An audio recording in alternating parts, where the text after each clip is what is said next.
As twilight descended, the once bustling streets fell into a serene silence, punctuated only by the gentle whisper of the wind and the incessant chirping of cicadas.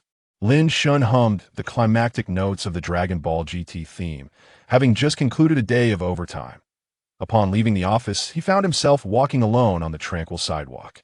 He made his way to the bus stop, less than 50 meters away, and casually positioned himself upon arrival.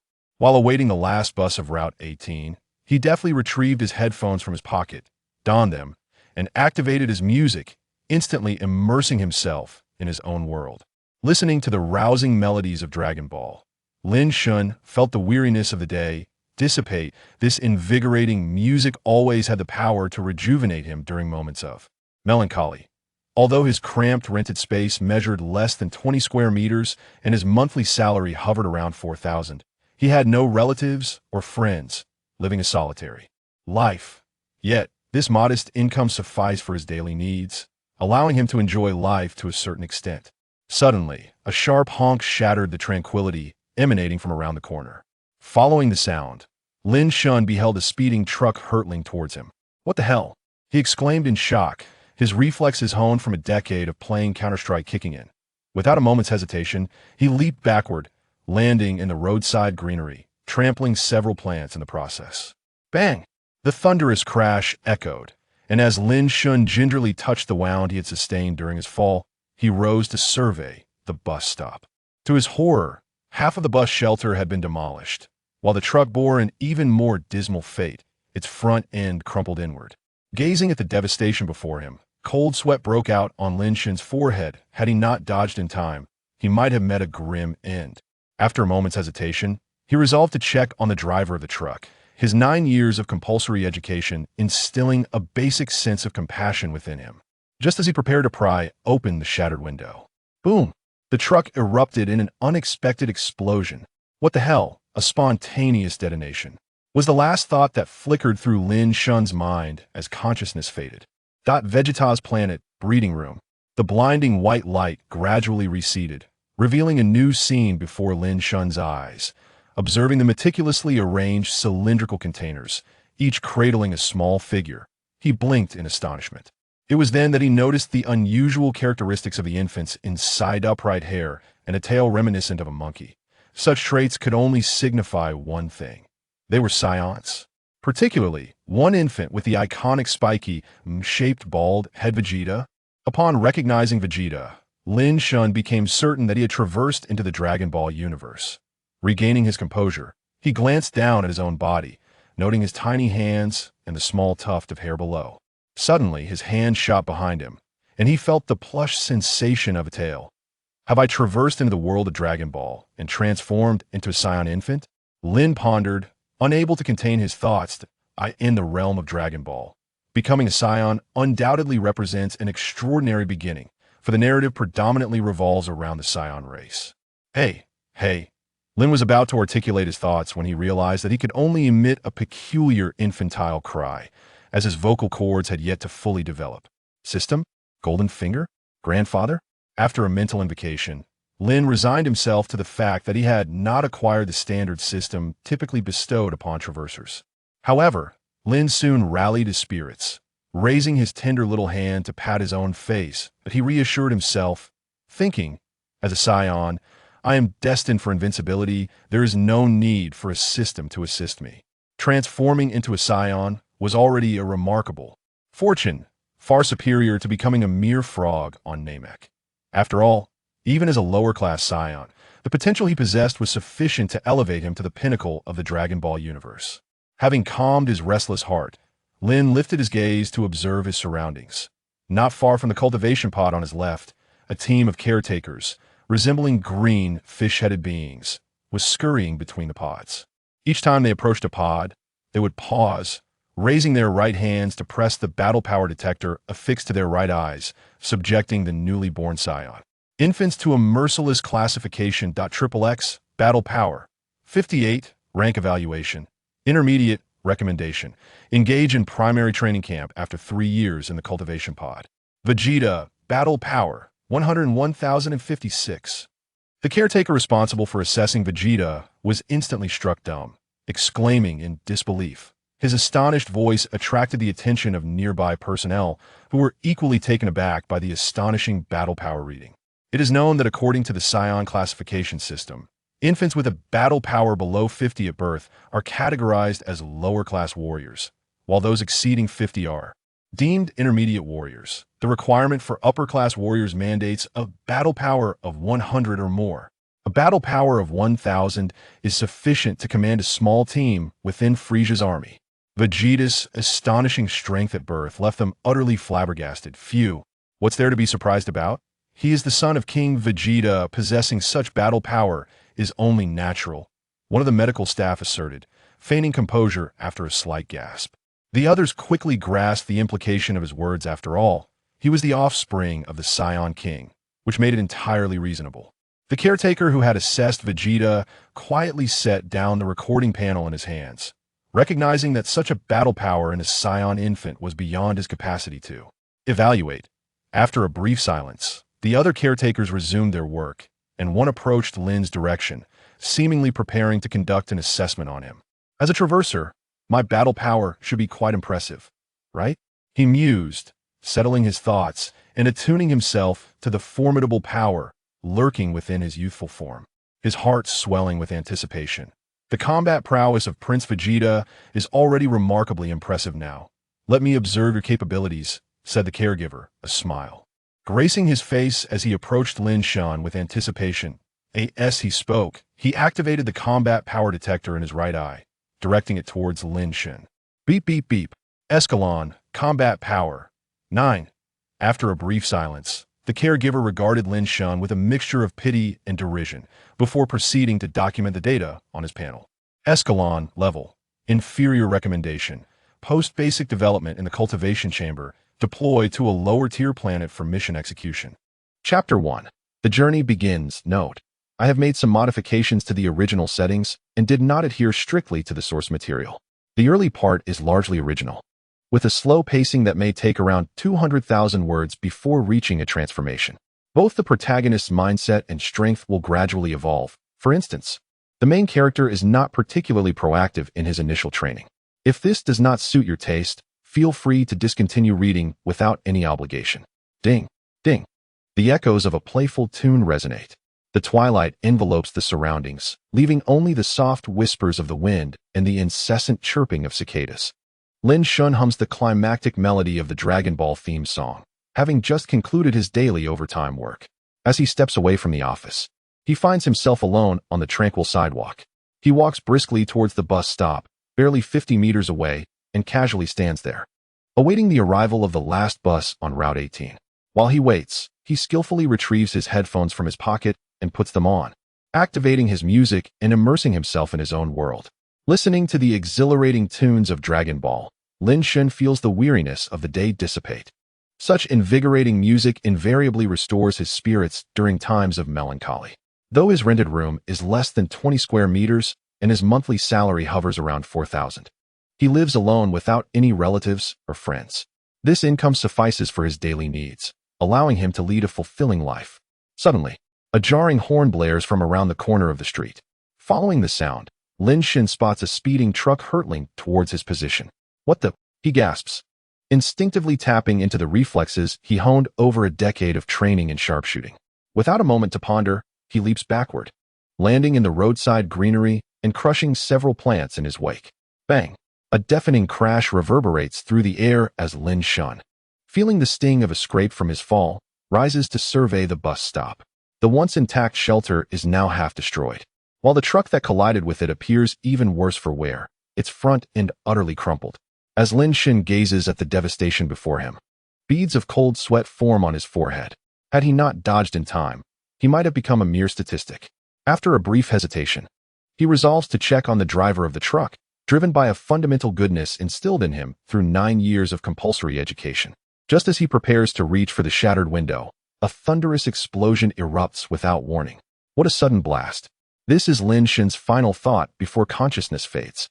Planet Vegeta, incubator room. The blinding white light gradually recedes, revealing a new scene.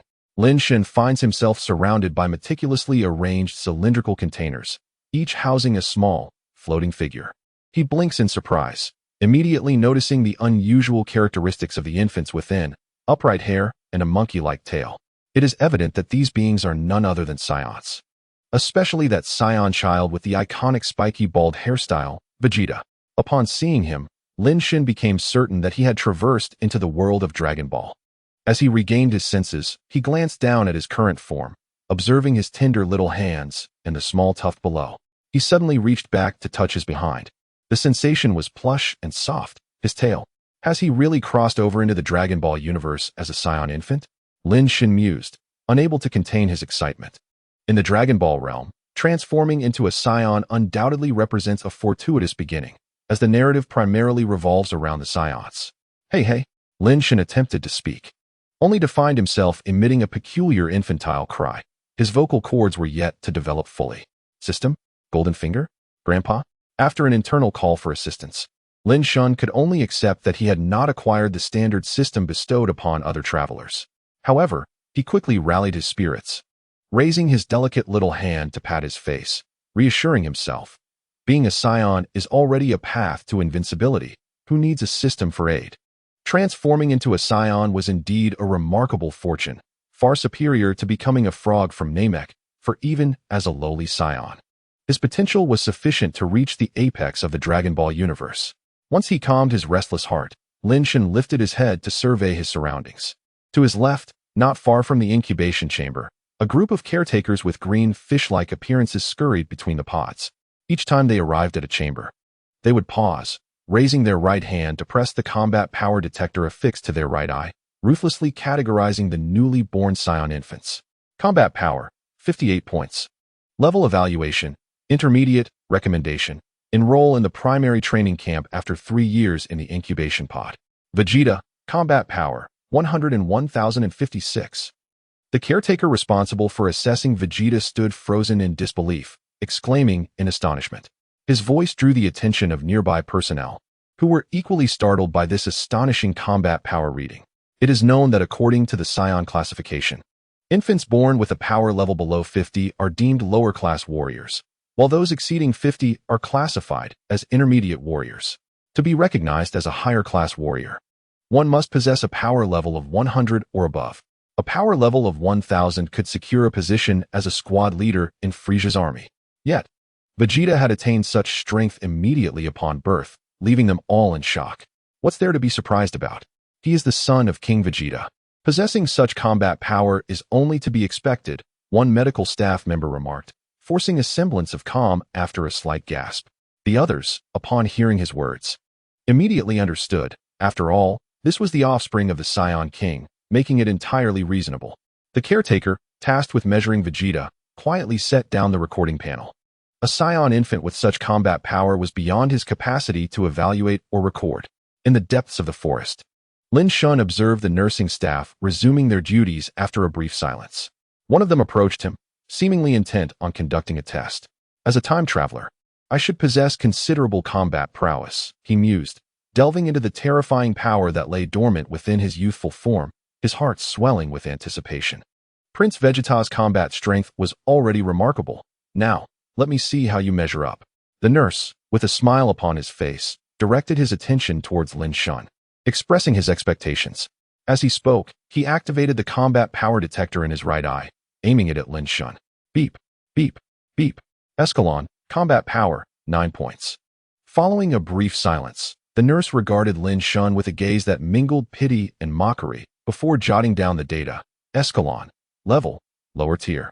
Recommendation, deploy to a low-level planet for mission execution after the cultivation chamber completes basic development. Chapter 2. Escalon 9 points of combat power. Upon hearing the electronic sound emitted by the detector, Lin Shun was momentarily stunned. Doubting the results, he once again sought to feel the surging strength within him, exerting all his might in an attempt to unleash a greater force. With a glimmer of hope, he gazed at the combat power detector worn by the nurse, wishing for an error in the previous assessment. However, as the nurse responsible for him moved to another cultivation chamber to commence a new round of testing, Lin Shun was compelled to accept the reality that his combat power was indeed a mere 9 points. 9 points it is, then. At least I'm not a complete weakling, Lin Shen thought optimistically. After all, in the world of Dragon Ball, The protagonist's son Goku had a pitiable combat power of only 2 points at birth, yet he still surpassed Vegeta to become the strongest in the universe. With a combat power of 9 points, Lin Shen already possessed over 4 times the strength of Goku, granting him an unparalleled starting point. Surely, achieving his aspiration to become the most formidable being in the universe would be a straightforward endeavor.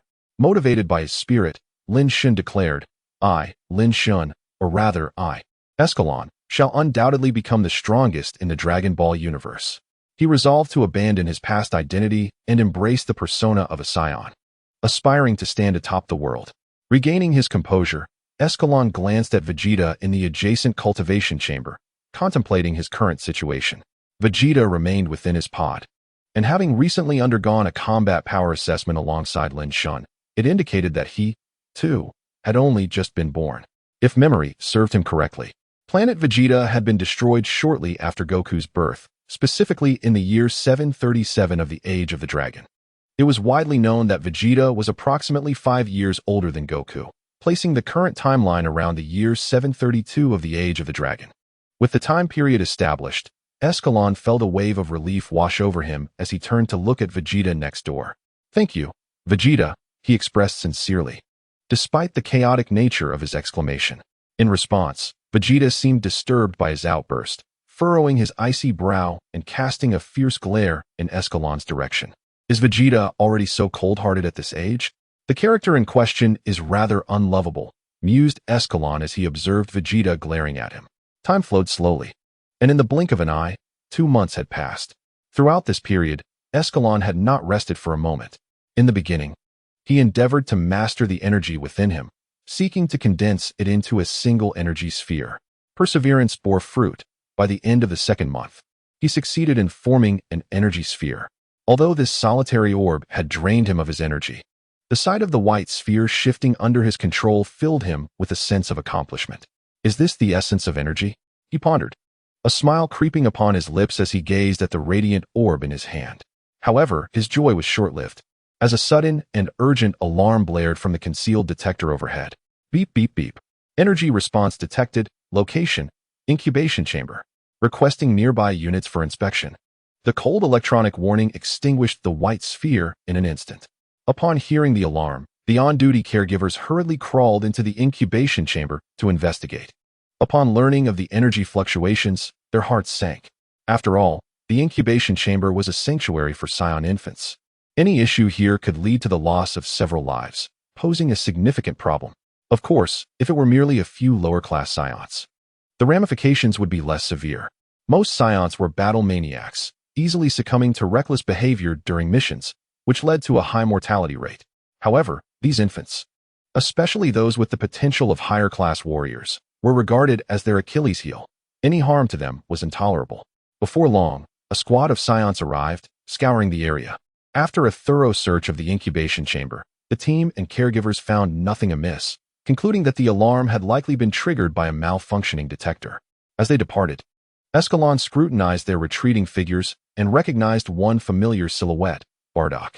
Remembering Bardock's tragic fate, Escalon offered a moment of silent homage in his heart.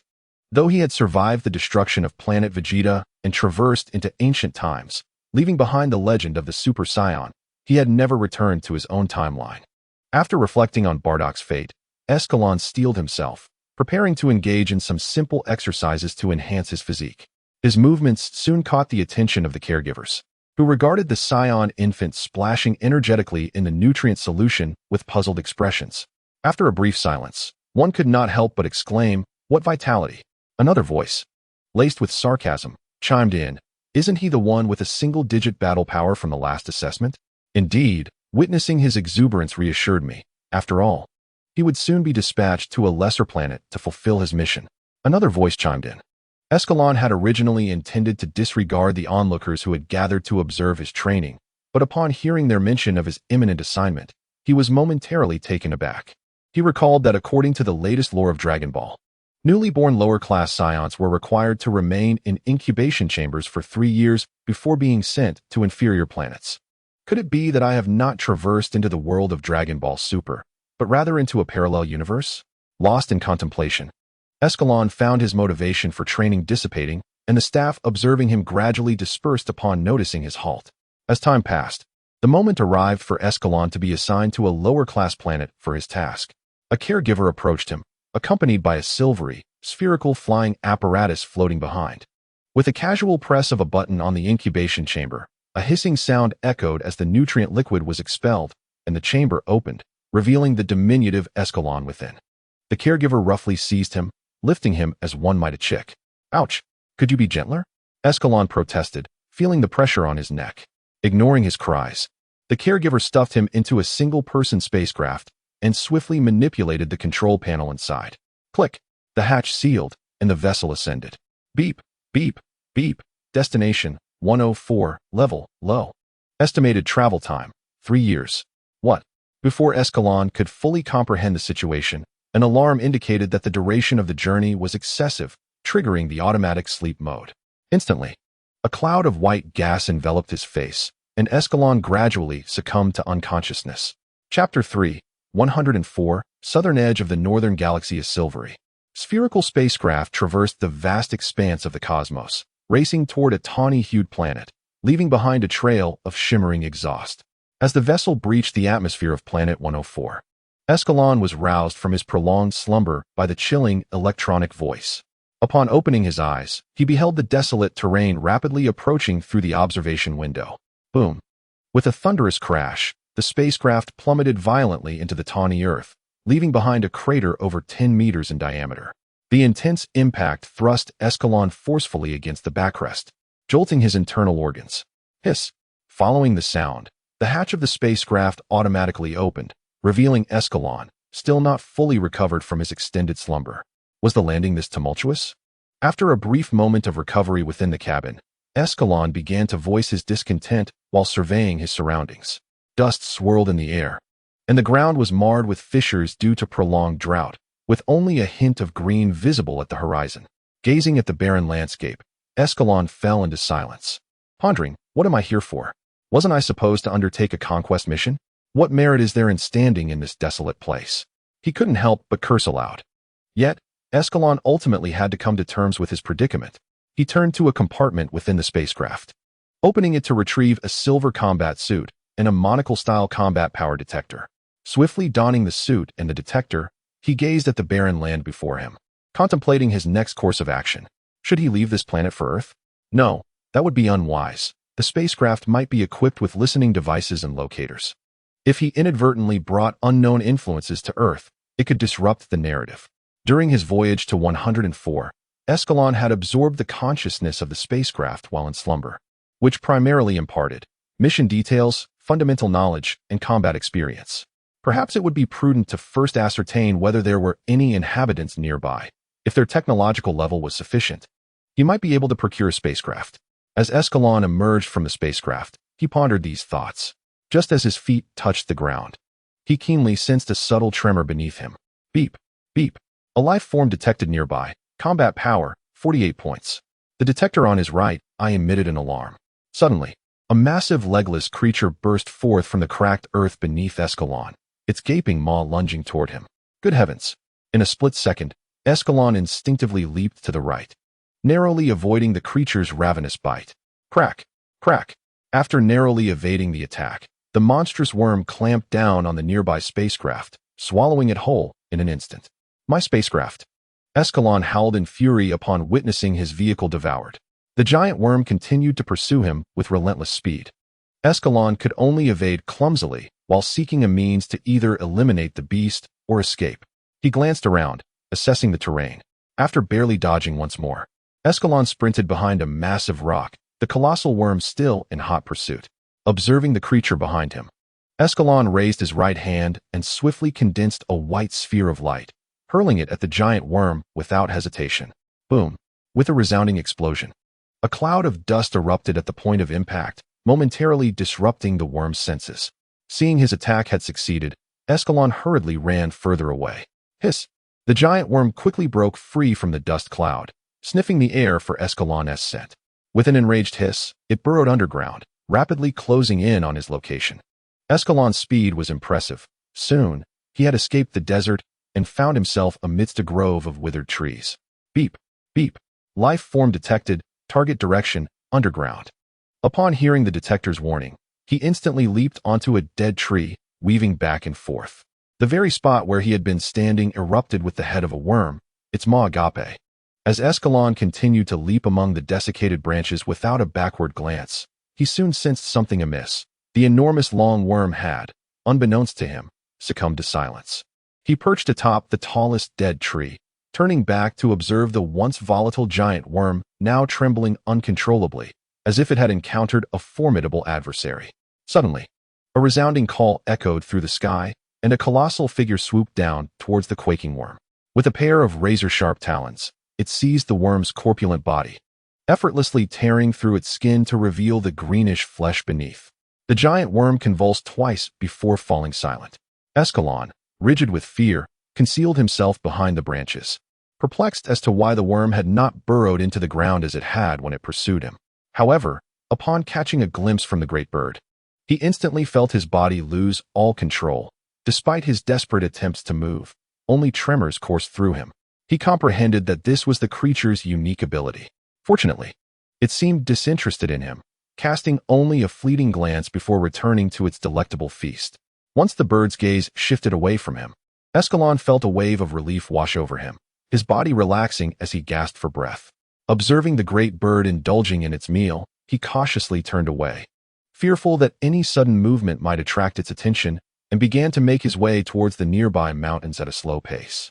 Before long, Escalon arrived at a steep incline within the mountains, his heart still racing as he patted his chest and slid down onto the rocky ground. After calming his frayed nerves, he gazed up at the dimming sky, realizing he needed to find shelter for the night. As he contemplated this, he stood up and scanned his surroundings. His gaze settled on a relatively flat area, and his eyes brightened with hope as he hastened towards the open space. Raising his right hand, he concentrated, forming a radiant white orb of light in his palm, and hurled it towards the mountain face. With a thunderous explosion, a large cavity was blasted into the mountainside, and Escalon stepped into the home he had just created.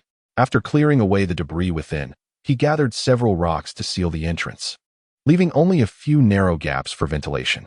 Once he had surveyed the vicinity with his detector to ensure there were no threats, Escalon lay down in a corner, his consciousness gradually slipping into slumber. Chapter 4, Child. Fear not. In the early morning, a warm ray of sunlight filtered through the crevices of the cave entrance, illuminating the dim interior. Escalon remained asleep on the cold ground. As the light reached him, he stirred awake, rubbing his eyes and propping himself up with one hand.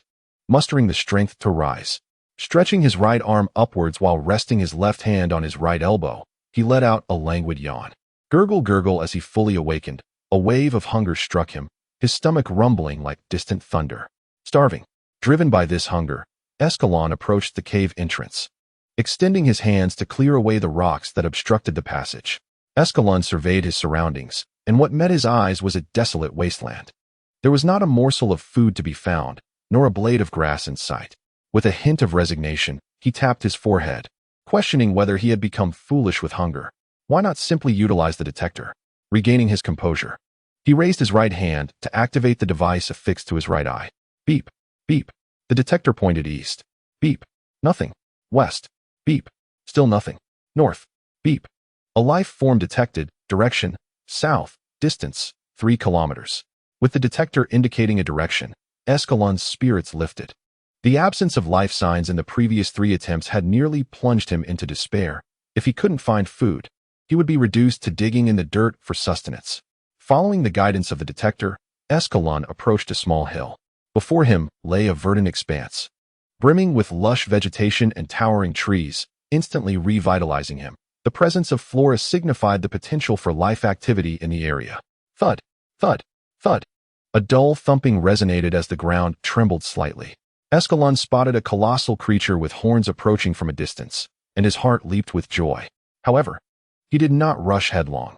Instead, he concealed himself beside a large tree, aiming the detector at the beast. Beep, beep. Combat power, 32 points. 32? Could my current combat strength rival that? Escalon glanced at the reading, then directed the detector toward himself. Beep, beep. Escalon, combat power, 25 points. Not a significant disparity. Let us do this. With the device's report ringing in his ears, Escalon made a swift decision. His figure shot forth from behind a tree, charging directly at the wild bull. Moo! Upon spotting Escalon's advance, the wild bull seemed to react instantaneously, letting out a warning bellow. Just as Escalon's fist was about to strike the creature's head, the bull thrust its horns forward, colliding fiercely with him. Escalon's right hand halted mere centimeters from the bull's skull, not from a desire to spare the beast, but because his abdomen was impaled by the bull's horn, preventing his short arms from reaching its head. With a cry of pain, Escalon was sent sprawling, crashing heavily to the ground and kicking up a cloud of dust. Damn it, that hurt. Grasping his abdomen, he slowly rose to his feet, only to see the bull charging at him again with its horns lowered. Terrified, Escalon quickly brought his hands together in front of his chest, momentarily disregarding the pain in his belly, as a white orb of light coalesced in his palms and shot toward the oncoming bull. The bull, seemingly taken aback by Escalon's unexpected ranged attack, lowered its head and barreled into the white wave of energy. Boom! The violent impact sent dust and debris flying into the air, enveloping the area in a cloud of chaos. As the dust settled, it revealed the battered bull, lying on the ground, barely clinging to life. A flicker of joy surged within Escalon at the sight of the injured creature, but before he could revel in his triumph, the ground began to tremble once more, this time with a far greater intensity. Without a moment's hesitation, Escalon hurried to the side of the bison, forcefully tearing off one of its hind legs before swiftly retreating towards the cave. Shortly after his departure, a fierce herd of bison arrived, roaring in response to their fallen comrade. Inside the cave, Escalon gathered the dry branches he had collected on his way back, skillfully igniting them with a burst of energy. After slicing the bison's hind leg into several pieces and skewering them with branches, he placed them over the flames to roast. The fatty meat began to sizzle and emit a rich aroma as it cooked. With a swallow, Escalon bit into the steaming meat, devouring it ravenously despite its heat. After finishing his meal, he wiped his mouth, feeling a lingering satisfaction even though he had not fully satiated his hunger. Turning his gaze towards the cave entrance, he contemplated exploring the planet the next day, hoping to discover a technologically advanced civilization. He yearned to escape this place, believing that only by locating a force capable of constructing spacecraft on Planet 104 could he achieve his goal. With a glimmer of hope, Escalon resolved to seek out a more advanced society. Determined, he ventured outside the cave, securing his temporary abode before using his scanner to assess the nearby energy coordinates. Selecting a direction, he set off with all his might. A nimble figure darted through the mountains, and after traversing nearly 10 kilometers guided by the scanner, a massive city gradually came into view. Upon seeing the city, Escalon felt a surge of energy, his fatigue dissipating instantly. Just as he was about to enter the city, an unsettling sensation washed over him. The scanner displayed only a few scattered life signatures, yet the vast city could easily accommodate tens of thousands. What could have transpired within its walls? Frowning, Escalon decided to investigate further. He quickly approached a corner of the city wall, preparing to scale it when he heard a faint noise beneath him. Looking down, he saw a wooden panel opening at the foot of the wall, from which a rough hand emerged. The individual, upon noticing Escalon, appeared momentarily taken aback. What is the meaning of this? How could a child be standing here? Were you abandoned by the last group of evacuees? His expression darkened with growing anger. Come here, child, do not be afraid. Tell me who left you here. He softened his demeanor, offering Escalon a reassuring smile. Chapter 5. Not enough observing Escalon's lack of reaction, Drake felt puzzled. Had the child been rendered speechless by fear? Was it possible that this was merely a robot disguised as a child? A bold hypothesis surfaced in Drake's mind, sending a chill down his spine as he scrutinized the peculiar child before him. He appeared to be around 3 years old, with a cherubic face tinged with a rosy hue. His right eye was adorned with a peculiar monocle, and his hair stood slightly erect, abundant in volume. He was clad in a silver, form-fitting garment that left his shoulders exposed, and a plush belt encircled his waist. What was this child babbling about? As Escalon observed the ever-shifting expressions of Drake before him, he found himself momentarily at a loss for words. Beep, beep, beep. Upon the detector emitting a sound, its display revealed a translation of Drake's words. Ahem, where are you headed? Escalon realized that they seemed unable to comprehend the universal language of the cosmos. Upon hearing Escalon's voice, Drake froze momentarily. The unfamiliar language made him wonder if this child belonged to the inhabitants of the wilds. He reached out, and pinched Escalon's cheek, secretly relieved to find that the delicate skin beneath his fingers was not a mere robotic disguise, nor that of the savage folk from the wilderness.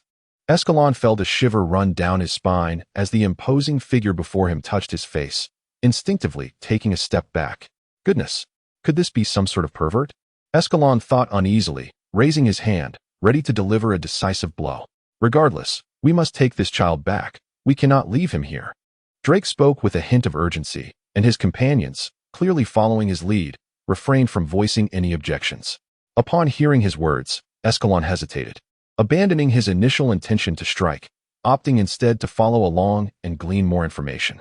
As they proceeded towards their dwelling, Escalon gathered snippets of conversation that illuminated their predicament. Recently, a rebellion had erupted in Silver Steel City, the very city Escalon had intended to ascend. A catastrophic uprising of super-intelligent machines had beset the city, with various automatons launching attacks under its control, swiftly subjugating the entire metropolis before the humans could react. Drake and his companions were among the fortunate survivors, having rallied their numbers to covertly evacuate the elderly and infirm to the outskirts, establishing an underground base. Super-intelligent machines? Perhaps they possessed the capability to construct spacecraft, Escalon mused. Yet he refrained from detaching from Drake's group. He was woefully ignorant of the nature of this superintelligence, and to charge in recklessly would surely invite demise. After traversing for some time, they halted at an unremarkable hillside. Drake approached a rock, rapping on the ground. Instantly, the stone lowered, revealing a dark passageway. Hurry, hurry. Let the children and the elderly descend first. Rog, you maintain vigilance nearby. Drake swiftly instructed the group. Everyone sprang into action, with Escalon and a cluster of elderly being the first to enter the cavern. Once they had descended, Drake and Rog were the last to enter the opening. With a resounding thud, the aperture above sealed shut, blending seamlessly with the desolate landscape beyond. Inside the underground base, after ensuring that the elderly and infirm members of his team were settled into their designated quarters, Drake turned to the child, whose language he could not comprehend, instantly feeling a wave of frustration. What was to be done with this child?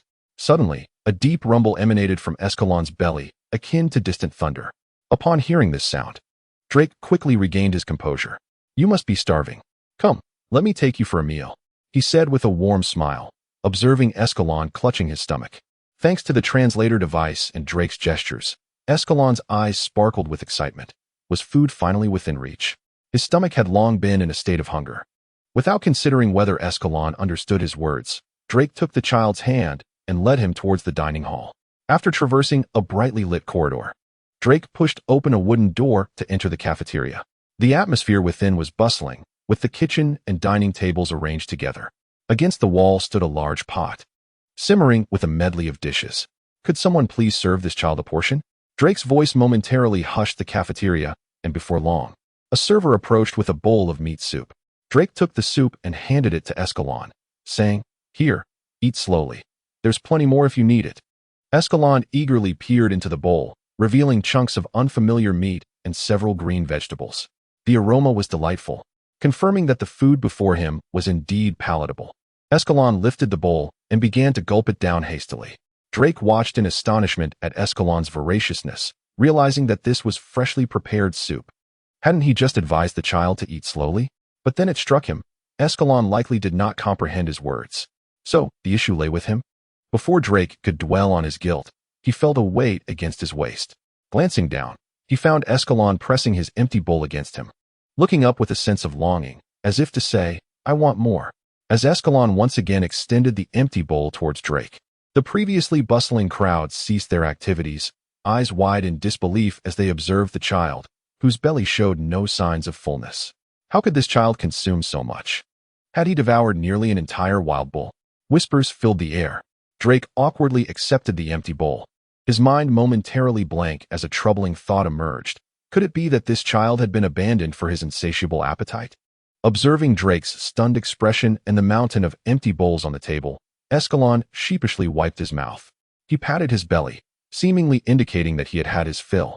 Drake glanced at the obedient Escalon before him, and then at the pile of empty bowls, feeling a pang of regret. Yet, he consoled himself with the thought, what you gather yourself, you may consume, and that is a blessing. After soothing the ache in his heart, Drake turned to Rog, saying, "Rog, please escort this child to find a room." With a pat on Rog's shoulder, he made his way toward the bustling crowd still engaged in meal preparations. After all, Escalon had consumed the dinner originally intended for the team heading out on an expedition, leaving Drake with no choice but to lend a hand alongside them. Chapter 6. Ivina in the wilderness of the East District. Within an underground base, a small room contained only a single bed and a small cabinet beside it. A lamp atop the cabinet emitted a faint glow. Escalon stirred awake from the single bed, blinking groggily at the unfamiliar gray ceiling. Rising from the bed, he stretched and gazed towards the door of the room. Curiosity beckoned him to explore this new environment. As he approached the door, he gently applied pressure, and it swung open. Stepping into the corridor, Escalon surveyed the labyrinthine passageways. After a moment of silence, he activated the detector affixed to his right eye, following the direction indicated by the most prominent green markers on the screen. After meandering through the corridor for a while, a burly man, appearing to be in his 30s or 40s, spotted the wandering Escalon as he patrolled the area. Frowning slightly, he approached the child, inquiring softly, "Young one, why are you wandering the halls alone? Where are your family?" As he spoke, he took hold of Escalon's hand, guiding him towards the right side of the corridor. Seeing Escalon's silence, the man assumed the child had yet to learn to speak, as he appeared to be only around 3 years old. Escalon followed him quietly to a corner of the corridor, where the man knocked thrice on the wall with his knuckles. The wall trembled, revealing a hidden passageway. Upon entering the passage, they arrived in a vast room, where several elders sat on wooden chairs, their kind gazes resting on a group of children playing on the floor.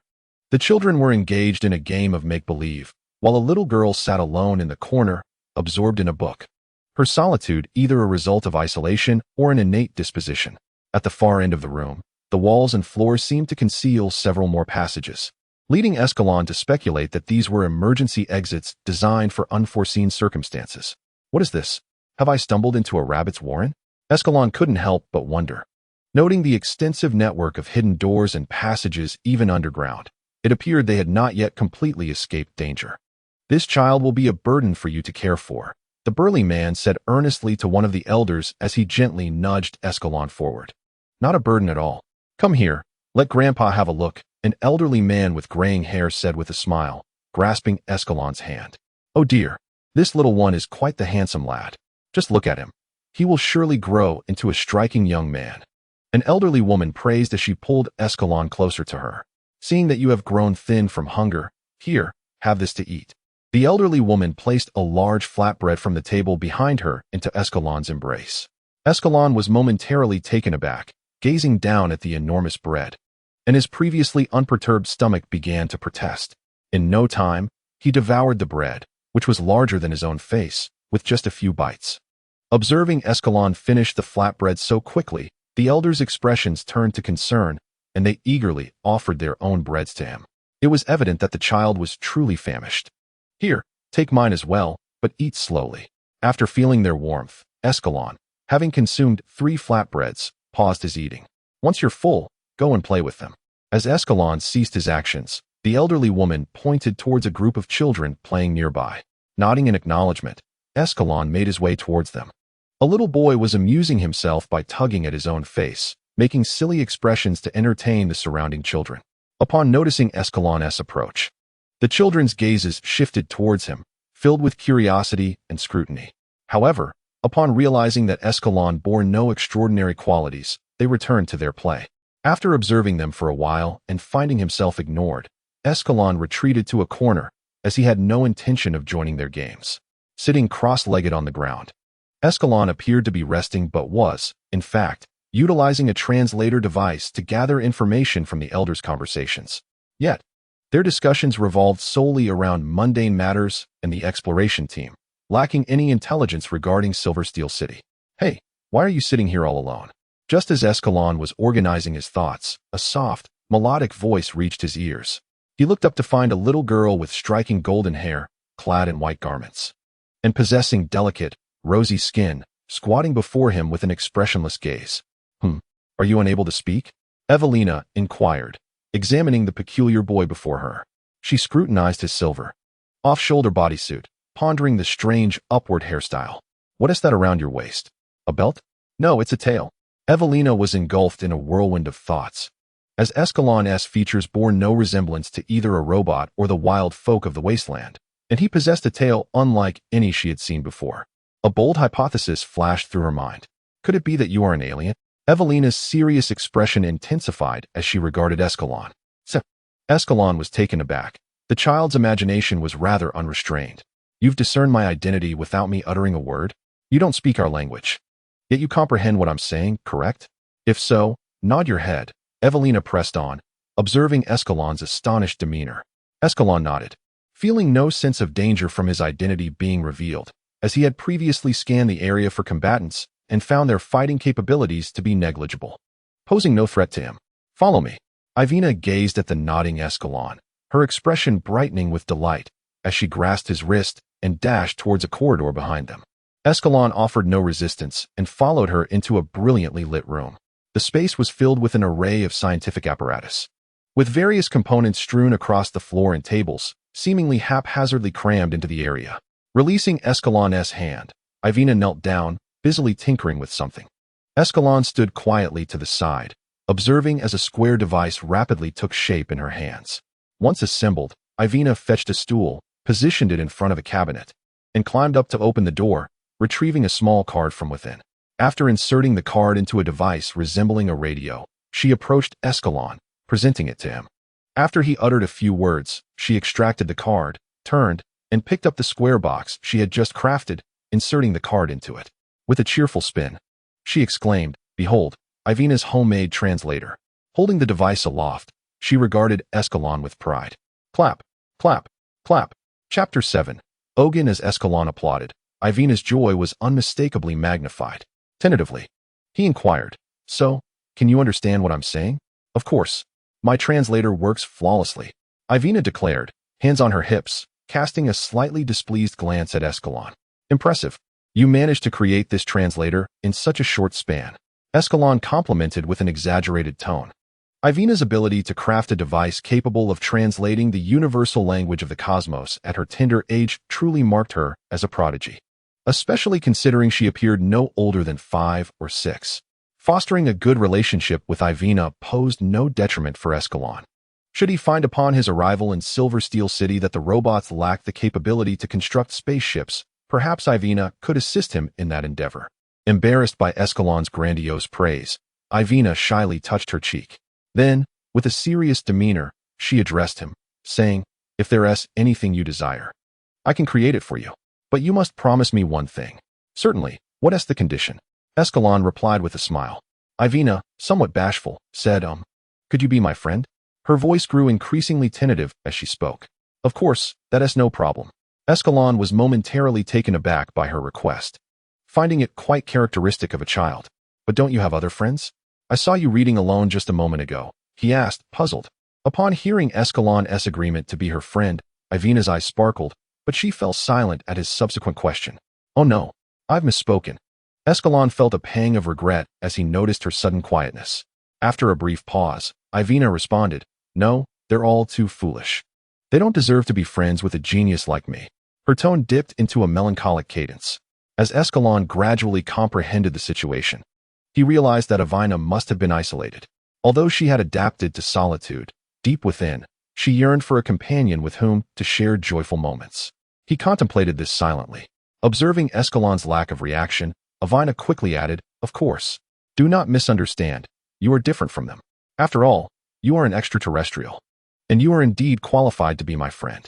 Hearing her somewhat flustered tone, Escalon smiled gently and replied, "I do not misunderstand.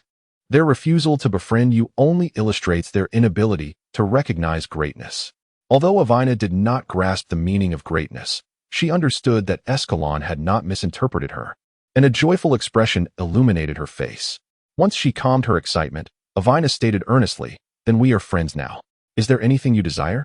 With a sense of experimentation, Escalon inquired, "Well, I would like a spaceship capable of swift travel through the cosmos. Can you create one?" Ivina's confidence faltered momentarily. A spaceship? One that could traverse the universe swiftly? This was somewhat beyond her current capabilities. Noticing Ivina's momentary hesitation, Escalon quickly reassured her, "It is all right. The inability to create it now does not imply you will never be able to." I believe you will succeed in the future. Hearing Escalon's words, she breathed a sigh of relief, yet soon succumbed to a feeling of disappointment, having made her first friend, yet feeling unable to assist him. Observing Avina's lingering distress, Escalon gently suggested, "Ahem, could you teach me your language? Communicating solely through a translator is rather inconvenient." Upon hearing Escalon's request, Avina's eyes brightened. She lifted her head to look at him and exclaimed, "No problem. Leave it to me." As she spoke, she reached out and grasped Escalon's hand, leading him toward the corridor. "Wait, I would like to explore this place first," Escalon said, hastening to keep pace with Avina, careful not to exert too much force for fear of hurting her. "Exploration? Certainly, follow me." Avina responded without hesitation, changing direction toward another passageway. "This is the dining hall, primarily frequented by the elderly and children." Avina pointed to a spacious room constructed of alloy. "And this is the library, filled with books brought from Silver Steel City during the evacuation. I usually read here." She indicated a small room cluttered with books that appeared to be in disarray. "This is the public restroom." After passing through several rooms, Avina led Escalon to a heavy-looking door guarded by 2 sentinels, who stood at attention, vigilantly observing. Upon seeing Avina, the guards momentarily hesitated but quickly regained their composure. Avina boldly approached the door with Escalon, and the guards seemed to ignore them entirely, remaining motionless. Observing this scene, Escalon pondered thoughtfully. It seemed that Avina held a significant position here. Upon entering the guarded chamber, Avina led him to the threshold of a partitioned room, extending her finger towards the door as she proclaimed, "This is the conference room, where Chief Drake and his associates deliberate on matters of significance." Drake? A formidable figure materialized in Escalon's mind. The very person who had brought him here was, in fact, the leader of this place. Just as Avina was about to guide Escalon further into the interior, a fervent argument erupted from within the conference room. "I believe the name underground organization is unsuitable. Although we currently reside beneath the surface, it does not imply that we shall remain there indefinitely," came Drake's voice. A voice retorted, "Then what should it be called?" Without hesitation, Drake responded, "I propose it be named Dogsteel." "Why?" "August, as an Avina's father, who aided us in establishing this underground base and selflessly sacrificed himself during our evacuation. What is wrong with honoring his name?" "There is nothing wrong with that." "Avina's father?" Escalon instinctively glanced at Avina, who appeared oblivious to Drake's words. Upon noticing Escalon's gaze, she looked back at him with a hint of confusion. Drake's impassioned voice continued from within, "Steel, the steel of Ogsteel City. It serves as a constant reminder. That horde of robots has seized our city, and it is our duty to reclaim our homeland." Following Drake's declaration, a profound silence enveloped the conference room. Ogsteel City was the hometown of them all, and each harbored a desire to return there. Yet now, Ogsteel City lay under the dominion of robots, their resilience bolstered by advanced artificial intelligence. Their weaponry struggled to breach the enemy's defenses, rendering the notion of reclaiming Ogsteel City a daunting task. Chapter 8. The twilight of planet Vegeta. After laboriously completing the final one-handed push-up, Escalon exerted himself, allowing his momentum to carry him to the grass below.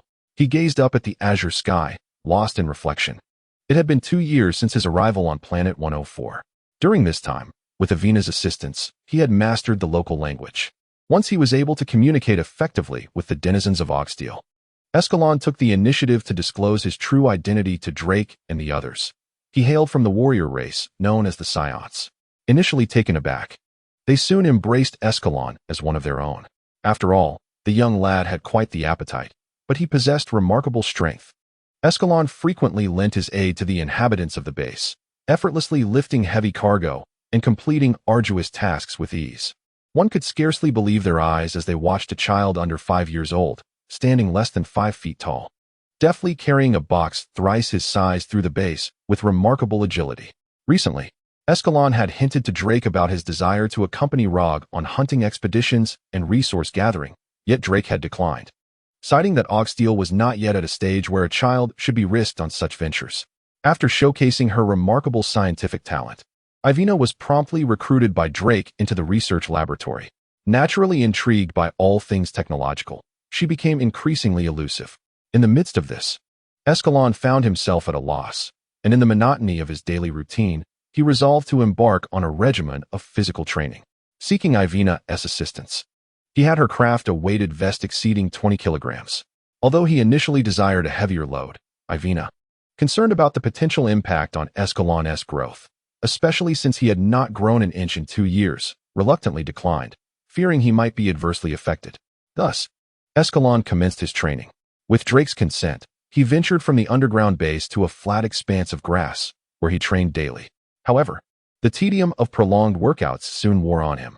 After each session, he could not resist checking his combat power with a detector, despite the negligible changes observed. As if this ritual was the only impetus keeping him engaged.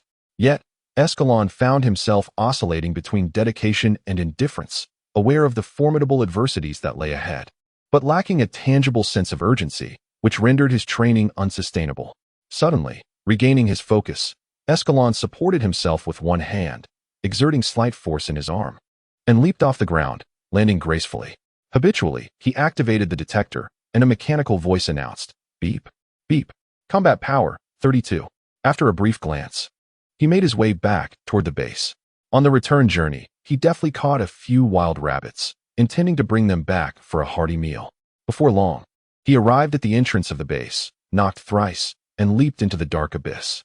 Upon returning, Escalon hurried to the cafeteria, presenting the rabbits to the staff before indulging in a veritable feast. He devoured enough provisions to sustain the hunting team for an entire week. The onlookers regarded his voracious appetite with indifference, having grown accustomed to Escalon's exaggerated consumption over the past year. Ironically, should he eat sparingly, they would fret over whether something was amiss with him, or if the food had become so unpalatable that even he could not stomach it.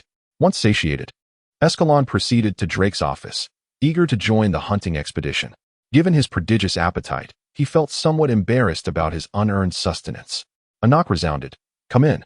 Drake's weary voice followed.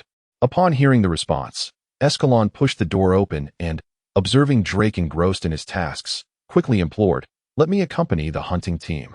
You are well aware of my capabilities. There is no need to regard me as an ordinary child. After all, I am a Saiyan, the mightiest warrior race in the universe."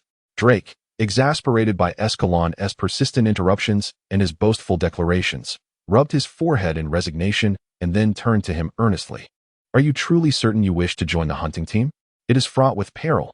As Escalon's expression remained utterly unchanged, Drake let out a deep sigh. "I understand. You shall accompany them tomorrow." "Understood," Escalon replied before departing from Drake's office, returning to his own chamber.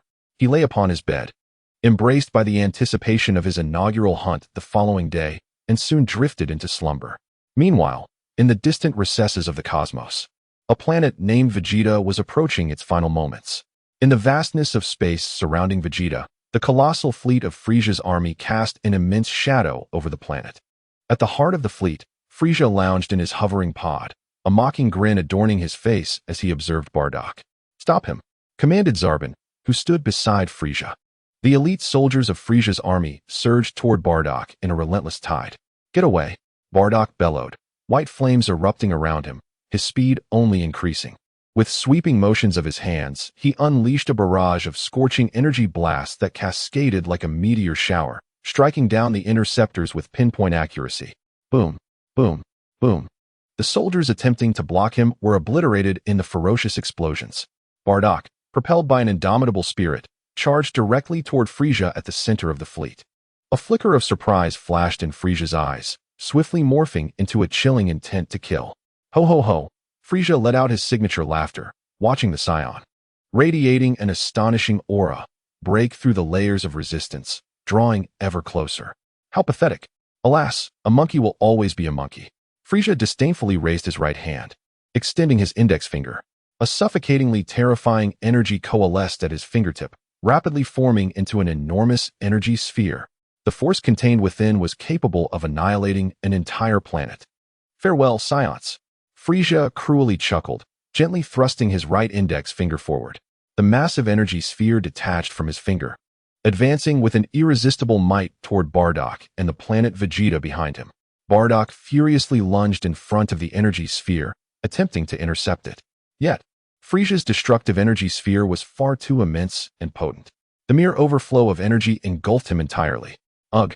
Bardock emitted a pained roar. The battle suit he wore began to dissolve upon contact with the energy sphere. In the fleeting moments before his consciousness faded, A torrent of chaotic and indistinct images flashed through Bardock's mind. Super Saiyan Kakarot confronting Frieza on a desolate planet. A powerful Saiyan, indistinct in features, seemingly locked in fierce combat with Kakarot and Vegeta. These images flickered by, inscrutable yet laden with an inescapable sense of destiny. Kakarot. This was his final cry. Then, darkness enveloped him. The immense energy sphere continued its relentless advance until, at last, it collided with Vegeta. Boom! An explosion erupted that seemed to illuminate the cosmos. Vegeta, the home of the Saiyans, was instantaneously reduced to cosmic dust under the onslaught of this cataclysmic energy. In this profound universe, brilliant yet cruel fireworks silently bloom, heralding the demise of planet Vegeta. Only a faint stream of light soars toward the distant azure orb. Chapter 9. The Hunt in the Underground Base of Ogun. Escalon stood in his modest chamber, engaging in the 8th set of calisthenics. Intending to warm up before joining the hunting team, he paused his movements and approached his bedside, where he picked up his breakfast, a large flatbread and a cup of green broth. Surely, planet Vegeta has already been obliterated by Frieza? Regardless of whether the detector contained any listening devices, it had become utterly useless. He pondered as he ate. Escalon licked his fingers, feeling somewhat unsatisfied. He reached up to remove the detector from his right eye, his gaze tinged with reluctance. After all, this device was remarkably functional, allowing him to monitor fluctuations in his combat power and accurately detect nearby energy waves. The language translation feature had proven invaluable, yet he resolved to destroy it upon his return after one last day of use. He exhaled deeply, forcing himself to make a decision. He had considered consulting Avina, hoping she could devise a new detector, but she was exceedingly preoccupied with her studies, training personnel, and developing weaponry and transport vehicles. The knowledge required to analyze the detector was still beyond her grasp, although she confidently claimed that she only needed a few days to master it. However, seeing Avina's pronounced dark circles, Escalon chose to abandon the idea. I can no longer rely on the detector. It is time for me to diligently explore the application of ki.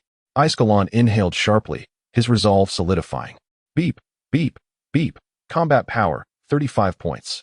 After habitually checking his combat power, Escalon exited his room, heading towards the lift, which served as another exit. One last time. In the wasteland, on a makeshift platform, Rog was organizing the team. About a dozen individuals were inspecting their weapons and supplies for any discrepancies. All were clad in deep green combat attire, wielding uniquely designed firearms and carrying large backpacks. As the lift ascended, a small figure emerged, prompting Rog to glance over. Upon recognizing Escalon, he forced a smile and approached him. Yesterday, upon hearing from Drake that Escalon would be assisting the hunting team, Rog had been taken aback, questioning Drake's judgment. How could Escalon, being so young, participate in the hunt? Was this not utter folly? Yet, Drake merely instructed him to pick up a piece of clothing that had fallen to the ground. After attempting to lift it, Rog was instantly stunned. The seemingly small garment required all his strength to retrieve. This was merely Escalon's everyday attire, leaving Rog without further objections. Only able to reflect inwardly. Is this what extraterrestrial beings are like? Here, take this and put on the gear, Rog said, handing a piece of equipment to Escalon. Escalon accepted it, swiftly donning the gear. As Rog noticed him prepared, he turned to reboard the platform, with Escalon closely trailing behind. Rog gestured towards Escalon beside him, saying, "This is Escalon, who will be hunting with us from now on." The members of the hunting team, having welcomed Escalon's addition, fell silent. For Rogue had already informed them of Escalon's uniqueness. Observing the attentive group below, Rogue continued, "As always, remember, your safety comes first. Never act recklessly. Now let us depart." With that, Rogue led them towards a distant expanse of lush green woods, their movements synchronized, their footsteps nearly soundless as they quietly entered the forest. Under the natural cover of verdant foliage, a team lay in ambush beside a towering tree with a trunk exceeding 20 meters in diameter. They sprawled on the ground, their green attire blending seamlessly with the environment. The tranquil atmosphere left Escalon, lying on the ground, somewhat bored as he fiddled with the detector. He had anticipated the hunting team would charge at their prey with weapons blazing, not engage in such a prolonged waiting game. Just as Escalon's mind wandered, a tremor rippled through the ground as a herd of bovine-like creatures approached their vicinity. Rogue's expression remained impassive. The team remained motionless, lying flat. However, Escalon began to fidget, eyeing the nearby herd with an itch to act. Rogue quickly noticed his restlessness and shot him a warning glance before returning to his prone position. Escalon quelled his impulsive urges and cautiously lay still, activating the detector, which beeped, registering a power level of 8. With the highest combat capability among the herd being merely 28 points. As the herd gradually grazed closer, a glint of cold determination flashed in Rogue's eyes. He abruptly raised his hand and issued the command for a free attack. At the signal, the team sprang to their feet, weapons raised, unleashing a barrage upon the herd. The air erupted with the sounds of gunfire and the bellows of the cattle. Bang, bang, bang, bang, bang, moo, moo, moo. Escalon sprang up, weapon in hand, charging forward. Spotting an enraged bull charging at him, he swung his rifle down with tremendous force, shattering the creature's skull. Witnessing Escalon's fierce close-quarters combat, the entire hunting team momentarily paused before resuming fire, avoiding Escalon as they continued their assault until the herd began to scatter. In less than 3 minutes, they had taken down 20 to 30 wild bulls, 5 of which fell to Escalon's brutal strikes. As he surveyed the fallen prey, Rogue's expression bore no trace of joy. He strode over to Escalon and raised his hand, aiming a slap at his head. "What are you doing?" Escalon effortlessly dodged Rogue's hand, looking at him in confusion. "What are you doing?" Rogue chuckled, slightly exasperated by Escalon's bewilderment. "Do you realize what you just did? Charging straight into the herd. Were you planning to bear our bullets while facing the horns of the bulls?" Escalon paused, momentarily breathless. He contemplated explaining that neither their bullets nor the bull's horns posed a threat to him, but the concern reflected in Rogue's eyes silenced him. Escalon could only lower his head in resignation and mutter, "It won't happen again." Yet, he couldn't help but think to himself, "Next time, I'll unleash a barrage that will obliterate you completely." Observing the contrite Escalon, Rogue was about to reprimand him, but the words caught in his throat. With a weary gesture, he signaled for the others to begin dividing the spoils of their hunt. As they busied themselves on the other side of the desolate forest, a team exuding an aura of brutality was advancing toward them. Chapter 10. The Behemoth in the Wilderness. Once Rogue saw that the hunting team had successfully processed the wild buffalo and packed it away, he rose and declared, "Let us proceed deeper." With that, he led the way into the heart of the wilderness. The hunting team was not solely focused on capturing prey. They also needed to gather certain rare seeds and minerals required by the research facility back at the base. Their objective for the day was to secure at least 100 units of food while simultaneously scouting for potential threats and resource points. After delving approximately 3 kilometers into the wilderness, Rogue halted, his gaze fixed on the enormous footprints beneath him. He crouched down, scooping a handful of soil and bringing it to his nose for a gentle sniff, his brow furrowing immediately. This scent. Suddenly recalling something, Rogue's expression turned grave. Without time for explanation, he shouted, "Everyone, retreat." The members of the hunting team wasted no time, swiftly turning back along the path they had come. They endeavored to move quietly, minimizing any noise that might attract unnecessary trouble. Escalon felt a twinge of confusion but refrained from voicing his questions. Before they fully retreated, he glanced back toward the direction where Rogue had stood, using his detector. Beep, beep, beep. Energy response detected. Combat power, 68 points. The result from the detector invigorated him, prompting him to hastily rejoin the group. After they had retreated about 2 kilometers, Escalon could no longer contain his curiosity. "Rogue, what is going on?" "Those are the footprints of a behemoth," Rogue replied, simultaneously unwrapping a medical kit that he had somehow procured and scattering its contents along the path behind them. "A behemoth?" "A behemoth, a formidable creature that has existed since ancient times, possesses a remarkably tough skin that renders our current weaponry utterly ineffective against it. It is crucial to note that they wield the latest firearms, capable of penetrating specialized alloys. Yet such firepower would scarcely breach the defenses of a behemoth, according to Rogue." He continued, "Not only are our current weapons incapable of inflicting damage, even the missile systems in Silver Steel City would struggle to cause it any significant harm. Is 68 combat power truly that formidable?" Escalon pondered to himself. Perhaps it was a matter of differing physiques. After all, little Wukong could withstand bullets with a combat power of merely 10, even those fired from Bulma's firearms. Yet, Rogue, with a combat power nearing 10, would not dare to face bullets head-on. Escalon attributed this disparity to the differences between their races. Once Escalon regained his bearings, they returned to the initial entrance. Rog turned to them, his demeanor calm as he commanded, "Count the number of personnel." After swiftly confirming that no one was missing, Rog sighed in relief. Just as he was about to continue speaking, he heard a series of loud thuds. Escalon immediately realized that the source of the detected combat power was upon them. Without pondering why it had followed them, he turned to Rog and shouted, "The colossal beast you mentioned seems to have come out with us. Quick, hide." Rog's urgent voice rang out as he pulled Escalon into a nearby thicket. The hunting team reacted swiftly.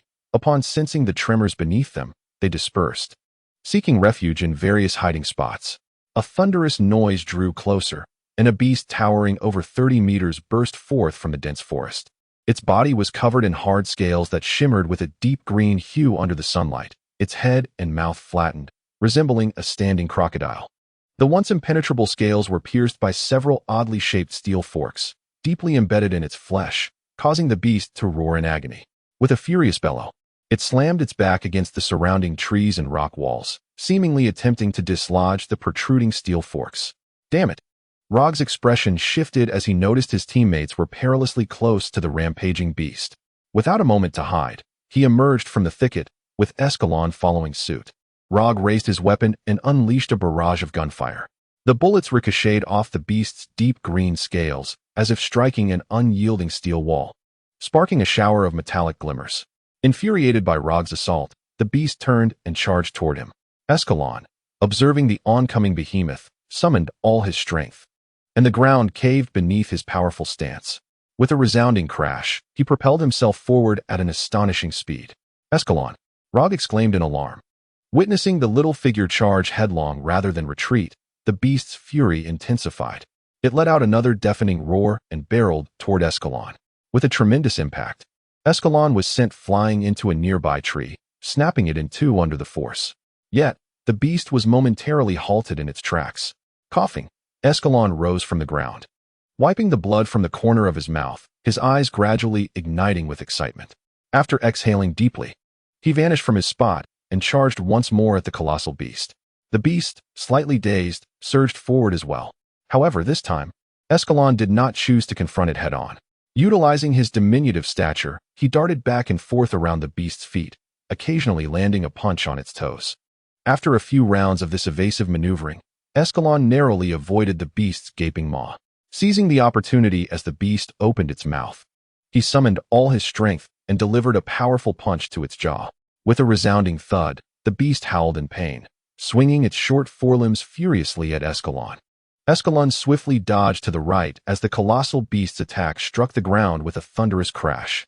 Seizing the moment when the beast retracted its forelimbs, Escalon lunged forward and grasped its limb tightly, using the momentum to propel himself onto its back. Roaring in tandem with the agitated creature beneath him, Escalon raised his fist and slammed it down onto the steel spikes embedded in the beast's flesh.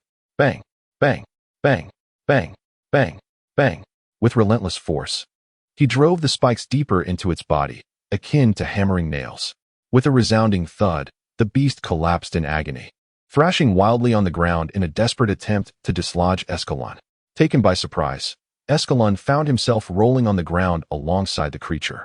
The tremendous commotion sent tremors through the earth, prompting the hunting team to open fire in support upon witnessing Escalon pinned beneath the beast. Clang, clang, clang.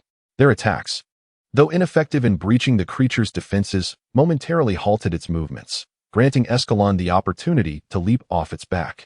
Observing the still struggling beast on the ground, Escalon clasped his hands together in front of his chest, a white orb of light rapidly coalescing within his palms. With a mighty shout, he thrust his hands forward, unleashing a beam of white light that surged towards the beast, engulfing it in an instant. Boom! The deafening explosion resonated, sending shockwaves that kicked up dust from the ground, momentarily shrouding the beast in a cloud of debris. Coughing up blood, Escalon's gaze remained locked on the beast's location within the smoke. Before the haze could dissipate, a cacophony of footsteps approached, causing the hunting team to turn their attention to the source of the sound. A group of figures, clad in an array of colorful battle attire and nearly entirely augmented with mechanical parts, emerged at the entrance of the wild forest. Chapter 11. The Rusty Gang. At the entrance of the wild forest, a uniquely styled squad followed the tracks left by the colossal beast, arriving before the hunting team. Upon their arrival, they dispersed casually, their eyes fixated on the beast's head, which was gradually emerging from the smoke. A peculiar silence enveloped the scene. Escalon stealthily retreated a few steps. His earlier exertion had drained much of his energy. The members of the hunting team gripped their weapons tightly, their vigilance directed at the unexpectedly armed squad. Rog's gaze scrutinized them intently, as if seeking confirmation of something. As the smoke cleared, revealing the beast in its entirety, all present were left in stunned silence. The once ferocious creature lay lifeless on the ground, a gaping wound that pierced from its skull to its tailbone unmistakably marking the cause of its demise. Having quietly maneuvered to Rog's side, Escalon overheard him whisper, "The Rusty Gang? How could it be them?" Before Escalon could inquire further, the group that had gathered fixed their cold stares upon them. "Interesting. I did not expect your faction to possess such lethal weaponry," the leader, a scarred man, remarked with palpable astonishment, raising his mechanical arm towards them. "However, dare to seize my prey? You possess quite the audacity. Seize him." He was the first to unleash a blue energy cannon from his hand, instantly targeting Rog. The henchmen behind the scar-faced man swiftly followed suit, firing their mechanical cannons at the other members of the hunting team. In an instant, Escalon pounced on the unsuspecting Rog, then stood up without hesitation and charged towards them. Upon hearing the commotion, the members of the hunting team began to retaliate with their own gunfire. In that moment, the air was filled with the cacophony of gunfire, as Escalon's petite figure nimbly navigated through the hail of bullets, gradually closing in on the scar-faced man. Observing Escalon's relentless approach, the scar-faced man's expression shifted dramatically. He retreated while shouting, "Quick! Stop him! This guy might be a titan from Silver Steel City." Upon hearing his words, those who had been targeting the hunting team immediately redirected their cannons towards Escalon, unleashing a torrent of blue energy blasts in his direction. Sensing the sudden surge of concentrated firepower, Escalon found it challenging to evade the onslaught entirely. After narrowly dodging another shot, he was inevitably struck by a blast. Bang! "Escalon!" Rog exclaimed in alarm.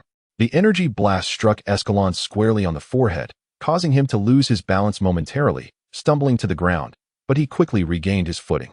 Remarkably, aside from a white mark on his forehead, there were no wounds. The blast had not even penetrated his skin. Realizing that the attacks merely caused him slight discomfort and posed no real threat, Escalon disregarded their fire and charged fiercely towards the scar-faced man. "Quick! Stop him! I'll retrieve the items." The scar-faced man, witnessing Escalon rise unscathed from a direct hit, was struck by fear. After shouting this command, he turned and fled.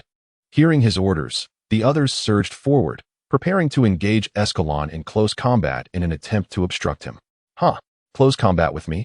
Escalon scoffed at the approaching half-mechanical adversary. As he tilted his head to evade a close-range energy blast, he raised his fist and struck an enemy's knee, resulting in a sickening crack as the leg snapped. He weaved through the throng, dispatching the half-mechanicals with a single blow, each unable to withstand even a moment against him. Before long, the ground was littered with the incapacitated forms of those missing limbs. Escalon shook his sore wrist, ready to pursue the scar-faced man once more, when suddenly, an armored vehicle adorned with peculiar patterns raced towards the entrance of the wilds. With an ominous sound, the armored vehicle opened from the top, revealing a missile-like barrel that locked onto Escalon. "Get down!" Rog's panicked shout echoed from behind. Escalon was seized by a chilling sensation, as if confronted by some primordial beast. Instinctively, he leapt to the right, diving into the underbrush 20 meters away. Boom! A resounding explosion reverberated, leaving a crater with a 15-meter diameter where Escalon had once stood. He crawled from the underbrush, gazing into the chasm before him, his heart racing as he patted his chest in disbelief. Damn it, he had actually dodged that. The scarred man's face twisted in anger as he aimed his cannon once more at Escalon, bellowing, "Let us see how many times you can evade." Boom. After narrowly avoiding another shell, Escalon found himself clinging to a tree, his gaze hardened as he eyed the armored vehicle. With a sudden surge of determination, he leaped from the tree towards the armored car. The vehicle swiftly targeted Escalon's figure, and a shell hurtled towards him. Just as it was about to strike, Escalon deftly twisted in midair, narrowly escaping the explosive projectile, landing atop the vehicle's hood. He raised his fist, clenched tightly, and brought it down with tremendous force upon the armored car. Bang! The hood crumpled under the impact, causing the rear to lift sharply into the air. Grasping the door, Escalon yanked it off with a satisfying crack, revealing the terrified visage of the scarred man within the driver's seat. "Bomb me? Please, go ahead." A chilling voice emanated from Escalon as he lunged forward, delivering a crushing blow to the scarred man. As the fist approached, the driver's face hardened, and he slammed his hand on the control panel, only to be knocked unconscious by Escalon's punch. Beep, beep, beep. What? Boom. A violent explosion erupted from above the armored vehicle, sending flames soaring and creating a deep pit in the ground. Thick black smoke billowed from the crater. The members of the hunting team rushed towards the gaping hole, unable to intervene in the earlier skirmish. "Escalon, are you all right?" came Rog's anxious voice. "Are you still alive?" "Escalon, respond." The team members shouted as they slid down the edge of the pit, desperately searching for Escalon amidst the swirling smoke. "Found him. He is still alive. Hurry, let us get Escalon back." One exclaimed. "Why isn't his clothing damaged?" "Never mind, just bring him back." Rog and another member lifted a white stretcher, upon which lay Escalon, his face smeared with black grime, exhaling puffs of dark smoke. His silver combat suit bore signs of soot. Chapter 12. I want food. 3 days later, at the underground base of Ogong, in the medical room. In a spacious chamber, Escalon lay peacefully on a soft cotton bed, while a small figure rested beside him. Suddenly, a series of thunderous sounds erupted from the bed, stirring Escalon from his slumber, as a ravenous hunger churned within him. "Ugh, I'm so hungry." Escalon's hoarse cry roused the sleeping Ivina, who rubbed her eyes, revealing faint red marks upon her face, her expression reflecting evident fatigue. "Escalon, you're awake," Ivina exclaimed, her face lighting up with surprise as she turned to him. Escalon felt the persistent protests of his stomach and turned to Ivina, exclaiming, "I am famished. I require rice." His voice, though not loud, conveyed a sense of urgency. "Food. Just a moment. I shall fetch someone immediately," Ivina responded, quickly rising and hurrying towards the dining hall. Before long, Ivina returned to the infirmary accompanied by Rog and a group of hunting team members, all bearing plates laden with generous portions of food. The rich aroma of meat wafted throughout the medical room. As the tantalizing scent permeated the air, Escalon's eyes widened, and he sprang upright in a swift motion, his gaze fixated on the steaming dishes they held. "Escalon, please remain calm." Rog and the hunting team watched, their eyes glistening with anticipation, their throats involuntarily swallowing as if they were about to be devoured along with their platters, instinctively taking a step back. "Hurry, bring it to me." Escalon dismissed their strange reactions and propelled himself towards them. His speed was remarkable, and before Rog could react, he snatched the plates from their hands. In mere moments, Escalon devoured everything they had brought, leaving the plates gleaming under the light, devoid of even a trace of grease. Holding a stack of empty plates, Escalon licked his lips, gazing at Rog with a hint of longing. "Quickly, fetch more food." Burping contentedly, he patted his stomach, reclining on the hospital bed, his expression one of satisfaction as he regarded Ivina and the others, feeling a surge of invigorating strength within him. Rog opened his mouth to speak, hesitated, and then waved his hand, ushering the hunting team out of the room, leaving only Escalon and Ivina behind. "Do not be shy, come sit." Escalon patted the space beside him, gesturing for Ivina to join him. After a moment's hesitation, she nodded and stepped over to sit beside him. Escalon turned to Ivina and inquired, "How long have I been unconscious? What is the current situation?" Ivina replied succinctly, 3 days and 7 hours. All remains as it was. "What of the help? Has there been any progress?" "None at all." The atmosphere gradually grew somber as Escalon observed Ivina, whose head was bowed, revealing dark circles under her eyes, and her formerly vibrant hair appeared somewhat dulled. "Ivina, how long has it been since you last rested properly? I recall that Drake is not the type to force children into labor, is he? Even if you are incredibly gifted, being confined to the research lab should not reduce you to such a state." Ivina, taken aback by Escalon's words, fell silent, her head still lowered. "Oh dear. Is it so that I cannot even express concern for my friend? Truly, am I unworthy of your friendship?" Escalon feigned injury, covering his eyes with his hand, yet his attention remained fixed on Ivina. "I did not mean it that way." As Ivina suddenly lifted her head, her gaze fixated on Escalon with palpable excitement. Her hands instinctively grasped the fabric of his attire. Observing Ivina's hesitance to speak, Escalon pondered aloud, "Do you not wish to discuss it here? No matter. I shall inform Drake. Without waiting for her to object, he rose and made his way towards Drake's office. Knock, knock, knock. Who is it? Can't you keep it down?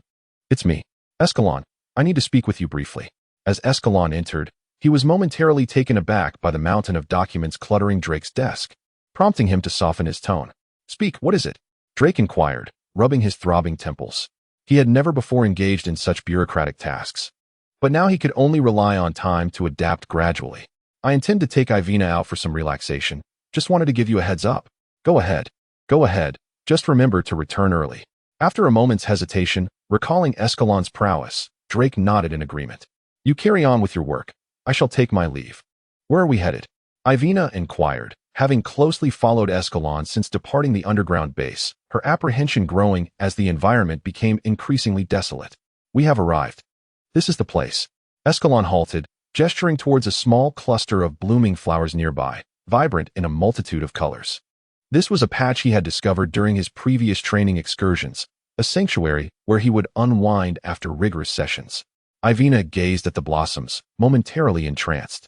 Before she could utter a word, Escalon gently led her to the grassy area adjacent to the flowers and lay down. As the sky darkened, he remained silent, patiently awaiting Ivina to gather her thoughts. Do you know of this? The super artificial intelligence from Silver Steel City? It was created by my father. Amusing, isn't it?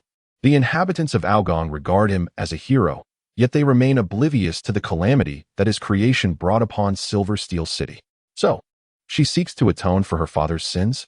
Escalon mused, uncertain of how the people of Algong would perceive Ivina upon learning this revelation. Feeling her cautious gaze upon him, he found himself growing somewhat restless. Ahem, this is not your concern. Even if you wish to contribute to Algong with your talents, you are destined to achieve far greater things. There is no need to torment yourself as you do now. Escalon regarded Ivina earnestly and added, This is my judgment. As a fellow prodigy, you too are a prodigy? Ivina turned her head towards him in surprise.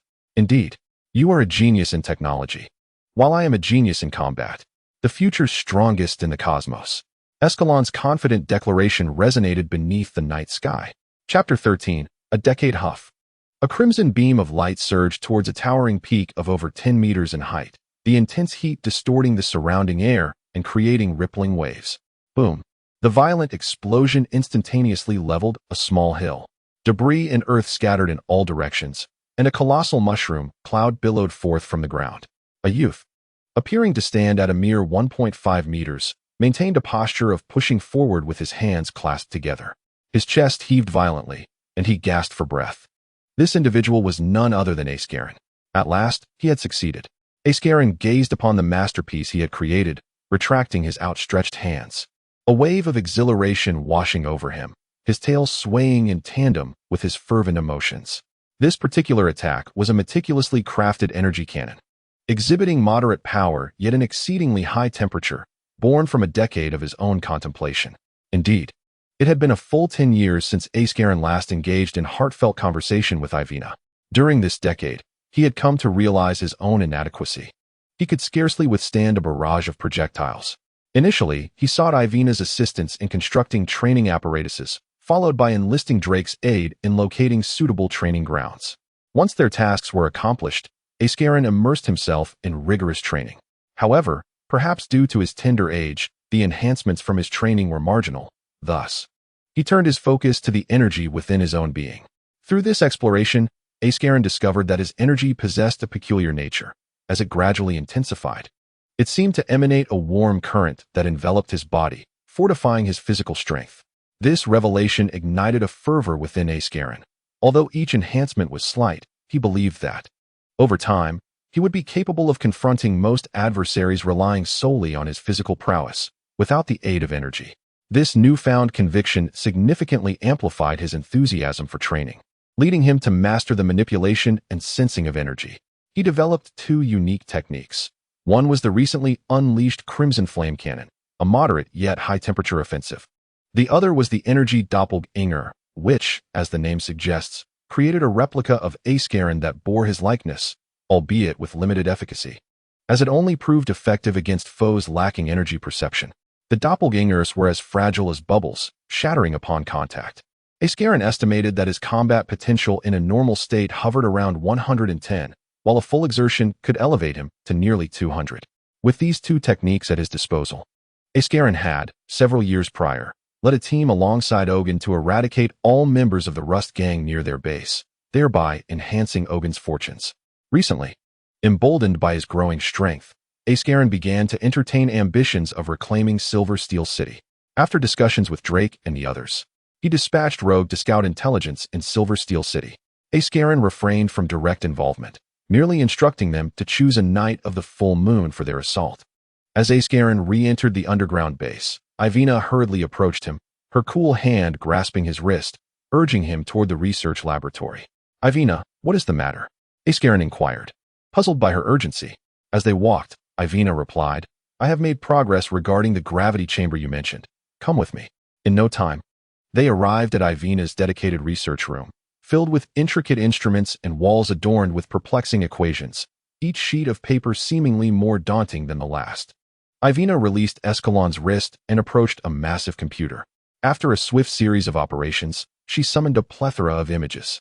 Turning to Escalon, she recognized his inability to comprehend the visuals and succinctly explained, "This is a type of metal. I am merely lacking this high-strength alloy to construct the gravity chamber you have long desired, and the levels of gravity will only increase."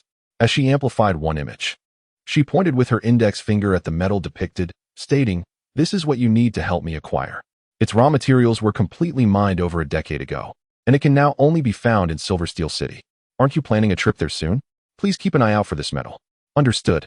Escalon's spirits lifted. After years, he finally saw a glimmer of hope for the gravity chamber.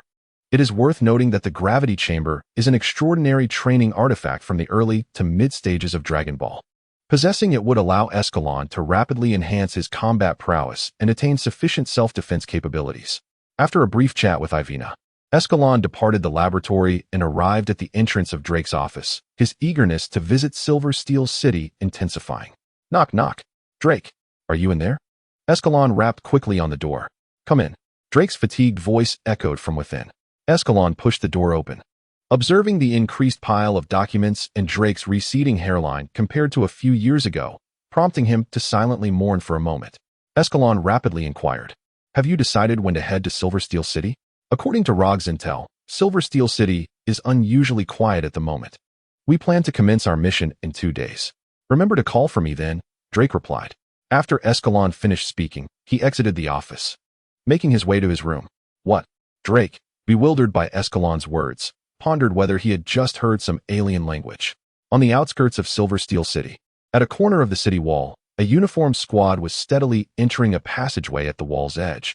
Following closely behind Rog, Escalon navigated several forked paths until they reached a ladder beneath a rusted iron cover. Rog ascended first, with the others following suit. As the lid creaked open, Rog's expression transformed dramatically. Multiple red lasers were aimed at his face, surrounded by armed humanoid robots, their eyes glinting with a silver sheen. "Beep, beep, beep. Non-target, no threat. Continue to wait." "Rog, are you stuck? Let me help you."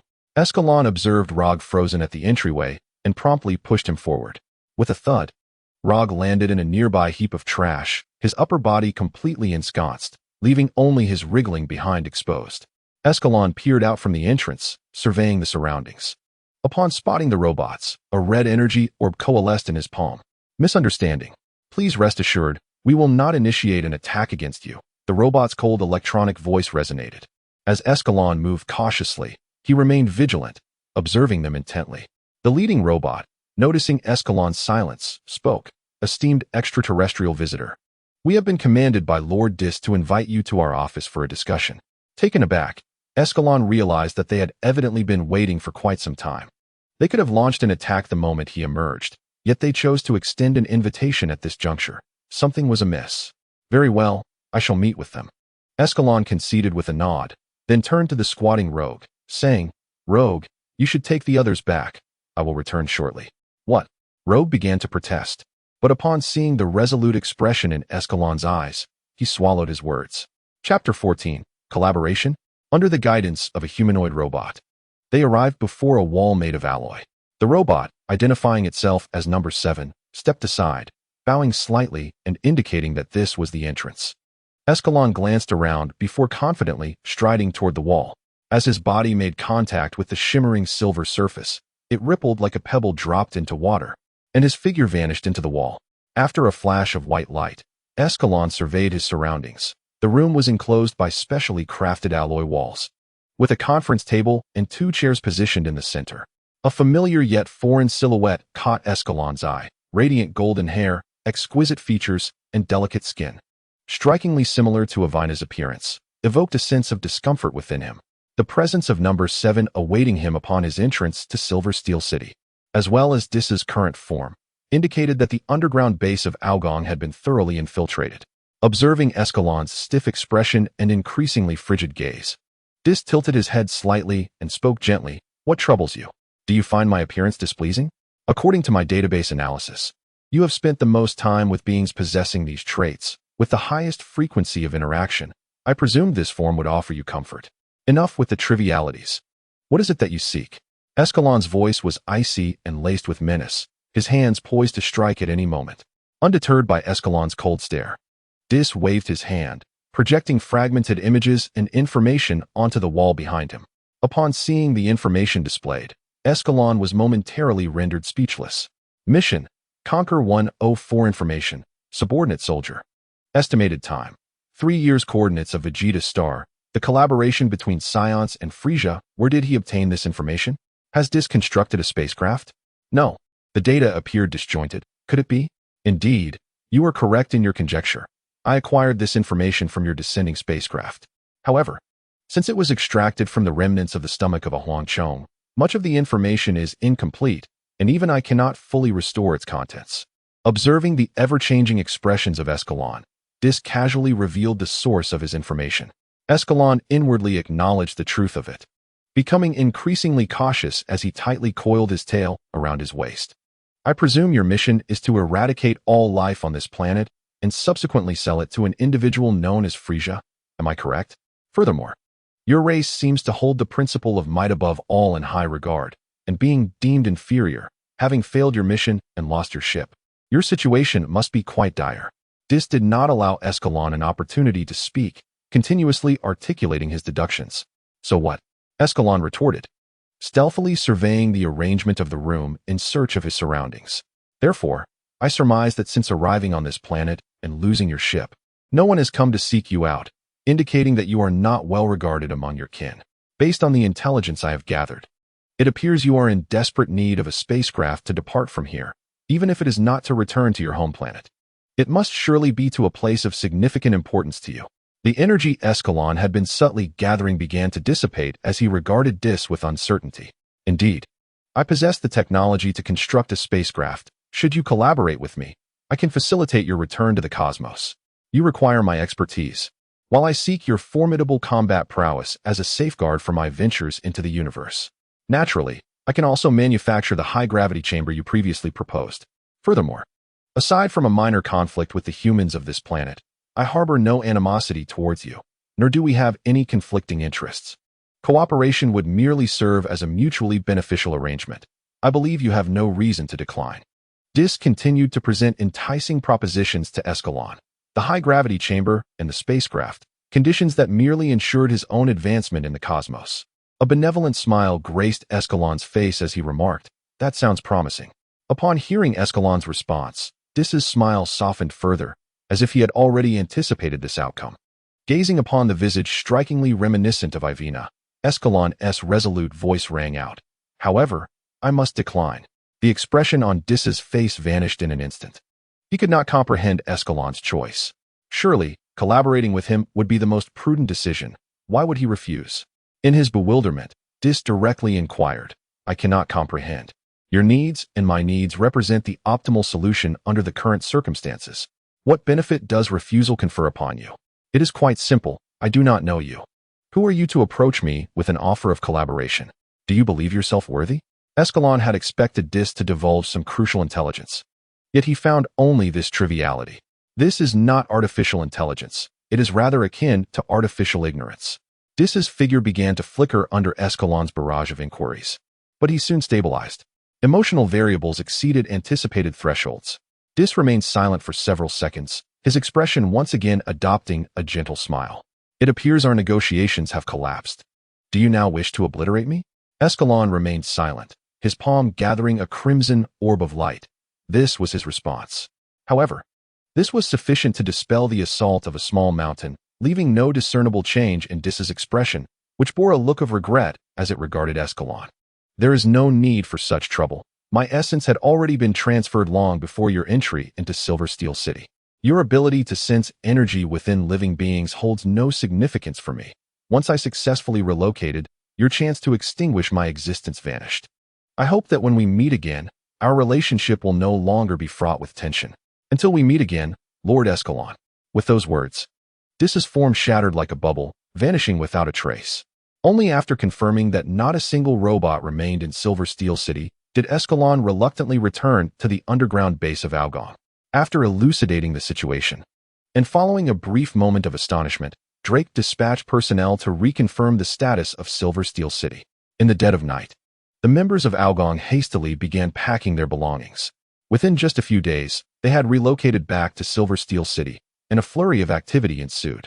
Drake began scrutinizing the information left by Dis, while Rog and his team inspected the city for any hazardous items. Meanwhile, Ivina immersed herself in the library, learning about spacecraft while simultaneously constructing a gravity chamber. For the time being, Escalon found himself at a loss, with little to occupy his time. Chapter 15. The Gravity Chamber. 3 months later, in Silver Steel City, after months of cleaning, the central area had been brought under Algong's control. Yet a significant portion remained unmanageable. It was not that Drake lacked desire. Rather, the manpower was severely limited, with the entirety of Algong numbering less than 1,000, rendering it impossible to oversee such a vast expanse. Since relocating to Silver Steel City, Drake had made the office area his residence, and the rest of Algong was likewise engrossed in their tasks.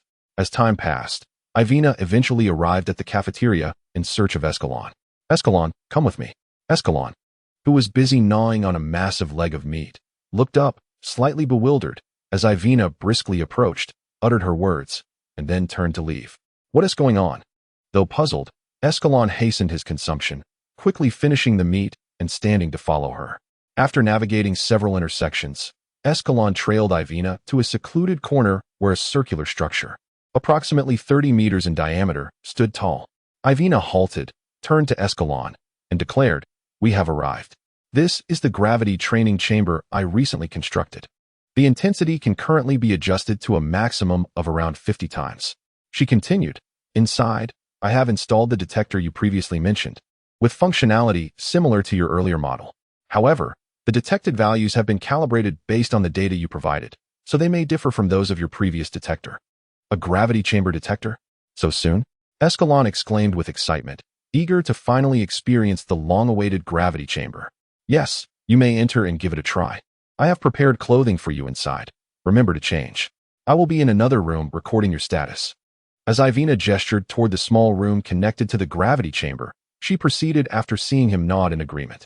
Escalon hurried to the entrance of the gravity chamber, pushed the door open, and hastily donned the black training suit that Ivina had left at the entrance before eagerly stepping into the training room.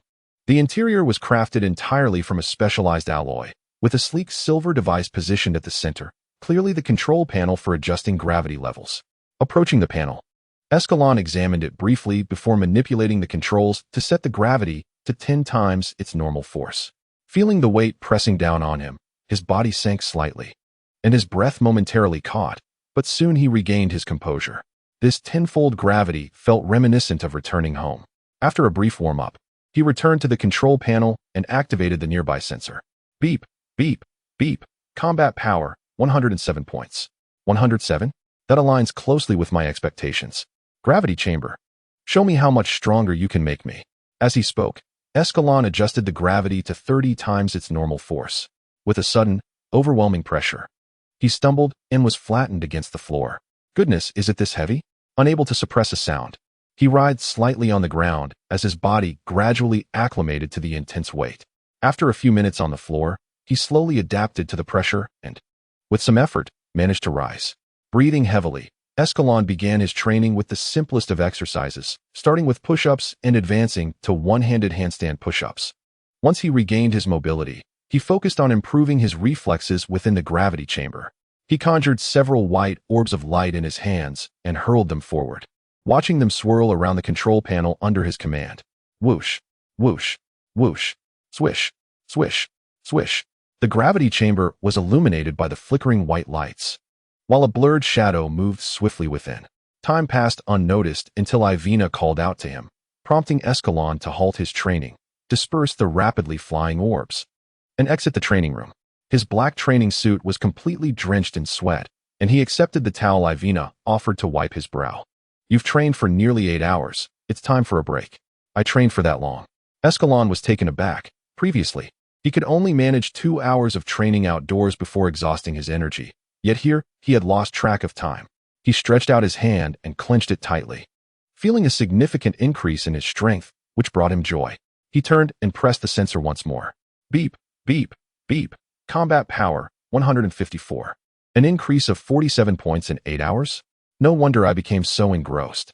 Ivina observed Escalon's reported combat power with astonishment. After completing the sensor, she had tested her own combat power and found it to be a meager 4 points, while Escalon's was already over 30 times hers.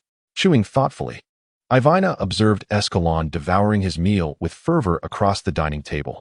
She rubbed her slightly dry eyes and gestured towards her own head, hesitating momentarily before deciding to voice a question that had lingered in her mind for quite some time. Escalon, it seems you haven't grown much taller in recent years. Are you destined to remain this height forever? The abrupt inquiry caused Escalon to freeze mid-bite, lifting his gaze to meet Ivina's. This is a characteristic of my race. Saiyans experience a rapid growth spurt as they approach adulthood, during which their height increases significantly, he explained before returning to his meal. Is that so? Ivina's tone was somewhat ethereal, as she had initially suspected Escalon was merely being obstinate. Once they had both satisfied their appetites, Escalon followed Ivina to the living quarters. After exchanging brief pleasantries, they each retreated to their respective rooms for rest. The next morning, Escalon awoke early and, after a swift breakfast, made his way to the gravity chamber to train until the afternoon, when Ivina came to find him. I must return now. Don't forget to come out for meals, she said, watching Escalon with a hint of concern. After a moment of silence, she added playfully, remember to use the gravity chamber in moderation. I wouldn't want you to be crushed and fail to grow taller.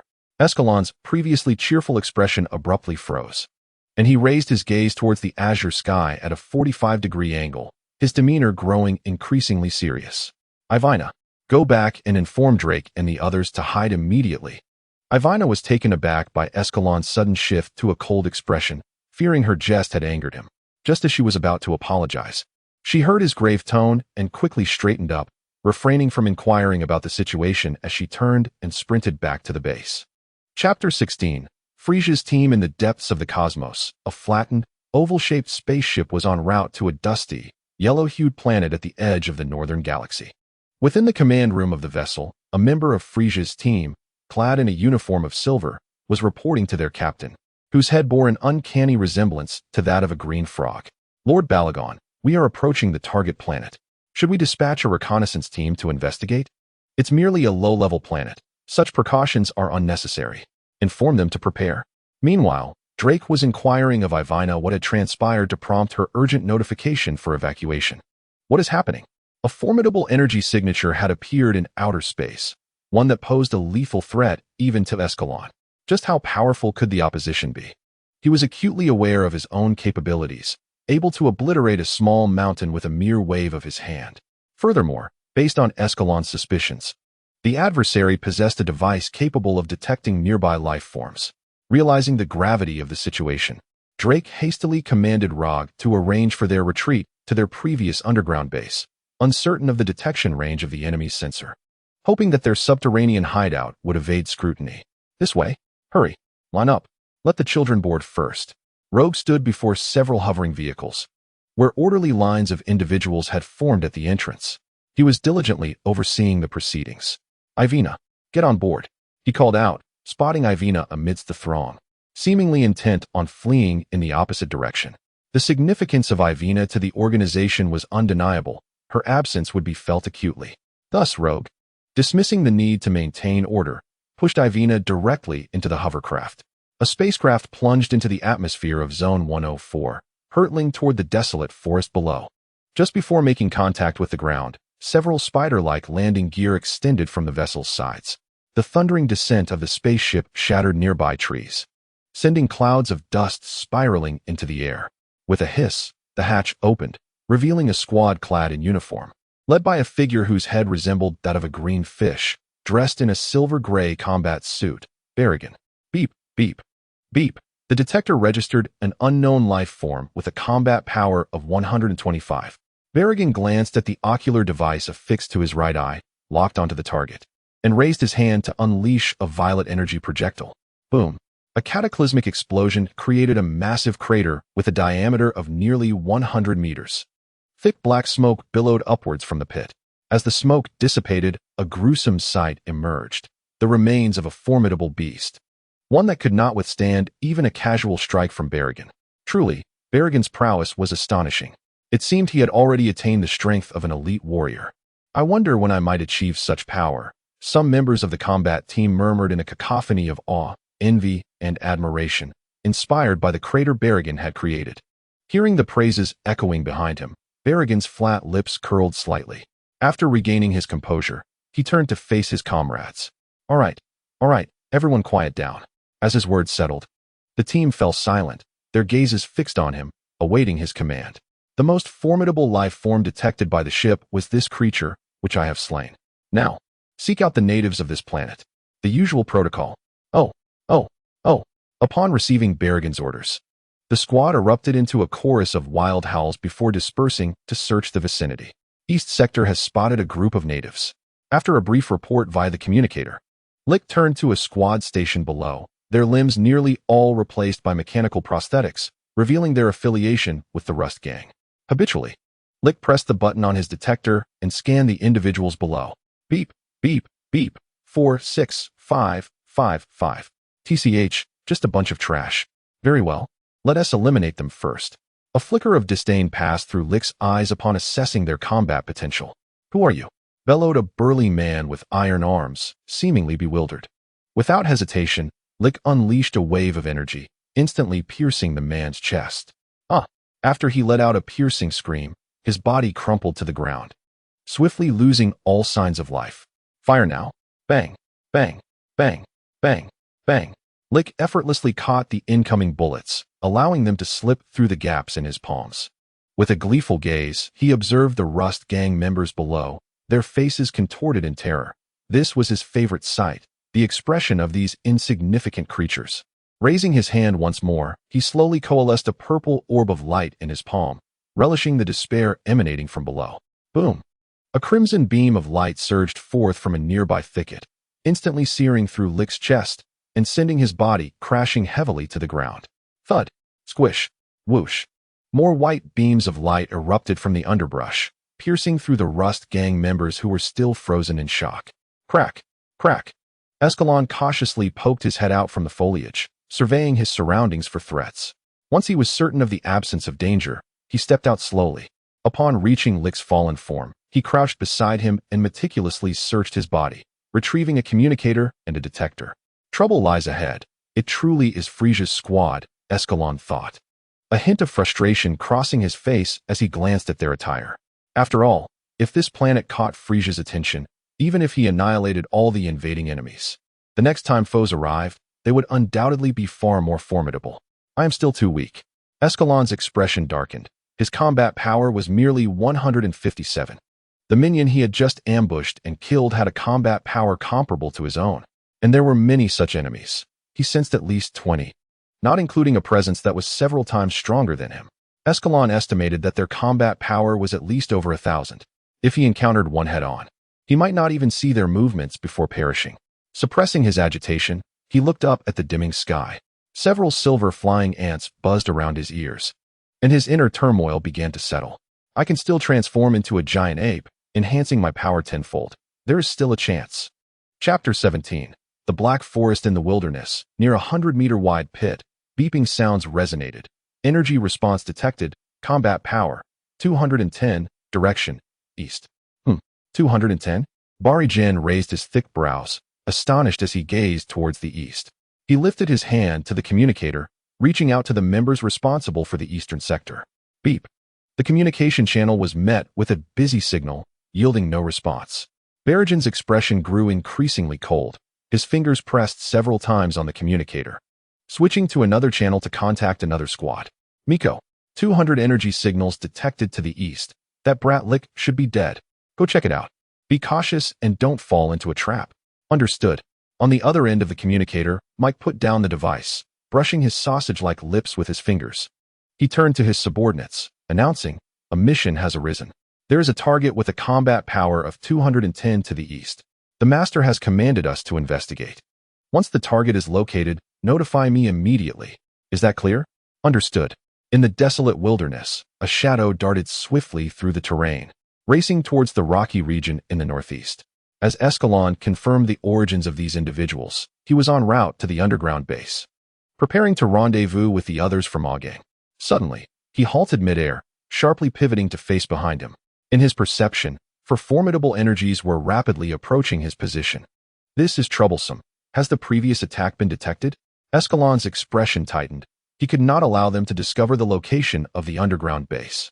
He needed to devise a plan to delay this group. He lifted his gaze, surveying his surroundings. To the left lay an endless expanse of a black forest, where enormous creatures seemed to soar above. The trees twisted skyward, their massive canopies nearly obliterating the light. Sunlight filtered through sparse gaps, casting eerie green halos upon the decaying foliage below. To the right was a circle of rocks and several small hills. Also a necessary passage to the underground base of Augang. Without the slightest hesitation, Escalon turned and accelerated towards the forest, simultaneously releasing the suppressed energy within him, deliberately exposing himself to the pursuer's detectors. Upon entering the dark forest, Escalon perched atop a gnarled tree trunk, once again diminishing his energy.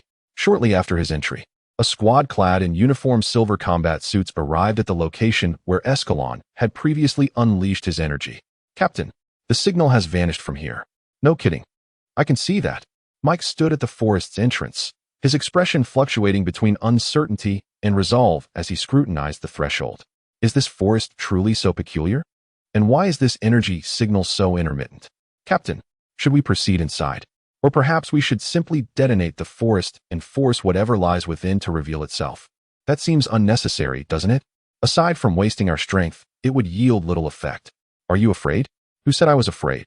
Listening to the discussion behind him, Mike furrowed his brow and turned to face them. "Let us go. Follow me inside. I am eager to see what this entity with over 200 points of energy can do against me." Mike, having ceased his contemplation, resolved to venture in. After all, his combat power was a formidable 323. How could he possibly fear something with merely 200 points? Received. With a swift motion, 5 figures transformed into violet streaks, racing into the forest. The light within the woods was exceedingly dim, and an unusual silence enveloped them, causing their nerves to tighten. They scrutinized their surroundings, feeling that everything could potentially be their target. The bizarre atmosphere gradually irritated Mike. He gestured for his subordinates to halt.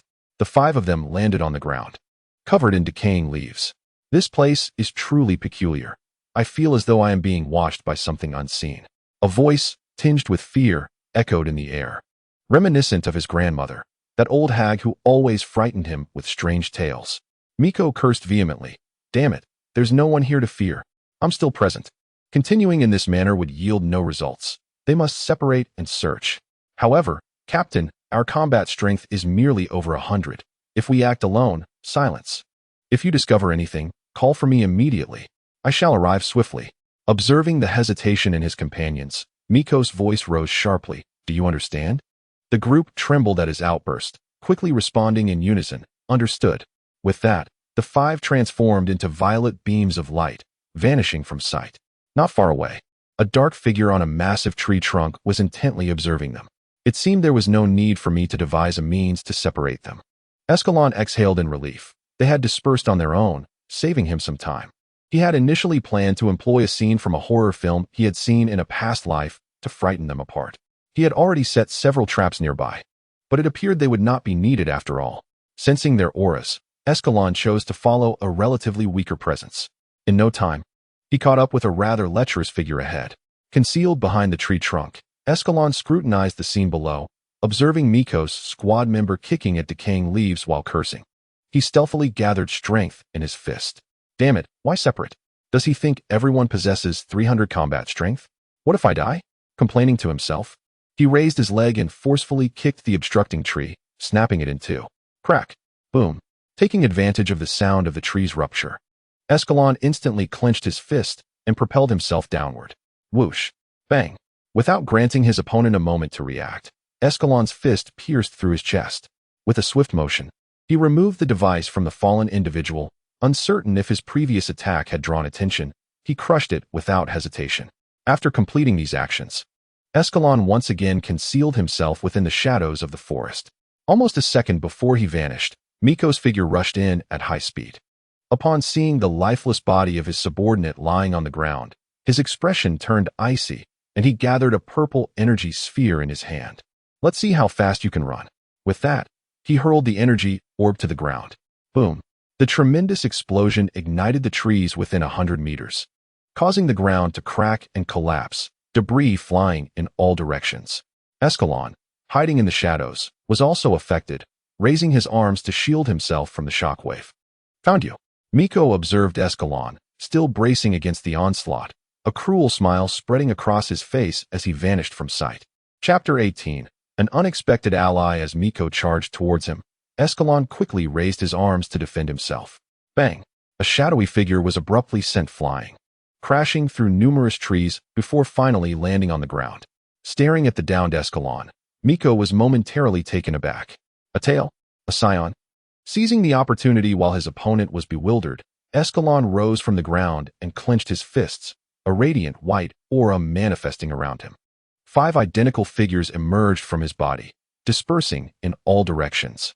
Miko, astonished by the sudden appearance of the 5 figures, swiftly activated her communicator to contact Bari-Gen.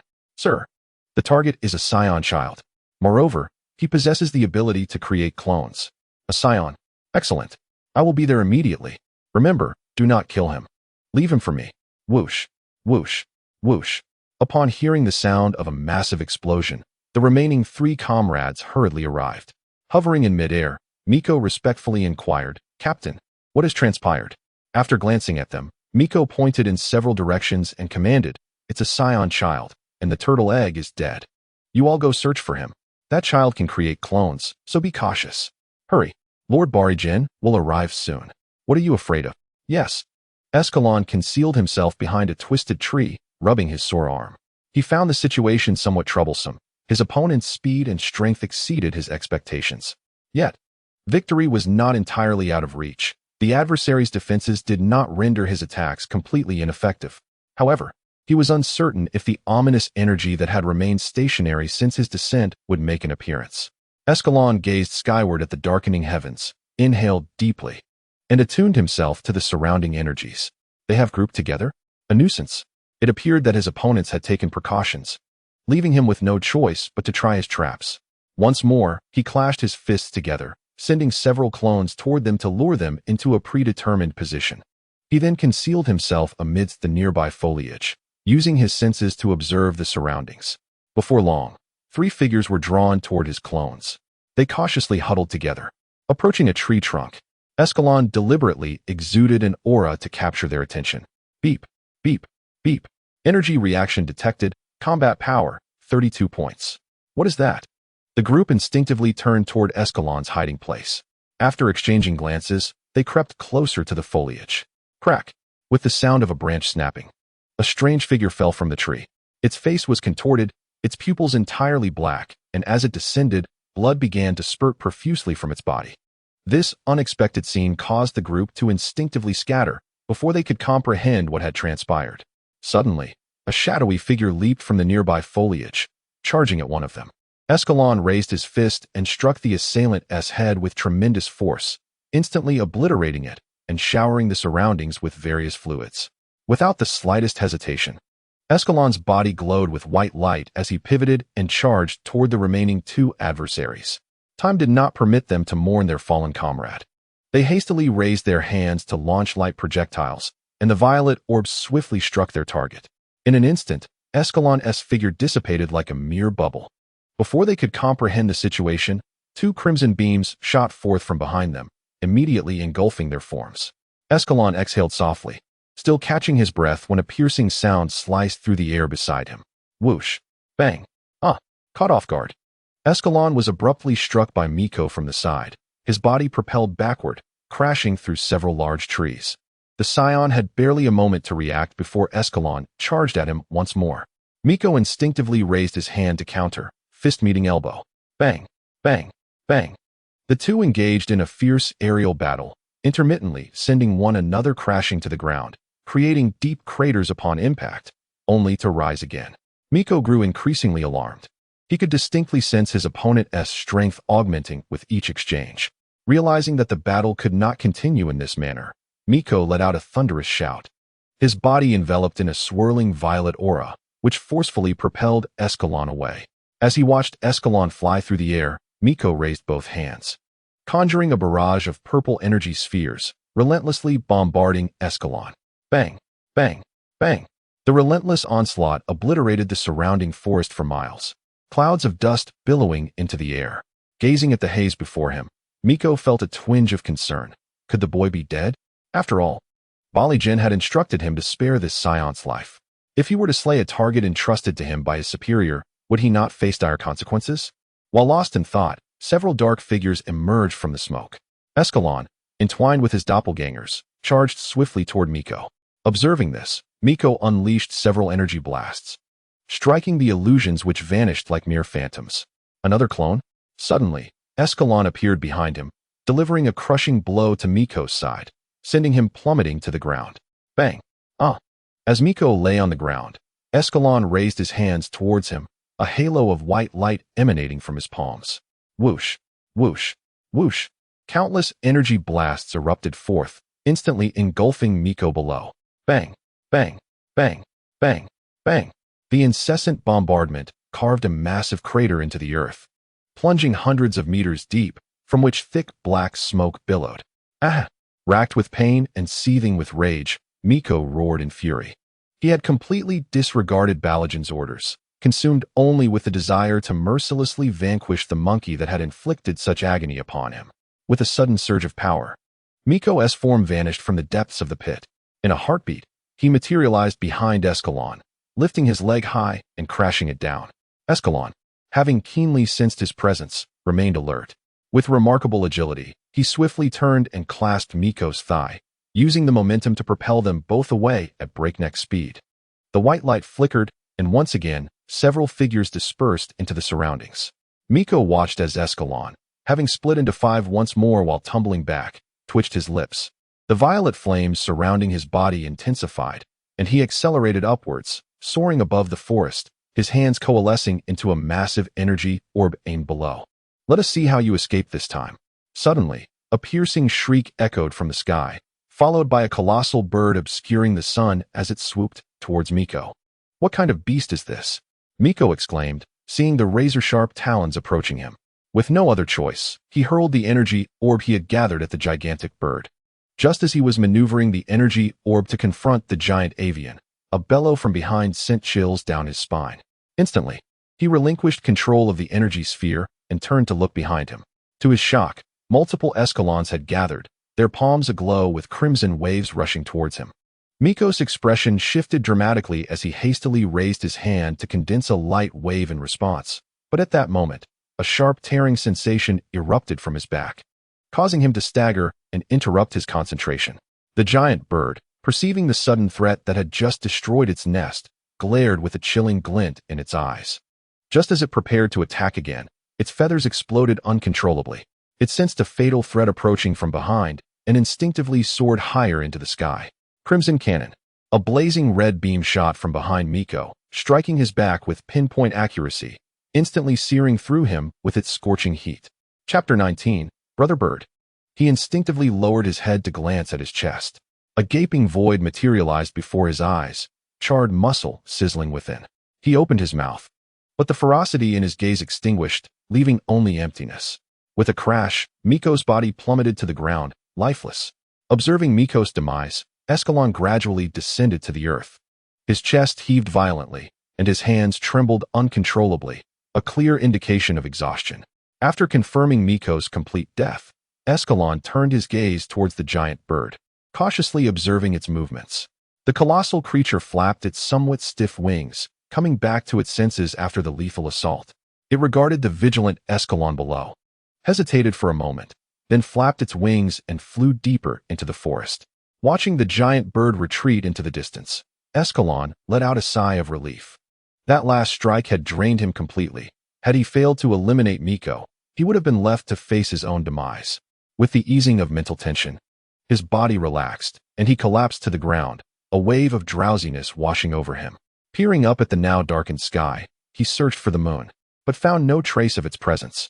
Instantly, Escalon's fatigue vanished. He sat up with a start, scrambling to his feet. It's not a good time for you to go missing. Without the moon, how could he transform into the giant ape and defeat the formidable foe approaching? Escalon patted his own face to invigorate himself, then turned to continue his journey toward the underground base. Not far along his path, a piercing sound sliced through the air. Bali Gun had arrived. With an impassive expression, Bali Gun hovered above, his gaze fixated on the lifeless body of Miko beneath him. His hands clenched tightly in fury. Useless. You couldn't even stop a single person. The veins on his forehead throbbed as he raised his hand to press the detector's button, scanning the surroundings. Beep, beep, beep. Life signals detected. Combat power, 124 points. Not far away, Miko, in a sudden burst of rage, soared into the depths of the forest.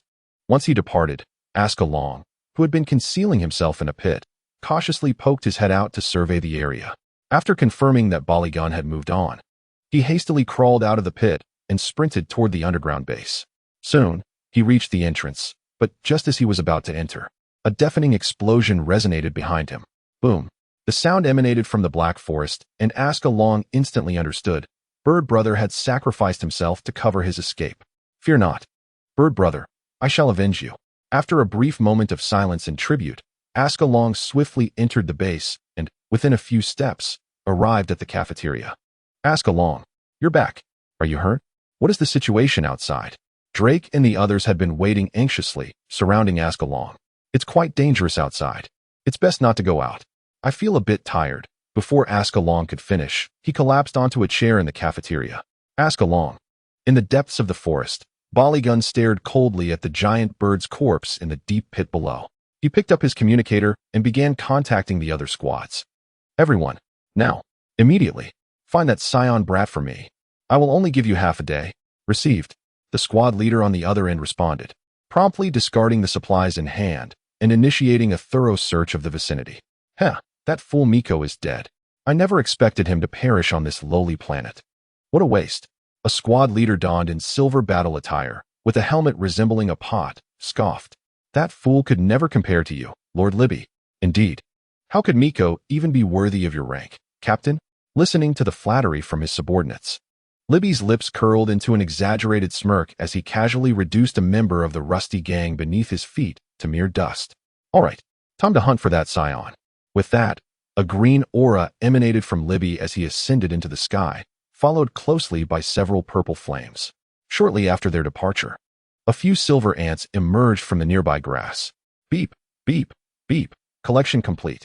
These ants lifted the fragments of rock they had just crushed and began crawling toward a minute opening not far away. In the infirmary, observing Escalon lying on the hospital bed receiving an 4-drip, Evina adjusted her glasses, her eyes betraying an undeniable weariness. How did you end up on the sickbed again? Observing the sleeping Escalon, whose brows were still tightly furrowed, Evina was momentarily taken aback as she reached out to touch his face. Suddenly, the door creaked open and Rog and Drake entered in succession. Hearing the sound, Evina hastily withdrew her hand, turning her expressionless gaze toward them. Is there something you need? How is Escalon faring? Nothing serious. He merely exhausted himself and is excessively fatigued. Given his recovery rate, a good rest will suffice. Is there anything else? Rog seemed poised to inquire further, but Drake restrained him with a subtle arch of his brow. We have no further matters to discuss. We shall leave Escalon in your care. As Rog was led away by Drake from the infirmary, Evina exhaled a sigh. Do I appear frightening? She pondered, then turned back to Escalon, gently ruffling his hair. 3 hours later, a commotion above the base prompted Evina to set aside the weapon she was assembling. Boom, boom, boom. The sound of explosions echoed from above, and the violent tremors nearly caused her to lose her balance. Rapid footsteps approached from outside the infirmary, and the door was flung open with force. Drake urgently shouted, "Avina, the aliens have arrived. You must take Escalon to the research lab and hide. We will hold them off." Avina's expression turned grave in an instant, just as she was about to respond. "No need. I am already awake. Allow me to go. You are no match for them." Escalon had awakened from his slumber unbeknownst to them, his serious gaze fixed on Rog at the doorway. Without waiting for a reply, he swiftly exited the infirmary, making his way to the surface. As he approached the entrance, several energy blasts hurtled toward him. With a flick of his hand, Escalon deflected the incoming projectiles, his icy gaze locking onto the figures hovering above. "Indeed, here you are, a pack of rodents, hiding in your lair." Labi scrutinized Escalon from below, his tone laced with mockery, yet his stance remained vigilant. The sound of the detector beeped in his ear. Chapter 20, The Battle Resumes. Beep, beep, beep. Target combat power, 346. Upon hearing the report from the detector, Labi's expression shifted. This combat power was on par with his own. His squad members, witnessing Escalon's formidable strength, hesitated momentarily. "Why are you dawdling? Charge together." Labi bellowed at his indecisive subordinates. "Yes." 5 figures lunged toward Escalon in a flanking maneuver. As they charged, Escalon remained unperturbed, standing his ground. Just as their attacks were about to connect, he placed his hands on his hips, bent his knees slightly, and let out a thunderous roar. "Huh!" A silvery aura erupted from within him, its formidable presence instantly radiating outward. The fierce impact unleashed by Escalon sent the 5 assailants hurtling away. Thud, thud, thud, thud, thud. In an instant, they were propelled backward at an accelerated pace, crashing into a nearby stone wall, leaving deep imprints of their forms upon the surface. "How is this possible?" Labi exclaimed incredulously, crawling out from the human-shaped indentation. Without acknowledging Labi's cries, Escalon vanished from sight, reappearing behind him in the blink of an eye. He raised his leg high and delivered a powerful kick to Labi's back. Bang! Labi was sent soaring forward, propelled by the sheer force of the blow. Escalon joined his hands together, summoning a series of white energy orbs that he hurled at Labi, who remained suspended in the air. Boom, boom, boom. The relentless barrage struck Labi's back with tremendous force, causing his previously descending form to ascend once more. With a resounding crash, Labi plummeted into a mountain after soaring several hundred meters, the impact shaking the entire peak violently. The mountainside then collapsed, burying Labi within its depths, leaving his fate uncertain. Escalon paid no heed to the crumbling mountain, turning his gaze toward the remaining individuals still recovering in the pit. They trembled under Escalon's cold stare, and just as they began to plead for mercy, a scorching beam of light engulfed them. Sizzle! The intense heat vaporized them instantly, silencing any cries for help before they could escape the clutches of death. Die! Suddenly, Labi's hoarse roar echoed from behind Escalon, accompanied by a green beam of light. Escalon swiftly turned, condensing a crimson energy sphere in his palm. With a forceful thrust of his hands, he propelled the red beam forward, colliding with the green beam. Sizzle! The clash of light illuminated the previously dark wasteland. Observing the stalemate, Escalon inhaled deeply, preparing to amplify his power to obliterate his opponent. Suddenly, a violet energy orb surged towards Escalon's back at a speed he could not react to. Boom! A black mushroom cloud erupted at Escalon's location. The violent explosion enveloped him in a thick shroud of smoke. The previously balanced confrontation was shattered in an instant, allowing the green beam to surge into the haze. Boom! Before the smoke on the ground could dissipate, another explosion erupted, creating yet another mushroom cloud. Thud! A figure descended before Labi, followed closely by all members of the Frieza squad. 12 figures stood firmly on the ground, among them 3 squad leaders with battle powers exceeding 200, while the rest boasted powers just over 100. Only Barigon, standing before Labi, had a battle power surpassing the 3-digit mark, reaching an impressive 1236. Labi? Oh dear. How have you become so disheveled after just a few hours apart? Humph. You were the same. That little brat is quite peculiar. I shall return to the spaceship now. I leave the rest to you. Cough, cough. Limo, clutching his charred chest, continued to cough, realizing he was no longer able to fight. Bali Jin stood still, his gaze fixed on the swirling smoke, a cruel mockery evident in his eyes. Don't die so easily, Scion. As the smoke dissipated, the once relatively flat ground revealed itself as a bottomless pit. Escalon lay at the bottom, his clothing reduced to tattered rags from 2 explosions, with only his trousers remaining somewhat intact. Cough, cough, cough. Escalon expelled a black smoke ring from his mouth, followed by several mouthfuls of blood. He felt pain coursing through his body, rendering him momentarily immobile. After catching his breath, Escalon struggled to prop himself up, slowly turning over. The movement revealed his scorched tail, the singed fur falling away to leave only a bare tailbone. In Escalon's perception, the energy signatures above the pit were fully exposed to his sight. Comparing himself to his opponents, a wave of despair washed over him. He could barely react to their attacks. Advancing would only lead to certain death. Should he flee? Relying on his ability to control energy freely, abandon the others in Ogun, and find a place to hide? The thought of escape took root and grew uncontrollably, as if simply hiding would ensure his safety. His opponents possessed 10 times his strength. Finding an opportunity to hide seemed the most prudent course of action. Yet, why did he feel such anger? This anger was not directed at Bali Jin, but rather at himself. How could he be reduced to such a state by an adversary with merely 1,000 battle power? The primary reason lay in his own lack of effort. Indeed, he could justify his meager battle power of a few hundred at such a young age, while Sun Wukong had only just begun to reach similar levels. But what was the situation of his opponent? And what of his own? Knowing the formidable foes that lay ahead, Escalon, how dare you slack off? Above the pit, Bali Jin grew increasingly impatient as he observed the stillness below after the smoke cleared. He stepped forward, peering down into the pit, where Escalon lay motionless.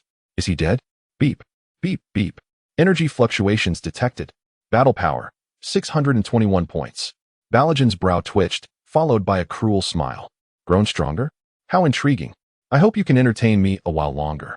With that, he gazed at Escalon, who had now risen to his feet, standing casually. Ah! Chapter 21, Fierce Battle. Ah! A beam of white light erupted from the depths of the pit, as if to pierce the heavens. Escalon, bare-chested, extended his right foot forward, positioning his hands before him. Energy radiating fiercely from his body, an astonishing presence. With a gentle step, he vanished from sight, leaving behind only a small footprint on the ground. Upon reappearing, he found himself behind Bali Gun, raising his right fist, which had already been charged with power, and struck fiercely at Bali Gun's back. Humph! Bali Gun snorted coldly, swiftly turning around and extending his palm to meet the blow. His rough hand pierced through Escalon's fist, yet Bali Gun felt no tangible impact. The Escalon that had been struck dissipated like a bubble, revealing itself to be merely an illusion. Bang! With a resounding thud, the real Escalon descended from above, raising his leg high and bringing it down hard upon Bali Gun's head. Bang! Oh! The unexpected assault caught Bali Gun off guard, sending his form crashing down, creating a large crater in the ground. Roar! Escalon, buoyed by his success, bellowed triumphantly, his aura surging once more, transforming into a white meteor racing towards the pit where Bali Gun lay. As he neared Bali Gun, Escalon brought his legs together, twisting inward, and struck Bali Gun's head fiercely with his knees. Cough, cough, ah! Bang! Just as Bali Gun struggled to rise from the crater, still dazed from the previous attack, he found a pair of knees crashing into his face. The knee strike forced Bali Gun down, burying his head into the earth. From the moment he was struck down to being planted into the ground, merely 2 seconds had passed. The Frieza squad, momentarily stunned, finally reacted. Some charged at Escalon in a rage. Others conjured purple halos in their hands, unleashing a barrage of energy blasts towards Escalon. Whoosh, whoosh, whoosh. Unfazed by their attacks, Escalon quickly advanced, grasping Bali Gun's exposed leg. Huh! With a powerful shout, Escalon yanked Bali Gun from the ground and hurled him upward, preparing to deliver a powerful kick with his right leg. Bang! Ah! Bali Gun soared into the sky, blocking all of the energy blasts fired by the Frieza squad. Bang! Bang! Bang! Stop it! That is Lord Bali Gun. Upon realizing that their own energy blasts were relentlessly striking Bali Gun, the faces of several squad leaders turned ashen. Watching Bali Gun being battered by his comrades in the sky, Escalon's body sank slightly as a crimson aura enveloped his hands. Huh! Whoa! All the power accumulated within him converged into his palms, which he slammed together with force. Crimson Fire Cannon. Escalon thrust his hands skyward, unleashing a towering crimson beam that engulfed Baligan. Lord Baligan. Witnessing Baligan's garments dissolving under the radiant beam, the squad leaders found themselves momentarily at a loss for what to do. Once more, Escalon's roar echoed from below, leaving the squad leaders in a state of bewilderment. The radiant beam enveloping Baligan suddenly broadened, arching outward from Escalon's grasp and swiftly encompassing them all. Mother, help! The searing heat instantaneously dissolved their bodies, and after emitting one final, anguished cry, they vanished into thin air. What is the situation outside, Ivina? Has Escalon emerged victorious? All the combatants from Ogun were crammed into a single research room, where violent tremors occasionally reverberated through the air. The onlookers, watching Ivina standing before the detector, dared not breathe, fearing they might disrupt her concentration. Drake, restless, paced within the research room, his gaze fixated on the monitor beside the detector. His heart raced with excitement.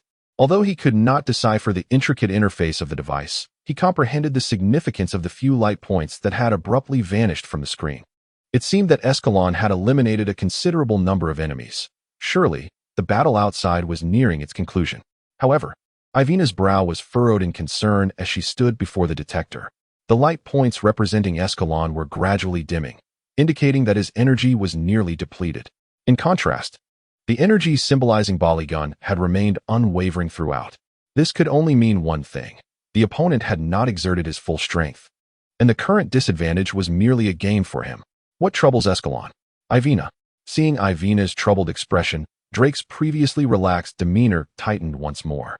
Escalon gasped for breath, his chest heaving. The power he had unleashed in his fury was dissipating, and his outstretched hands trembled slightly. As he sensed Baligan plummeting from the sky, he realized that his attacks had failed to breach the opponent's defenses. Despite the nearly exhausted energy within him, he felt no despair as his anger faded. An unusual calm washed over him. After regaining his breath, Escalon resumed his battle stance, his gaze fixed intently on the distant Baligan. What? Didn't fall for it? I'm lying here on the ground, and you little brat want to even come to check? Baligan effortlessly sprang to his feet, glancing around at his subordinates. Is that all? How pathetic. But scavenging is a waste of my time, don't you think? How will you compensate me? With a shake of his head, a crisp sound echoed from his neck as he mockingly regarded the vigilant Escalon. Upon seeing Escalon's cold demeanor, an unnamed fury ignited within him. That same expression again. Memories of past humiliations resurfaced. The scion brat, who had evaded his grasp despite his best efforts, lay wounded in the healing pot.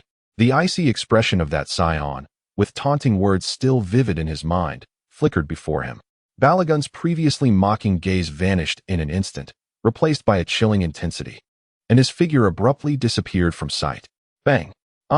Escalon merely caught a fleeting shadow before feeling a sudden impact to his abdomen, causing his body to arch instinctively as he spat out saliva. Bang! Ugh!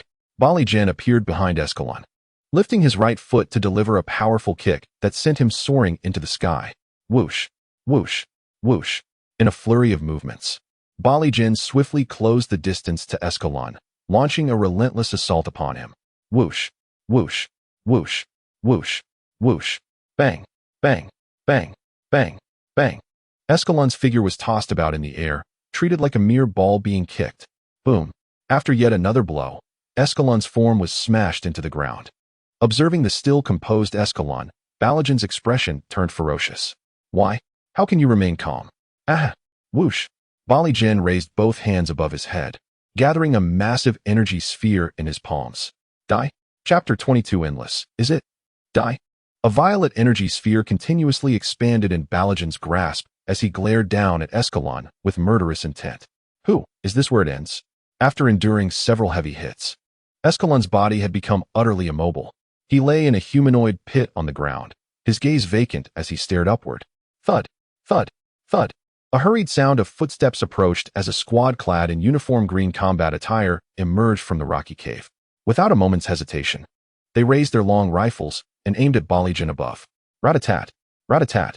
Rat-a-tat! Rat-a-tat! Rat-a-tat! A barrage of bullets struck Baligan, who was in the midst of concentrating his energy sphere in the air. Momentarily caught off guard by the assault from below, Baligan thought, how dare these trash attack him? Just as he prepared to hurl the energy sphere downward, he sensed an unusual disturbance within his body. The frequency of energy flow within him seemed to be obstructed, causing his stored power to become chaotic. The energy sphere he had gathered above also appeared to be affected, beginning to sway precariously. Alarmed, Bali Jin hastily attempted to increase his output, but this only exacerbated the situation. After a violent tremor, the energy sphere erupted with a resounding boom, engulfing Bali Jin in its blast. Boom. Taking advantage of Bali Jin being struck by his own attack, Drake and the others swiftly raced toward Escalon's position. Escalon. The explosion and cries jolted Escalon's somewhat disoriented consciousness back to awareness. He struggled to lift his head to survey his surroundings. Rog. Drake? What are they doing here? Escalon shouted with all his might. Get back. What are you doing out here? Hurry. Whoosh. Bang. One of the Ogan personnel, not far from Escalon, trembled with his mouth agape, his body pierced by a beam of light, collapsing instantly to the ground. Cough. Cough. You worthless trash. As the smoke in the sky began to clear, a disheveled Bali Jin emerged, bloodied and evidently injured by his own attack. With a face twisted in fury, Bali Jin glared downwards, his eyes glinting coldly as he unleashed a barrage of violet energy blasts towards below. Get down. Bang. Boom. The relentless bombardment entirely obscured the multitude below, raising a cloud of dust and debris. Escalon gazed around in a daze, perceiving the familiar energies dissipating one after another. It wasn't until a cold corpse was propelled by an explosion and landed upon him that he recognized the face he once knew. Is this Drake? The incessant gunfire began to wear down Balagon as well. Breathing heavily, he observed the dazed Escalon below, a grin of delight spreading across his face. What's the matter? Are you concerned about this trash? Alas, they are all dead, all thanks to your pitiful self. Ha ha ha. Escalon felt his sanity fracturing completely, a surge of primal fury igniting from the base of his spine, compelling him to rise once more. A crimson aura enveloped his form in an instant, shrouding him in its fierce embrace. How is this possible? Balagon stared in disbelief at the resurgent and menacing Escalon. Ha ha ha. With a sudden surge of power, Escalon propelled himself into a blood-red comet, hurtling towards Balagon. Bang! A dull thud echoed as Balagon doubled over, his body contorting as he fled into the distance. After soaring over 1,000 meters, his figure collided with a mountain, obliterating it in an instant. Boom! The shattered mountainside engulfed Balagon, leaving him trapped beneath the rubble, struggling to rise. Meanwhile, after a brief eruption of power, the crimson aura around Escalon swiftly dissipated, and he fell helplessly to the ground. Thud. Face down. Escalon succumbed to unconsciousness, his injuries and fatigue overwhelming him. In the distance, amidst the ruins, a bloodied hand emerged. Balagon, with every ounce of strength, crawled forth, spitting out a mouthful of blood as he laboriously rose to his feet. Huffing, he steadied his breath and staggered towards Escalon. It seems victory is still mine. Before long, Balagon reached a short distance from the prostrate Escalon. Ha ha. Balagon laughed maniacally as he raised his right hand, conjuring another violet energy sphere. Just as he believed it was over, several slender beams of light shot towards him from behind. What is this? Balagon reacted instinctively, but his injuries slowed his evasive maneuvers, and he was struck by several silver beams of light. Is this never-ending? High above, several gleaming silver drones hovered, their weapons trained upon him, unleashing a barrage. This assault, though causing him to stagger, failed to inflict any real harm, allowing him to breathe a sigh of relief. Yet, when he turned around, his expression froze in shock. The once prone Escalon had vanished. His figure darted across the nearby wasteland, skillfully navigating the treacherous ground. Beneath Escalon, a silvery luminescence began to shimmer, and upon closer inspection, it became evident that a multitude of silver ants were bearing the colossal Escalon, whose size was hundreds of times greater than theirs. Their legs spun with the rapidity of rolling wheels as they scurried towards the distant silver steel city. Barigen, momentarily taken aback, swiftly summoned the scant energy remaining within him and dashed forward in pursuit.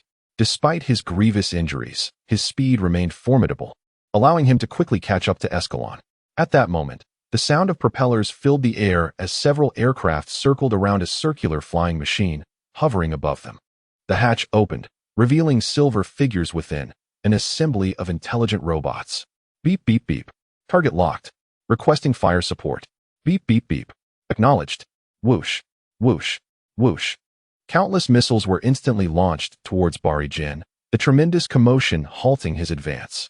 With a swift gesture, Bari Jin intercepted the missile barrage, but just as he prepared to retaliate, the circular aircraft, having inexplicably positioned itself above Escalon, suddenly emitted a peculiar silvery radiance. Below, the ants beneath Escalon swiftly assembled, revealing a diminutive needle that pierced into his neck, injecting a frigid liquid within. As the icy substance coursed through Escalon's body, his previously shut eyes sprang open, instantly captivated by the silvery orb above. Thud, thud, thud. A deep, resonant heartbeat echoed from Escalon's chest. His torso began to heave violently, muscles swelling and fur sprouting rapidly. Observing the anomaly manifesting in Escalon, Barajan's expression shifted dramatically. Ignoring his own pain, he forcefully condensed a sphere of energy and hurled it towards Escalon. Boom! The violent explosion generated a shockwave that sent dust swirling into the air, enveloping the scene in a cloud of debris. Dead. Bari Jin gasped for breath, his gaze fixated on the cloud of dust. Roar! Chapter 23. The Giant Ape Roar. An astonishing aura surged forth from the dust, transforming into a visible shockwave that dispersed the surrounding debris. A colossal figure emerged, towering over 40 meters, its face grotesque, with a protruding jaw revealing menacing white fangs. Its body was covered in coarse, brown fur, and a robust tail thrashed against the ground, shaking the earth beneath with tremendous force. Its blood-red eyes brimmed with ferocity, fixating intently on the diminutive figure below. Beep, beep, beep. Mission objective accomplished, initiating withdrawal. Upon completing their task, the aircraft, along with the emanating silvery orb, ascended higher into the sky. Within moments, they reached an altitude of 10,000 meters, swiftly scattering in all directions. The lower hulls of the aircraft opened, revealing cameras directed at the formidable giant ape. Faced with the creature radiating an aura of brutality, Bari Jin instinctively took a step back. What madness is this? Balajan's expression was rigid, instinctively filled with terror, his body trembling slightly. Even without the use of a detector to gauge the combat prowess of the colossal ape before him, he could clearly sense that its strength far surpassed his own. With a thunderous roar, the giant ape lifted its massive foot and aimed it squarely at Balajan. As the enormous foot descended upon him, Balajan swiftly rolled to the side, narrowly evading the attack. The ground where he had just stood collapsed under the weight of the foot, fissures erupting as torrents of subterranean water soaked the earth. Roar! Observing Balajan's narrow escape from the impending stomp, a glimmer of mockery flickered in the ape's eyes as it raised its foot once more to deliver a brutal stomp. Several times, just as it was about to crush Balajan, the giant ape would deliberately slow its movements, allowing Balajan to scrape past its foot and avoid certain doom. Each stomp reverberated violently, causing the earth to tremble beneath its might. Panting heavily, Balajan narrowly evaded yet another earth-shattering stomp, his body now soiled and battered. Not a single part of him unscathed. The sight of the giant ape treating him as mere plaything ignited a profound sense of humiliation within him. With a steely gaze, Balajan seized the fleeting moment when the ape's foot descended, channeling his energy into a projectile aimed at the vulnerable soul. Boom! The explosion struck the foot's weak point, momentarily halting the giant ape's movements. However, before Balajan could catch his breath, a colossal foot loomed above him, casting a shadow that enveloped him entirely. Roar! The itchiness felt at its foot's base ignited a furious rage in the giant ape's eyes. Boom! The impact of the foot crushed Balajan, the immense force fracturing the ground beneath him, sending cracks radiating outward endlessly. The giant ape lifted its foot, revealing Balajan, embedded in the earth below. His body bore numerous fractures, covered in dust and blood. His head tilted to the right, his chest devoid of movement. He lay motionless in the pit. Roar! Roar! Exhilarated at what seemed to be Balajan's demise, the giant ape raised its arms triumphantly against its chest. Thud! Thud! Thud! The ape then turned to survey its surroundings, seemingly in search of a new plaything. Coughing, Balajan, embedded in the ground, suddenly opened his eyes. Noticing the giant ape had turned its back on him, his gaze quickly fixated on its tail. With a steely resolve, he mustered his strength to flip over and aimed at the ape's tail. A violet energy projectile shot forth, striking the giant ape's tail with precision. Yet, Balajan's full force strike merely singed the fur at the tip of the tail. Roar! Sensing the attack on its tail, the giant ape let out a furious roar, its tail lunging towards Balajan. No. Balajan gazed in despair as the thick tail swiftly approached, ensnaring his body in its grasp. The immense force tightened around him like a constricting serpent, causing his bones to crack and his internal organs to rupture, his eyes bulging in terror. The colossal ape seized Balajan with its tail, bringing him before its face, its crimson eyes fixed upon him, brimming with a chilling intent to kill. It opened its cavernous maw, and a blood-red orb swiftly coalesced within. With a roar, the tail flung Balajan upward, and a crimson beam enveloped him, launching him into the distance. Boom! Balajan's form was instantly consumed by the luminous flow, creating a chasm several thousand meters long in the ground. A massive mushroom cloud ascended over the desolate landscape, the violent explosion sending tremors throughout the entire planet. The earth quaked violently, and seawater surged onto the land, resulting in natural disasters erupting across the globe. Roar! Roar! Roar! The giant ape pounded its chest once more, exhilarated by the calamity unfolding around it. Again, it conjured a blood-red orb in its mouth, aiming it towards the mountains, preparing to unleash its fury. At an altitude of 10,000 meters, an alarm blared. High-energy reaction detected. Request to shut down the Moonlight Launcher. Repeat. Request to shut down the Moonlight Launcher. Several spacecraft sounded their alarms simultaneously, while the onboard robots communicated rapidly. Authorization granted. Engaging shutdown. Beep, beep, beep. A figure materialized on the screens of the spacecraft, its typically serene expression now displaying a rare urgency. The standard procedure to deactivate the Moonlight was no longer feasible. Physical destruction was the only option. It swiftly commandeered the spacecraft's control system, directing it to launch missiles at the silvery orb. Boom! Several missiles struck the silvery sphere with precision, detonating it instantaneously. Below, the silvery beam that had been projected from above vanished in an instant, causing the giant ape to freeze momentarily. The blood-red orb in its mouth, which had been on the verge of formation, began to dissipate as if its energy supply had been severed. The malevolence in the ape's eyes began to fade, and its body gradually shrank back to its normal size. Swish, swish, swish. The sound of propellers echoed from the sky as several spacecraft descended gracefully. The hatches opened, and a few silver humanoid robots emerged, with Dis taking control of one. It approached the edge of a pit and gazed down at Escalon, astonishment evident in its eyes. There lay Escalon, unscathed and devoid of scars, even appearing more robust. Dis pondered momentarily, then instructed the other robots to return to the spacecraft. Shortly thereafter, they emerged with several boxes, and Dis quickly opened one, retrieving several syringes. With a syringe in hand, it hurried to the slumbering Escalon, crouching beside him. The silver palm poised the syringe toward Escalon's arm. Bang! Chapter 24, The Oversight. A gunshot rang out from the direction of the severed tree, striking the syringe with pinpoint accuracy. Nearby robots immediately reacted, raising their weapons and aiming at the source of the sound. Dis stared at the fractured syringe in his hand, momentarily taken aback, before rising to gaze towards the right.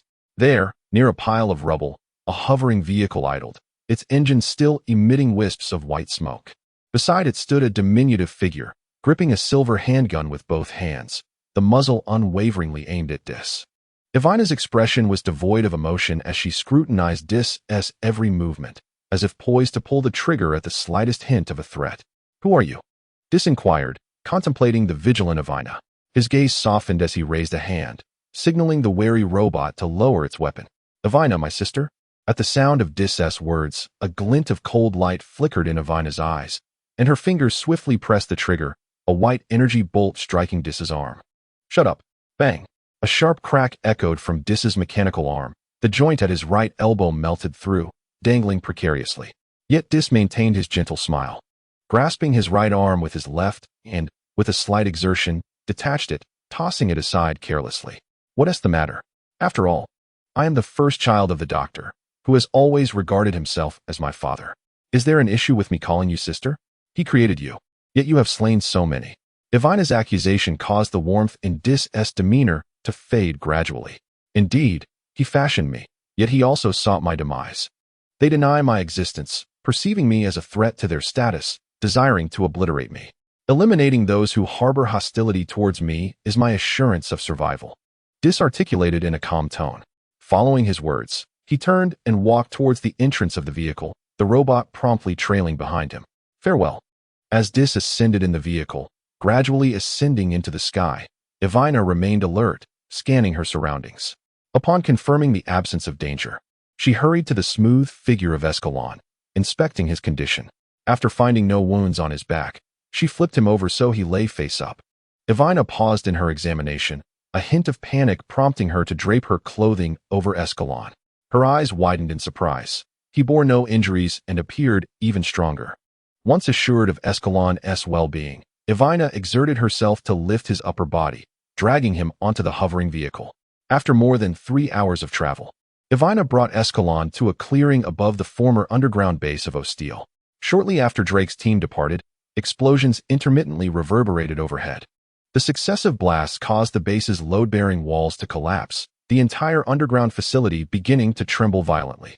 Upon realizing the abnormality, Evina decisively led the remaining survivors from the underground to the surface to establish a temporary stronghold. Stepping out of the vehicle, she gazed at the group gathered around several tents not far away, most of whom were women and children. The children huddled quietly in the arms of their remaining relatives, while the elderly congregated near a small mound of earth. Gazing at the stone monument above, Evina fell into silence. This was the final resting place of the hunting team and several young souls. All had perished in the noble endeavor to assist Escalon, leaving their parents to mourn in the shadow of this monument. They were all engulfed in the sorrow of losing their loved ones, unaware of Evina's return. Taking a deep breath, Evina slapped her cheeks, forcibly suppressing her emotions. She understood that the time for rest had not yet arrived, the danger still loomed, and they could not afford to pause. Once she had composed herself, Evina shattered the oppressive atmosphere with her words. I need a few people to help. I have brought Escalon back. Her proclamation momentarily jolted them from their grief, and they began to approach her. Evina has returned. She brought Escalon back with her. Wonderful. You have finally returned.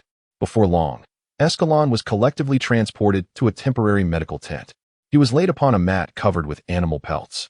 Evina stood beside the medical apparatus, which she had unearthed from the collapsed base while searching for Escalon. After confirming that Escalon bore no significant injuries, she exhaled a sigh of relief. Turning to face the gathering crowd at the entrance, their expressions mingled with concern and sorrow, she addressed them. Evina, what has happened to Escalon?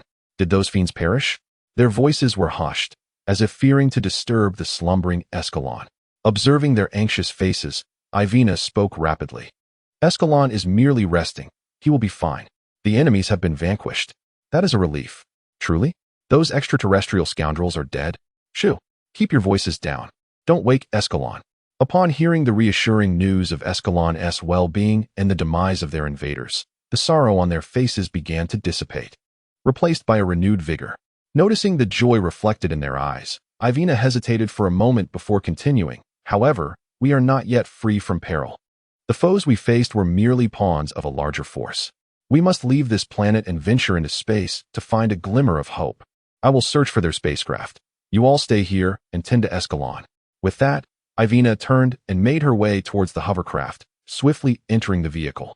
Just as she was about to start the engine, a voice called out, Evina, allow me to accompany you. The speaker was Sana, who previously cooked in the cafeteria. Her husband was also a member of the hunting team. Once Sana boarded, the hovercraft roared to life, leaving behind a plume of white exhaust as it swiftly vanished from sight. Following the signal they had previously acquired, Evina soon located the spacecraft near a massive crater. With a soft hum, the hovercraft halted near the spacecraft's entrance. Evina, armed with a specialized pistol, cautiously entered the ship, handing Sana another pistol to keep watch outside. Evina tread lightly within the confines of the spacecraft, her curiosity guiding her until she reached the infirmary. Upon entering, her gaze was immediately drawn to several circular treatment pods, one of which ominously housed a figure, none other than Libby, who had returned to the ship for healing. He lay silently suspended in the therapeutic liquid. Suddenly, a barrage of gunfire erupted, bang, bang, bang, bang. With unwavering resolve, Evina unleashed a relentless volley at Libby until her ammunition was depleted.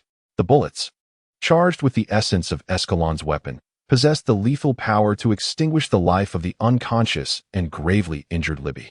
The pod was soon riddled with holes, and Libby's lifeless form slumped out of the chamber. Evina, What is happening? Startled by the commotion, Sana rushed in, her eyes widening at the scene before her. Nothing of concern, Aunt Sana. Please gather everyone and bring them here. I must investigate the control room, Ivina replied, already moving towards the command center. After regaining her composure, Sana hastily departed the spacecraft. Chapter 25. Awakening and Arrangements. A gentle green luminescence filled Escalon's half-opened eyes, his once vacant gaze gradually regaining its vibrancy. Where am I? He pondered, feeling as though he were submerged in a frigid liquid, each pore drawing in the nutrients it contained.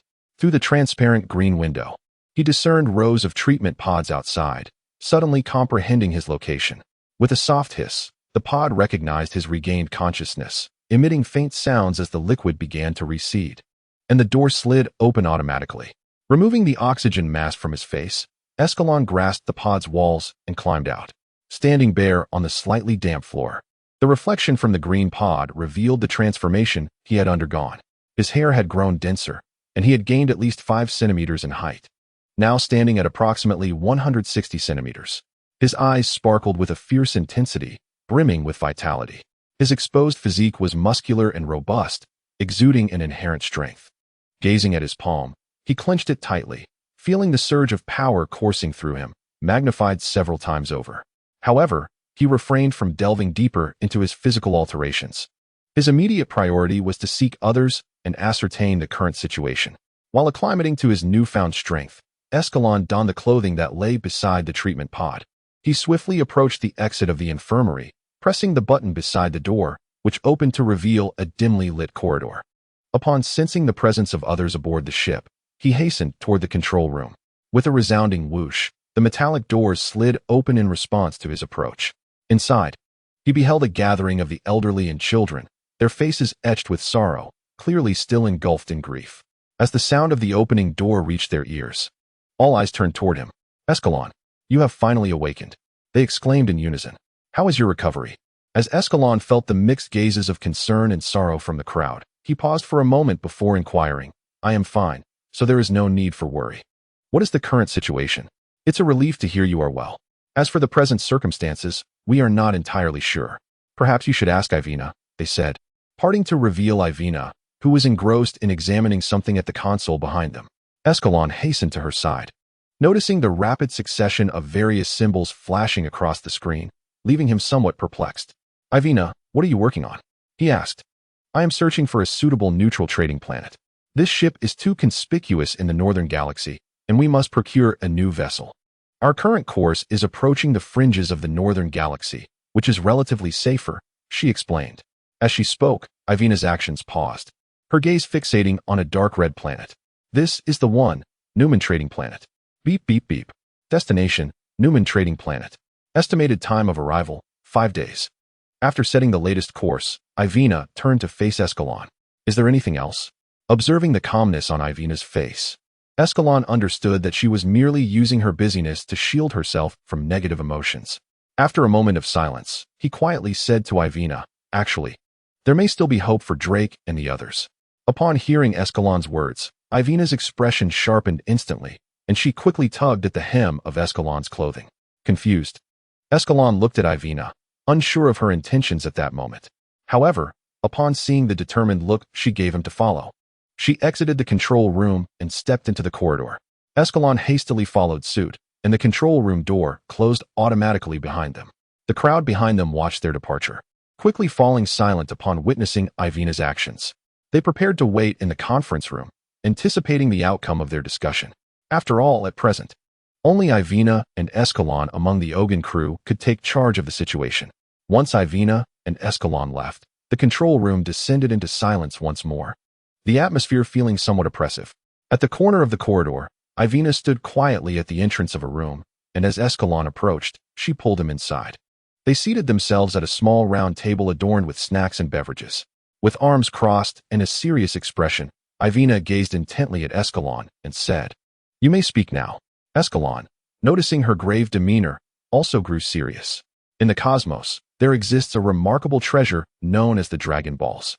If one gathers all 7, they can summon a dragon that grants wishes, including the resurrection of the deceased.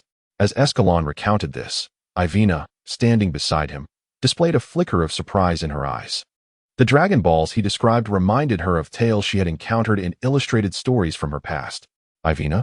Hearing Escalon's voice, she turned, her gaze earnest as she regarded him. Are you certain you are not fabricating a tale? To offer them false hope is far more cruel than despair.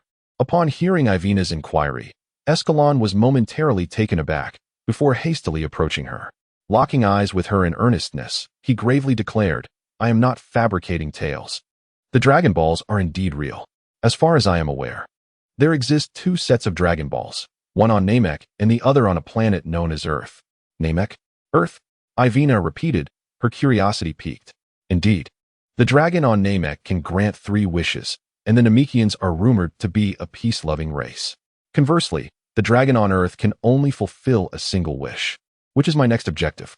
In the recesses of Escalon's somewhat hazy memories, he believed that the Dragon Balls on Earth could resurrect multiple individuals.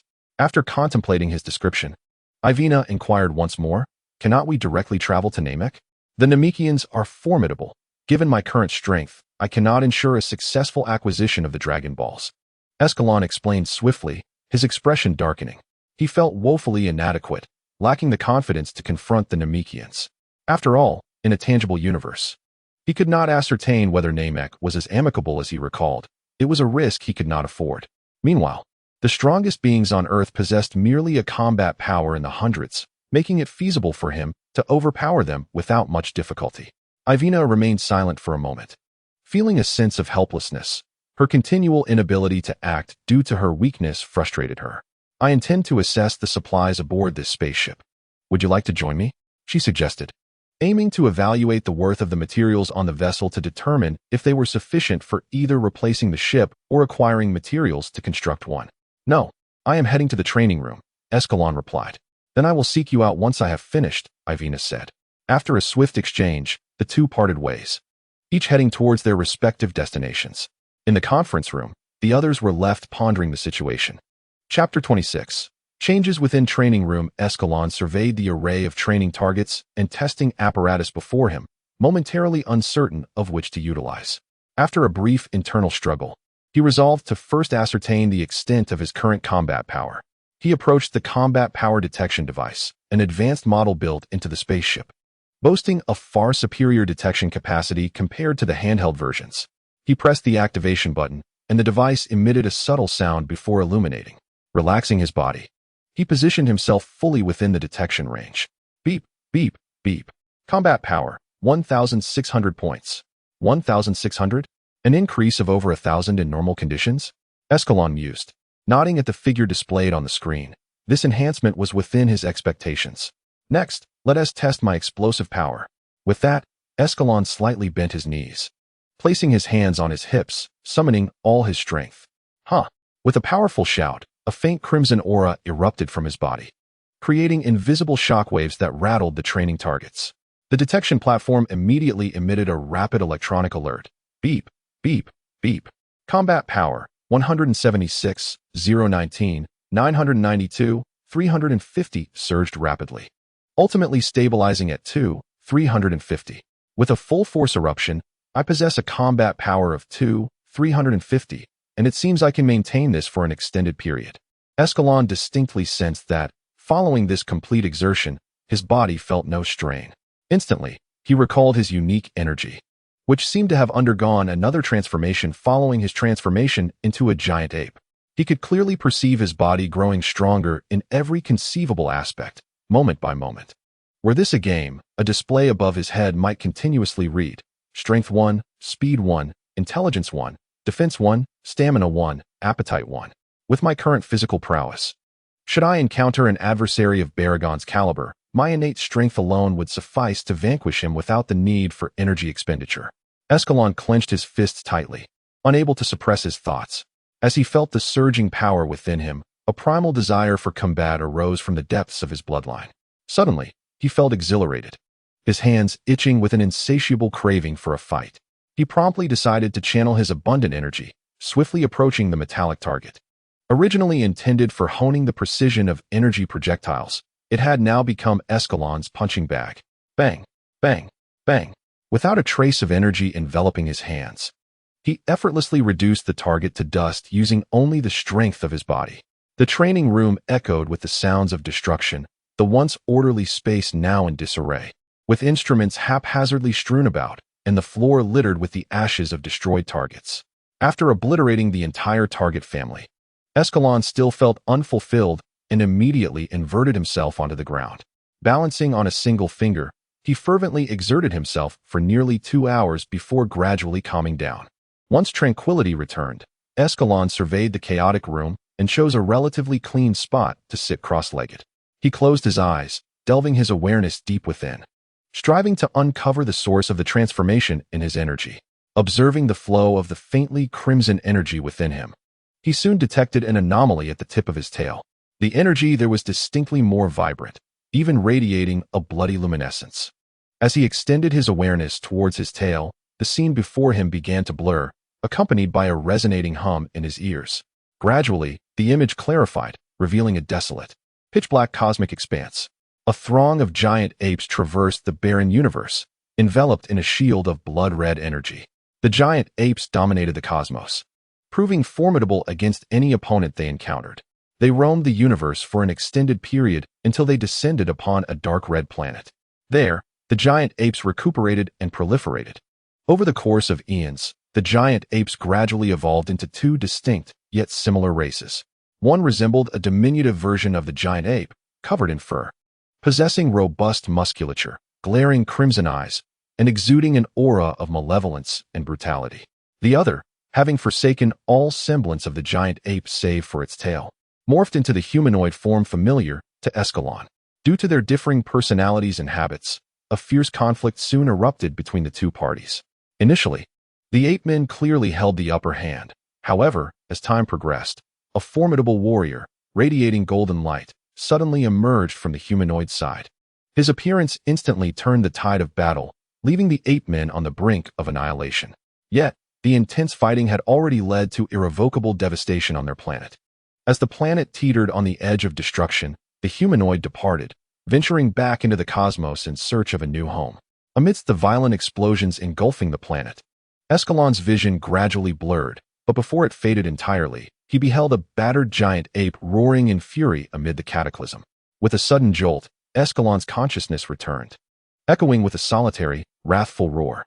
He lowered his head, beads of sweat forming on his brow, while his gaze slowly regained clarity. Observing the tail coiled around his waist, an inexplicable thought surged within him, as if he could transform into a giant ape at will. Suddenly, the door to the training room swung open, and Ivina appeared in the doorway.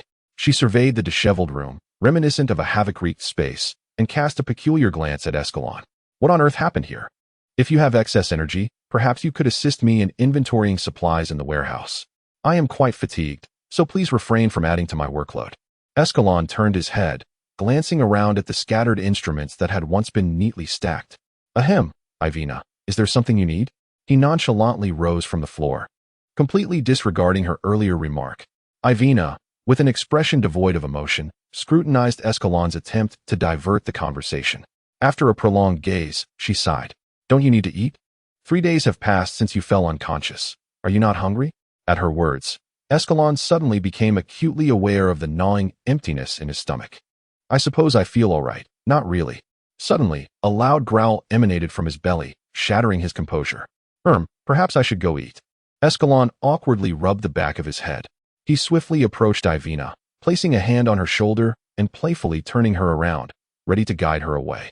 Seeing Escalon's flustered demeanor, Ivina couldn't help but smile slightly as she allowed herself to be led into the corridor. By the way, where do we eat? Chapter 27. Midnight Diner. In the year 746 of the AG calendar, at the edge of the northern galaxy inside the disc-shaped spaceship, 2 figures of similar height entered a spacious, brightly lit room, one following the other. Embedded in the ceiling were several light panels, casting a gentle white glow that illuminated the entire space.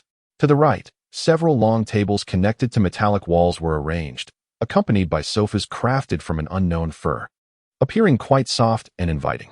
On the left side stands a bar, its wall adorned with a square storage cabinet housing an array of unfamiliar spirits. Behind it lies a secluded alcove, where several elegant ovens and cookware rest upon a shelf.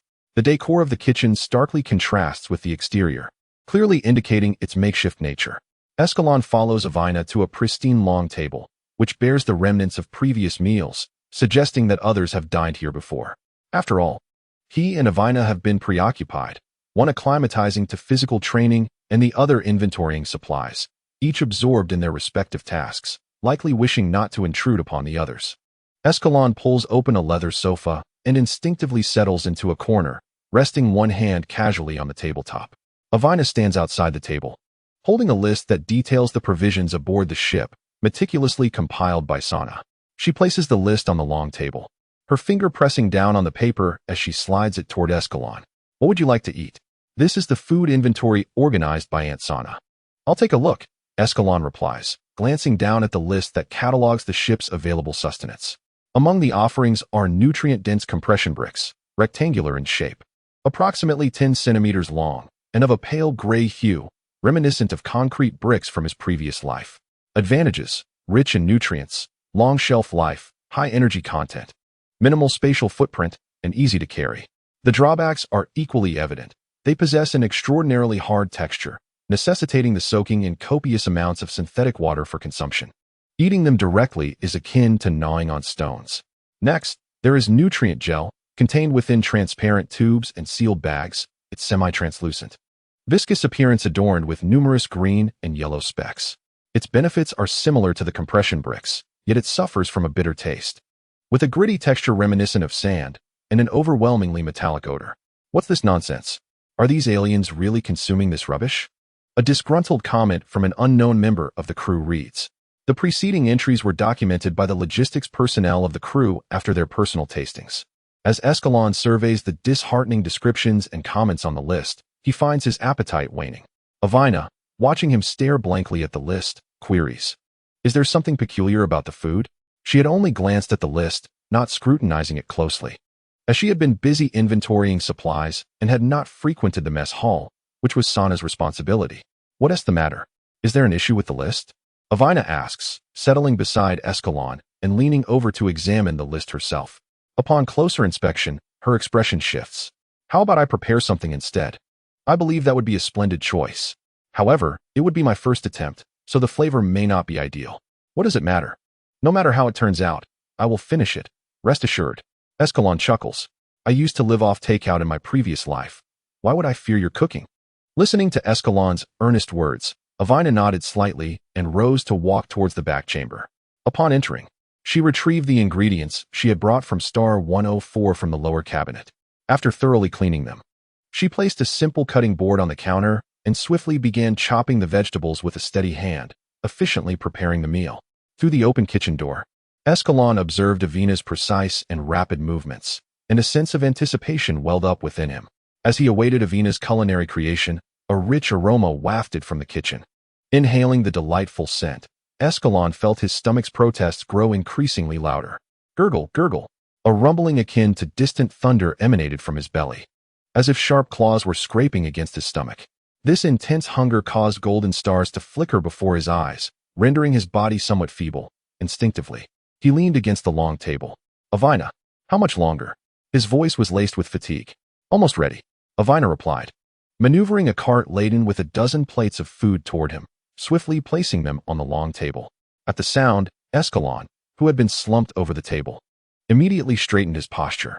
Gazing at the steaming dishes before him, he did not hesitate, lifting a plate and consuming the food with the urgency of quenching his thirst. Avina sat opposite him, resting her chin on one hand, quietly observing Escalon's frenzied eating. A subtle smile graced her lips, her eyes glimmering with satisfaction and tenderness. Once the overwhelming hunger subsided, Escalon paused, noticing Avina's silent gaze upon him. Realizing she had yet to eat, he felt a twinge of embarrassment and scratched the back of his head. "Ahem, Avina, why are you staring at me? Aren't you going to eat?" "It's fine. I saved a portion for myself." "You carry on," she replied. Escalon turned his attention back to the food, having been too hungry to savor it earlier. The plate held several neatly arranged chunks of meat, evenly coated in a crimson sauce, accompanied by a few leafy greens. He casually picked up a piece of meat and placed it in his mouth. The first sensation was tenderness, exceedingly soft, the meat's flavor perfectly melded with the mildly spicy sauce. Escalon's eyes brightened, and he hastened his pace, soon devouring every morsel that had been brought to the table. Delicious. Absolutely delightful, he exclaimed, reclining against the backrest while caressing his belly, showering praises upon the meal. Seeing Escalon's satisfaction, a smile crept onto Avina's face, and her gaze softened further. This was indeed her first attempt at cooking, yet she had previously observed Aunt Sana in the kitchen, and with her remarkable memory, Avina effortlessly replicated Sana's methods. After Escalon finished, Avina stood and walked towards the partition, retrieving her share of the food from the warming box. A few steps later, she returned to her seat, extending her fair hand to grasp her utensils, and began to savor her meal slowly and thoughtfully. Gulu, hearing the sound of someone swallowing in front of her, Avina raised her head to look at Escalon, her tone tinged with mild exasperation. What is it? Are you still not full? It's not merely a case of indulgence. Escalon chuckled awkwardly and waved his hand, indicating that he had had enough to eat. Observing Escalon's awkward smile, Avina picked up a piece of meat and stuffed it into his mouth. I seem to have left a bit too much. Do help me eat some. Chapter 28. Arrival in the spacecraft's training room. After completing his daily warm-up once more, Escalon stood up sideways, his hands spreading apart, palms emanating a crimson glow. Suddenly, he brought his palms together, unleashing a beam of red light that surged towards the metallic wall ahead. Just as it was about to strike the wall, the beam swiftly altered its trajectory, gliding along the surface before encircling the training room and arriving behind Escalon. Escalon retracted his hands and swiftly turned around, raising his arms in a cross over his chest. The crimson beam collided with him, the force of the impact merely causing him to stagger back a few steps. The beam, devoid of energy, gradually faded away as it exhausted its power. Maintaining his defensive stance, Escalon lowered his gaze to his arms, which bore no marks. Gazing at his unscathed limbs, Escalon felt no joy. He had sensed an alarming acceleration in his physical enhancement recently. Last night, after dining, he had felt satiated. Yet shortly after falling asleep, he awakened from hunger. Upon waking, he hastened to the mess hall, consuming several nutritional compression blocks until he felt full again. Only then did he have the opportunity to examine his peculiar condition. He discovered that his physical strength had indeed increased once more, accompanied by a surge in his internal energy. This revelation left him perplexed. Could eating strengthen him? To test the extent of his newfound power, he made his way to the training room. While pondering, he approached the detector and pressed the activation switch. Beep, beep, beep. Combat power, 3,280. In less than 2 days. Had he boosted his combat power by nearly 2,000? Though the sensation of becoming stronger was delightful, could he not be so ravenous? The food aboard the spacecraft was dwindling rapidly due to his increasingly exaggerated appetite. He feared he might starve before reaching Newman's star. Perhaps it would be wise to seek out Avina. Escalon relinquished his thoughts and briskly exited the training room, heading toward the control room. As he sensed someone approaching, the rear door slid open automatically, and Escalon entered the control room, immediately spotting Avina, who was busy recalibrating their route. Avina, are you still occupied? Hearing the commotion, Avina paused her task, turning to face Escalon. I am almost finished. I have increased the spacecraft's speed. We should reach the target planet in just 2 days. Is there something you need from me? Is there a malfunction? No, I merely wish for you to assist me in examining my body. Listening to Escalon's request, Avina was not surprised, as she had also intended to examine Escalon's body. Unfortunately, there were no diagnostic devices aboard the ship for a thorough examination. However, she recalled the data from earlier and felt confident that a cursory inspection would reveal no significant issues. Follow me, she instructed. As she spoke, Avina turned and exited the control room, making her way to the lounge. Please remove your clothing, she said upon entering the lounge. Take it off? Do you need my assistance with that? I have no objections, Avina remarked, observing Escalon's somewhat bashful demeanor. A glimmer of surprise flickered in her eyes. She had not anticipated him to feel shy. Perhaps I should handle it myself. Escalon chuckled awkwardly, closing his eyes resolutely and swiftly shedding his garments. Avina, arms crossed, gazed at the now unclad Escalon, her smile faltering as her expression grew still. Her gaze involuntarily roamed over his physique, her cheeks gradually flushing. The brilliant lights illuminated Escalon's torso, accentuating the definition of his muscles. His biceps bulged slightly, exuding an undeniable sense of strength, while his well-defined abdominal muscles were remarkably pronounced. Is there a problem, Avina? He inquired. No. I'm just going to conduct your examination now, she replied, snapping back to focus. Ignoring the distractions, she approached him, placing her hand on his shoulder. Upon feeling the intense warmth radiating from his body, Avina paused momentarily but soon resumed her examination. Her delicate, fair hands glided from Escalon's broad shoulders down to his taut legs, sensing the flow of blood within. After completing the examination, Avina turned to retrieve her data pad, quickly recording her findings while fanning her flushed face with her other hand. All right, please get dressed, she instructed. Escalon promptly opened his eyes, hastily retrieving his clothes and dressing himself. He then noticed Avina, her back to him as she operated the data pad with swift precision, seemingly unaffected by the earlier events. Yet, the reddened earlobes peeking from beneath her hair betrayed her inner turmoil. Escalon chose not to disturb her as she analyzed the information she had gathered, patiently awaiting the results. Upon realizing that Escalon had not approached her, Avina exhaled in relief and immersed herself in the analysis of her findings. As she reviewed the preliminary data, she became engrossed, her fingers flying over the pad as she calculated. Before long, Avina arrived at a conclusion. She turned to Escalon and stated, "Accelerated metabolism and increased blood flow have heightened feelings of hunger. After nutrient absorption, your physical condition has improved, and your appetite has significantly increased. There are no major issues, but further examination with instruments is necessary for greater accuracy." "So, you mean there are no problems?" "At present, yes." 2 days later, a streak of silver light approached a dark red planet at an astonishing speed, piercing through the planet's atmosphere within mere seconds. After a jolt, the circular spacecraft smoothly descended onto a flat expanse of grass. With a buzzing sound, the hatch opened, and a slide descended from the doorway, revealing 2 figures at the entrance. Escalon was clad in a black training suit, his tail cleverly disguised as a belt around his waist under Ivina's guidance. Ivina herself wore an almost entirely concealing white trench coat, clutching several data pads in her hands. This mission involved only the 2 of them, with Ivina responsible for negotiations while Escalon acted as her bodyguard. "Escalon, remember to keep Ivina safe. Please be careful and return soon." Upon hearing the well wishes from behind, Escalon and Ivina turned to wave, signaling their acknowledgement. They then entered the hovering vehicle that had been waiting below, where a large package containing supplies was stowed in the back seat. The vehicle swiftly departed, vanishing from the sight of the onlookers, and shortly after their exit, the spacecraft sealed itself shut. Chapter 29. The 2 Little Karami? In a certain location within the northern galaxy, in the command room of a colossal disc-shaped spacecraft encircled by hundreds of smaller circular ships, Frieza lounged casually in a hovering chair, his gaze drifting lazily across the starry expanse visible through the massive observation window. His right hand held a goblet, slightly swaying as the red liquid within mirrored his movements. "Dodoria, are you implying that one of my small teams has lost contact while on a mission at the edge of the northern galaxy? Why would such trivial matters reach my ears?" Frieza's tone was deceptively gentle, seemingly amiable. However, Dodoria, well acquainted with Frieza's temperament, felt his body tense at the sound of that soft voice.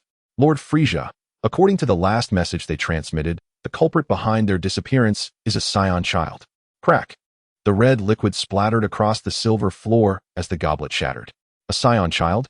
Ha ha ha. It appears there are still a few monkeys slipping through the net."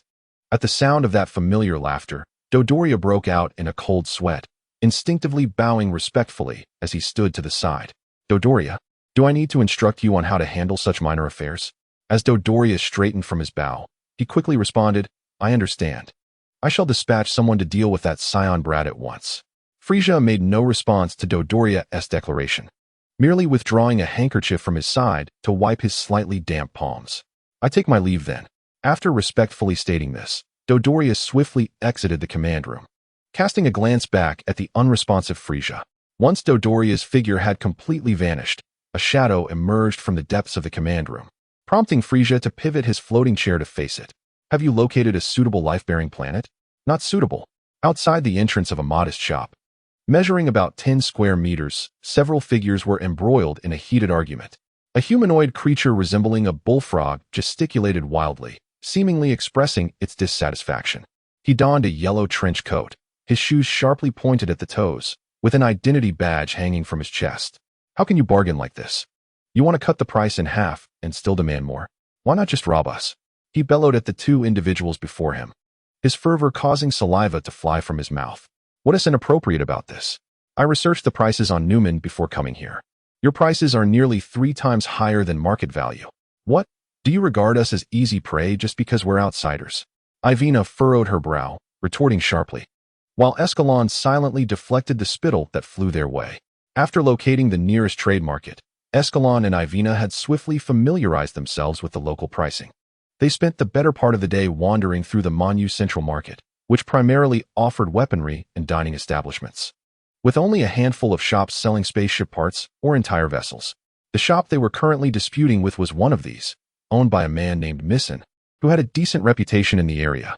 However, they were taken aback when he started quoting exorbitant prices upon seeing them, seemingly having anticipated their naivety. Let me put it this way. You'll find these items at other stores for even more than I'm charging. Buy it or don't, Missin declared, dismissively walking into the back of the shop and reclining on a chaise lounge behind the bar, as if he had no intention of conducting business with them. That old scoundrel is at it again. He claims other shops are pricier, yet aren't those shops all his? Escalon fumed, his frustration mounting as he overheard whispers about their youth and inexperience. The suppressed anger within him surged, and he rolled up his sleeves, ready to confront Missin. But just as Escalon took a step forward, Ivina grasped his arm, shaking her head gently before turning to lead him back the way they came. Upon returning to where their hover vehicle was parked, they entered swiftly. Escalon, puzzled by Ivina's earlier silence, could not help but inquire, "Why didn't you let me speak with him directly? A good thrashing would suffice for that swindler. Have you forgotten? Our purpose here is merely to replace the spaceship. There's no need to stir up unnecessary trouble. And since when did you become so violent? I really ought to give you a thorough checkup," Ivina replied, prompting immediate silence from Escalon, who then asked gloomily, "So what do we do now? We still need a new spaceship to return. Don't worry, we'll think of a way back. Worst case, we'll sell the supplies from the ship." As she spoke, Ivina affectionately patted Escalon's head. Feeling her gentle touch, Escalon stiffened, a flicker of surprise crossing his eyes. Beside a pile of abandoned vehicles not far from them, a group of figures clad in green combat attire was intently observing Ivina and her companions. "Boss, it seems you were right. They indeed have supplies," one exclaimed. "Humph. Those two youngsters dare to flaunt so much equipment outside. It's their misfortune that we have them in our sights." Missin Sang furrowed his brow at the chatter of his subordinates and whispered, "Lower your voices. We cannot let them discover us. If a patrol is alerted, it will be troublesome. Let us follow them for now and strike once they leave the central area." "Yes, boss," came the response from the subordinates, their instinctive reply causing Missin Sang to shudder slightly. He quickly glanced towards the hovering vehicle nearby. The two occupants inside seemed oblivious to the commotion, focused instead on starting the hovercraft and venturing into the wilderness. They're heading into the wilderness? That certainly spares me some trouble. However, as he watched the vehicle drift further away, a sense of unease crept over him. This felt almost too easy.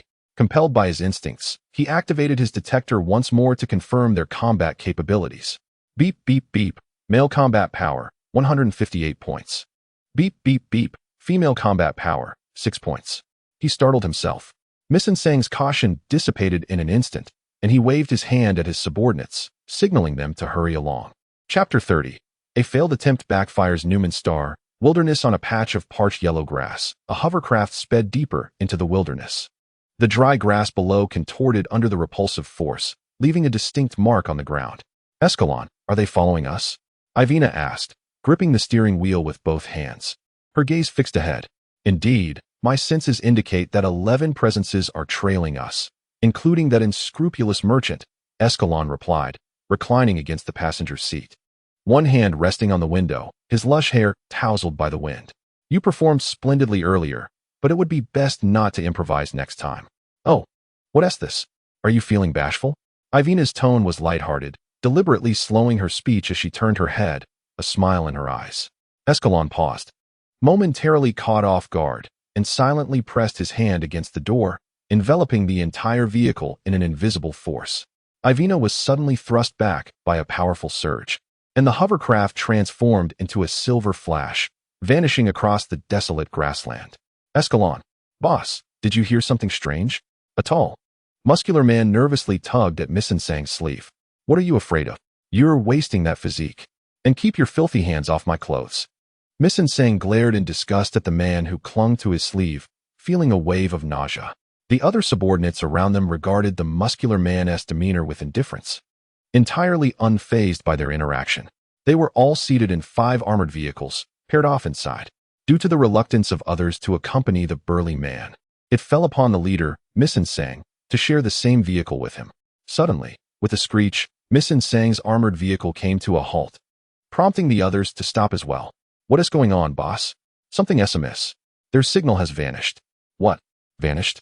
Hearing the surrounding murmur of anxious discussions, Lin Shen furrowed his brow and shouted, "Silence, everyone," observing the peculiar atmosphere around him. The burly man sitting beside Lin Shen turned pale and instinctively opened his arms to embrace his leader. "Let go."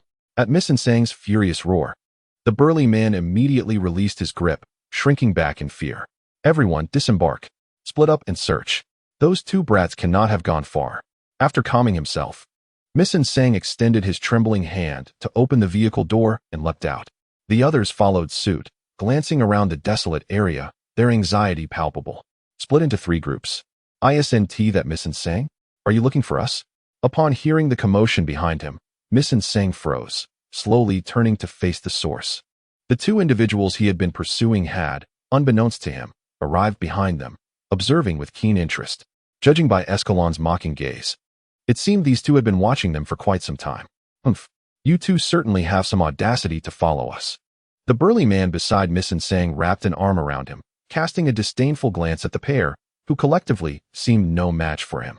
Lin Shen disregarded the burly man's insolence. His instincts warned him that Escalon posed a peculiar threat, prompting him to instinctively activate his scanner. Beep, beep, beep. Combat power, 158.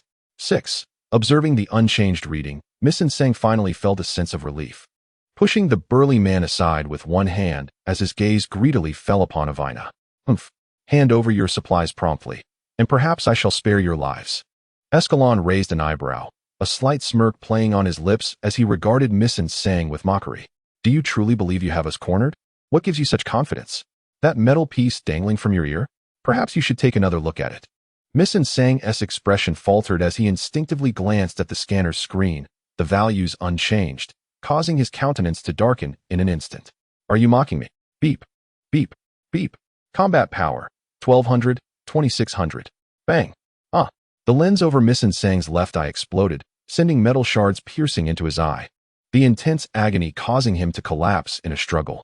The subordinates surrounding Lin Shen froze in shock, paralyzed by fear and unwilling to confront Escalon. After all, despite their leader's scanner being an outdated model discarded by the Frieza force, it still had a detection limit of around 3,000 combat power. The seemingly unremarkable child before them had caused the scanner to explode, indicating that the opponent possessed at least over 3,000 combat power. "Boss." Standing beside Lin Shen, the burly man's expression twisted into a menacing grimace. His muscles bulged, and a surge of white energy enveloped him. With a powerful thrust of his feet, he left a crater in the ground, and in an instant, he charged toward Escalon. Escalon, witnessing the advancing giant, narrowed his gaze, raising his arm with precision. His palm aimed directly at his opponent. Bang! Ah! Escalon remained steadfast in his position, his outstretched hand firmly catching the giant's fist, gripping it tightly, producing a crisp sound. "Escalon, do not waste time." Hearing Avina's words, Escalon exerted a slight force, propelling the giant into the air, then swiftly delivered a powerful kick. The giant was sent hurtling backward, knocking down several individuals who had been standing like bowling pins. Without sparing them a glance, he approached the fallen Lin Shen, squatting down beside him. "Now, can we have a proper discussion?" Escalon's tone was surprisingly cordial as he regarded Lin Shen, who lay on the ground, shielding his eyes. "Why yes, my lord. Let us discuss. You determine the price." Upon hearing Escalon's words, Lin Shen trembled, scrambling to his feet. Cautiously, he peered at Escalon with his remaining eye, and upon seeing that the latter still wore a benign smile, his heart sank. "And no, you must make an offer. Everything in my shop is dedicated to you." Lin Shen lowered his head, his tone urgent as he added, "Then lead the way." "Very well." Lin Shen's face instantly transformed into a sycophantic grin as he heard Escalon's response. He guided Escalon to the vicinity of his armored vehicle and invited him aboard. "No need. Just lead the way," Escalon replied, turning to take his seat in the passenger side of the hovercar recently driven by Avina. Misha sang, disregarding his unconscious subordinates on the ground, hurriedly climbed into the vehicle and headed toward the central district, leaving behind a pile of individuals, with the burly giant at the bottom gazing sorrowfully at their departing figures. "No," Misha sang. Chapter 31. The new spaceship Newmanstar, Central Trading District. As twilight descended, at a dimly lit intersection, two vehicles approached the city gates just before they closed. The distinctive hovercar and familiar armored vehicle caught the attention of merchants preparing to close their shops for the evening. Their gazes quickly fixated on Misha Sang, who was driving the armored car with one hand while the other clutched his injured left eye, looking rather disheveled. "Isn't that Misha Sang? What happened to him? Isn't that the same two kids from this morning in the hovercar behind? Huh. It seems those two kids have someone backing them. I recall Misha Sang's bodyguard had a combat power exceeding 800. How could he not hold his ground? He had it coming. Every time he drags me into this, he ends up deducting my pay, were it not for the wary or vigilant gazes surrounding them." Escalon and Avina would have maintained their impassive expressions as they parked the hovercraft at the entrance of Miss Hansang's shop. Miss Hansang stood at the door, peering at them with his singular eye, bending slightly as he extended his hands towards the interior, addressing them with a tone of utmost respect. "Esteemed sirs, please step inside." Without uttering a word, Escalon grasped Avina's hand, leading her into the shop, where they observed an array of seemingly exquisite yet utterly useless trinkets adorning the shelves. "You must know what we seek, do you not?" Escalon inquired. "Of course. My finest wares are stored below," Miss Hansang responded swiftly, securing the door to shield them from the prying eyes outside. He then approached a nearby ornament and began to manipulate it, with a series of crackling sounds. The wall behind the ornament retracted rapidly, revealing a dim staircase leading underground. Miss Hansang, glancing at the staircase, stepped forward and casually pressed a switch, illuminating the passage. After exchanging a glance, Avina and Escalon followed suit, soon arriving at a cavernous underground warehouse approximately 100 meters deep. Every 15 meters, sturdy columns stood tall, and the stored goods had clearly been categorized by Miss Hansang. To the right, a vast area was filled with an assortment of unknown minerals in various styles and colors, while to the left, a grid contained an array of disassembled spacecraft components. At the far end of the warehouse lay the Piece d'Arsistance, a dozen spacecraft neatly arranged, each differing in model from left to right. "This is the Pathfinder model, primarily designed for collecting rare cosmic meteorites, capable of easily penetrating ordinary planets," Miss Hansang proclaimed. A sycophantic smile plastered across his face as he eagerly watched Escalon and Avina. He gestured with his fingertips towards a moderately sized, oval-shaped spacecraft nearby, hoping they would select one to take with them. "Enough of the pleasantries. Which of your vessels boasts the most comprehensive functionality and superior performance?" Escalon's brow furrowed as he cast a disapproving glare at the ever-persistent Miss Hansang. Did he truly believe he could simply point to a vessel and be dismissed? Miss Hansang's expression faltered momentarily as he sensed Escalon's growing disdain. Without delay, he hurried towards a silvery, disc-shaped spacecraft. A glimmer of excitement flickered in his eyes. This was a recent acquisition, boasting the latest design. He turned to address Avina, who was inspecting the ship, and the quietly standing Escalon, saying, "This is my finest vessel, though it has lingered here for some time. Allow me a moment to perform some maintenance. Please bear with me." As he spoke, Miss Hansang produced a set of tools from his belongings and crawled underneath the spacecraft, commencing his tinkering. Before long, he emerged from beneath the vessel, a reluctant expression on his face, though his eyes sparkled with mischief. That should do the trick. Avina regarded Miss Hansang with a peculiar expression, sensing his sly demeanor. Did he truly underestimate her? How dare he tamper with the spacecraft in her presence? "Hey, Escalon, lift the spacecraft and give it a shake." Escalon did not inquire about the reasons. Instead, he swiftly approached the spacecraft, grasping its underside with one hand and lifting it, causing it to sway momentarily in the air. Creak, clank. Several small components tumbled from the bottom of the ship, followed by a silver alloy cover. "Ha ha ha. It seems it is still not repaired. I had intended to simply take the ship and leave, but it appears you disagree?" As Escalon observed the fallen pieces of the spacecraft, his expression turned icy. The atmosphere around Miss Hansang grew so tense that it felt as if it was solidifying, making it difficult for him to breathe. Miss Hansang promptly prostrated himself on the ground, resting his forehead against Escalon's shoe, and with a frantic tone pleaded, "Esteemed one, I was merely momentarily confused. Please spare me." If Avina had not noticed Miss Hansang's antics, it would have been amusing to see the spacecraft disintegrate in the cosmos. The once desolate wilderness buzzed with activity once more. Over a dozen construction vehicles traversed the barren land. These vehicles transported vast quantities of steel to the center of the wasteland, where the framework of a large, disc-shaped spacecraft was rapidly taking shape. After discovering Miss Hansang's sabotage of the spacecraft, Ivina proposed that they construct their own vessel.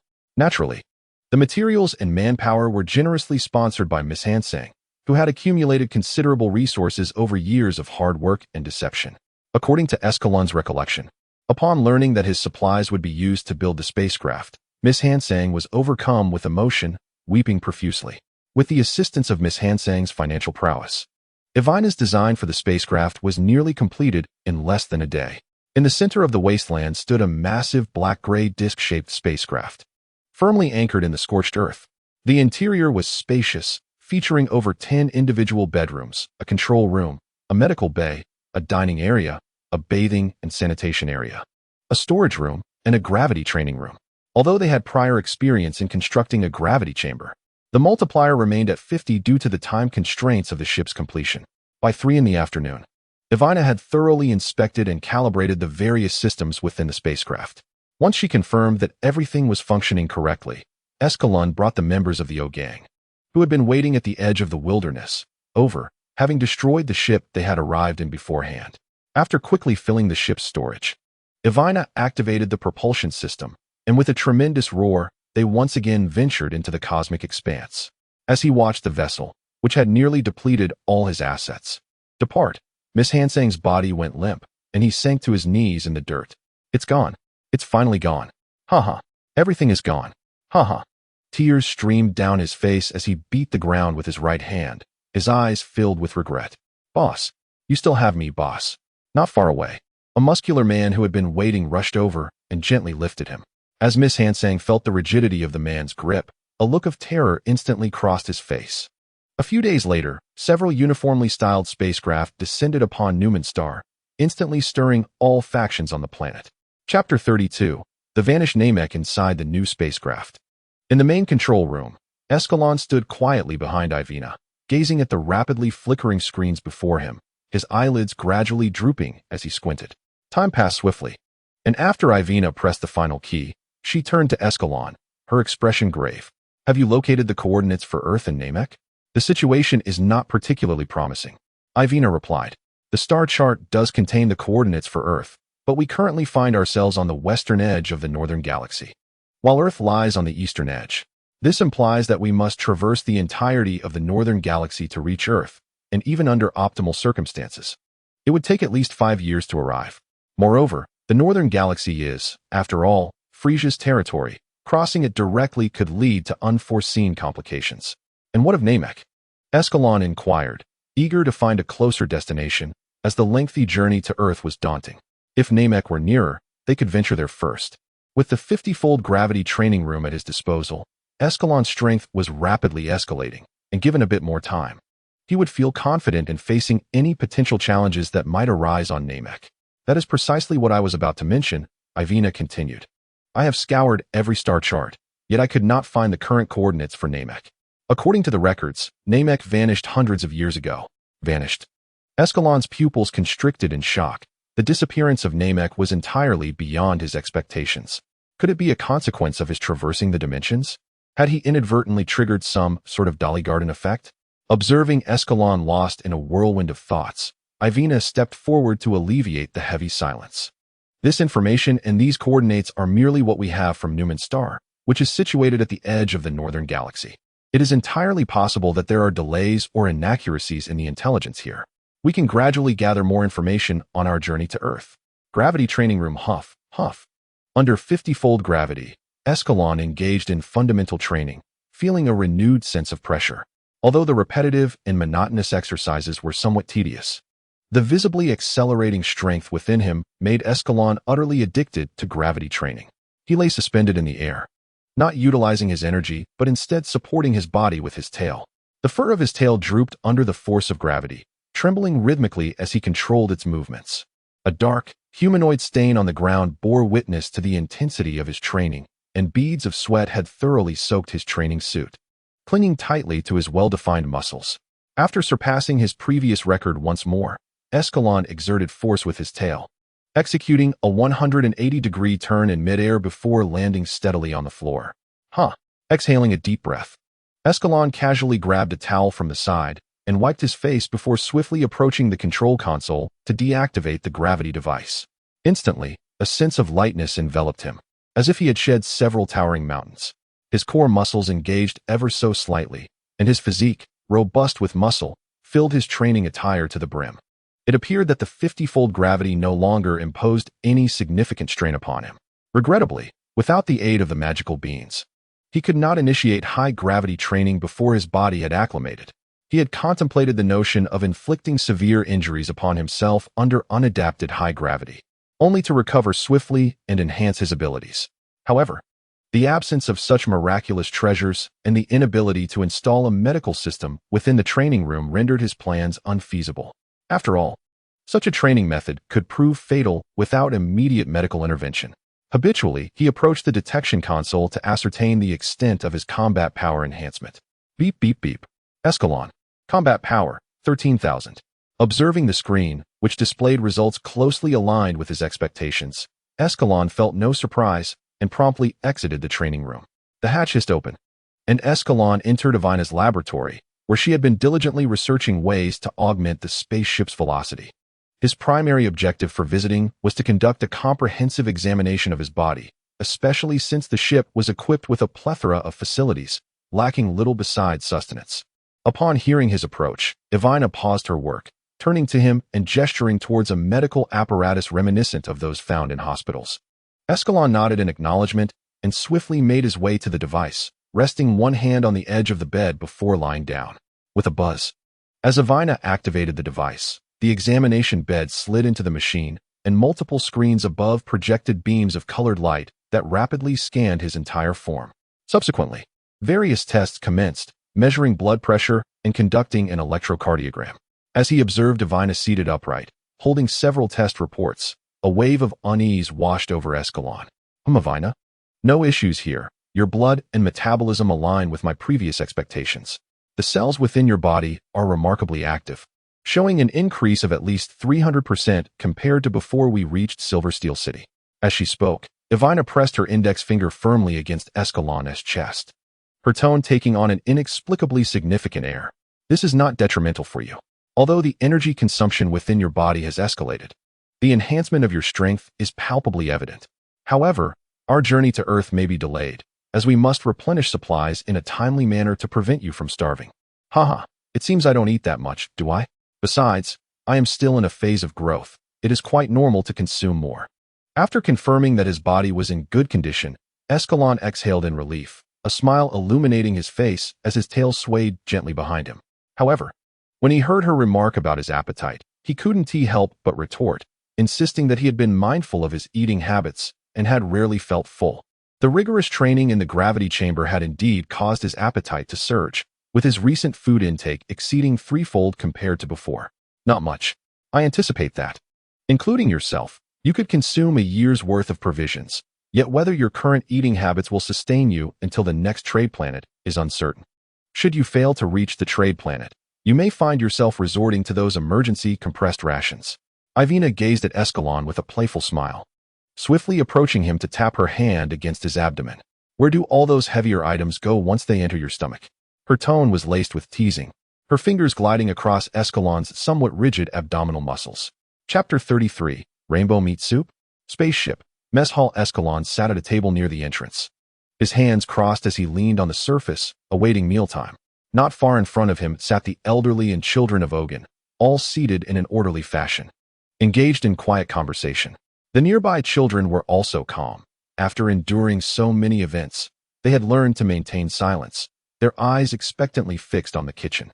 They certainly did not relish the idea of consuming those compressed nutritional foods and were reluctant to resort to such peculiar items unless absolutely necessary. In the kitchen, The logistics team led by Sana, along with some experienced elderly cooks, were busily preparing meals, Ivina among them. She was diligently learning from Sana how to cook, expanding her repertoire with the intention of preparing her own meals in the future. Ivina, you must keep the heat low, otherwise, the meat will become tough and unpalatable. As she listened to Sana's instructions, Ivina carefully crafted the special stew, the broth radiating a gentle golden hue as a rich aroma of meat began to waft through the air. Now, add a suitable amount of seasoning. Upon hearing Sana's words, Ivina halted, contemplating the approximately 6 grams of seasoning on her spoon. Suitable amount. What does that truly mean? For a meticulous researcher like her, the notion of a suitable amount was utterly perplexing. Sana, what do you mean by suitable amount? Could you be more specific? Sana was momentarily taken aback by Ivina's question, as she too was uncertain about the precise definition of a suitable amount. Her own cooking teacher had merely instructed her to use a suitable amount as well. After reflecting on her teacher's words, Sana fixed her gaze on the pot, feigning composure as she replied, well, a suitable amount is simply what feels right. I always rely on my instincts when seasoning, and isn't it's still delicious every time? Is that so? Ivina regarded the seasoning box in her hand with a semi-comprehending look, her right hand gripping the spoon as she scooped a generous spoonful into the meat broth. By the way, Ivina, is your desire to learn cooking inspired by Escalon? Clang. At Sana's sudden remark, Ivina trembled, her hand inadvertently smashing the seasoning box against the pot, causing a multitude of powders to tumble into the mix. Oh dear.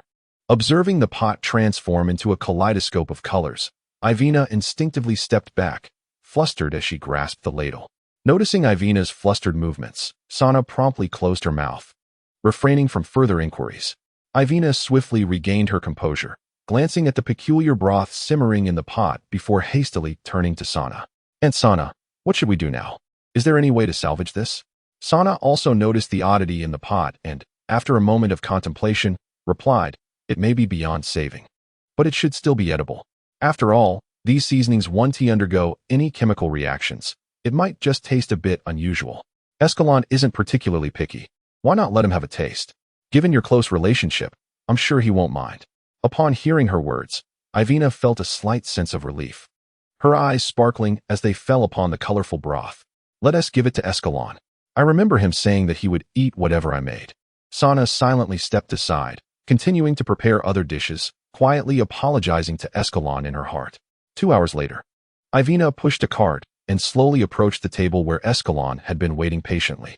The others were still bustling inside, primarily focused on preparing Escalon's food, as his appetite had been steadily increasing, leaving them busy. The aroma of food wafting through the air caused Escalon to spring from the table, his posture instantly straightening, his eyes sparkling as he gazed at the cart. Before Ivina could serve the dishes, a ravenous Escalon transformed into a glutton, reaching out to grab a plate of food and shoving it into his mouth. In mere moments, the table before him was piled high with numerous plates. After swallowing a large pancake, Escalon abruptly paused, thumping his chest with force. Cough, cough. Delicious. Slow down.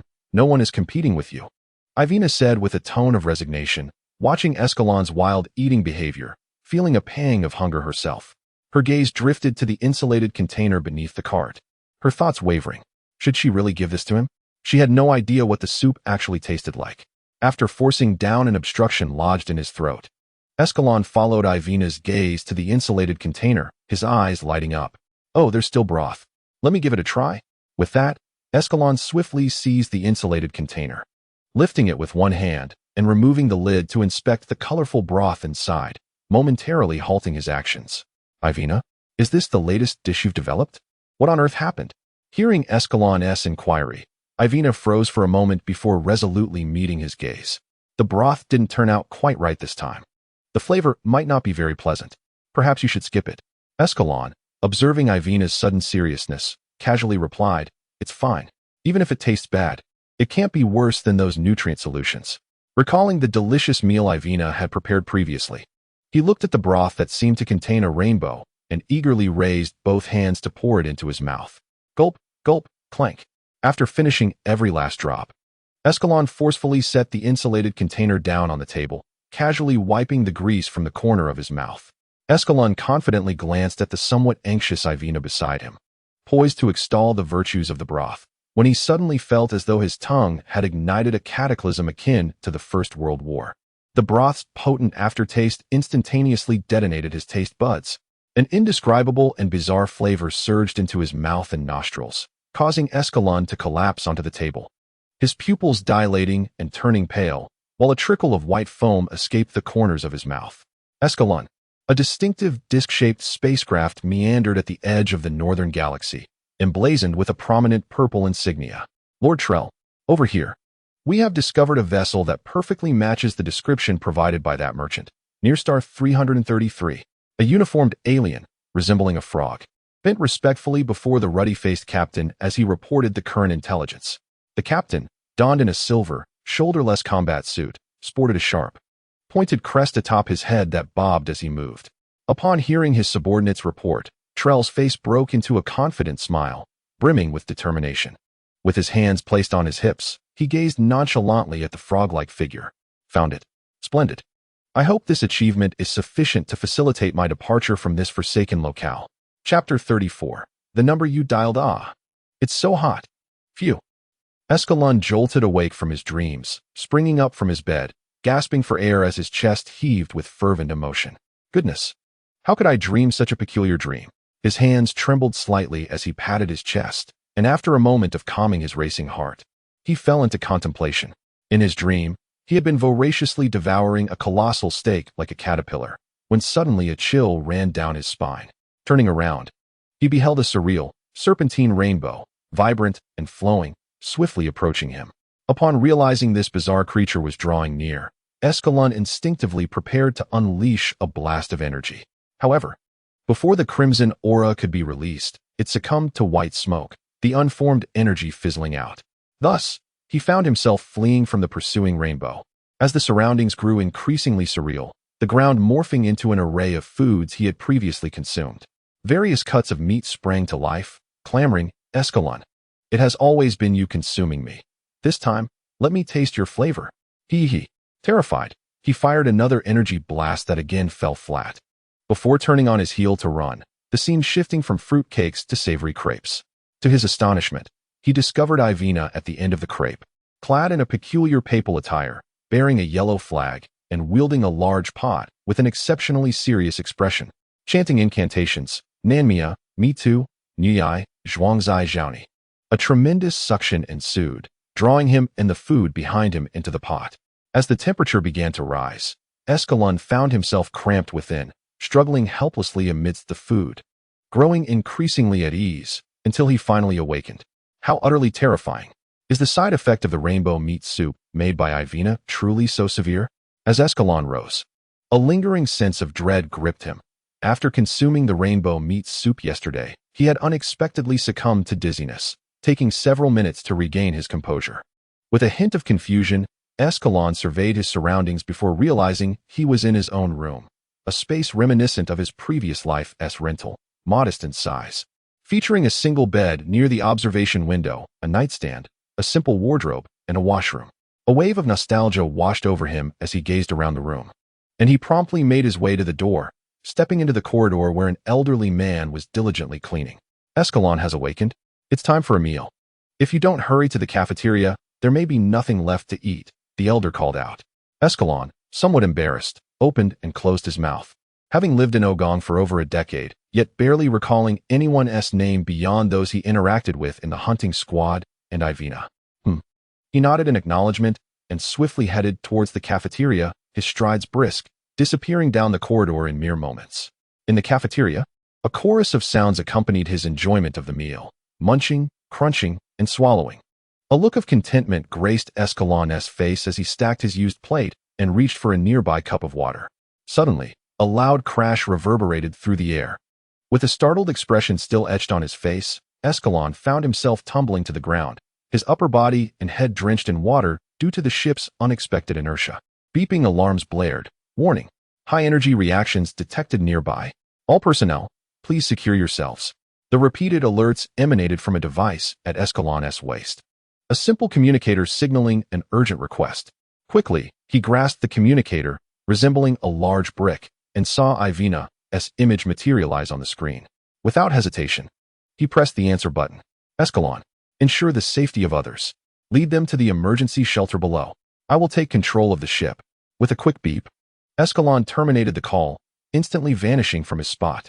From the cafeteria onward, he deftly maneuvered, cradling one person under each arm while others floated alongside him, suspended by his telekinetic force. Once all those he carried were safely deposited in the emergency shelter, he turned to guide the remaining floating individuals into safety. Boom. Prepared for the tumult, Escalon remained steadfast, even conjuring a protective barrier of energy around those on the verge of falling, preventing them from colliding into one another. Sensing the ship's occasional jolts, he decisively enveloped each person in a protective bubble, safeguarding them from being toppled. However, these barriers were merely temporary constructs, formed from his abundant energy, and could not endure for long. After completing this crucial task, Escalon turned resolutely, igniting a faint crimson aura as he propelled himself swiftly toward the control room. Bang! With a sudden surge of strength, the right leg propelled forward, forcefully kicking open the grand door. Ivina, what is happening?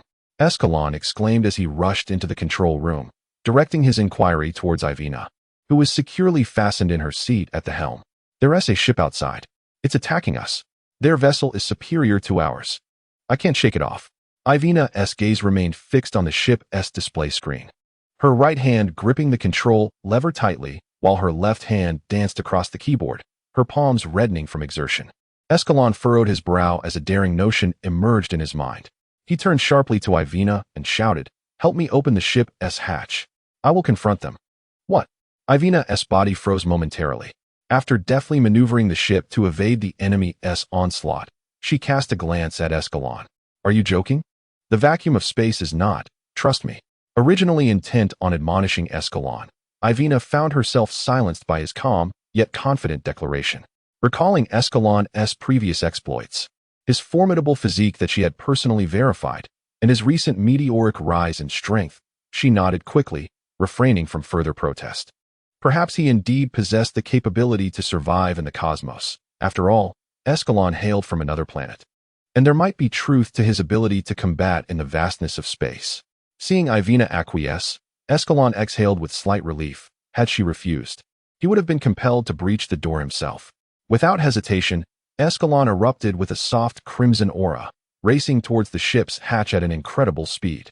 Before long, he arrived at the hatch, standing before it with determination. He swiftly retrieved the communicator from his waist to contact Ivina. Beep, beep, beep. Chapter 35. Cosmic Combat. As he heard the line disconnect before it was even answered, Escalon was not taken aback. The urgency of the situation rendered mere notification sufficient. He quickly returned the communicator to its place at his waist, inhaling deeply to prepare himself for the void of space. As the silver hatch creaked open, a powerful suction immediately surged inward, sweeping away the dust from the floor of the ship. Escalon did not resist the force. Instead, he allowed it to propel him outside, momentarily captivated by the nearly pitch-black expanse before him. Nearby, the disc-shaped enemy ship, which had been directing a squadron of weapons, quickly noted the emergence of Escalon from the vessel. Beep. Sir, that scion brat has come out on his own. The scanner indicates he possesses only 3,250 combat power. A soldier clad in silver battle attire from Frieza's army reported rapidly to the gleeful-faced Trollin standing at the control console. Trollin could not suppress the smile curling at the corners of his lips. They had indeed found the scion. Perhaps after the completion of this mission, he could be reassigned back to headquarters. Use that energy beam to turn that brat into a sieve. Talon curled the corners of his mouth, revealing a menacing set of fangs, and with a cruel tone, swiftly issued commands to his aide. Received. Upon hearing Talon's orders, his assistant promptly approached the weapon control console, executing a series of operations as various data flashed across the screen. After regaining his composure, Escalon did not immediately launch an attack. Instead, he maneuvered his body within the cosmos, acclimating to the unfamiliar environment. The Frieza ship, which had ceased its assault upon his emergence, seemed incensed by his apparent disregard, and a multitude of silver beams began to shimmer at the cannon's mouth. Whoosh, whoosh, whoosh. A barrage of hundreds, even thousands, of silver beams formed a semi-arc resembling lightning in the universe, hurtling towards Escalon at breakneck speed. As he beheld the rapidly approaching onslaught, Escalon sharply raised his arm, palm directed towards the incoming beams. His fingers curled inward slightly, and several small white orbs of energy swiftly coalesced at his fingertips, launching towards the beams. Bang, bang, bang, bang, bang. The diminutive energy spheres collided with the beams as if predetermined, resulting in hundreds of silent explosions that illuminated the previously dark expanse of space. After intercepting all attacks, Escalon did not pause, propelling himself swiftly towards Talon's vessel. Useless? You. Stop him. Me? Hurry. A Saiyan cannot survive in space. That little brat won't last long. With a hiss, the hatch of Talon's ship slid open rapidly, revealing over a dozen figures clad in silver combat suits, who swiftly launched into the cosmos. They emanated various colored auras as they surged towards Escalon. Sensing the energy within these individuals, Escalon felt a tinge of disappointment. They were far too weak. With an average combat power of only 1 to 2,000, they posed no threat to him. He noted that the leader, with a combat power nearing 8,000, remained aboard the ship, so it was prudent to conserve his strength. After all, if the opposition possessed transformation abilities akin to Goku's, it could spell trouble, as he could not endure in space for long. With these thoughts, Escalon's speed suddenly increased, and in an instant, he found himself amidst Frieza's minions, grasping them one by one and hurling them backwards. One by one, Frieza's subordinates awkwardly collided, their oddly shaped heads bumping against the posterior of the one in front. Don't bump my backside. What is this? My head is stuck. The communication channel of Frieza's squad was instantly overwhelmed by cries of despair and screams, the harrowing sounds sending chills down the spines of those aboard Talon's ship. Escalon raised one hand above his head, a massive crimson energy sphere rapidly coalescing. Once he felt it was sufficiently charged, he twisted his waist violently, bringing the energy ball crashing down upon the hapless minions. Oh no, boom. Crackle. Crackle. A colossal crimson energy surged forth, instantly engulfing the Frieza minions who were frantically struggling in a tight cluster, their forms utterly obliterated within mere seconds by the searing heat. An eerie silence descended upon the Frieza squad spacecraft, encompassing everyone, including Tron. Had they perished just like that? These were seasoned veterans, honed through years of rigorous training. Each one had surpassed the 3-digit power level. This was the backbone of their expedition to the Frieza Army headquarters. With over a dozen of them gone in an instant, Tron felt as though his lungs might burst with rage. Open the hatch. I shall personally annihilate this wretch. Sizzling sounds echoed. Finally willing to emerge. Escalon, sensing Tron's energy, felt a surge of excitement. The Saiyan blood coursing through him yearned for a battle of equal footing. Yet, contemplating the current predicament, Escalon regained his composure. This was no time for revelry in combat. As the others aboard the ship awaited his triumphant return, he forcefully suppressed his restless warrior instincts, fixing his gaze intently on Tron, who remained vigilantly observant in return. Swish, swish. In unison, the two vanished from their positions, exchanging no words. Both acutely aware that this was an unavoidable clash. It was a matter of life or death. Bang, bang, bang. A crimson and a violet streak of light collided relentlessly within the cosmos, and after only a few exchanges, the purple streak began to falter, its radiance dissipating. How is this possible?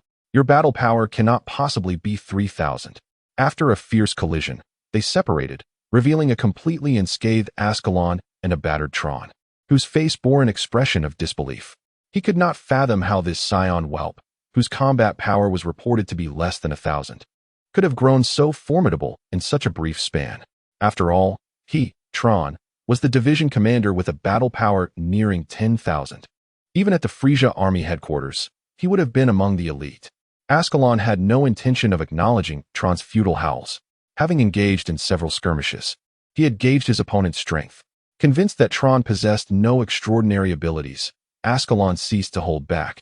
His form vanished in an instant, reappearing abruptly behind Tron. Escalon tilted his body, raising his right hand high, a red aura enveloping his fist. With a powerful thrust of his core, his fist descended heavily upon Tron's head. Bang! Tron's skull caved in under the force of the blow, white fluid oozing from the wound as his head drooped, his body weakly drifting towards the rear of the spacecraft. Boom! A massive crimson beam of light enveloped both Tron and the ship behind him, their forms gradually succumbing to the searing heat. A dark and profound expanse of the universe suddenly erupted with a crimson, mushroom-shaped firework. Chapter 36. Counterwild edge of the northern galaxy. Escalon, his face flushed, gazed at the silent explosion in the distance, his senses still locked onto that area until he confirmed Tron's energy had completely vanished before turning away. Gazing at the spacecraft in the distance, Escalon's surface was once again enveloped in a delicate crimson aura, his form swiftly transforming into a streak of light as he hastened towards the vessel. Upon noticing Escalon's approach, Avina immediately pressed a control button on the main console. With a series of crackling sounds, the door opened rapidly, and after detecting Escalon's entrance, the door swiftly closed once more.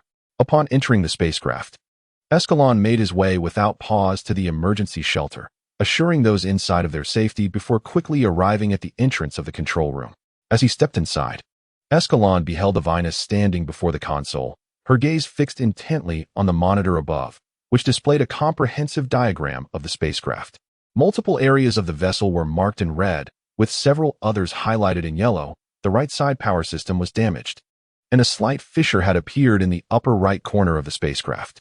Even Escalon, with his expertise, could discern the severity of the damage from the diagnostic report, causing his expression to darken. The spacecraft, newly constructed, had only been operational for a few days, yet it had already fallen victim to the Frieza force. It seemed they would need to locate a planet for repairs. How are Aunt Sana and the others? Escalon inquired. Avina, sensing the scrutiny from behind, turned around abruptly, her tone betraying her evident frustration, clearly distressed by the vessel's condition. Rest assured, before I departed, I deployed numerous energy shields. No one was injured. Then why didn't you provide me with protection? Avina exclaimed, clutching her painfully bruised arm, incredulous at Escalon's oversight. How could he forget such a vital precaution? Was this not a needless ordeal for her? Noticing Escalon's sudden rigidity, Avina's expression softened into a helpless smile. Before he could formulate a plausible explanation, her demeanor grew serious once more. Never mind that for now. Our primary concern is the damage to the right side power system. The left side can sustain us for a while longer. We must find a safe planet for repairs as soon as possible. Avina paused, rubbing her arm before continuing. Which planet do you think would be our best option? Escalon approached Avina, gently massaging her arm as he contemplated the question before his eyes lit up with inspiration. What if we head directly to the Frieza Force's local division? That fellow earlier seemed to be in charge there, and with the leadership absent, we could seize the opportunity. Ignoring Escalon's peculiar suggestion, Avina pondered for a moment before agreeing that a visit to the Frieza Force division could be prudent. After all, such a significant entity would likely possess advanced technology, and perhaps they could upgrade the spacecraft or the gravity chamber. Once the objective was confirmed, Avina brushed aside the talons on her arm and swiftly moved to the control console. After a brief search, she located the division's coordinates. With the flight path adjusted towards the Frieza Force division, Avina directed Escalon to organize the scattered items within the spacecraft. 2 days later, a silvery spacecraft abruptly approached a yellow planet, one of the forbidden territories in the northern galaxy belonging to the Frieza Force. This realm was under the dominion of the Cosmic Emperor, Frieza. Even in his absence, his formidable presence deterred countless beings from approaching. Ignoring the warnings emanating from the planet, the silvery vessel descended rapidly toward the surface. The ground's security system, realizing it was being disregarded, unleashed a barrage of energy beams in retaliation, all of which were effortlessly intercepted by a crimson figure. The spacecraft plummeted toward the ground like a meteor, leaving a trail of fiery red in the sky, before angling downwards and crashing into the surface. Coughing, the landing gear had malfunctioned at such a critical moment. A figure emerged from beneath the spacecraft. Escalon, realizing that the landing gear had failed just as the ship was about to touch down, instinctively leaped forward, catching the vessel before it could crash, thereby preventing the occupants from meeting a disastrous fate. However, he still found himself pressed into the yellow earth, caught off guard and covered in dirt, his mouth filled with grime. Ugh, damn it, the soil I missed out on 10 years ago, and now I've finally tasted it. After a brief attempt to brush off the dirt, Escalon soared into the air, sensing the nearby energy levels, which were generally around a few hundred points, hardly a threat. Numerous Frieza Force soldiers, upon receiving orders, hastily approached the landing site of the spacecraft. Escalon was not inclined to waste time. Fueled by rage, he dashed toward them. his hands coalescing energy spheres, prepared for swift resolution.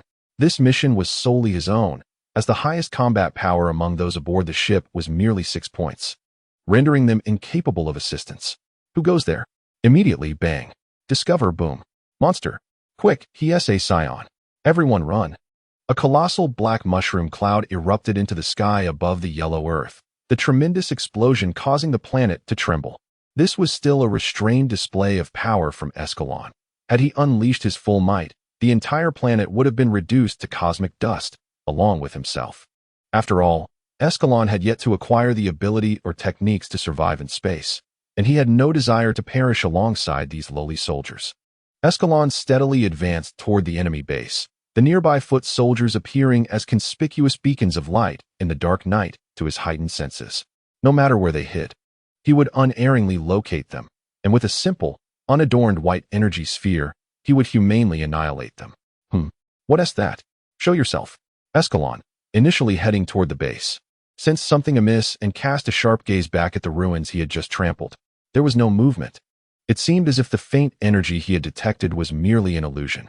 Yet Escalon dismissed this notion, gathering a single energy sphere in one hand. Aimed at the desolate remains. Still not ready to reveal yourself? This attack will be insurmountable unless you possess a combat power of at least 8,000.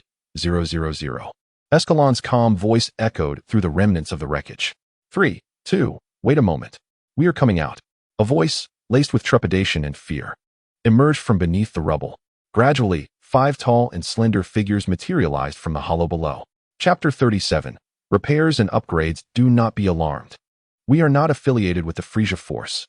The 5 figures, appearing somewhat flustered, rose one by one from the debris, their faces etched with anxiety as they fixated on the energy orb radiating an aura of destruction in Escalon's hand. In a bid to avoid misunderstanding, they raised their hands above their heads, signaling their lack of malevolence. Upon observing the 5 individuals clad in earth-toned trench coats, their faces partially obscured, Escalon dispelled the energy in his hand, though his gaze remained vigilant. As the group noticed Escalon cease his assault, they lifted their heads, revealing a flicker of astonishment in their eyes. They had not anticipated that the one who had so ruthlessly annihilated a throng of Frieza's minions would be so youthful. He appeared barely past adolescence. My lord, I believe there has been some misunderstanding. We are not part of the Frieza Force. I see you were attacking those Frieza minions earlier, so you must hold a grudge against them. We share that enmity. Our planet has been occupied by the Frieza Force, and we have come solely for retribution. Among the 5, the individual positioned at the center evidently served as the core of the group, having been the one to articulate their identity.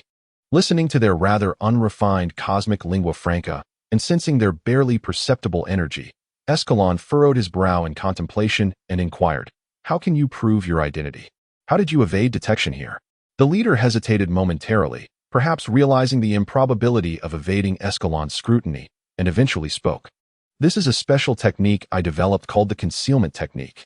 It allows one to suppress their internal energy to near non-existence, rendering the body temporarily invisible. However, during its use, one must remain perfectly still and maintain a stable emotional state. Otherwise, the technique will fail." Suppressing your energy? No. Simply repressing energy cannot achieve such an extent. Escalon reflected, recalling that he had sensed the presence of Frieza's minions within the structure prior to his attack. However, when the building collapsed, a faint, peculiar energy had emerged. It seemed that his earlier assault had startled one among them, causing their emotional instability to render the concealment technique ineffective, thus alerting him to their presence. With an impassive expression, Escalon declared, "Release your suppression of energy." The most effective method to discern the character of others is to sense the nature of their internal energy, a direct application of energy perception. Energy? You mean what you refer to as ki? Ah, understood. Very well, I shall tentatively place my trust in you. However, for safety's sake, you must accompany me. After a moment of contemplation, Escalon chose to believe them. The energies of the 5 were calm, their combat capabilities hovering around 2,000 to 3,000, appearing unthreatening. Yet, for the sake of safety, it is prudent to have them accompany me. After all, while they do not pose a threat to me, the same cannot be said for Ivina and her companions. This is acceptable. Observing Escalon's icy demeanor, the words of refusal that had initially formed in Mifin's mind abruptly faltered. leaving him with no choice but to acquiesce to the other's proposal. Very well, keep up. I shall first cleanse this planet, and then we can engage in a more thorough discussion. With that, Escalon took to the skies, swiftly propelling himself towards the Frieza force's base, while the 5 companions hastily ignited their energy to follow suit. Bang, bang, bang, boom.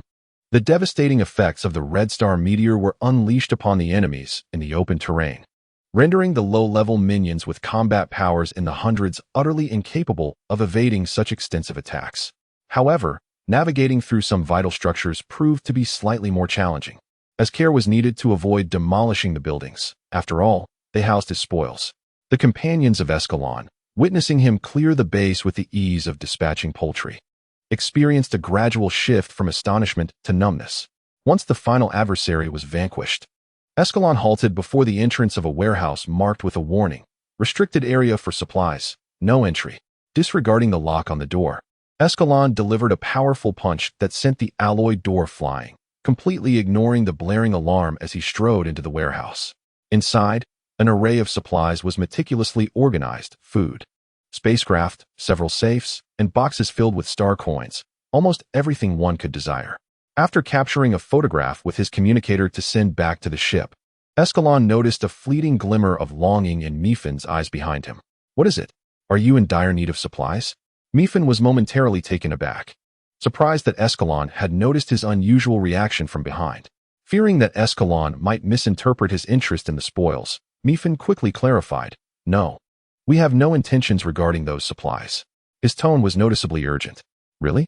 Observing the playful smirk on Escalon's lips, Mifin's taut nerves heightened once more, and his body instinctively prepared for flight. "Sir, enough. If you desire these supplies, you may have them." Upon hearing Escalon's words, Mifin's countenance brightened with joy. Before he could express his gratitude, Escalon continued, "However, you must teach me that concealment technique of yours." This. Mifin's expression turned hesitant, prompting Escalon to raise an eyebrow and speak in an even tone. "What? Is that insufficient?" "Not at all. You misunderstand. It's just that this concealment technique is somewhat difficult to learn, and among us, the fastest." Before he could finish, a calm yet self-assured voice interjected. "You need not worry. Regardless of whether I master it, I will allocate a portion of these supplies to you." "Fine, but I only have 3 days. Our kin await our return at home." 3 days? That is acceptable, but everyone except you must assist me. 3 days later. In the arid expanse of the yellow earth wilderness, a massive silver ship, resembling a pot lid on its upper half, with a semi-arc midsection and 8 mechanical spider legs below, was erected upon the desolate land.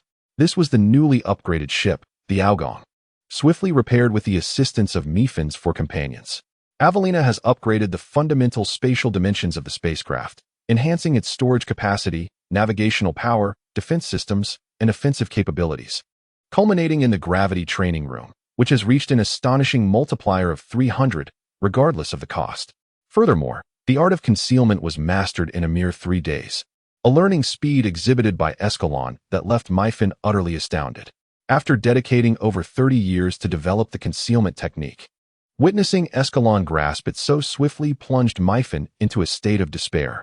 The supplies from the Frieza Legion's division were only partially loaded, as the available stock was overwhelmingly abundant. Even after filling the spacecraft to capacity, a significant surplus remained.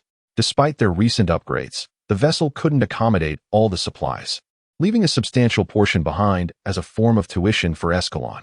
After bidding farewell to Mifin, Escalon entered the spacecraft, which then roared to life and vanished from the planetary surface, leaving Mifin and others in a daze. Chapter 38, 180,000 Combat Power. In the heart of the Northern Galaxy, on Mine Star, within the gravity training room, a blood-red figure stood with arms crossed against the onslaught of a crimson beam of light. The alloy floor gradually buckled under immense pressure, with Escalon's feet sinking into the ground, carving out half a meter of scratches as time elapsed. As the crimson beam began to waver, depleted of energy, Escalon thrust his arms wide and swiftly struck forward with his right fist. The tremendous force unleashed an invisible shockwave that shattered the crimson beam, which vanished in an instant. Though Escalon's fist bore no scars, the gauntlet and sleeve on his right arm melted away due to the searing heat of the beam.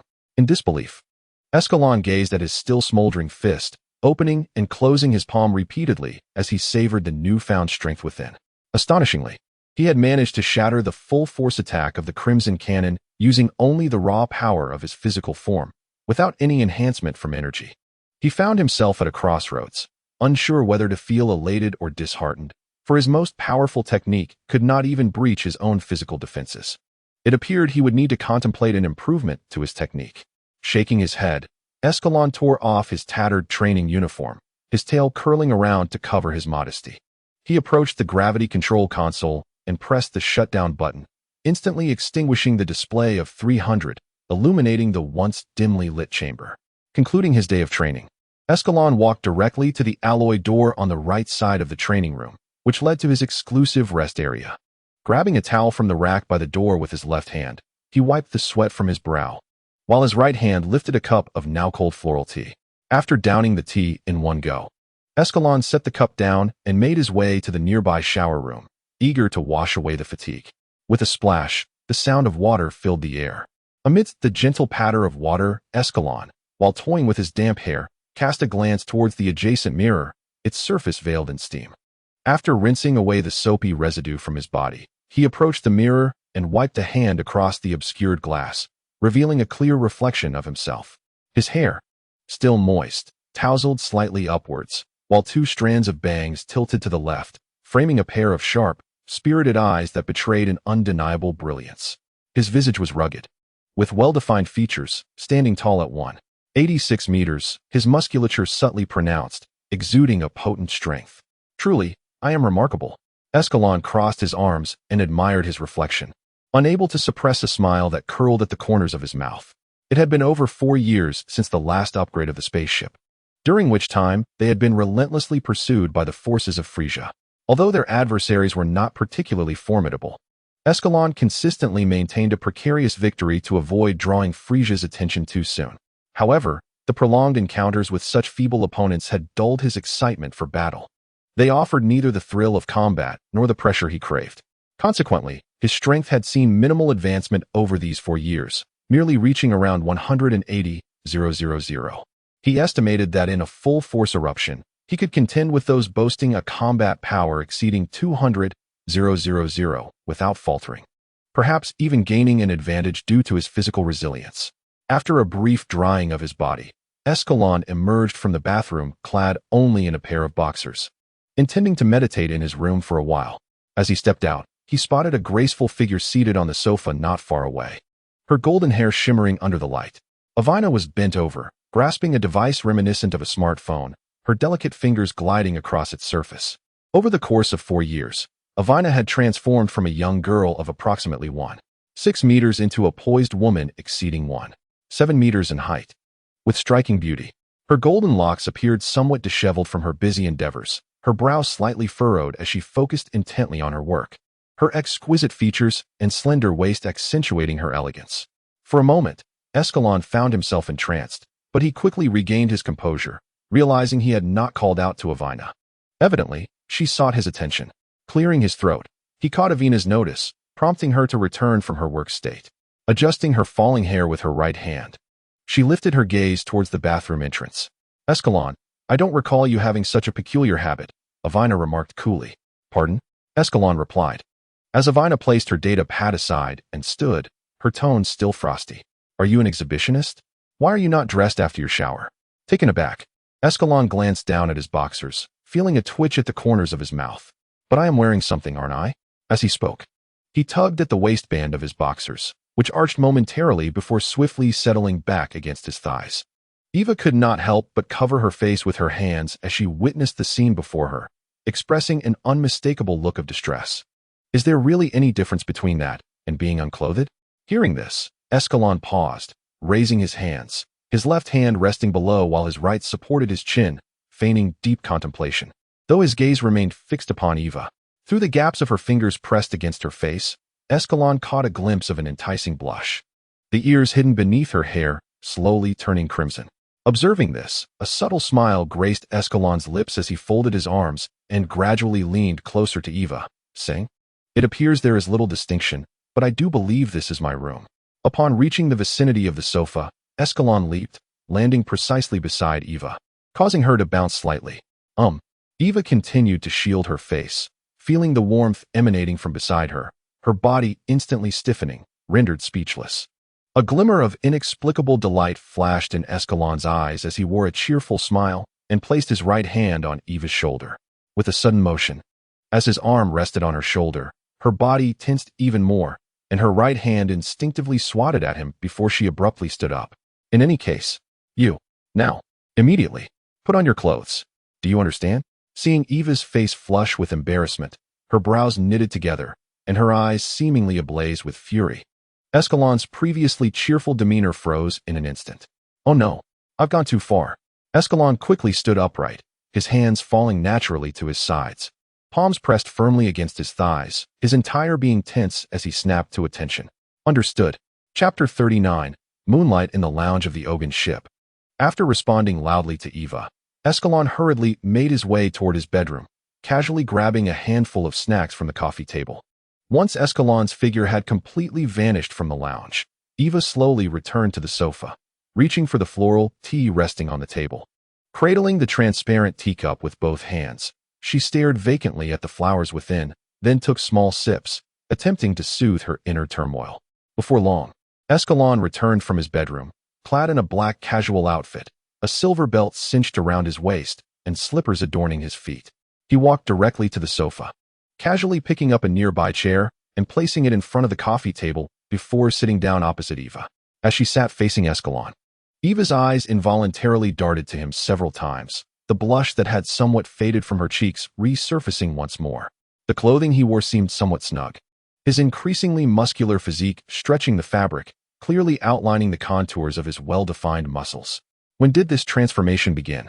In Eva's memory, Escalon's height had remained relatively unchanged over the years. He had not surpassed her height 2 years ago. However, in recent months, he had grown rapidly. Much like a plant flourishing with fertilizer, his stature soaring.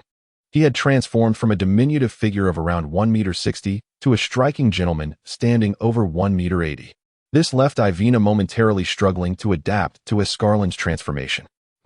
Escalon, perceptive as ever, noticed Ivina's gaze and straightened his previously casual posture, his muscles tensing as they bulged ever so slightly. Upon witnessing Escalon's somewhat juvenile behavior, Ivina's attention faltered. She placed her hands upon her chest, adopting an expression devoid of emotion. I have serious matters to discuss with you. Can you please be more earnest? Upon hearing this, the smile on Escalon's face vanished instantly. He swiftly aligned his body, directing his gaze across the table, remaining silent, yet indicating his attentiveness. Did you not mention that your strength has been progressing rather slowly of late? I have conceived an idea. Would you be willing to try it? Escalon, invigorated by the prospect of enhancing his abilities, eagerly inquired, What idea? I recall you stating that under the full moon you can undergo a transformation into a giant ape. I witnessed it myself last time. Thus, it stands to reason that the moonlight, or rather the radiance of the full moon, may evoke a peculiar reaction within certain cells in your body. Ivina's gaze scrutinized Escalon from head to toe, ultimately resting on the tail at his waist, which could very well be the essence of his transformation. Could you describe your sensations during the metamorphosis into a giant ape? Escalon hesitated momentarily before promptly replying. At that time, I felt immensely hot and could not control myself. Listening to Escalon's response, Ivina lowered her head in contemplation. After a brief moment of reflection, she continued, based on your description of the transformation, a particular frequency of light might enhance the activity of your cells. I can attempt to devise a device that simulates moonlight in order to discover a frequency suitable for your daily training. Escalon, suddenly brimming with excitement, inquired, How long do you think that will take? Ivina, almost immediately after Escalon's question, responded, Time? It remains uncertain. After all, this is merely my hypothesis. I cannot ascertain whether a specific frequency of moonlight will aid in enhancing your power. With a slight furrow of her brow, Ivina rested a hand on her smooth chin and continued after a moment's contemplation. Moreover, to confirm the appropriate moonlight frequency, I will require your assistance. My assistance? Speak up. Who do you need me to confront? Or are you lacking certain resources? Let me be clear, I cannot assist with research. Escalon was taken aback by Ivina's words. After all, he had completely forgotten even the high school mathematics from his previous life, let alone matters that evidently required a deeper understanding. What could he possibly contribute to such intellectual pursuits? Could he help with tightening screws? If it were a matter of fighting or robbing rare minerals, that would be one thing, but to be tasked with research seemed an undue burden. Noticing Escalon's troubled expression and his clear confusion, Ivina understood that he had misconstrued her meaning. With a hint of exasperation, she raised a hand to her forehead. I am not asking you to assist me with research, nor to engage in combat. I merely require a small sample of your blood for examination and matching purposes. This necessitates your cooperation, understood? Is that so? Then there should be no problem. Upon hearing this, Escalon immediately understood. He reached back to scratch his head, a hint of an awkward smile gracing his face. Let us go. We shall draw blood now. With that, Escalon rose swiftly and made his way to the entrance of the resting area, leaning against the door as he awaited Ivina. In the infirmary, give me your hand. Relax, Ivina said, her brow furrowed and her tone tinged with evident impatience as she gripped Escalon's taut arm. She simply could not fathom why Escalon, possessing the power to wreak havoc and capable of battling enemies even when gravely wounded, would be afraid of a mere needle. It had been nearly 2 hours since they arrived at the infirmary to draw blood, and each time she attempted to pierce his arm with the needle, he would evade her efforts. Even when she forcibly held his arm, the moment the sharp needle approached his skin, Escalon's muscles would tense uncontrollably, preventing the needle from penetrating. Once, twice, thrice, Ivina's patience was gradually wearing thin. Escalon pressed his lips tightly together, perplexed as to why he, who faced life-and-death battles without fear, would dread a simple needle. Each time the needle neared his skin, a chilling sensation would wash over him, compelling him to instinctively shy away from its sharpness. Escalon, look at me. Ivina took a deep breath, her gaze earnest as she leaned slightly forward, her face inching closer to his. As Ivina's face drew nearer, Escalon felt a surge of panic, his body stiffening instantly. He instinctively wanted to retreat, but his arm remained firmly held by Ivina, leaving him unsure how to withdraw without causing her harm. A faint, delightful fragrance wafted from Ivina, flooding Escalon's senses. How had he never noticed this scent before? Gazing at Ivina's delicate features and inhaling her alluring aroma, Escalon felt his entire being sag, his mind momentarily blank. Now was the moment. With a swift motion, Ivina, noticing Escalon lost in thought, suddenly raised her left hand, and a sharp needle swiftly penetrated his vein.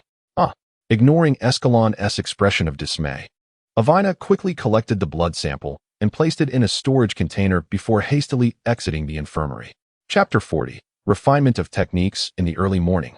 A soft golden light filtered through the half-covered window of a dimly lit room aboard the spaceship, leaving faint traces on a single bed.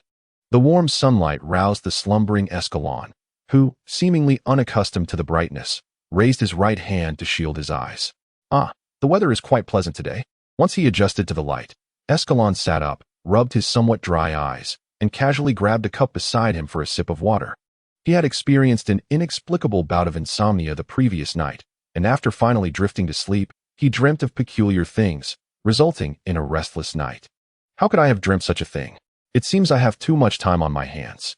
Escalon firmly slapped his face, stood up, and swiftly donned the training attire hanging nearby. With nimble movements, he made his way to the washroom. After a series of swift motions, splashing water and spitting out foam, he grabbed a warm towel and hastily wiped his face, completing his morning ritual in no time. Once finished, Escalon hurriedly exited his room, heading towards Ivina's laboratory, eager to inquire about the progress of the Moonlight Project.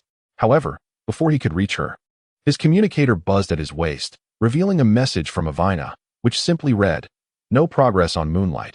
I didn't sleep last night and need to rest. Please don't come over." Acknowledging her message with a brief glance at the corner surveillance, Escalon replied to indicate his understanding. Since Ivina had advised against his visit, he decided to proceed to the gravity training room to complete his daily regimen. After all, the enhancement of one's abilities is not an endeavor accomplished overnight. It is through steadfast dedication day after day that one inches closer to their aspirations. He recalled the comforting words he had told himself upon his arrival in this world. Memories of contemplating surrendering now distant. Presently, he possessed the confidence to become the strongest.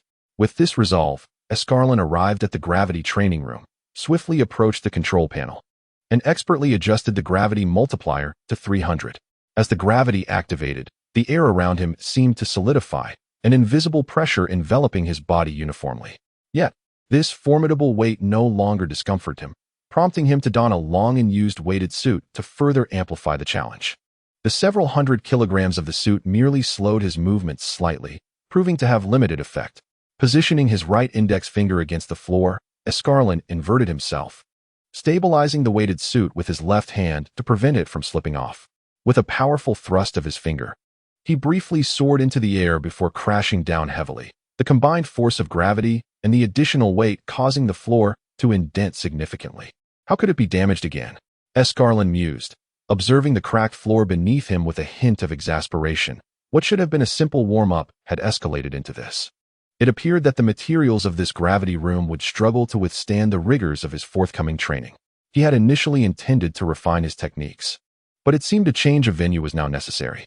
After all, practicing the Kamehameha here could result in catastrophic consequences for his gravity room. After deactivating the gravity system and exiting the training room, Escalon swiftly made his way to the cafeteria, efficiently consuming the meal prepared by Sana and the others. After exchanging brief pleasantries, he departed the cafeteria, intent on finding a more suitable location outside the ship for his technique training and improvement. With a swift hiss, the ship's hatch slid open, revealing a magnificent castle in the distance, the residence of the king of this planet. Upon their arrival at Midnight Star, Escalon discovered the Midnight people under siege. The invaders were no strangers. They were the familiar configuration of the Frieza force. Without the slightest hesitation, Escalon sprang into action. With his formidable strength, dispatching the Frieza soldiers was as effortless as slicing through vegetables.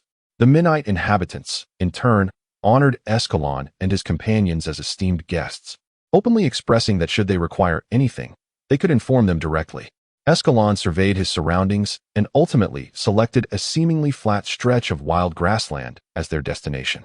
After pinpointing the location, an aura of power enveloped him, and in an instant, he vanished from sight, reappearing on the barren land. Standing amidst the desolation, he contemplated which technique he should refine first. The advantages of the Red Star meteor are its extensive attack range, making it suitable for clearing out minions. However, its effectiveness diminishes against enemies of comparable strength. It works reasonably well, and for now, there is no need for improvement.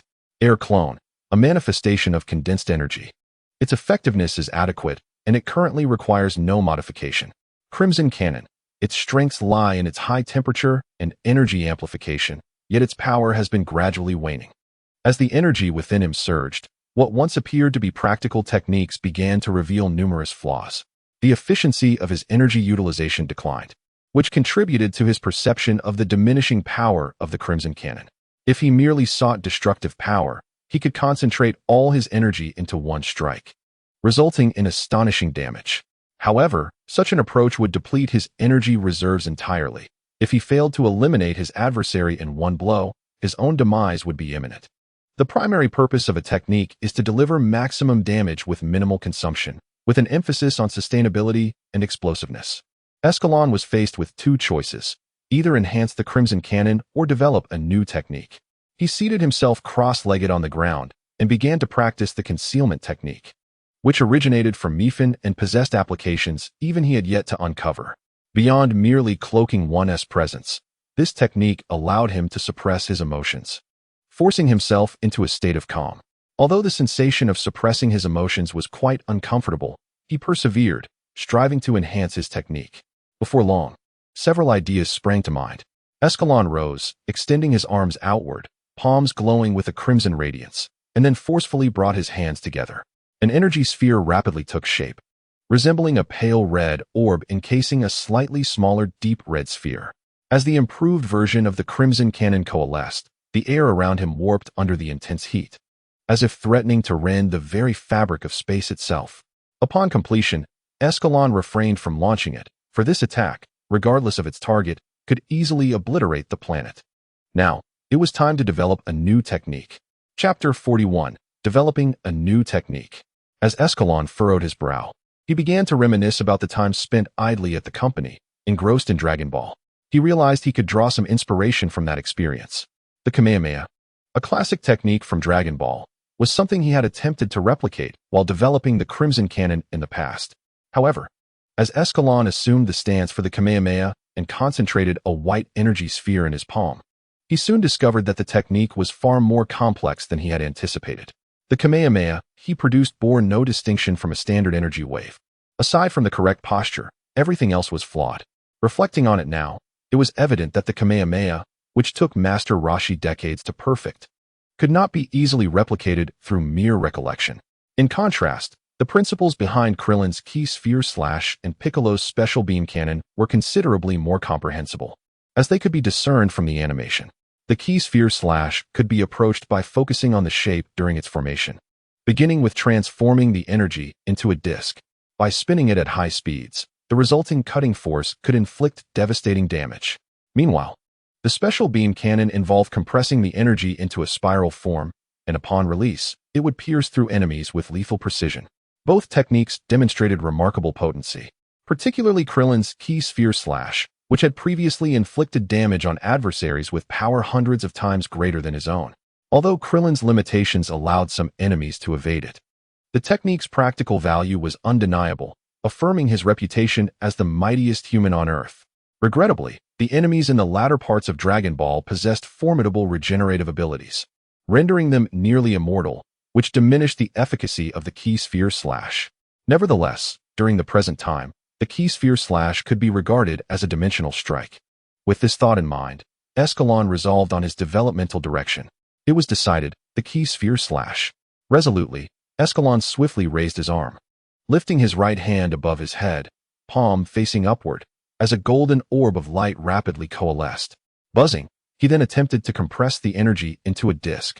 The golden orb began to constrict inward, gradually transforming into a thin circular slice under Escalon's precise control. Finally, it was time to make it spin at high velocity. As the disc whirred into motion, it unexpectedly broke free from Escalon's palm. Instinctively, he stepped back, a few strands of hair drifting down.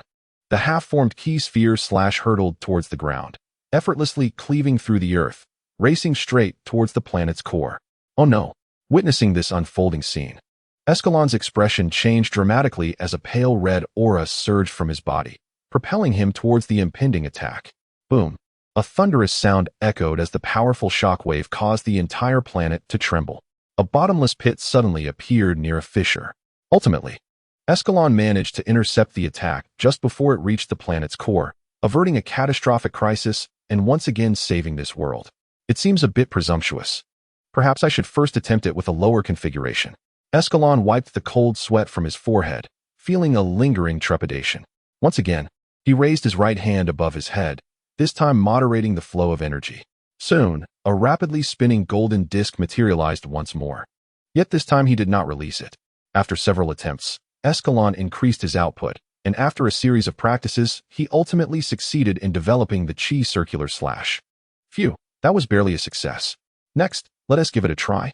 Observing the stable Chi Circular Slash in the palm of his hand, a slight smile crept onto his lips, as the successful manifestation of this technique instilled him with greater confidence for the upcoming developments. Escalon stepped forward with his left foot, slightly bending his body, arms extended forward, with his left hand positioned above his right, palms facing each other. Suddenly, a realization struck him. No, that's not right. He frowned at the continuously spinning blue energy sphere in his palms. Why does this resemble a spiraling sphere so much? With a swift motion, he dissipated the blue orb, bowing his head in contemplation. It seemed that merely making the energy rotate would not yield the desired effect. After a moment's reflection, Escalon lifted his head again and opened his arms wide, this time directing them to the sides, each palm gathering energy spheres. The two energy spheres spun in opposing directions, and as his palms gradually approached his chest, the intense rotational speed whipped up a fierce wind, sending dust swirling around him. Bang! A tremendous explosion echoed across the wilderness. A plume of black smoke billowing from the ground, and the entire planet trembled violently once more. Coughing, Escalon's hair stood on end, his face smeared with soot. He squinted, exhaling a cloud of black smoke, unable to suppress a couple of coughs. His training attire had also become charred and discolored from the earlier blast, rendering him quite disheveled. This approach is clearly ineffective. Escalon grinned, wiping his sooty face to reveal sharp eyes and pearly white teeth. He stepped forward again, reconcentrating energy into two spheres, but this time he allowed them to rotate in the same direction. The two white energy spheres converged towards Escalon's chest. And in an instant of their union, boom. Cough. I refuse to accept failure. Once more. Boom. Again. Boom. Cough. Damn it. I refuse to give up. Humming cough, huh? Is this success? After merging the energy spheres once more, Escalon instinctively shut his eyes, yet the familiar sound of an explosion did not follow.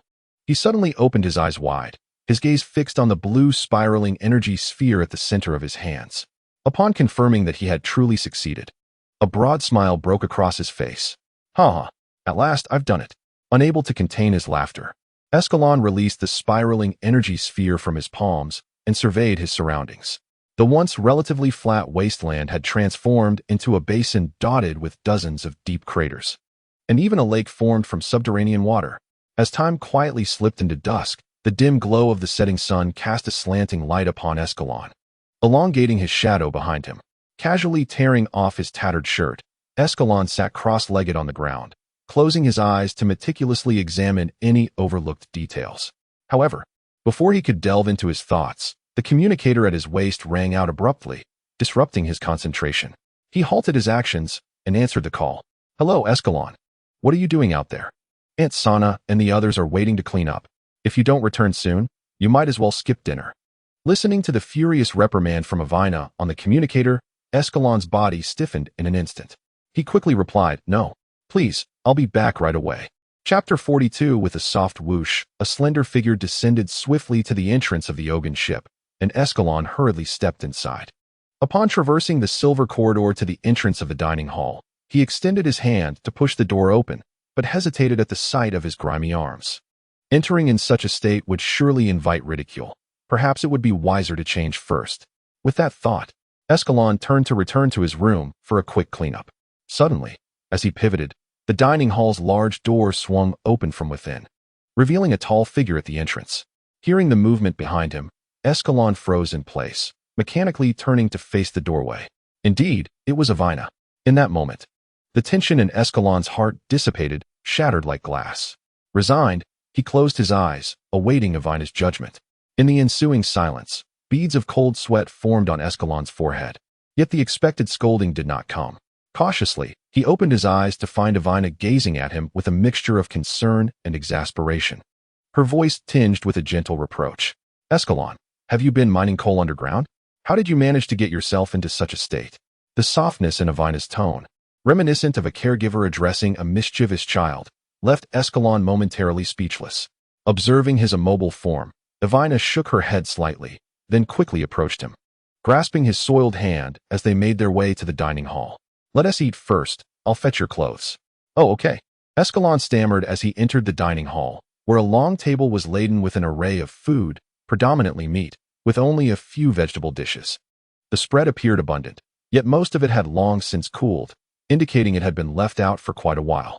Settling into his usual seat, Escalon swiftly began to devour the food before him, consuming a significant portion in mere moments. Just as he was relishing his meal, Avina returned with several damp towels and a complete set of fresh clothes. Her gaze fell upon the stack of plates, and she swiftly approached the table, vigorously scrubbing Escalon with a wet towel. After cleansing the surface dirt from him, Avina grasped the hem of her garment and deftly draped it over Escalon's head, assisting him into his attire. Once she had arranged Escalon's clothing, Avina quietly took a seat opposite him, patiently awaiting the conclusion of his dinner. Crunch, crunch, crash. As Escalon swallowed the last morsel of meat, Ivina's expression grew solemn, and she spoke in a neutral tone. Having finished your meal and changed your clothes, it is time for us to discuss serious matters. This is the supply list sent over by that mushroom man. Do you have any thoughts? Instinctively, Escalon reached out to take the paper Ivina offered, glancing down to find a dense array of names inscribed upon it. Upon spotting several unfamiliar minerals, a barely perceptible twitch crossed the corner of Escalon's mouth before he extracted the sheet detailing provisions. The supplies for the Ogun had predominantly come from the generosity of the Frieza army over the years, yet upon entering the central region of the northern galaxy, Escalon had become more reserved. In truth, the ship still contained a significant stockpile of compressed nutritional food, but even Escalon found it unpalatable, let alone anyone else. Consequently, Those compressed nutrients had been accumulating in the ship's storage for nearly 3 to 4 years. Never mind, forget I said anything. Initially, Ivina had hoped for Escalon's input, considering that she was now primarily responsible for managing Ogun's affairs, and there were bound to be oversights. However, observing him fixated solely on the food list, Ivina quickly realized her folly. Why would I seek advice from a brute who knows only eating and fighting? Tomorrow morning at around 8. Accompany me to the rock fortress to procure some supplies. Do not be late. Ivina reclaimed the list, disregarding whether Escalon had registered the information, and turned to leave the dining hall. The next morning, Escalon donned the same black training uniform and arrived at the ship's hatch approximately 10 minutes early, waiting expectantly. Before long, Ivina approached, piloting a hovering vehicle from a nearby equipment room, clad in her familiar white trench coat. Get in, she called, parking the hovering vehicle near Escalon. Ready to engage in discussions with the king, Escalon stepped closer to the vehicle but chose not to enter. Instead, he addressed Ivina. This is too slow. Allow me to take you. With that, Escalon swiftly extended his arms toward Ivina, lifting her effortlessly before she could react. Whoa! With a light push from his toes against the ground, he launched into the sky, transforming into a streak of red lightning as they vanished from sight. The scenery below shifted rapidly, transitioning from barren land to sandy terrain, and finally arriving at the vicinity of the rock fortress in mere seconds. Upon landing smoothly, Escalon steadied himself, while Ivina clung tightly to his collar, her body slightly weakened. Who goes there? 2 guards stationed at the castle gate became instantly vigilant upon noticing 2 individuals descending from the heavens. However, their demeanor transformed to one of respect as they recognized the visitors. My lord, please, enter. The guards tactfully stepped aside, granting Escalon passage into the castle. Once Ivina had steadied herself, Escalon released his hand from her waist and guided her into the castle. Oh dear, my esteemed benefactors, what brings you here in person? A peculiar creature, resembling a mushroom and standing less than 5 feet tall, hastily abandoned his attendants upon spotting Escalon and approached him with urgency. The diminutive Mushroom King, upon reaching Escalon, began to rub his plump face against Escalon's trousers. Let us dispense with pleasantries. We are here to negotiate for supplies, as per this list. Escalon, with a swift motion, halted the creature's advance, articulating his purpose with rapidity while presenting the inventory list. Supplies? At the mention of this term, the Mushroom King appeared to be struck by some profound emotion, abruptly ceasing his actions and exhibiting a look of anguish. Large tears streamed down his cheeks. My lord, you must take action on our behalf. Recently, we have been plagued by wanton destruction in the wasteland. Our underground supplies have been buried. Just yesterday, we were engaged in a frantic effort to salvage our underground storage, but our structures are collapsing all around us, and we are unable to rescue anything. All the supplies we have accumulated over the years have vanished. Chapter 43, The Approaching Crisis. At the headquarters of the Frieza Legion, a spacious chamber was illuminated by stark, pale lighting, casting a chilling ambience upon the cold-toned walls. An oppressive atmosphere hung in the air. Frieza sat upon his exclusive levitating throne, cradling a peculiar red fruit in his palm while gazing out at the view beyond the observation window. He lifted the fruit to his lips and elegantly took a bite, his crimson eyes narrowing slightly, revealing an enigmatic glint. Behind him stood several figures, each emanating a sense of deference, varying in height and stature. Dodoria, Chui, Shampoo, and their elite commanders. Lord Frieza, what is it that you require of us? Dodoria inquired as he approached Frieza, his tone laced with curiosity, unable to fathom why Frieza had summoned them along with his trusted subordinates. Indeed, Lord Frieza, what brings us here? Shampoo echoed, also approaching Frieza's side with a perplexed expression, pondering whether this was related to their recent losses. Dodoria, Shampoo, have all the individuals I requested arrived? Frieza inquired, his gaze penetrating as he regarded his subordinates. You have all gathered, my lord. Upon hearing their responses, Frieza slowly rotated his throne to face them, scrutinizing his subordinates with his narrowed crimson eyes. How long have you been in my service? As he posed this seemingly innocuous question, beads of cold sweat emerged on Dodoria and Shampoo's foreheads, bewildered by the king's intentions. It has been several decades, hasn't it? Dodoria was the first to respond to Frieza, while Shampoo hesitated for a moment, failing to speak up immediately. Oh dear, has it truly been so many years? Yet, it seems your strength has not progressed at all during this time. as Frieza's slightly frivolous voice echoed. Dodoria and Chamber trembled in fear, both exclaiming in unison, "Your Majesty, Frieza?" Hearing their evident panic, the smile on Frieza's face slowly faded, replaced by a look of bemusement. Did he appear that intimidating? He had merely been expressing concern for them. How had they become so frightened? Dodoria, Chamber, I trust you have been well over the years? Just as Chamber pondered how to respond, Dodoria blurted out without hesitation, "Absolutely. I shall never forget your Majesty Frieza's generosity." This was indeed Dodoria's genuine sentiment. After all, Frieza had always provided exceptional benefits to his subordinates, addressing them with respect. Not only did they enjoy weekends off, but on good days, he would even grant them a few planets, rich in resources and boasting flourishing ecosystems. This was the very reason why Dodoria and the others wholeheartedly followed Frieza. And even after his demise, some of his former subordinates wished to resurrect him. Ho ho ho. Frieza chuckled with satisfaction at Dodoria's response, the corners of his mouth lifting slightly. He then raised his right hand gently, and a dozen peculiar red fruits floated into the air. Take these. Your strength should improve considerably. Your Majesty Frieza, what are these? Chamber queried, eyeing the oddly shaped red fruits with skepticism. Could such small fruits truly enhance their power? Each of you shall receive 3, and the remainder will be distributed as 1 apiece.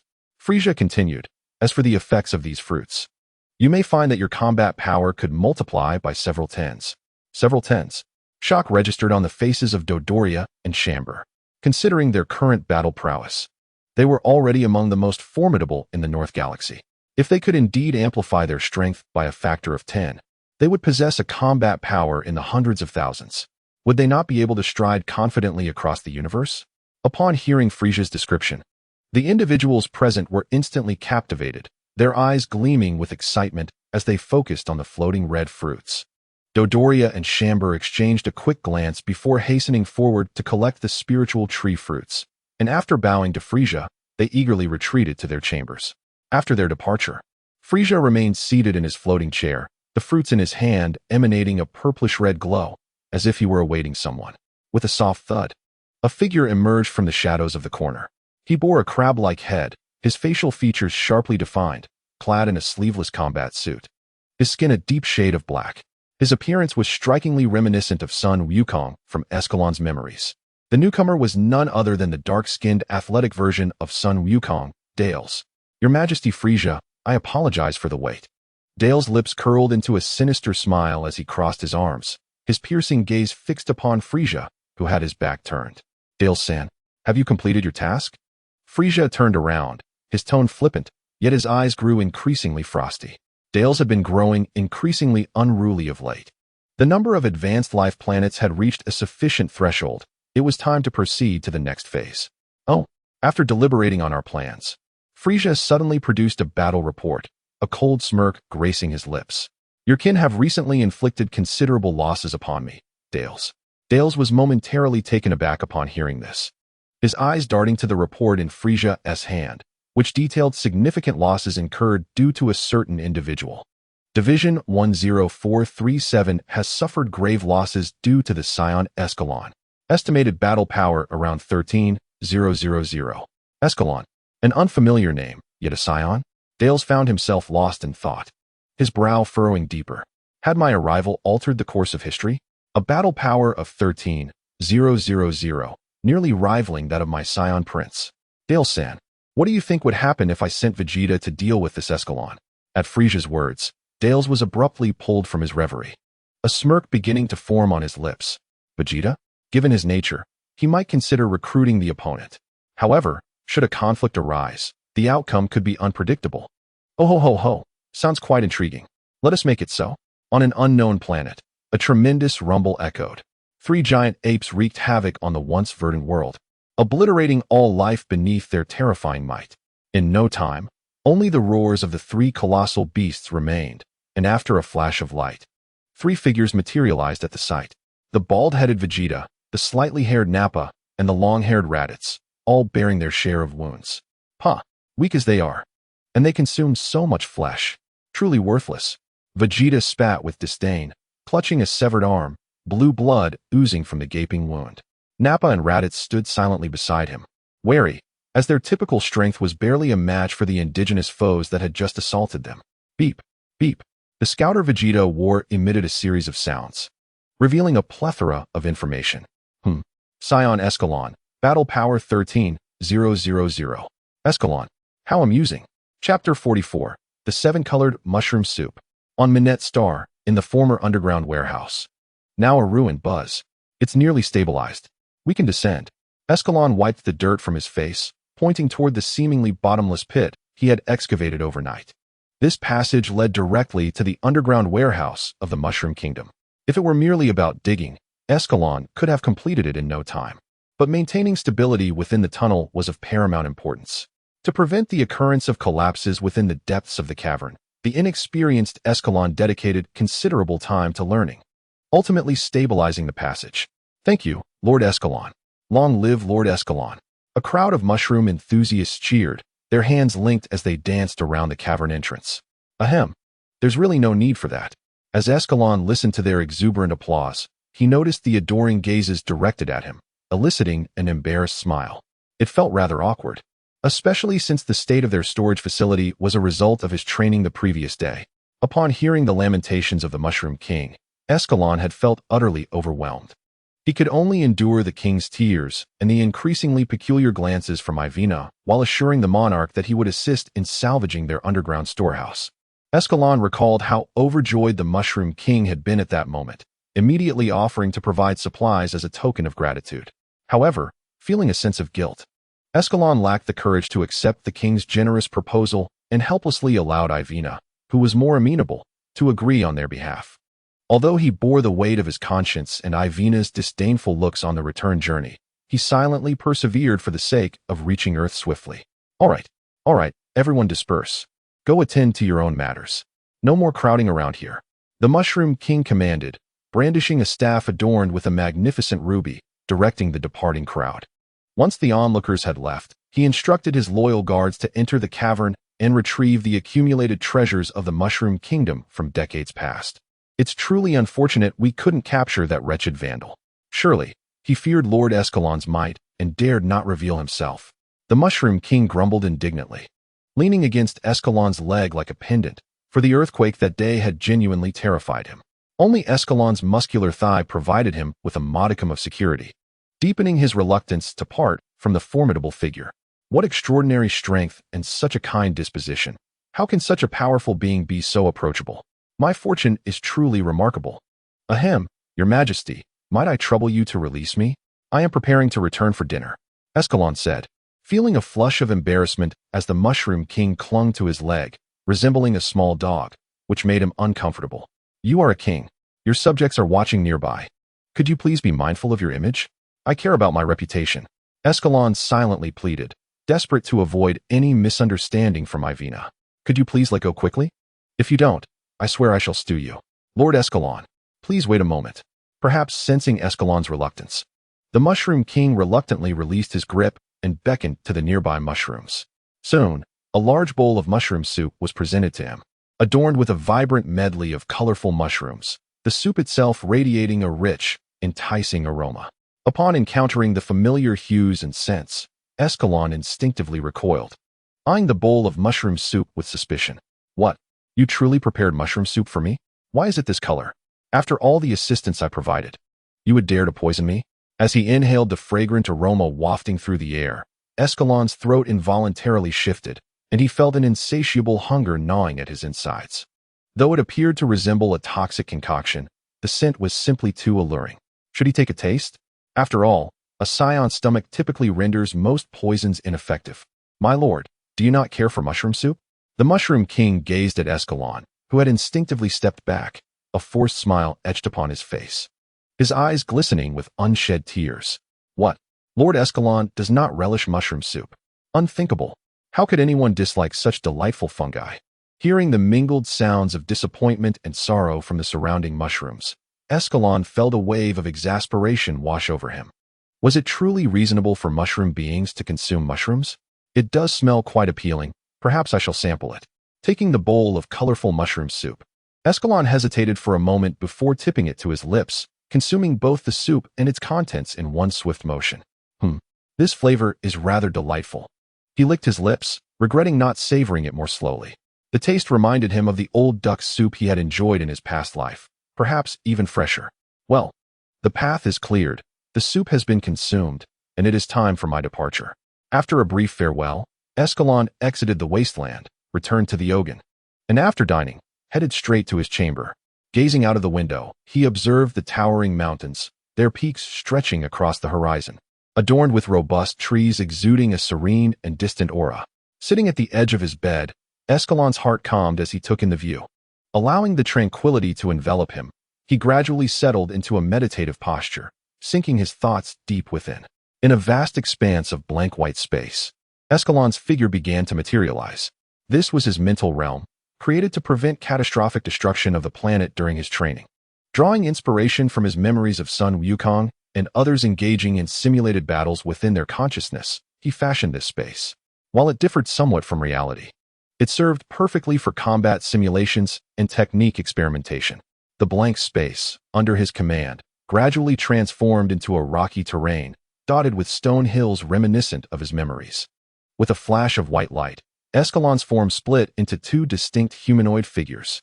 Without a hint of hesitation, the two Escarlans charged swiftly towards each other, enveloped in a faint crimson aura. Bang, bang, bang. In this realm, two individuals, identical in appearance, combat experience, habits, and techniques, engaged in a fierce struggle, unable to gain the upper hand over one another. Just as Escarlan became engrossed in this intense duel with himself, a silver streak of light was rapidly approaching from 10 light years away from Mine's star. Chapter 45, The Alien Intruder? Bang! Following yet another collision, the two identical figures landed on nearby rocks, one tall and the other short.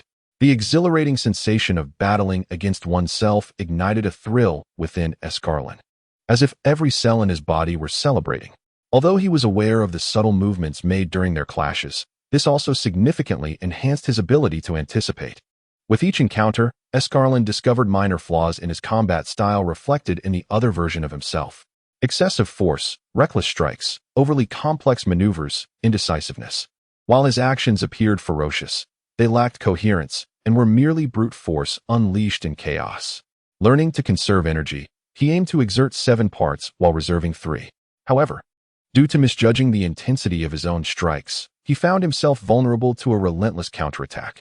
After shifting perspectives, Escarlan keenly identified his shortcomings, enabling him to gradually refine his techniques through continuous combat. As Escarlan concluded his self-assessment, his counterpart charged towards him once more, devoid of expression. Bang, bang, bang. The two faint crimson figures collided repeatedly in the sky, producing thunderous roars. The formidable impact of their clashes sent ripples through the atmosphere, reminiscent of water waves. Chi circle slash. With a powerful shout, Escarlan concentrated golden radiance in his hands, unleashing a series of energy blades towards the distant figure. Upon witnessing the oncoming Chi circle slash, his expression shifted dramatically, and his aura surged fiercely as he transformed into a streak of light soaring into the sky. His form flickered as he evaded the approaching energy blades below, desperate to avoid their contact. Whoosh, whoosh, whoosh. After several swift movements, Escarlan forcefully brought his hands together, rapidly condensing a crimson sphere of light, which he hurled downwards at the figure below.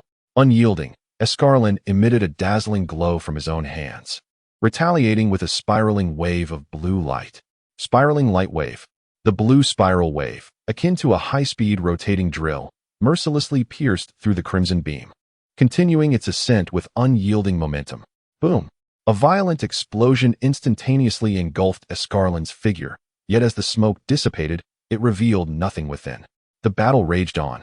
After an indeterminate passage of time, Escarlan furrowed his brow, beads of sweat forming on his forehead, his chest rising and falling violently, as if he had just endured a monumental clash. Truly, I am formidable. This opponent is indeed a relentless challenge. Escalon gradually opened his eyes, sighed, and rose to his feet. Glancing at the rudimentary clock above the door, he confirmed the time. It was around 9 in the evening. The dining hall should still be open, and it seemed he could indulge in a late-night snack. With this thought, Escalon gently pushed the door open and swiftly made his way toward the dining hall. However, just as he reached the entrance, he halted abruptly, his expression turning serious for a moment. In his perception, several unknown energies had manifested outside Midnight Star. Initially, he suspected that the Frieza force had sent another contingent. Yet, the energy felt calm and friendly, with a power level not exceeding a couple of thousand, clearly indicating they were not Frieza's people. Upon sensing their arrival on Midnight Star, Escalon activated his communicator to contact Ivina while approaching the spaceship's hatch. Some extraterrestrial beings have arrived. I'm heading outside to investigate. Please be cautious. Without waiting for a response, he ended the communication and hurried towards the direction where he sensed their descent. A small spacecraft, adorned in silver and blue, was swiftly approaching the rocky castle below. Approximately 10 meters from the ground, several black landing gear deployed from the underside of the ship, gently settling onto the rocky surface. Something peculiar has landed here. Everyone, come quickly and take a look. What is that? A spaceship. Everyone retreat. Alert Lord Escalon and the king at once. Nearby, the mushrooms quickly noticed the unusual occurrence. After notifying the king, they armed themselves, their wary gazes fixed upon the silver-blue vessel. With a crackling sound, the hatch of the spacecraft opened, and two disheveled figures emerged. One was a blend of purple and white, with large yellow eyes resembling goose eggs and ears on either side of its head resembling white headphones. Gak rushed to the side, dramatically bending over, clutching his stomach with one hand, as a rainbow-colored stream erupted from his mouth. Following him was a golden-haired girl, excitedly looking around. Gak, look, mushrooms that can walk. Ty's pen danced across her notebook. This could be transformed into an extraordinary adventure story. Cough, cough, Ty. Didn't you say you could pilot a spaceship? Listening to Gak's complaint, Ty wore a bright smile, playfully waving her hand in front of her face like a little cat. Gak couldn't help but retort. Don't think you can just bluff your way through. Can you stop ignoring us? The surrounding mushrooms, observing the banter between the two, grew somber, aiming their weapons at them. Haha, there's no need to be alarmed. I am Gak, an elite officer from the Galactic Patrol. We mean no harm. Gak, noticing the mushroom's watchful gazes, instinctively reached for his weapon at his waist. Indeed, we are not the villains here. I am Ty, the universe's best-selling science fiction author. Ty placed her hands on her hips, exuding confidence and a warm smile, her tone gentle. The mushrooms exchanged glances, momentarily indecisive. After a hushed conversation, a prominent mushroom stepped forward. We cannot ascertain your identities. You may accompany us to meet His Majesty the King, who shall determine your identities. Gak and Ty's exchanged a knowing look and nodded in agreement, signaling their consent to the mushroom's proposal. The mushrooms turned and led Gak and Ty's into the castle. Soon arriving in the grand hall, the decor was unadorned yet enchanting, composed entirely of various naturally formed mushrooms. Mushroom stools, mushroom tables, a mushroom king, and mushroom soup. As Ty's took in the whimsical surroundings of the castle, her excitement and curiosity intensified, prompting her to swiftly jot down notes with her right hand. Speak. Who are you? The diminutive mushroom king commanded from his mushroom throne, gazing down with a condescending glare, arms crossed in imitation of Escalon. Ty's, astonished at the sight of the mushroom monarch, whispered to Gak, Gak, why does their king sit on something beneath him? Is it because he is too short? You fool. Lower your voice. It could spell trouble if they overhear. The mushroom king responded, how dare you show such disrespect to His Majesty? The vigilant mushroom guards, stationed nearby, immediately aimed their weapons at Ty's and Gak upon hearing her irreverent remarks. Reacting instinctively, Gak drew his specially crafted pistol, its ominous barrel now pointed back at them. The atmosphere in the hall grew increasingly tense as both parties stood their ground. Humph. Stand down and let me hear what they intend. The Mushroom King rose from his throne, clutching a staff adorned with a massive ruby, his expression serious as he scrutinized the two intruders. This is, Your Majesty. Several guards lowered their weapons and retreated behind the Mushroom King, their eyes still fixed on Gak. Gak and Ty's also set down their pens, taking a cautious step back. This little mushroom certainly commands respect, Ty's mused, intrigued by the solemnity of the Mushroom King. However, given the current circumstances, she reluctantly set aside her writing. The Mushroom King descended from the dais with his staff, but upon noticing that the two were now towering above him, he silently retreated once more. State your purpose for coming to Midnight Star. Ty's, with her keen observational skills, quickly noticed the subtle movements of the guards. Her lips twitched slightly as she promptly raised her notebook to her mouth. Ahem, Gak, perhaps you should explain. Gak blinked his large yellow eyes in exasperation before swiftly addressing the Mushroom King. I come at the behest of His Majesty the Galactic King to seek a formidable individual known as Escalon. The Mushroom King's eyes narrowed, his gaze shifting suspiciously over Gak, and he tightened his grip on the staff. What business do you have with me? Escalon had been concealing himself nearby for quite some time, observing the rather familiar Gak. After a brief moment of reflection, he recalled Gak's identity. Gak was startled by the sudden appearance of Escalon, taking a slight step back, his right hand instinctively moving toward his waist. Are you Escalon? He inquired, his tone laced with uncertainty. After all, the information he received indicated that he was to come to Midnight Star to invite a powerful individual named Escalon to join the Galactic Patrol, aiding them in addressing recent crises. Yet, upon examining the combat power displayed on his detector, which read 233, Gak couldn't help but harbor doubts. Could this truly be the formidable figure spoken of by the Galactic King? The man before him, aside from his robust muscles and a face that was merely a shade less appealing than his own, bore little resemblance to a warrior of great strength. Detector? What does it read now? Upon hearing this, Gak instinctively directed his gaze back to the device, only to find the readings inexplicably transformed to a staggering 18,000 combat power. Huh. It seems you are indeed the person we are searching for, Gak remarked, somewhat sheepishly rubbing his bald head. How could he possess such prowess? The intel had failed to mention this. Tai stood beside them, having remained silent since earlier, her eyes continuously assessing Escalon. Can we speak now? What is it that you need from me? Gak asked, glancing at the Mushroom King, who had somehow positioned himself next to Escalon, subtly gesturing for a more private discussion. Escalon, noticing the large yellow eyes of the Mushroom King blinking at him, felt a momentary confusion. What does this mean? Is this some form of encrypted communication or merely a sign of madness? Perhaps I should return and have Ivana take a look. Pushing aside the Mushroom King, Escalon wore an expression of understanding as he nodded toward them. I see, the wild Ultraman and Ties, follow me. As he spoke, Escalon gracefully ascended into the air, slowly gliding toward the direction of the Ogan ship. Wild Ultraman? Huh, you have a new nickname now, Gak. Ivana stood quietly at the entrance of the ship, arms crossed over her chest, her eyes fixed intently ahead. As she observed Escalon flying back, her gaze shifted momentarily before settling firmly on Ties, and, more specifically, on her striking golden hair. Is this what you meant by an extraterrestrial? Yes, these two. One is a Galactic Patrol officer, and the other a science fiction author. I need your assistance with something. That Gak seems to have some issues with his eyesight. Wait, how did you deduce that I have a problem with my eyes? No issues. Then why were you blinking at me just now? Gak, feeling the heat of Escalon's questioning, found his chest heaving with indignation. But recalling the man's strength, he chose to swallow his anger. Let us proceed inside and discuss this further. Tyce extended her hand and firmly nudged Jack beside her, her tone brimming with vitality. Since there is business to discuss, follow me.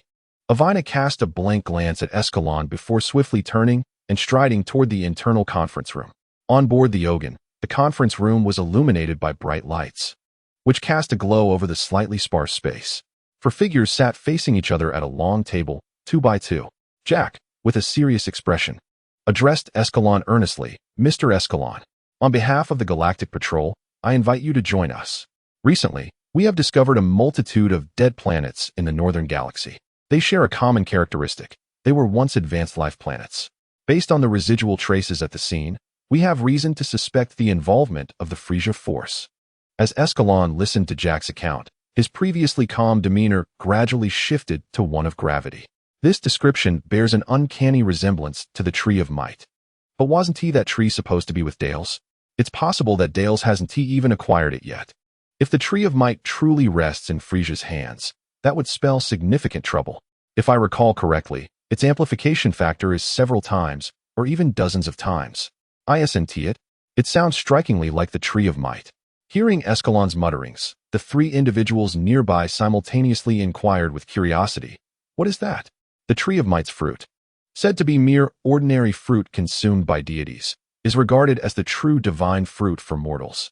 Consuming one can double one's strength. There are even rumors that it can extend one's lifespan. Double strength? And it can extend lifespan?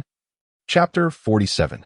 Conversation. Upon hearing Escalon's description, the atmosphere fell into an eerie silence, growing increasingly tense, as if the very air in the room were solidifying.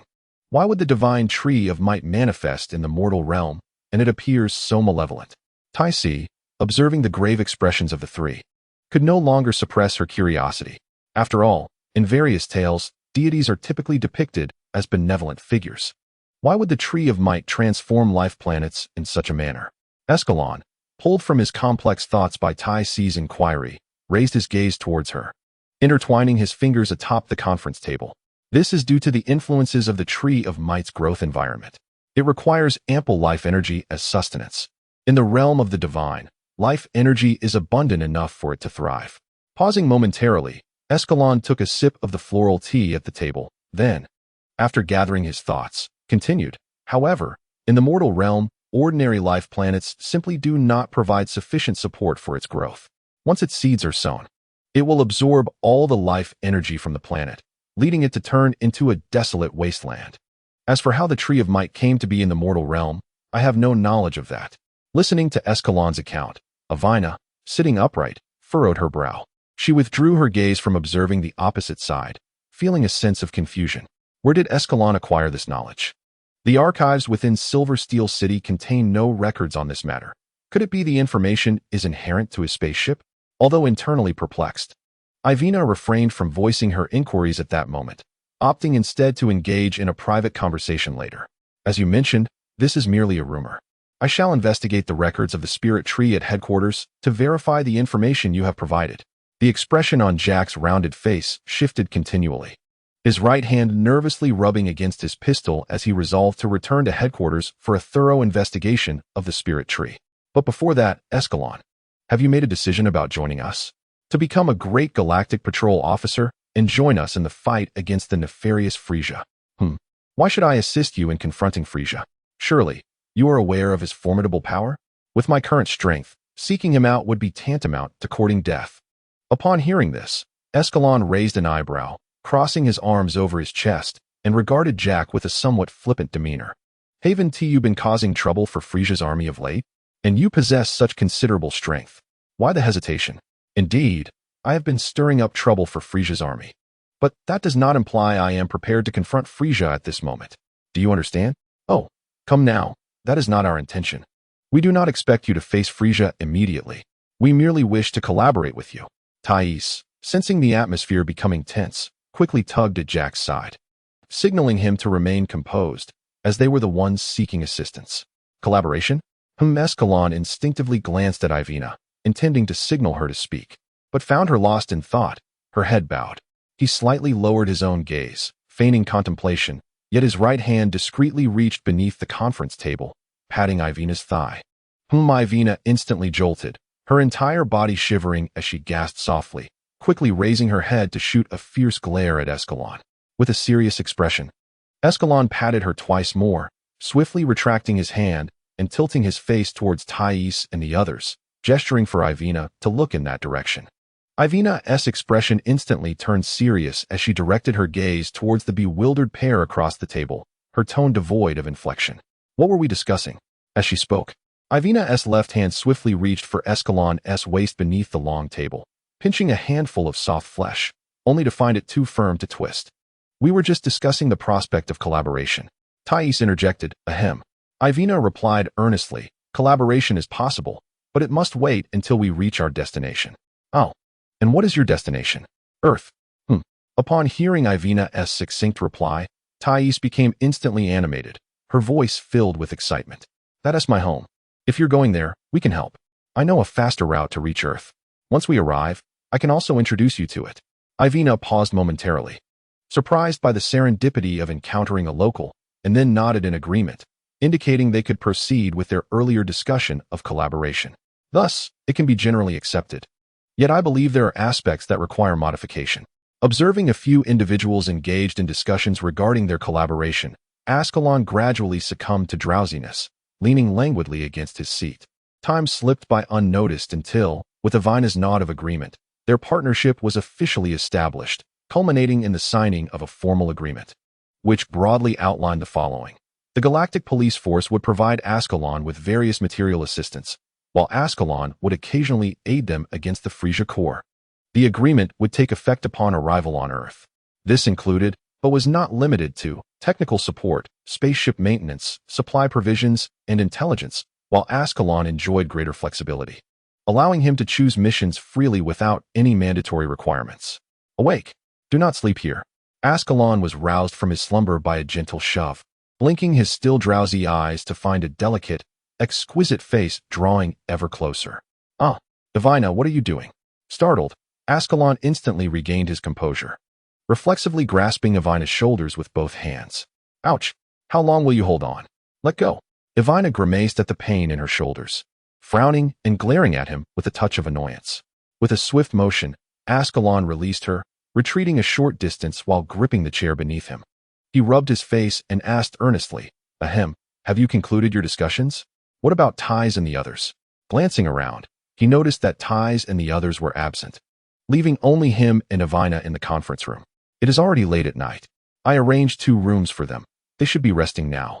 After escorting them to their rooms, I returned to awaken you, only to find your reaction quite unexpected, Evina replied, rubbing her sore shoulder with a soft hand. Casting a wistful glance at Escalon. Haha, indeed, it is time for rest. It is quite late now. Let us return to your quarters. Escalon stood, gently placing his hands on Evina's shoulders and guiding her out of the conference room toward her bedroom. How does it feel? Huh. Chapter 48, Scion. In the year 750 of the Ikki calendar, on Midnight Star, within a blood-red chamber, a blurred figure moved back and forth, surrounded by dozens of white energy spheres spiraling madly towards him. Outside the gravity training room, 3 figures, Evina, Ties, and Gak, observed through the observation window, watching Escalon's intense training. Whoosh! Whoosh! After dispersing the white energy spheres that flew toward him, Escalon vanished from his position, leaving behind a faint crackling sound as the surrounding spheres transformed into wisps of white smoke. Zzz. Subsequently, the red light within the chamber gradually faded, replaced by a soft white illumination that filled the training room, and the terrifying gravity of 300 times normal ceased to exert its pressure. Escalon, towel in hand, wiped the sweat from his brow as he hastily approached the exit. You are actually a Scion. As he beheld the plush, brown tail behind Escalon, a look of terror crossed Jack's face, and his body tensed instantaneously, his right hand instinctively drawing his gun in a defensive posture. Upon first encountering Escalon, Jack had noted his distinctive, upward-swept hairstyle, reminiscent of Tice, yet he had not given it much thought. After all, there were many individuals with such appearances scattered throughout the cosmos, especially after he had seen Evina, and, with preconceived notions, mistakenly regarded Escalon as one of her kin. However, to his astonishment, a mere suggestion had unveiled Escalon's true identity. He had simply wished to gauge Escalon's strength. Oh no, how could I have blurted that out? This is disastrous. Beads of crystalline sweat began to form on Jack's forehead as he trembled uncontrollably. Wait, you just realized this? Escalon inquired, perplexed. Was his appearance not conspicuous enough? Moreover, he had never concealed his identity, so how could Jack be only just discovering it? What? Escalon is a Scion, Tice exclaimed, her eyes wide with astonishment as she gazed at the tail behind Escalon. Indeed, it resembled a monkey's tail. Huh, what is wrong with being a Scion? Evina observed the stark contrast in expressions between the two, momentarily bewildered, unable to comprehend why Escalon's heritage posed any issue. Jack glanced at the puzzled Evina, his mind racing with speculation. Could it be that Escalon had deceived Evina? Truly, those nefarious Scions. Yet, recalling Escalon's earlier performance in the 300X gravity chamber and his formidable track record, Jack hesitated to act recklessly. I am merely concerned that Evina might be unable to cope with the revelation of Escalon's deception and suffer a blow to her spirit. It is certainly not fear of this malevolent Scion, Jack thought to himself, and he subsequently lowered his gun, forcing a friendly smile as he feigned nonchalance, exclaiming, Huh? It's nothing. I must have misjudged. Jack, he not. Tice began, but Jack swiftly executed a rare instantaneous movement, appearing in front of her and covering her mouth with his hand. That. Observing Jack's cautious demeanor, Escalon wore an expression of exasperation. Was he truly that fearful? I won't harm you. I am indeed a Scion. Yes, the very kind you associate with supporting Frieza, invading planets, and inciting wars. Yet I have not engaged in such deeds. One might even consider me a decent fellow. Jack's expression froze, an aura of despair enveloping him, as if he were on the brink of demise, only for that sensation to dissipate swiftly. I am an elite member of the Galactic Patrol, Jack. I strongly advise you not to act recklessly. Following Avina's recounting of their shared childhood, wherein Escalon had committed no wrongdoings, Jack finally accepted that Escalon was, in fact, a benevolent scion. I am truly sorry, I misjudged you. Jack bowed deeply to Escalon, his tone earnest, hoping for forgiveness for his earlier suspicions. Enough. I hold no grudge. Escalon gently patted Jack's shoulder, well aware of the scion's notorious reputation throughout the cosmos. Their behavior was entirely understandable. Well, it's getting late. Shall we head for dinner? Our meals are quite delectable. With that, Escalon took hold of Avina's wrist and turned, making his way towards the cafeteria. How delightful. New culinary experiences awaited documentation. Tycee's enthusiasm surged. After all, savoring exquisite cuisine was one of her passions, and it could serve as inspiration for her future writings. The four of them marched into the cafeteria, where logistical personnel, led by Sana, were bustling about, a significant portion dedicated to preparing Escalon's meals. They quickly arrived at a table against the wall, indulging in the sumptuous dishes prepared by Ogun. Escalon chose to sit separately, knowing that dining with him might mean they would end up with nothing. Delicious, Tycee exclaimed, jotting down her observations about the flavors and presentation in her notebook. By the way, when do you plan to depart for Earth? Well, our supplies are nearly replenished, and the spaceship has undergone basic repairs. We could set off as early as tonight. Ivina replied thoughtfully, glancing at Escalon, who was completely absorbed in his meal. I'll go get some more food, take your time. A few minutes later, Ivina emerged from the kitchen, pushing a cart laden with food. Just as she was about to call Escalon over, she noticed only Jack remained at the table. Jack, where's Escalon? It seems they've stepped outside, Jack replied, chewing. Does Tycee wish to chat with Escalon? Jack noticed Ivina's composed demeanor as she hastily exited the cafeteria, suppressing the thought that she might want to gather more writing material. In the spaceship corridor, two figures stood shoulder to shoulder by an observation window, admiring the breathtaking scenery and engaged in lively conversation, the atmosphere seemingly delightful. Wow, an artificial intelligence robot. Before Tycee could further inquire about the events unfolding with Escalon, a white figure swiftly interposed itself between them, separating the two. Ivina? Tycee blinked, slightly taken aback by Ivina's sudden appearance, sensing a misunderstanding, though it seemed there was none. She recalled how, upon her last return to Earth, Bulma had become infatuated with various shoujo manga, swooning over the handsome characters within. Tycee had initially intended to introduce Escalon to her sister Bulma, considering Escalon's striking appearance and remarkable physique. However, with Escalon already claimed, she had to abandon that notion. Once she grasped the situation, a mysterious smile graced Tycee's face. After a quick glance at the silent pair, she discreetly left the corridor. Escalon. Ivina observed Escalon, who appeared somewhat startled, her lips moving as if she wished to say something but found herself unable to voice it. Ivina, what? Chapter 49. The Scion Prince, what is the matter? Ivina inquired, her gaze fixing on Escalon, whose expression had suddenly turned serious. There are several malevolent auras descending upon the rock castle. It is highly likely that they belong to Frieza's army. I shall notify the others. Please ensure your safety. Contact me if anything arises. Escalon nodded towards Ivina, gesturing to the communicator at his waist before turning away, preparing to head towards the rock castle. Escalon, be cautious, she urged. Do not worry. In my perception, those auras are no match for me. Reassured by Escalon's calm yet confident tone, Ivina hastened towards the control room without further delay. Once she departed, Escalon's expression remained tense. He swiftly made his way to the wilderness, his figure shooting upwards in an instant. The situation had shifted drastically, and he could not ascertain whether the approaching foes were concealing their true strength. An energy level of 180,000 was still insufficient to face unexpected circumstances. At the Rock Castle, Lord Escalon, I have urgent matters to discuss with your king. The two guards at the gate, hearing the urgency in Escalon's voice, promptly stepped aside, one clearing the path while the other rushed to inform the king. In just a few strides, Escalon entered the main hall, where he immediately spotted the disheveled Mushroom King, who appeared to have just awakened, weariness etched across his face. Take your kin to a safer location to hide. A battle may erupt here shortly. Upon hearing Escalon's warning, the Mushroom King halted his forward motion, jolted into action, and quickly summoned his people for a discussion. After deliberation, they resolved to take refuge in the cave where Escalon had fought the day before, as its ample space could accommodate all the mushrooms. While the mushrooms organized their evacuation, Escalon had already arrived at a desolate area strewn with rocky debris, a remote and lifeless spot ideal for confrontation.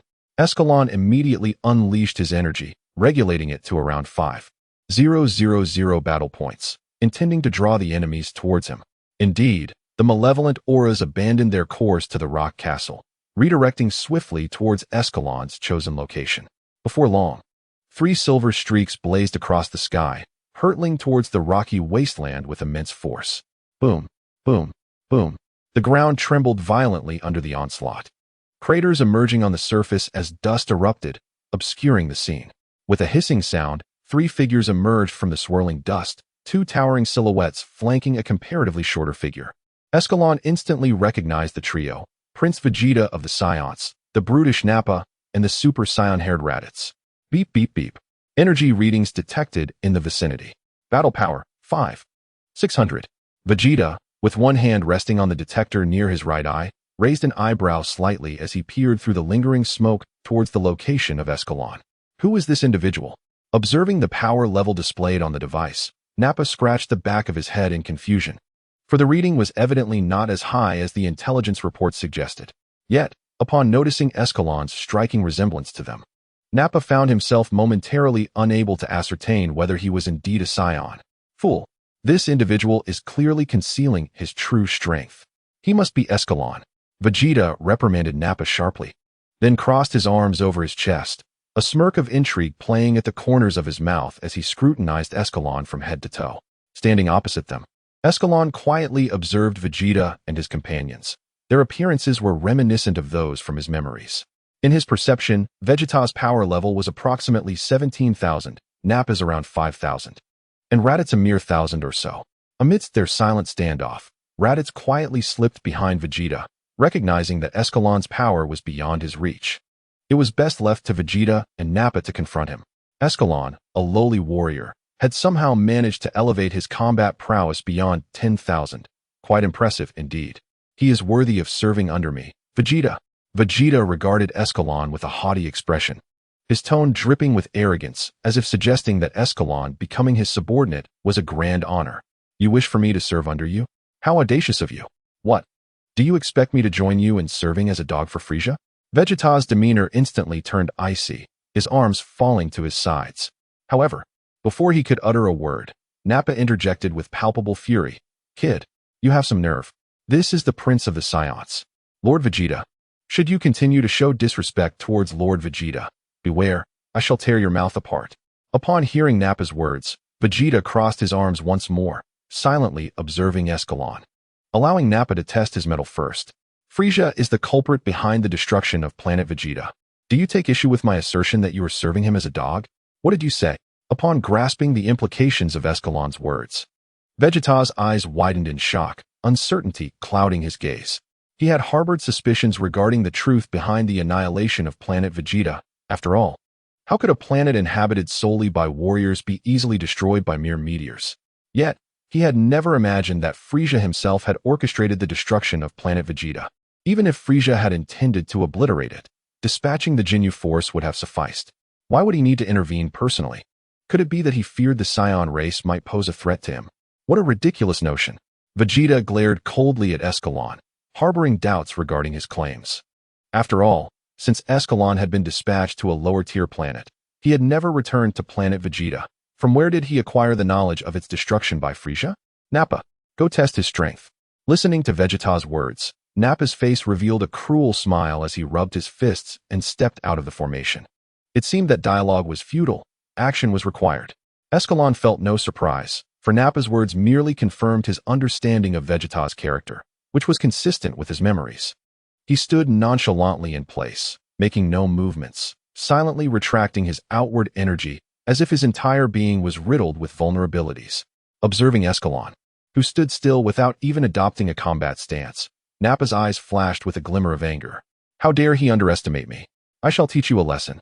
Nappa suddenly propelled himself forward, leaving a crater in the ground as he surged towards Escalon.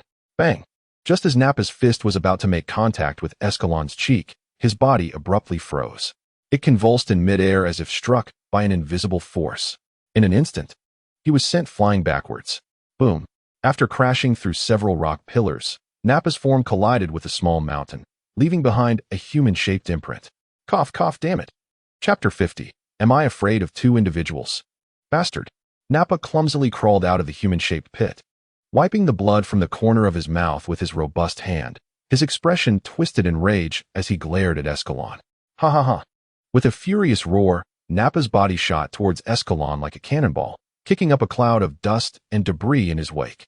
Let me warm up with you first. Escalon remained steadfast, making no move, even suppressing his internal energy, preparing to rely solely on his physical strength in combat. Bang! Nappa's powerful punch was firmly grasped by Escalon's single hand, leaving him suspended in midair as if time had stopped.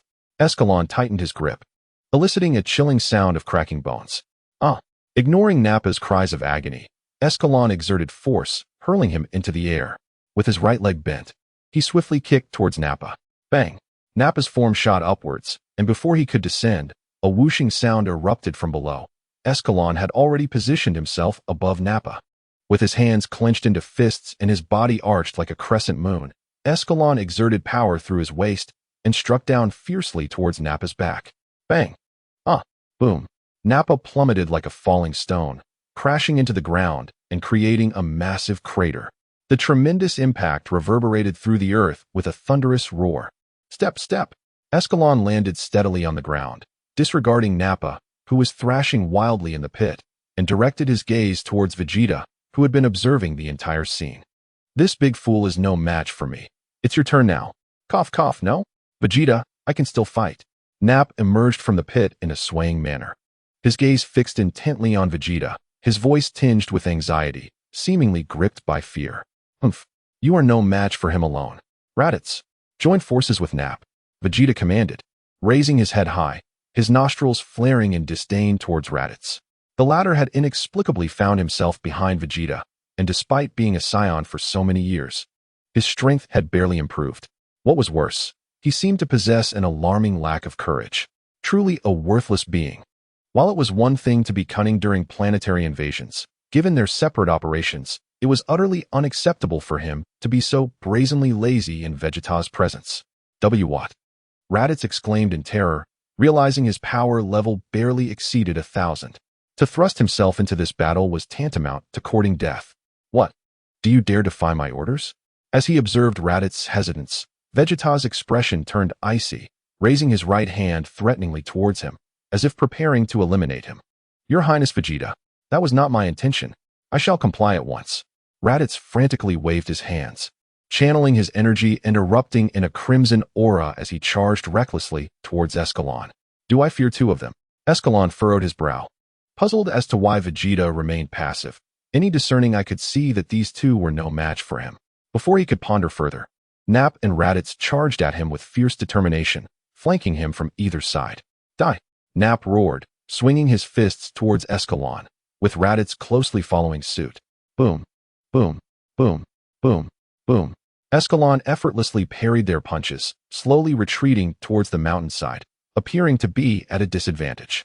Adadadadad! Crack! Crack! In an instant, as their speed faltered, Escalon seized the opportunity, extending his hands to grasp their arms, exerting a slight force. Boom! Boom! Ugh! Their faces collided with startling intimacy, their minds momentarily engulfed in dizziness. Escalon's hands moved with rapid precision, using Napp and Raditz as whips, slamming them mercilessly against the ground. The earth trembled beneath them, debris and dust swirling into the air, creating a maelstrom of chaos. After a brief display of dominance, Escalon seemed to grow bored, casually tossing Raditz into the air, delivering a powerful kick that struck his waist with tremendous force. Boom! Simultaneously, Napp was also hurled aloft, Escalon's hand seizing the remnants of his hair, spinning him around, conjuring a fierce gust of wind. Whoosh! Escalon felt a sudden lightness in his grip. Napp's form had vanished. He halted his movements. Glancing down at his palm, there lay a tuft of hair, quietly resting, and as he looked up, he saw Nap clutching his bleeding scalp, desperately writhing in agony, evidently now bald. As Escalon's lips twitched involuntarily, he found himself bewildered by the unexpected presence of hair on Nappa's head, only for it to vanish in the blink of an eye. Ah, my hair.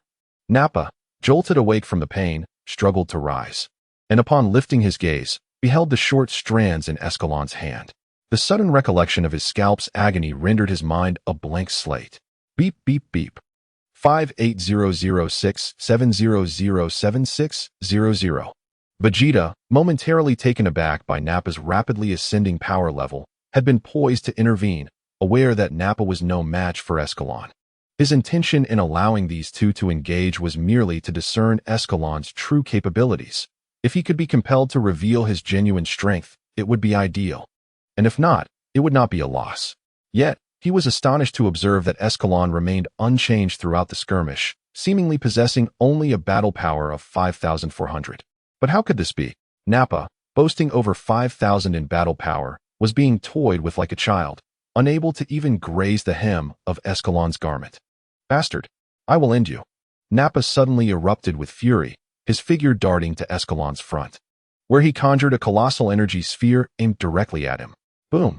A tremendous explosion engulfed the area where Escalon had been, a thick plume of black smoke rising to envelop him. Whoosh, whoosh, whoosh. As Nappa's energy dissipated, his body trembled slightly, his chest heaving violently. His gaze fixed intently upon the swirling smoke. How could this be? When the smoke cleared, Nappa was left in utter shock, staring at Escalon, who emerged unscathed from the crater, his attire untouched. Is that it? Now it's my turn. Just as the thought crossed his mind, Escalon's figure vanished in an instant, leaving behind only an afterimage on the ground. Where are you? Damn it! Nappa's body instinctively tensed as he scanned the surroundings, desperate to locate him. Whoosh, whoosh, whoosh. Found you. Nappa's face brightened upon hearing a sound behind him. He gathered strength in his right hand and spun to deliver a punch. Bang. Pop. What? Chapter 51. The Super Genius. What? As he felt the peculiar, bubble-like sensation upon his fist, Nappa's expression shifted to one of bewilderment, and he abruptly redirected his gaze. Before him, Escalon had burst apart like a balloon punctured by a needle, dissipating into a faint white mist. This is bad. Nappa snapped back to reality, swiftly turning to look behind him, yet found nothing, as if Escalon had vanished entirely. Fool! He is above you. Vegeta, having mysteriously positioned himself atop a towering cliff, furrowed his brow slightly at Nappa's bewildered demeanor and called out emphatically. Hearing Vegeta's voice, Nappa quickly glanced upward, only to see Escalon standing majestically above him, sparks igniting from his right foot. Nanny? Bang! A foot clad in gray boots descended from a great height with a force potent enough to shatter mountains, crashing down violently upon Nappa. Despite having heard Vegeta's warning, Nappa found himself unable to evade Escalon's terrifying speed, instinctively raising his arm in a futile attempt to shield himself. The overwhelming force drove Nappa into the ground, leaving only a bloodied scalp and a hastily defensive arm visible. Escalon regarded the struggling Nappa beneath him in silence, then abruptly lifted his left foot and brought it down mercilessly onto Nappa's oozing head. Bang! A chilling scream echoed as Nappa was completely obliterated into the earth, his body embedded within, becoming a grotesque part of the landscape. Thud! Escalon leapt from the pit, arms outstretched, fingers interlocked, stretching upward, as if the preceding battle had merely been a warm-up. All right, Vegeta, now it is your turn, Escalon called out, observing the astonished expression on Vegeta's face from a distance. His body casually turned to the side, right hand provocatively beckoning him. As he witnessed Escalon's movements, Vegeta's demeanor grew increasingly frosty. He slightly crouched, his posture becoming serious. Huh.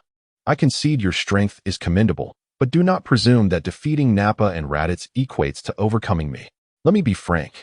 Nappa possesses a mere 5,000 battle power, while I, the supreme genius, Vegeta, boast an astounding battle power exceeding 17,000. Vegeta's tone was laced with arrogance as he spoke, his right fist clenched, thumb prominently displayed and pointed inward, exuding confidence. Observing Vegeta's self-important stance, Escalon couldn't help but smirk slightly. Oh, how impressive you are. Would you like me to shower you with praise? Supreme genius, Vegeta.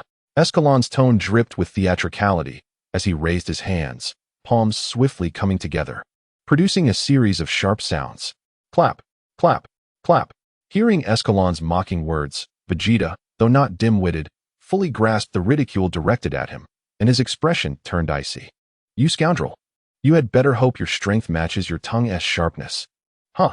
A surge of crimson energy erupted from Vegeta, the overwhelming aura causing the ground to tremble beneath him. An invisible shockwave spread wildly in all directions. Whoosh! In an instant, Vegeta vanished from the mountainside, transforming into a streak of red lightning as he hurtled towards Escalon with tremendous force. The speed was so extraordinary that it left multiple afterimages in midair. Escalon, having anticipated this, remained unfazed even in the face of Vegeta's full-force assault, feeling no pressure from such an attack. As Vegeta closed the distance, Escalon's right hand shot up, effortlessly capturing his fist as if the scene were being replayed. Impossible. Disregarding Vegeta's incredulous expression, Escalon's palm suddenly exerted force, instantly pulling Vegeta before him, followed by a fierce kick. Bang! Ugh! Whoosh! Vegeta's figure was propelled backward at a speed even greater than before. Yet, before he could collide with the mountainside, Escalon's silhouette had already appeared behind him. Bang! Boom! The tremendous force caused the earth to tremble. A thick cloud of dust billowed into the air. Even the rock fortress thousands of kilometers away felt the tremor. As the dust settled, a massive pit, over 100 meters in diameter, was revealed. The depth narrowed as it descended, until at its deepest point, it was barely wide enough for a single person. Vegeta was deeply embedded in the ground, his body covered in a thick layer of dust, and the scouter on his right eye had been shattered by the impact, rendering him quite disheveled. Cough! How is this possible? A mere low-ranking warrior. How could he possibly injure me? Vegeta felt a deeper wound in his heart than in his body. A surge of humiliation-infused rage erupted within him. Oh! Vegeta roared wildly at the sky. A force far more powerful than before suddenly erupted from him. Whoosh! Vegeta exerted tremendous force beneath his feet, causing the earth below to sink once more. And in the blink of an eye, he vanished from his original position, reappearing before Escalon. Vegeta bent his knees to his waist. His hands spread wide as he rapidly condensed golden halos of energy in his palms, unleashing a barrage of energy blasts. Boom, boom, boom, boom, boom. An unending stream of energy blasts instantly engulfed the astonished Escalon, who seemed unable to react, not even raising a defensive posture. The deafening sound of explosions resonated beneath the azure sky, the smoke from the blasts quickly spreading and staining a corner of the heavens black. Panting slightly, Vegeta let his arms fall naturally, alleviating the fatigue from employing his royal combat technique. Is Escalon dead? Vegeta's gaze was fixed intently on the black smoke. Since his scouter had been damaged in the recent battle, he had no choice but to rely solely on his vision to assess the situation. As the smoke dissipated, the tattered figure of Escalon emerged, his shirt completely obliterated, revealing his muscular physique. Ah, how did my clothes get ruined again? It seems I must find time for Ivina to craft a durable combat outfit. Escalon brushed off the dust from his body, aside from his ruined clothing. He bore no injuries whatsoever. Escalon looked up at the somewhat dazed Vegeta, a slight smirk gracing his lips. This version of Vegeta was far more entertaining than the one in the nutrient chamber. No. Chapter 52, Super Saiyan. Impossible. Vegeta stared at the unscathed Escalon, his expression gradually contorting into a snarl. How is this possible? I am the Prince of the Saiyans. How could I not even break through the defense of a low-ranking warrior? Huh. Vegeta, akin to a raging tempest, surged forth towards Escalon, enveloped in a crimson aura. Bang! Bang! Ugh! Escalon, with a single hand, grasped Vegeta's fist once more, his expression gradually morphing into one of impatience. With a swift motion, he unleashed his strength, propelling the red figure downward with a thunderous crash. A resounding boom echoed through the air as Escalon's form vanished, leaving behind a white streak across the sky, only to reappear beneath Vegeta in an instant, with a fierce convergence of his hands. A blazing crimson energy sphere rapidly coalesced within Escalon's palms, the searing heat distorting the very air around them. Crimson fire cannon. The scarlet beam erupted like a deluge, engulfing the still-falling Vegeta in its overwhelming force. The immense impact launched him skyward, culminating in a cataclysmic explosion. Boom. Thud. Vegeta's figure plummeted from the heavens, crashing into the ground and creating a deep crater, the violent force scattering dust and debris in all directions. Coughing, he spat out a mouthful of blood. Trembling as he lay within the pit, his gaze unfocused as it wandered across the sky, his battle attire tattered beyond recognition.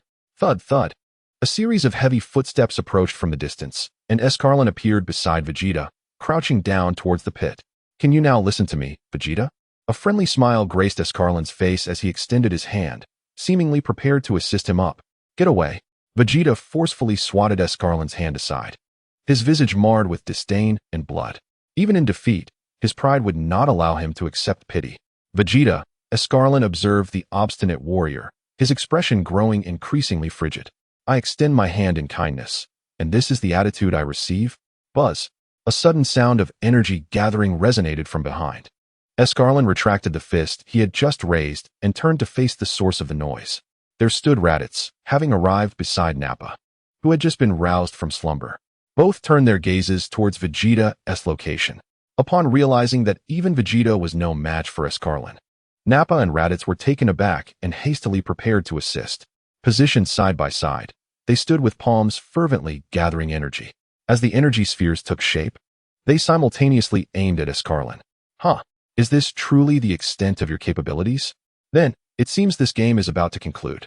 Escalon's eyes glimmered with disdain as he observed the impending onslaught from Nappa and Raditz, standing unfazed with arms crossed, seemingly ready to absorb the blow.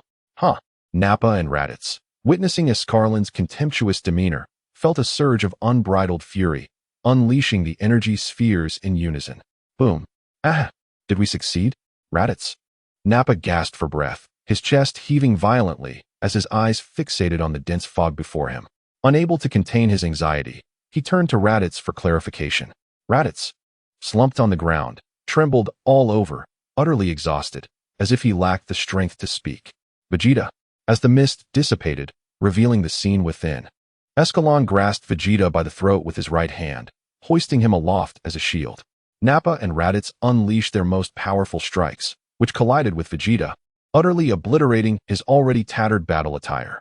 The joyous expression on Nappa's face instantly froze. He looked at the prince, held aloft by Escalon, with a hint of panic. Only when he confirmed that Vegeta was still alive did he exhale in relief. Damn it. At that moment, the taut string in Vegeta's mind snapped, igniting a fierce rage within him. He twisted his body with great force and broke free from his restraints. Bang! Yet, before he could create distance, Escalon struck swiftly, delivering a powerful kick that sent Vegeta flying. Nappa's expression changed drastically as he watched the airborne Vegeta. He quickly spread his arms, hopping from side to side, ready to catch him. Bang! Ag! Vegeta's figure perfectly bypassed Nappa, crashing directly into the abdomen of the incapacitated Raditz, causing him to double over in pain. The powerful impact inflicted severe damage on Raditz's stomach, jolting him back to consciousness from his dazed state. Do we continue fighting? Next time, it won't be at this level. Hearing the calm voice from a distance, Vegeta struggled to rise from the ground, his gaze unfocused as he looked at Escalon. Coughing, he wondered if Escalon had truly ascended to Super Saiyan status.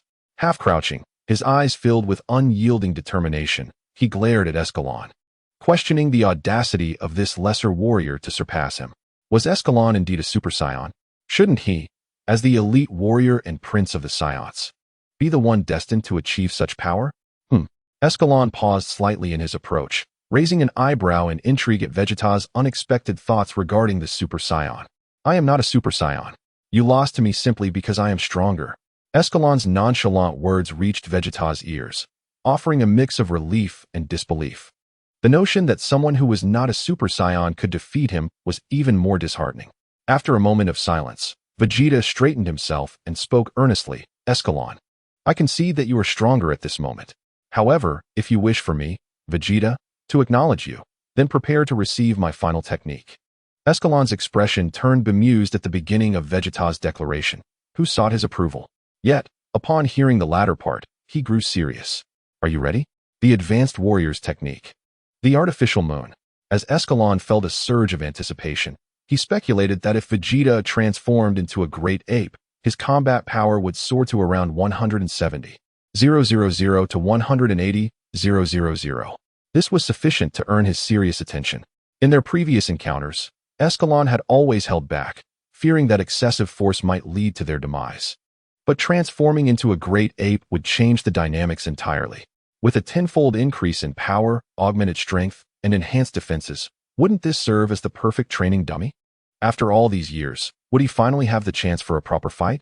Oh, then I shall grant you this opportunity. Escalon crossed his arms, his gaze calm as he regarded Vegeta, seemingly oblivious to the impending technique he was about to unleash. Chapter 53, Great Ape Vegeta. Then prepare yourself. Observing Escalon's apparent indifference to his words, Vegeta couldn't help but emit a cold snort. How dare he underestimate me? With a serious expression, Vegeta began to tremble, his tail swaying behind him. Lowering his body slightly, he extended his right hand, fingers partially curled. Ha ha ha, as if expending every ounce of his strength. Vegeta let out a series of roars, a brilliant white light gradually coalescing in his palm. Buzz. Ha ha ha. Vegeta gazed at the luminous sphere in his hand, a confident smile gracing his face, before lifting his eyes to the patiently waiting Escalon. This fool. He truly allowed me to complete the formation of the artificial moon. The tenfold enhancement of the great ape transformation. Let us see how you contend with me now. This is a technique reserved for those who exist as elite warriors, the artificial moon. Once I achieve great ape transformation, I shall possess a staggering combat power of 170,000. Escalon tilted his head slightly, arms still crossed, observing him with a dispassionate demeanor, a glimmer of mockery flashing in his eyes, unfazed by Vegeta's display. Vegeta, have you forgotten that I am also a Saiyan? The ecstatic expression on Vegeta's face abruptly froze, the white light in his hand wavering slightly, as if unsteady. Damn it, how could I forget that Escalon is also a Saiyan? If he transforms into a great ape, do I even stand a chance with my tenfold increase? Noticing the grim look on Vegeta's face, Escalon's lips curled into a smirk. He shook his head slightly, his tone somewhat flippant as he remarked, but rest assured, I won't be watching your artificial moon. I only hope you won't disappoint me, Vegeta? Upon hearing Escalon's words, Vegeta did not feel elated. Instead, his anger began to boil. What does this relaxed demeanor of yours mean? He. After emitting a cold laugh, Vegeta summoned his strength, hurling the white sphere high into the sky, then quickly looking up. Boom, boom, boom, boom, boom. A series of thunderous sounds echoed from Vegeta's chest as his body began to sprout thick, dark brown fur, his form rapidly expanding. Before long, a colossal creature towering over 50 meters emerged upon the rocky wasteland, its formidable presence stirring up clouds of dust. The colossal ape's jaw protruded menacingly, revealing a set of fearsome fangs, while its blood-red eyes conveyed an insatiable thirst for destruction and brutality, exuding an aura of unparalleled ferocity. With a thunderous roar, the giant ape threw its head back and struck its chest with wild abandon, producing a series of resounding thuds. The explosive energy radiated swiftly in all directions. Vegeta, stop pretending. I know you can maintain your composure. The roaring giant ape abruptly ceased its actions, lowering its gaze towards Escalon, who now appeared diminutive atop the mountainside. A flicker of surprise glimmered in its crimson eyes.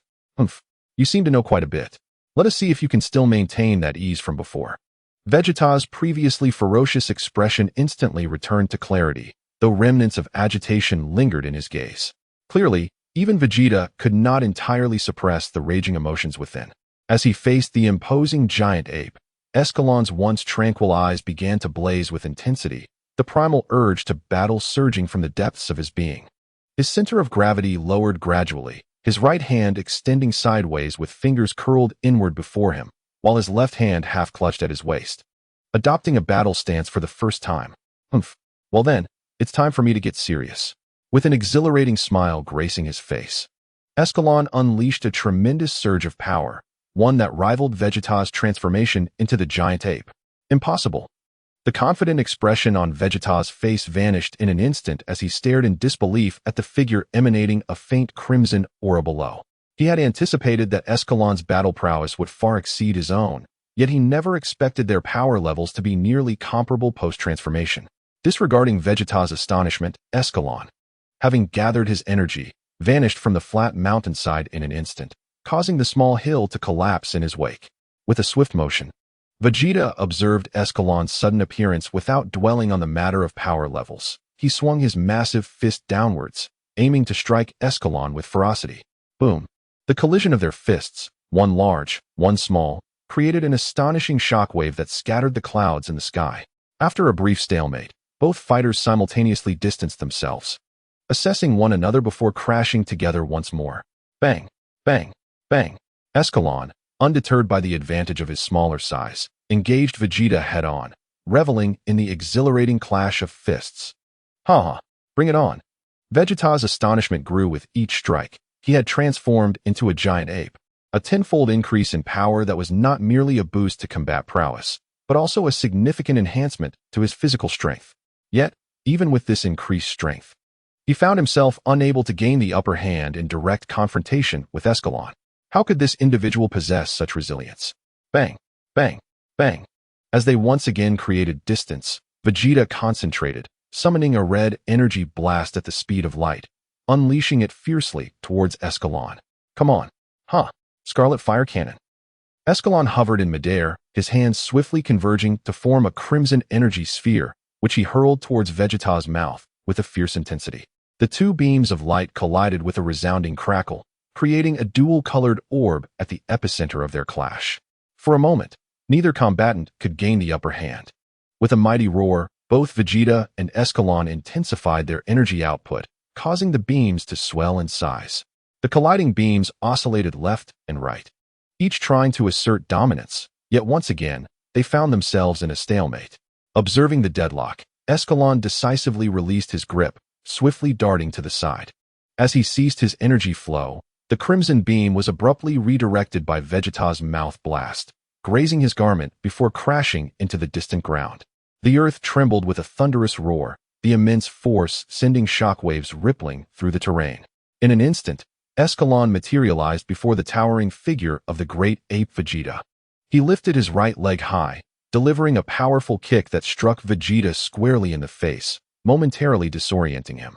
Seizing the opportunity while Vegeta was momentarily stunned, Escalon descended rapidly, targeting his midsection with a fierce upward kick. With a resounding impact, Vegeta's massive form was propelled into the sky. Without hesitation, Escalon transformed into a streak of red, racing towards Vegeta, swiftly positioning himself above. Just as he prepared to deliver a devastating blow to Vegeta below, he noticed an unexpected presence. A white orb of light appeared beside him. His instincts compelled him to gaze at it. A man-made moon. Suddenly, an overwhelming force, far more ferocious than Vegeta's great ape transformation, surged from the heavens, spreading across the entire planet. Chapter 54, An Imbalanced Battle. This is bad.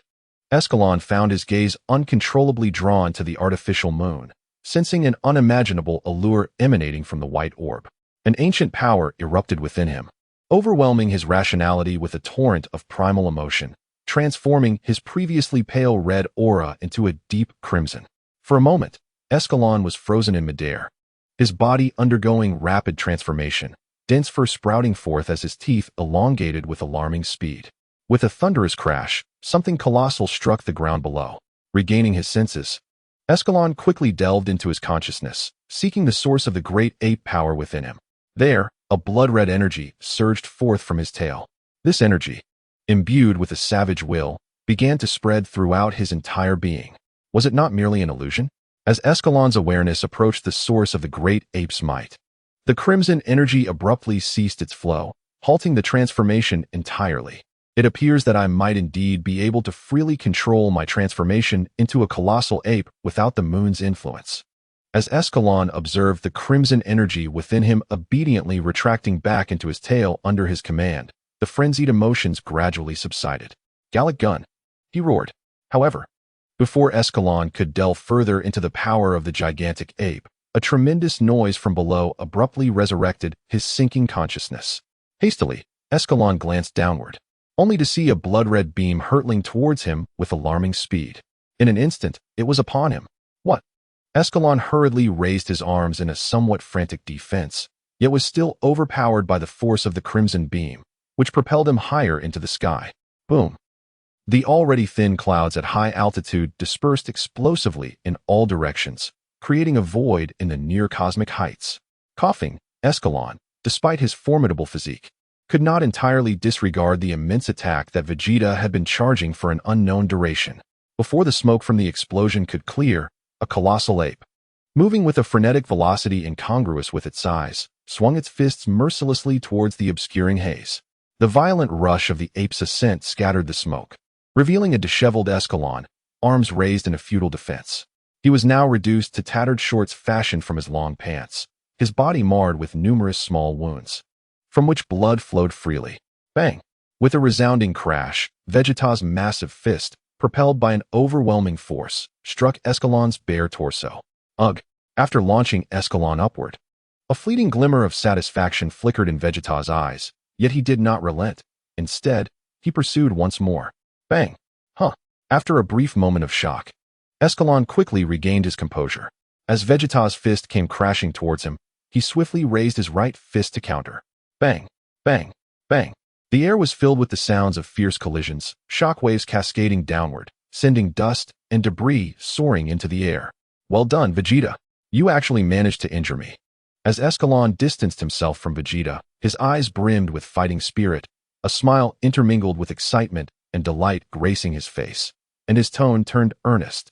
Humph! You dare to underestimate me. Vegeta's furry visage twisted into a snarl, revealing his menacing fangs, his brow furrowing deeply, exacerbating his already fierce expression. However, the disparity in their sizes made the combat less satisfying.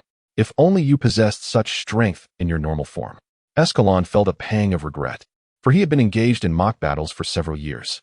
For the sake of everyone aboard the Ogun, he could not afford to be careless. As the sole individual aboard the Ogun with combat prowess, even when faced with suitable opponents in the past, he dared not indulge in the thrill of battle. After all, Escalon had no reliable comrades to trust with his back or to fight alongside him, and he had to ensure the safety of everyone aboard the Ogun. Thus, when confronted by enemies, he either resorted to subtle ambushes or employed sheer brute force, compelling him to suppress his heightened emotions to avoid recklessness. However, this approach yielded no valuable combat experience or enhancement of his abilities. In contrast, engaging in a straightforward battle with Vegeta was an entirely different matter. After all, he too was a Saiyan, unable to survive in the universe alone, and neither would choose to annihilate a planet. Even if Vegeta, out of frustration, contemplated destroying a planet due to his inability to defeat Escalon, he was confident in his ability to thwart such an act. Moreover, from the very beginning, Escalon had no intention of killing him. The information brought by Gak revealed that the narrative of the Dragon Ball universe had descended into chaos. Faced with formidable, unknown adversaries, Escalon did not possess the audacity to rely solely on himself to confront all future challenges. Vegeta, as the secondary protagonist of Dragon Ball, possessed considerable strength and, most importantly, was a prime component for the fusion warriors Vegeta and Gogeta. Of course, should Vegeta prove obstinate and intent on a relentless confrontation, Escalon would regrettably have to send him to reunite with King Vegeta. Damn it! How dare you fight me and lose focus? Vegeta's furious roar jolted Escalon from his reverie. He raised his arms to block Vegeta's assault, his gaze sharpening. Seizing the moment when Vegeta's relentless punches momentarily slowed, Escalon swiftly maneuvered beneath Vegeta's arm, delivering a powerful uppercut to his chin. The force of the blow reverberated from Vegeta's jaw to his brain, leaving him briefly dazed. Escalon seized the opportunity, flipping upside down and launching a barrage of kicks at Vegeta's arched form. Bam! Bam! Bam! With the final, forceful kick, Vegeta was propelled beyond the atmosphere, crashing onto the planet's surface, still reeling from the encounter. Before he could regain his composure, Escalon reappeared beneath him, swiftly grasping Vegeta's thick tail and leaning back sharply.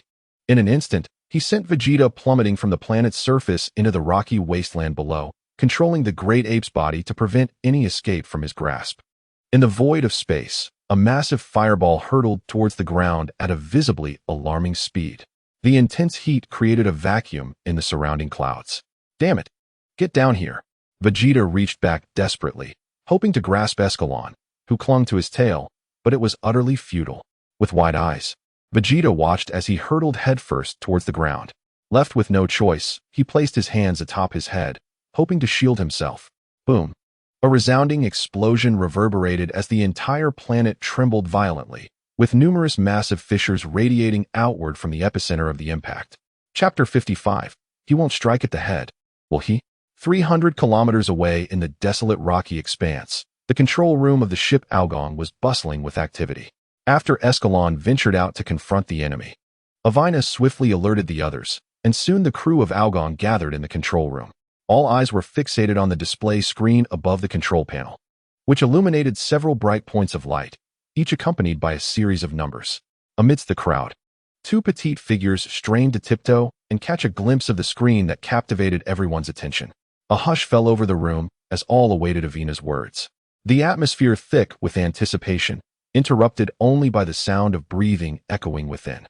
Boom! From the southeast, the ship was intermittently shaken by the sound of tremendous explosions, the vibrations intensifying and causing Algon to tremble. Avina, what is the current situation? How is Escalon faring? Sana stood at the forefront, her expression etched with concern as she gazed anxiously at Avina's back, her tone tinged with urgency. Hearing Sana's inquiry, Avina withdrew her gaze from the screen, turning to face the crowd with a serious demeanor, her expression devoid of emotion. She instinctively clasped her hands before her, scanning the faces around her that were marred with worry and fear. In a calm voice, she reassured them, there is no need for alarm. Currently, Escalon holds the advantage. After a brief pause, a confident smile graced her features as she continued. Moreover, according to the prevailing detection data, Escalon possesses a formidable combat power of 180,000. Among the three adversaries he faces, only one has a combat strength exceeding 10,000. Thus, roar. Suddenly, a tremendous tremor shook the ground, causing the entire ship to sway, while the ceiling lights flickered ominously. What on earth is happening? Everyone, hold onto the nearest handrail. The unexpected jolt sent the crew sprawling against the walls, yet Avina instinctively grasped the handrail, remaining steadfast. Utilizing his years of mission experience, Jack swiftly secured a handhold, then reached out to steady ties, ensuring both of them remained upright. Avina, not pausing to aid the fallen, quickly redirected her gaze to the screen. The previously dim lights surged with brilliance, their intensity rivaling that of the brightest point displayed. From the unfolding situation, it appeared they had entered a stalemate. Avina? The cries of her companions broke through her thoughts, and she turned to see them clutching their injuries, their eyes filled with hopeful anticipation. Fear not. There is nothing to worry about. One of the three has experienced a sudden surge in power, yet it still does not surpass Escalon. She declared confidently, there is no need for concern. Escalon is indeed the mightiest warrior of the universe, a scion. He has yet to unleash his most formidable transformation. Once Jack ensured Ties was stable, he stepped forward to offer reassurance, firmly believing that aside from Frieza, no one could rival Escalon's prowess.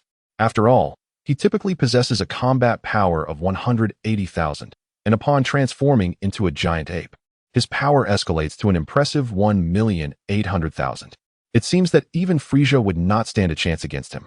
Gak optimistically mused, casting a glance at Ivina, as if urging her to continue along his line of thought to reassure the others. Indeed, Gak is correct. You have all witnessed that form before, Ivina stated with a tone that was both calm yet affirming. Ah, yes. I remember now. I recall it too. The tension that had gripped everyone began to dissipate as Sana pointed to her wounds while addressing Ivina. Ivina, I'll take everyone to the infirmary to attend to our injuries. Can you manage on your own? It's fine. You all go ahead. I can handle it alone. As the group gradually departed, only 3 individuals remained in the control room, Ivina, Gak, and Ties. Ivina, what is the situation now? Ties inquired, her brow slightly furrowed, instinctively sensing that something was amiss. I'm not certain. Clearly, with Escalon's strength, he could have eliminated them from the onset, yet he has prolonged the encounter until now. As she spoke, Ivina rested her chin on her delicate hand, her expression brimming with perplexity. Haha, could it be that Escalon is merely itching for a good fight? After all, he is a scion, isn't? As Gak spoke, he fell silent, sensing an uncanny truth in his own words. Scions are notorious for their battle fervor. Yet Escalon does not appear to be one of them. Hearing Gak's remarks, Ivina too fell into silence, yet she silently acknowledged his speculation, having spent ample time with Escalon and understanding his temperament well. The fact that Escalon has yet to conclude the battle implies he possesses the confidence to avert any unforeseen circumstances. Surely he cannot have become overly excited? Observing the two remaining silent, Ties gazed at them in confusion, and then, as if struck by inspiration, she exclaimed with excitement. Gak, why don't we go see Escalon? Such a level of battle is rare. I have a feeling it will yield some spectacular material. Nonsense. Absolutely not. Huh. Ties looked at the two, who suddenly wore serious expressions, feeling a bit intimidated. What's wrong? Do you have any idea what their combat power is? 180,000.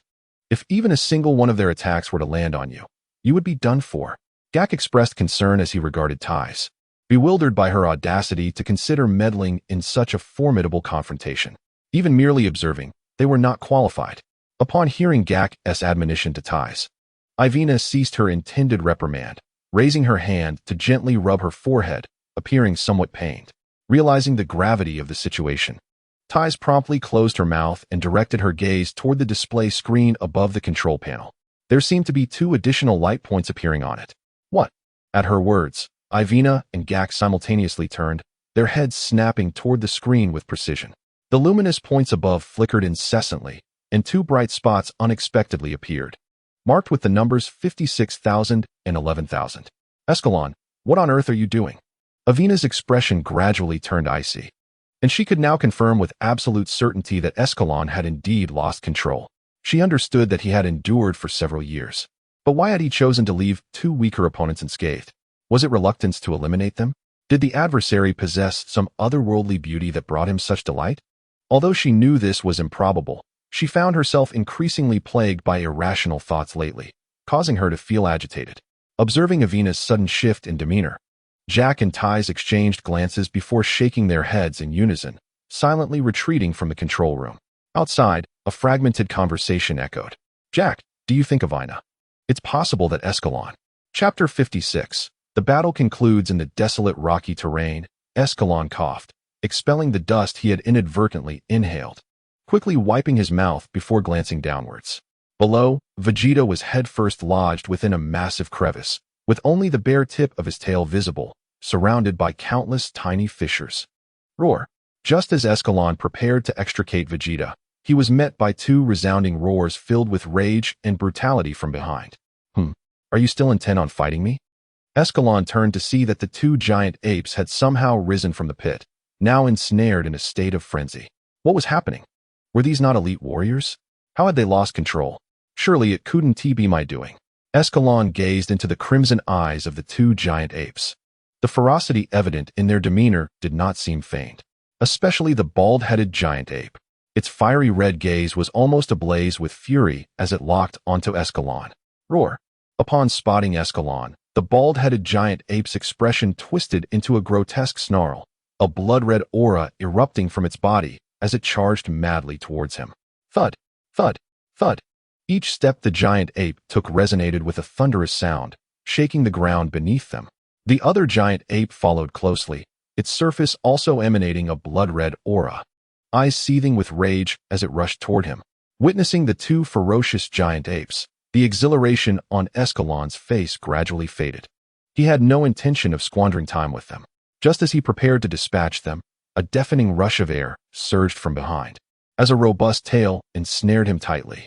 Roar! These fools! As elite warriors, how could they lose their sanity? Vegeta tightened his grip on Escalon with his tail, while glaring furiously at the out-of-control Nappa and Raditz charging toward him. Get away! This opponent is mine. Vegeta concentrated a sphere of crimson energy in his mouth, launching it instantly toward the oncoming giant ape. Boom! In an instant, a colossal explosion engulfed the 2 giant apes, and before the smoke could rise, both Nappa and Raditz had already fallen. Observing their downfall, Vegeta turned to regard Escalon, who was watching him with keen interest from the end of his tail, as if he were witnessing a theatrical performance. Bang! Vegeta's expression turned icy as he forcefully slammed Escalon into the ground with his tail, only to lift him again for another strike. On the 3rd impact, Vegeta felt an immense force emanating from his tail, which was forcibly pried open, allowing a figure to emerge. Very well, if this is your utmost strength, then it's time to conclude this, Vegeta.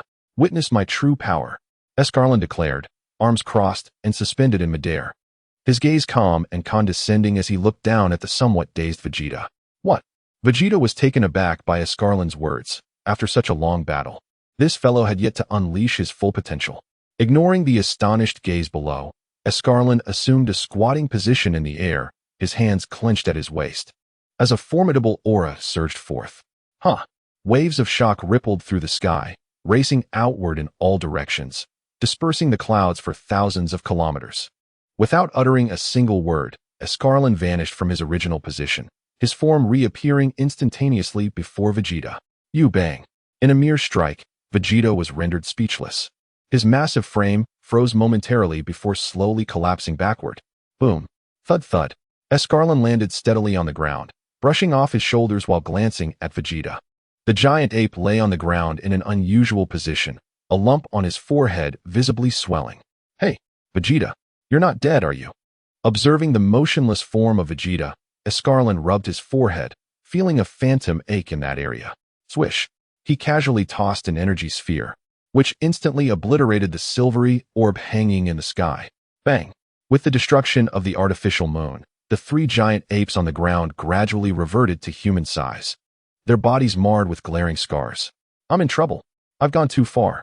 Standing atop a rock, Escalon's gaze swept rapidly across the devastated surroundings. There was not a single intact spot, only deep craters everywhere. The destruction around him sent a chill of sweat down Escalon's spine. The aftermath of this battle had nearly engulfed the entire planet. If Avina were to discover that he could have swiftly concluded the fight, but chose to prolong it, what would become of him? Never mind. It's too late for regrets. I shall wait for Vegeta to awaken. After pondering for a while without coming up with a remedy, Escalon decided to relinquish the problem to his future self. After surveying his surroundings, he soared into the air, landing on a relatively intact rock pillar. Once atop the column, Escalon settled into a lotus position, delving deep within his consciousness while maintaining a portion of his attention on Vegeta. 3 hours later, cough, cough. How could I, the illustrious prince of the Saiyans, suffer such a humiliating defeat? Upon regaining consciousness, Vegeta was instantly reminded of the moment he was vanquished by Escalon's single blow, plunging him into a state of despair. Hey, Vegeta, if you're awake, come over and chat. Humph. Vegeta, with an air of pride, turned his head away, but soon found himself glancing back at Escalon, reluctantly approaching his side. What do you wish to discuss? If it's to humiliate me, then even if you are stronger, do not expect to gain anything from me. Hearing Vegeta's unwilling remarks, a friendly smile appeared on Escalon's face. How could that be? I genuinely only wished to converse with you. Yet from the very start, you showed no intent to engage. Humph, speak then. Vegeta's chest heaved violently, clearly still recovering from the recent battle. As I have stated, Frieza is the root cause of the destruction of planet Vegeta. You would do well to sever ties with him. Vegeta lowered his head in contemplation. He indeed had contemplated leaving Frieza's army, but had yet to decide where to go. I will leave Frieza's army. He then raised his head, casting a complex gaze at Escalon. He could not fathom why Escalon had spared his life. Yet, recalling the immense power Escalon had just unleashed, his expression gradually morphed into one of fury. Why do you possess such formidable strength, yet do not seek vengeance against Frieza for the Saiyans? Huh. Chapter 57. The method to becoming stronger. Do you wish to learn? Huh. What nonsense are you spouting? Observing Vegeta's furious countenance, Escalon felt utterly perplexed. Did Frieza reside merely on the street? Why did so many believe that with his current power, he could contend with Frieza, even kill him? Contemplating this, Escalon furrowed his brow and regarded Vegeta with earnest intensity. Vegeta, do you know Frieza's battle power? Before Vegeta could respond, Escalon continued, a staggering 530,000. And that is merely his suppressed transformation's battle power. His final form boasts an astounding 120 million battle power. To engage Frieza with my current strength would be tantamount to courting death. 530,000. 120 million? Upon hearing Frieza's battle power, Vegeta's eyes widened in shock, his mouth agape in utter disbelief. Yet he quickly regained his composure, fixing his gaze intently on Escalon's face, searching for any hint of deception. Are you jesting? 120 million battle power. Is that truly a level attainable by any being in the vast universe? A battle power of merely 10,000 signifies a formidable warrior. What, then, does 120 million represent? It transcends the million and 10 million thresholds. If this is genuine, then shall I remain forever unable to surpass Frieza? I am not jesting, Vegeta. Frieza is indeed that powerful. As Escalon observed Vegeta's incredulous expression, he reaffirmed his stance but fell silent, allowing Vegeta the space to acclimate. He was reluctant to disclose the possibility of Frieza's imminent resurgence, for the unyielding Vegeta, still untouched by the Earthling's influence, was not yet trustworthy. As time elapsed, Escalon noted Vegeta's countenance shift towards despair, prompting him to furrow his brow and exclaim, "Vegeta, do not succumb to such pessimism. We still possess the chance to defeat Frieza. If we can transform into Super Saiyans, Frieza shall not stand against us." Super Saiyan. You claim to know how to become a Super Saiyan. Upon hearing Escalon's words, Vegeta lifted his gaze, fixating intently on his face, as if seeking answers within his expression. "Indeed, I possess knowledge of the transformation method, but why should I share it with you?" In response, the once ecstatic Vegeta was doused in cold water, his enthusiasm evaporating into a sullen silence, his expression contorting in frustration. Escalon, arms crossed, watched the conflicted Vegeta with a gleeful glint in his eyes and a slight smile gracing his lips. Vegeta sat cross-legged, his head bowed, gripping the ground fiercely as he trembled, whispering, "Escalon, I beg you, what did you say? I cannot hear you." Suddenly, Vegeta's body stiffened. His face flushed with rage as he shouted, "Damn it, Escalon, you scoundrel! I implore you, teach me how to transform into a Super Saiyan." Escalon, taken aback by the proud Vegeta's humble plea, raised an eyebrow in surprise. Observing the flustered Saiyan, Escalon decided against further teasing and addressed him with utmost seriousness. "Ahem. The key to transforming into a Super Saiyan is that your base combat power must reach at least several million. Following that, an intense fury is required. Only then can the transformation occur. Is that all?" "That is all. Scoundrel, you are indeed toying with me." Vegeta's forehead pulsed with veins as he clenched his fists tightly, glaring at Escalon with a ferocity that suggested he wished to flay him alive. Achieving a base combat power of 1,000,000? If he could manage that, would he still possess a mere combat power of over 10,000? He was already furious. "Calm yourself." Escalon, witnessing Vegeta's renewed outburst, felt his own irritation rise. Had he already forgotten the punishment he had just endured? Bang! With a resounding crash, Vegeta clutched his head and collapsed to the side, curling his body and shivering slightly. "Ah, that feels better," Escalon mused, rubbing his wrist. Casting a glance at Vegeta, he slowly rose to his feet, turning his back to the dimming sky. "Vegeta, this is the essence of the Super Saiyan transformation. Whether you choose to believe it is for you to ponder. Now, I grant you but 5 minutes to depart this planet. Otherwise, I shall have no choice but to end your life." The chilling words sent a shiver down Vegeta's spine, prompting him to rise abruptly, gazing at Escalon with a mixture of confusion and disbelief. "Why? You want to kill me? Is it because there are so few Saiyans? After all, we are of the same kin, so I do not wish to kill you. Is that agreeable?" Listening to Escalon's nonsensical chatter, Vegeta chose not to question him. For Saiyans truly are scarce. There are scarcely a handful throughout the universe. "You scoundrel, release me. Do you not fear that I will grow stronger and slay you?" Upon hearing this, Escalon appeared to find amusement in Vegeta's words as he slowly turned around to face him. "If you can achieve that, then come forth." Escalon's calm voice was laced with unshakable confidence, as though he regarded Vegeta with utter disdain. Vegeta fell silent, casting a deep glance at Escalon before turning to leave without a moment's hesitation. Observing Vegeta's retreating figure, Escalon pondered for a moment and then spoke. "Vegeta, do you wish to know how I became so powerful?" Upon hearing his words, Vegeta swiftly turned back, a look of uncertainty crossing his face as he instinctively fell into a combat stance. "A tranquil life, a perilous environment, and relentless training. This is how I gain my strength. So have you learned?" A complex expression crossed Vegeta's previously guarded face. Yet he offered no response to Escalon's words and continued towards his spaceship. As he passed the unconscious Nappa and Raditz, he hoisted them up, bringing them to the vicinity of the vessel. With a crackling sound, he tossed them into the ship and once again glanced at Escalon, who had been watching him intently. "Escalon, are you truly a Saiyan?" he murmured softly before entering the ship. With a tremor, the cabin shook, and they soon soared into the sky, leaving the planet behind in short order. "I am indeed a genuine Saiyan, and I shall be the strongest among them." Escalon crossed his arms, casually standing atop a rock column, watching as Vegeta and the others departed before turning to head toward the Ogun. "How should I explain this to Ivina?" It is all your fault, my past self. Chapter 58. Splendid. With a gentle descent, Escalon landed beside the spaceship's landing gear, gazing at the colossal vessel before him with a flicker of trepidation in his eyes. After all, the vicinity around the Ogun was strewn with ruins. They were fortunate that the landing site was relatively flat, or else it might have sustained damage. This time, Escalon had truly lost his composure.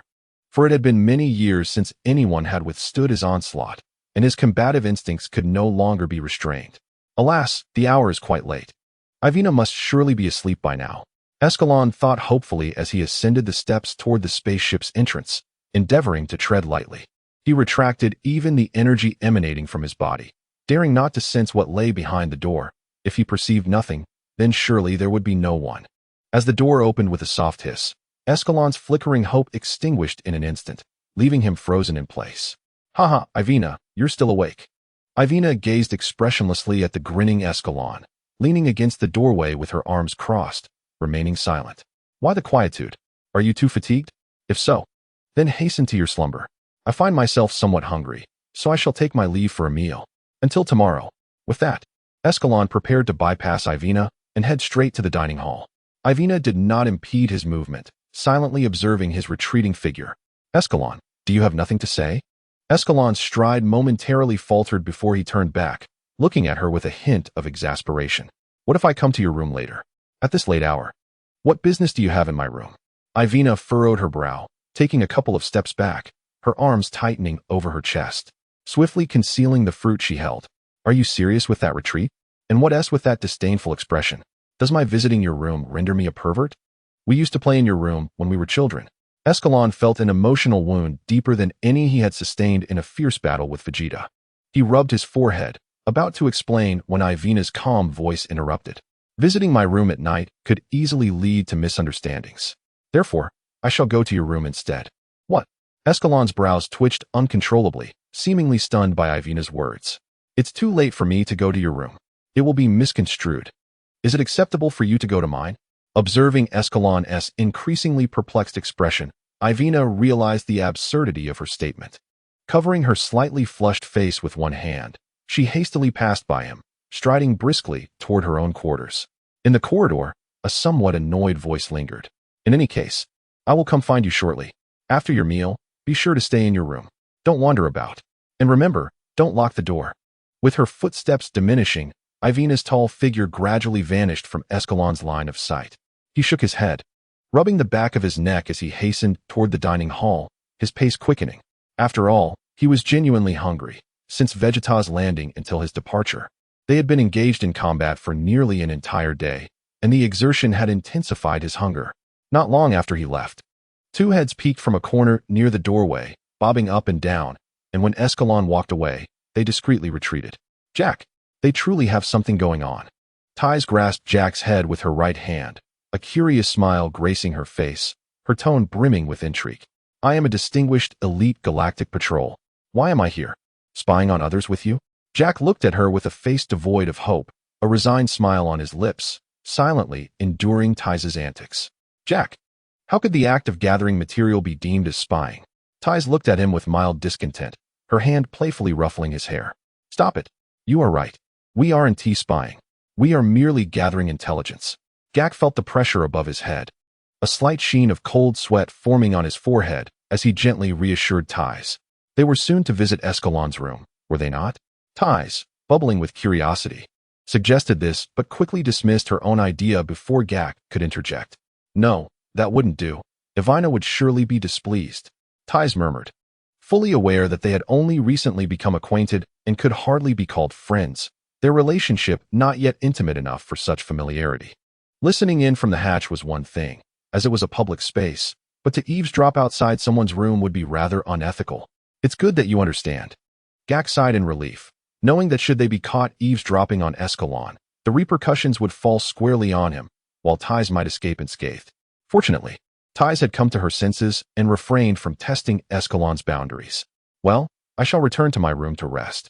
Good night, Jack. With Ties' departure, the corridor once again succumbed to silence. In his solitary chamber, Escalon returned after his meal and lay quietly on his bed, awaiting Ivina's arrival. He had not locked the door, for it was not his habit to do so. Knock, knock, knock. At the sound of a knock, Escalon sprang from his bed to sit upright. Click. The door swung open, and Evina stepped inside, her gaze immediately fixating on Escalon. Evina, you've arrived. Please. Make yourself comfortable. Hearing Escalon's words, Evina swiftly approached the bedside and seated herself without a hint of formality. Clearing his throat, Escalon began, regarding today's battle. I suppose I got a bit carried away and fought a tad longer than necessary. As he spoke, he gestured with 2 fingers, indicating that the duration was not excessive. What else? After a brief silence, Evina turned her serious gaze toward Escalon. What else? Let me think. The 3 individuals were of my kind. They were Saiyans. After a moment of contemplation, Escalon added this detail. Upon hearing his words, Evina was momentarily taken aback but quickly regained her composure. After all, she had suspected as much when she observed the fluctuations in the data on the screen.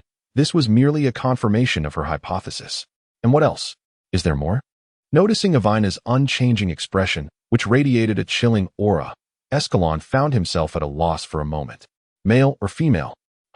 Escalon was taken aback by Evina's sudden shift to inquire about gender. Though perplexed, he quickly responded male. Upon receiving the desired answer, Evina's expression softened slightly before she unexpectedly asked, Is Ty's beautiful? Indeed, Escalon replied, only to realize, wait. Chapter 59, Conversation and Departure. Upon hearing Escalon's instinctive response, Evina's brow furrowed, her previously relaxed demeanor tensing once more. A chilling aura emanated from her, instantly thickening the atmosphere within the room. Cough, cough. Of course, you are even more beautiful. Observing the frigid expression on Evina's face, Escalon instinctively shrank his neck and straightened his posture. What is happening? Is it possible that I, with my current constitution, could feel cold? Furthermore, I distinctly recall not having turned on the air conditioning upon returning to my room. After pondering for a brief moment, Escalon rose and approached Evina, crouching before her, hands resting on the edge of the bed, his gaze earnest as he regarded her. Evina, taken aback by Escalon's sudden proximity and his serious demeanor with hands flanking her body, felt the rush of blood quicken within her veins. My exchange with Tai Si was merely an exchange of information. I recounted our past experiences while she informed me of the situation on Earth, and we discussed nothing further. That day, when Tai Si invited Escalon to converse, he had initially intended to decline. After all, for a typical Saiyan, nothing holds more significance than a meal. Apart from battle. Yet, a thought struck him. The narrative had shifted. Engaging in conversation with Tai Si might yield insights into the current state of Earth. He was eager to ascertain whether there had been significant developments, such as Bulma embarking on an adventure or the current edition of the World Martial Arts Tournament. Regrettably, just as Escalon completed his recounting, Tai Si had yet to respond when Evina interrupted him. Upon finishing his explanation, Escalon swiftly returned to his bed, his gaze unwaveringly fixed on Evina. Why are you explaining this to me? The frost on Evina's visage melted slightly, the chill dissipating as she turned her head slightly, avoiding Escalon's eyes. Escalon's eyes widened in disbelief as he regarded Evina's turned back, rising once more from his bed. Weren't you the one asking me? Your expression seemed to imply a request for clarification. Yet, wait, it seems you never actually inquired? What am I even explaining? This discourse with Evina felt more exhausting than an arduous battle with Vegeta. Evina slowly rose, still facing away from Escalon, silently making her way toward the door, seemingly intent on departing. Evina. Upon hearing the voice behind her, Evina hesitated momentarily but quickly regained her composure, turning to look back. Escalon, lost in thought, bore an inexplicable smile as he approached her with a hand stroking his chin. Taken aback by Escalon's sudden closeness, Evina instinctively stepped back, feeling flustered. If there's nothing else, I'll take my leave. Sensing something amiss, Evina turned to open the door, but before she could take a step forward, a powerful force pulled her back. Looking at the robust arms encircling her in front, along with the firm sensation behind her, Evina froze in place, her body rigid with shock. As Escalon gazed at the increasingly flushed Evina before him, he tightened his embrace, drawing her closer, and whispered softly into her ear. The gentle murmurs reached Evina, accompanied by a wave of warmth that overwhelmed her senses, rendering her mind momentarily blank. After an indeterminate span of time, Evina regained her composure, exerting a slight force to escape Escalon's hold, and hurriedly departed the room. Tap, tap, tap. Escalon stood at the doorway, watching Ivina's silhouette fade into the corridor, his eyes revealing a mixture of amusement and lingering affection. She left so abruptly. It seems my assumptions were indeed correct. The following morning, at the landing site of the Ogun, it was the day for Escalon and his companions to depart from Minette. Upon hearing the news, the Mushroom King hastily arrived with his subordinates. "Oh dear, why must you leave so soon? Can't you stay a little longer?" The Mushroom King looked at Escalon, tears glistening in his eyes, his face etched with reluctance. "Indeed, we have plenty of mushrooms left. We could prepare many mushroom soups for you." Accompanying him were several mushroom folk of various shapes and sizes, their tone filled with sorrow, as if Escalon were their sovereign. "It has been long enough. I must continue my journey. Please take care of yourselves," Escalon replied, shaking his head with a hint of resignation. He felt somewhat out of place in such an emotional scene, and after a brief farewell, he retreated into the ship. With a swift hiss, the hatch closed, and a ghostly blue flame erupted from the bottom of the ship, lifting the Ogun skyward, gradually vanishing from the view of the mushrooms. "Lord Escalon, may you find happiness." Well, Escalon, it seems you are quite popular with them." Jack leaned against the observation window, a teasing glimmer in his eyes as he regarded Escalon. It appears you've grown bolder," Escalon remarked, amused. "Ha, I was merely jesting," Jack replied, straightening up, his hands falling naturally to his sides, his demeanor suddenly earnest. "I too was joking. What are you afraid of? I wouldn't harm you." Escalon smiled, intrigued by Jack's sudden tension. It was rather amusing to tease him from time to time. "You really are quite the mischievous character." Jack's expressions fluctuated, ultimately conceding, as he remained uncertain whether Escalon was indeed joking. Since when did Ivina, Jack, and Escalon become so close? Ty's voice chimed in teasingly from behind. "From where do you perceive our closeness?" Jack asked, turning to Ty with a somewhat hurried motion as if fleeing from something. Escalon's gaze followed Jack's retreating figure, landing on Ivina, who stood expressionless beside Ty. Since their conversation the previous night, Ivina had avoided making eye contact with him. Whenever their gazes met, she would quickly look away. "Dada, what did you discuss with Ivina yesterday? Why did a conflict arise?" Tai Si has been observing them for a day, and the atmosphere between these two has grown rather peculiar lately, not quite ambiguous, but rather akin to that of strangers. Noticing Tai Si's intrigued expression, Escalon immediately donned a strange look, shook his head, and turned to leave. "It's still your fault." What does that have to do with anything? Don't go. Clarify your thoughts." Tai Si stared blankly at Escalon's retreating figure, perplexed as to how this concerned her. She regretted not eavesdropping on Escalon the previous night. Chapter 60. Moonlight. The cafeteria was enveloped in a tranquil silence, with everyone quietly consuming their dinner, creating an atmosphere of serene harmony. Tai Si and Jack took their meals to a corner table, her gaze discreetly observing the situation in another corner of the room. Ivina sat alone, while Escalon stood nearby, pushing a food cart, seemingly hesitating. "Oh dear, why isn't he going over yet?" Tai Si muttered under her breath, feeling frustrated with Escalon's inaction. "Why do you care about them? Stop fretting and eat." Jack paused, bemused, as he looked at Tai Si, who was holding her utensils but not using them. "What does this have to do with you?" Tai Si's eyes shifted as she saw something, and she quickly corrected herself, exclaiming, "He is going over." Cough, cough, Ivina. Escalon sat down across from Ivina, placing his food on the table, and upon hearing her response, he began to eat. The previously interested gaze from a distance quickly withdrew, losing interest in the unfolding scene. Escalon paused his meal, looking up, puzzled. What's wrong? Moonlight has made progress. Ivina slightly averted her gaze from his, her tone flat, as if discussing something utterly mundane. There's progress. Escalon's spirits lifted instantly, a flicker of joy gracing his countenance as he focused intently on her.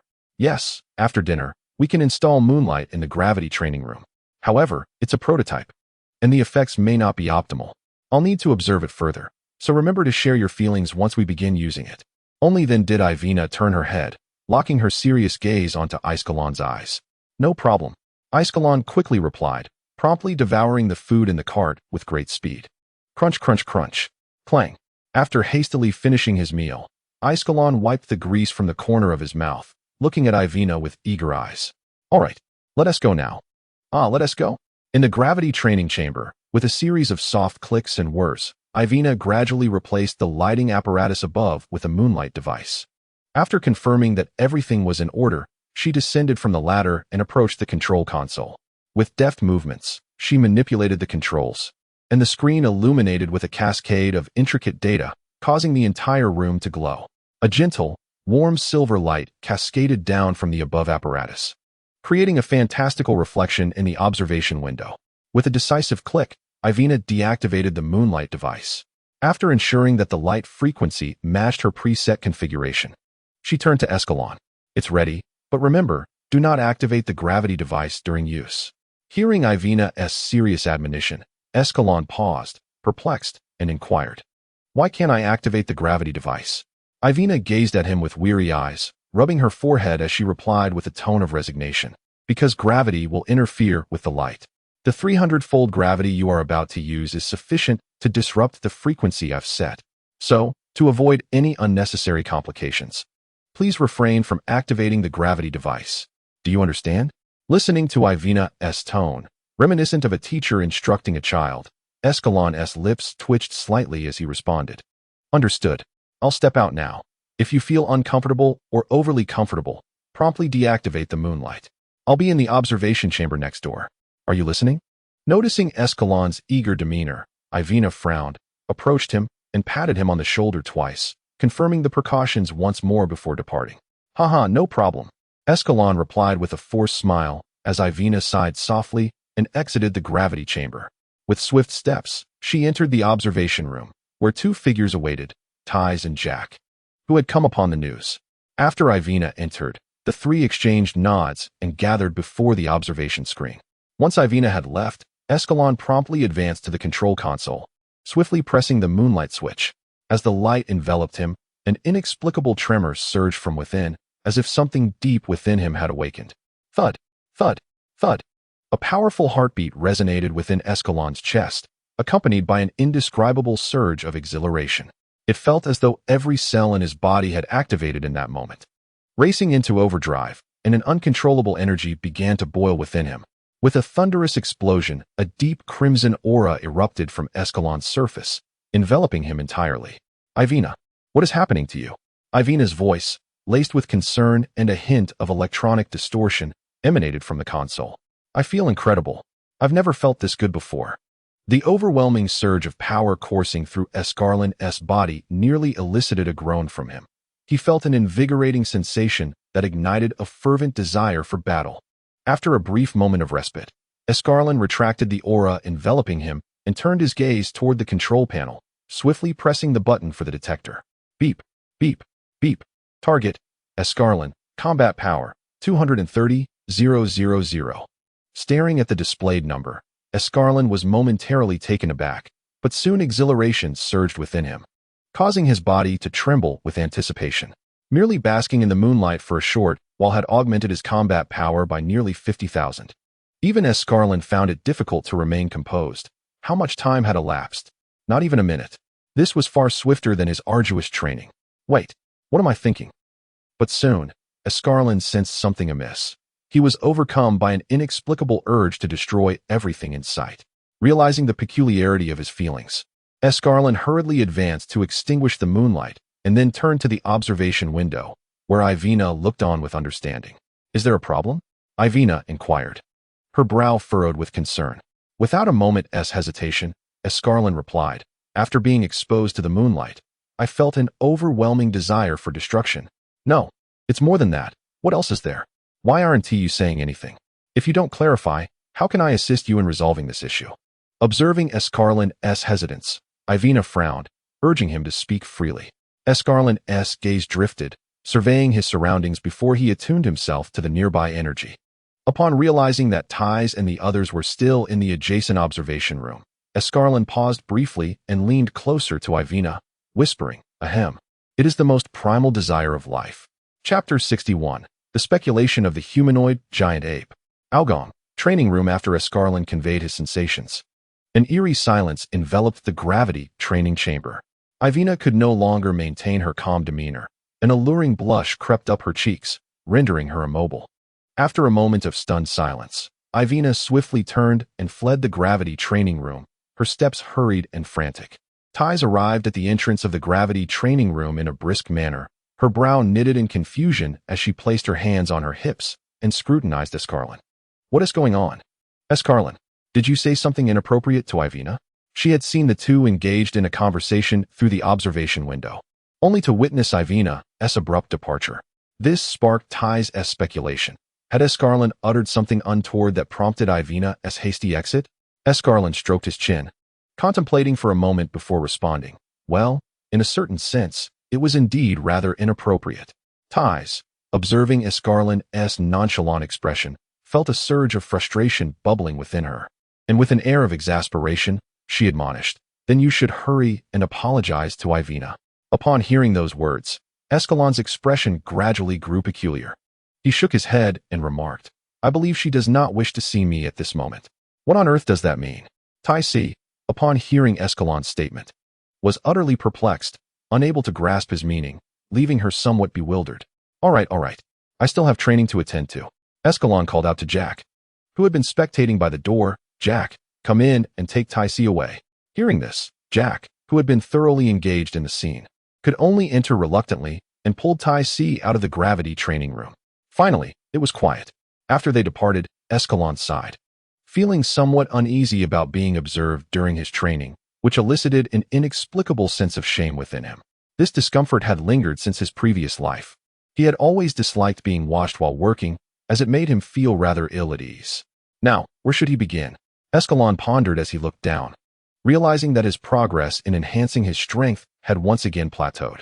Although the moonlight had a remarkable effect, it presented certain issues, and he still needed to wait for Ivina to devise a solution, rendering it temporarily unusable for training. Never mind. Let us commence with a set of warm-up exercises. After contemplating for quite some time, without devising a method to enhance his abilities, Escalon decided to start training, thinking while he practiced.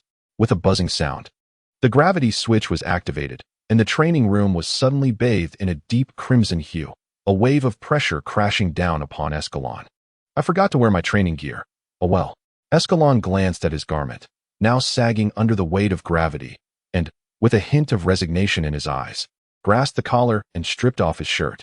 The ordinary shirt fell heavily to the floor under the high gravitational pressure, producing a dull thud. Escalon lowered himself to the ground, gradually raising his body with his hands, preparing to commence his training with standard push-ups. Merely a few minutes had passed before Escalon found his rhythm, fully immersing himself in his daily exercises. Huff. After completing the final movement, Escalon flipped over, lying on the cold floor, his bright eyes gazing at the ceiling. Following his workout, his thoughts began to clarify, and ideas began to surface in his mind. Although he felt capable of initiating his own great ape transformation, he still needed to find a suitable moment to test it, lest he later realize it was merely an illusion. Moreover, the mention of the great ape transformation inevitably conjured an image in Escalon's mind, a figure entirely covered in red fur, with a wild and luxuriant mane, a physique radiating power, Super Saiyan 4. He recalled that this transformation was achieved by evolving from the great ape form into Super Saiyan, specifically the golden great ape, and subsequently compressing the energy within his body to revert to human form. Of course, all of this was merely speculation on Escalon's part. As he had never undergone the Super Saiyan 4 transformation, the images in his memory could only serve as a reference, not to be taken entirely at face value. Since the golden great ape possesses the ability to revert to its humanoid form and transform into a Super Saiyan 4, is there not a possibility that an ordinary great ape could also return to its human shape? Even if the battle power of a regular great ape in humanoid form does not amplify to the same exaggerated extent as that of a Super Saiyan, it would still be preferable to having no transformation at all. With this thought in mind, Escalon sprang up from the floor, stroking his chin, increasingly convinced that his idea was indeed feasible. Unfortunately, he was currently aboard a spaceship. Should he transform into a great ape and lose control, it would be impossible for the Ogun to accommodate his massive form. Alas, it seems he would have to wait until the next planet they docked at to conduct his experiment. A tone of regret filled Escalon's voice as he forcibly suppressed his eager spirit, shaking his head vigorously to regain composure. The transformation into a humanoid great ape could be postponed. For now, he could focus on further refining his techniques. Escalon quickly contemplated the strengths and weaknesses of his current abilities, and before long, an idea sparked in his mind, causing his eyes to narrow slightly. It was imperative to prepare and study techniques for survival and combat in the cosmos, as his burgeoning power made him increasingly aware of the significance of such abilities. This was a vast universe, and it was unrealistic to expect that all battles, as depicted in the later stages of Dragon Ball, would unfold on a single planet. Given his current strength, he could obliterate an ordinary planet with a mere strike of a red star meteor, consuming energy that was but a fraction of 1% of his own ki. Yet, he found himself at a loss for direction. Where should he begin? Escalon pondered with a furrowed brow, feeling somewhat vexed. He was in a state of wanting to advance, but lacking the capability to develop such techniques. Never mind, after all, there is the Dragon Balls. Solving this matter would merely be a wish away. He mused, considering what other formidable techniques might be useful. The Spirit Bomb? No. That would be a life-risking move. The energy sphere could still suffice. Suddenly, Escalon's eyes lit up as a long-forgotten technique surfaced from the depths of his memory, the solar flare. How could he have overlooked this? The solar flare, another divine skill of the strongest Earthlings, had produced astonishing results on multiple occasions.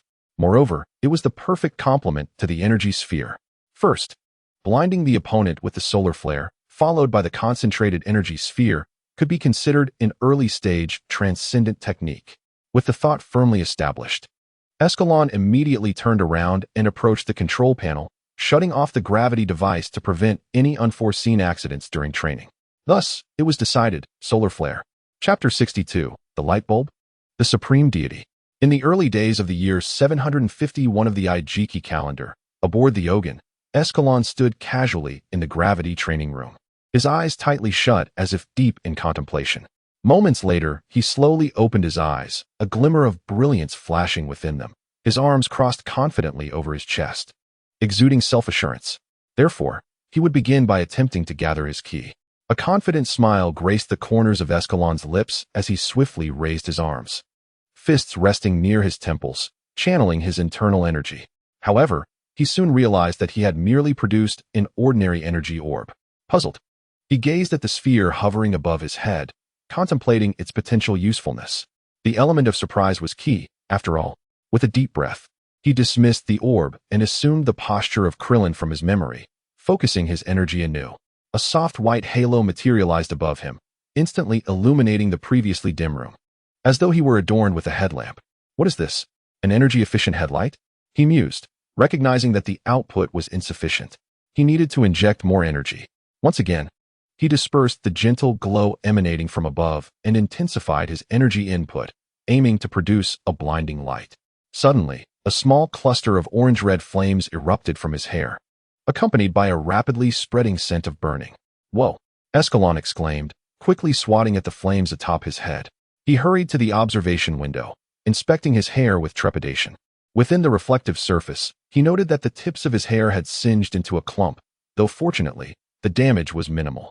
That nearly scared me to death. I almost thought I'd end up with a hairstyle akin to Pat's. He lowered his head, still shaken, patting his hair gently, and fell into contemplation, unable to discern where he had gone awry. Let us try again.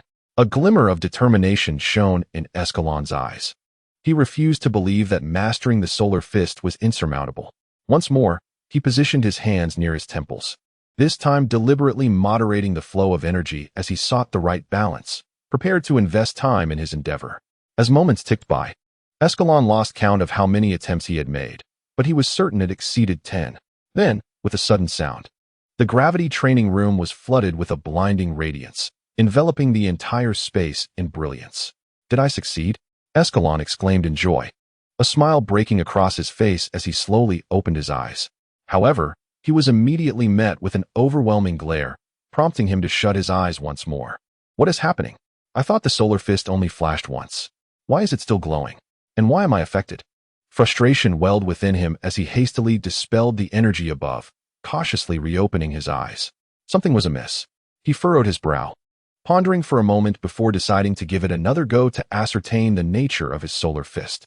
Once again, he struck the pose, repeating his previous actions. But this time, he moderated the energy input further, eager to explore a more subdued version of the technique. With the emergence of that voice, Escalon reopened his eyes and gazed towards the observation window.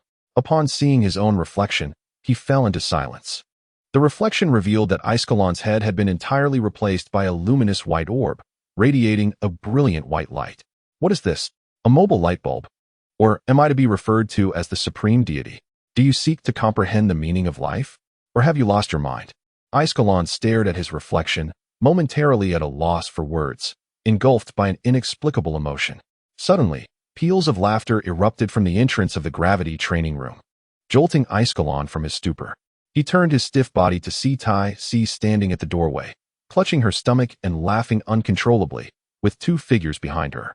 Upon catching sight of Escalon, Jack quickly turned away, but the tremors of his shoulders revealed he was barely able to contain his amusement.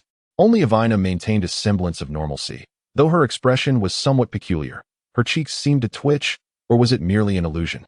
Escalon felt as though he might perish from embarrassment. He racked his mind for memories from his 2 lifetimes, unable to fathom how to navigate such an awkward situation.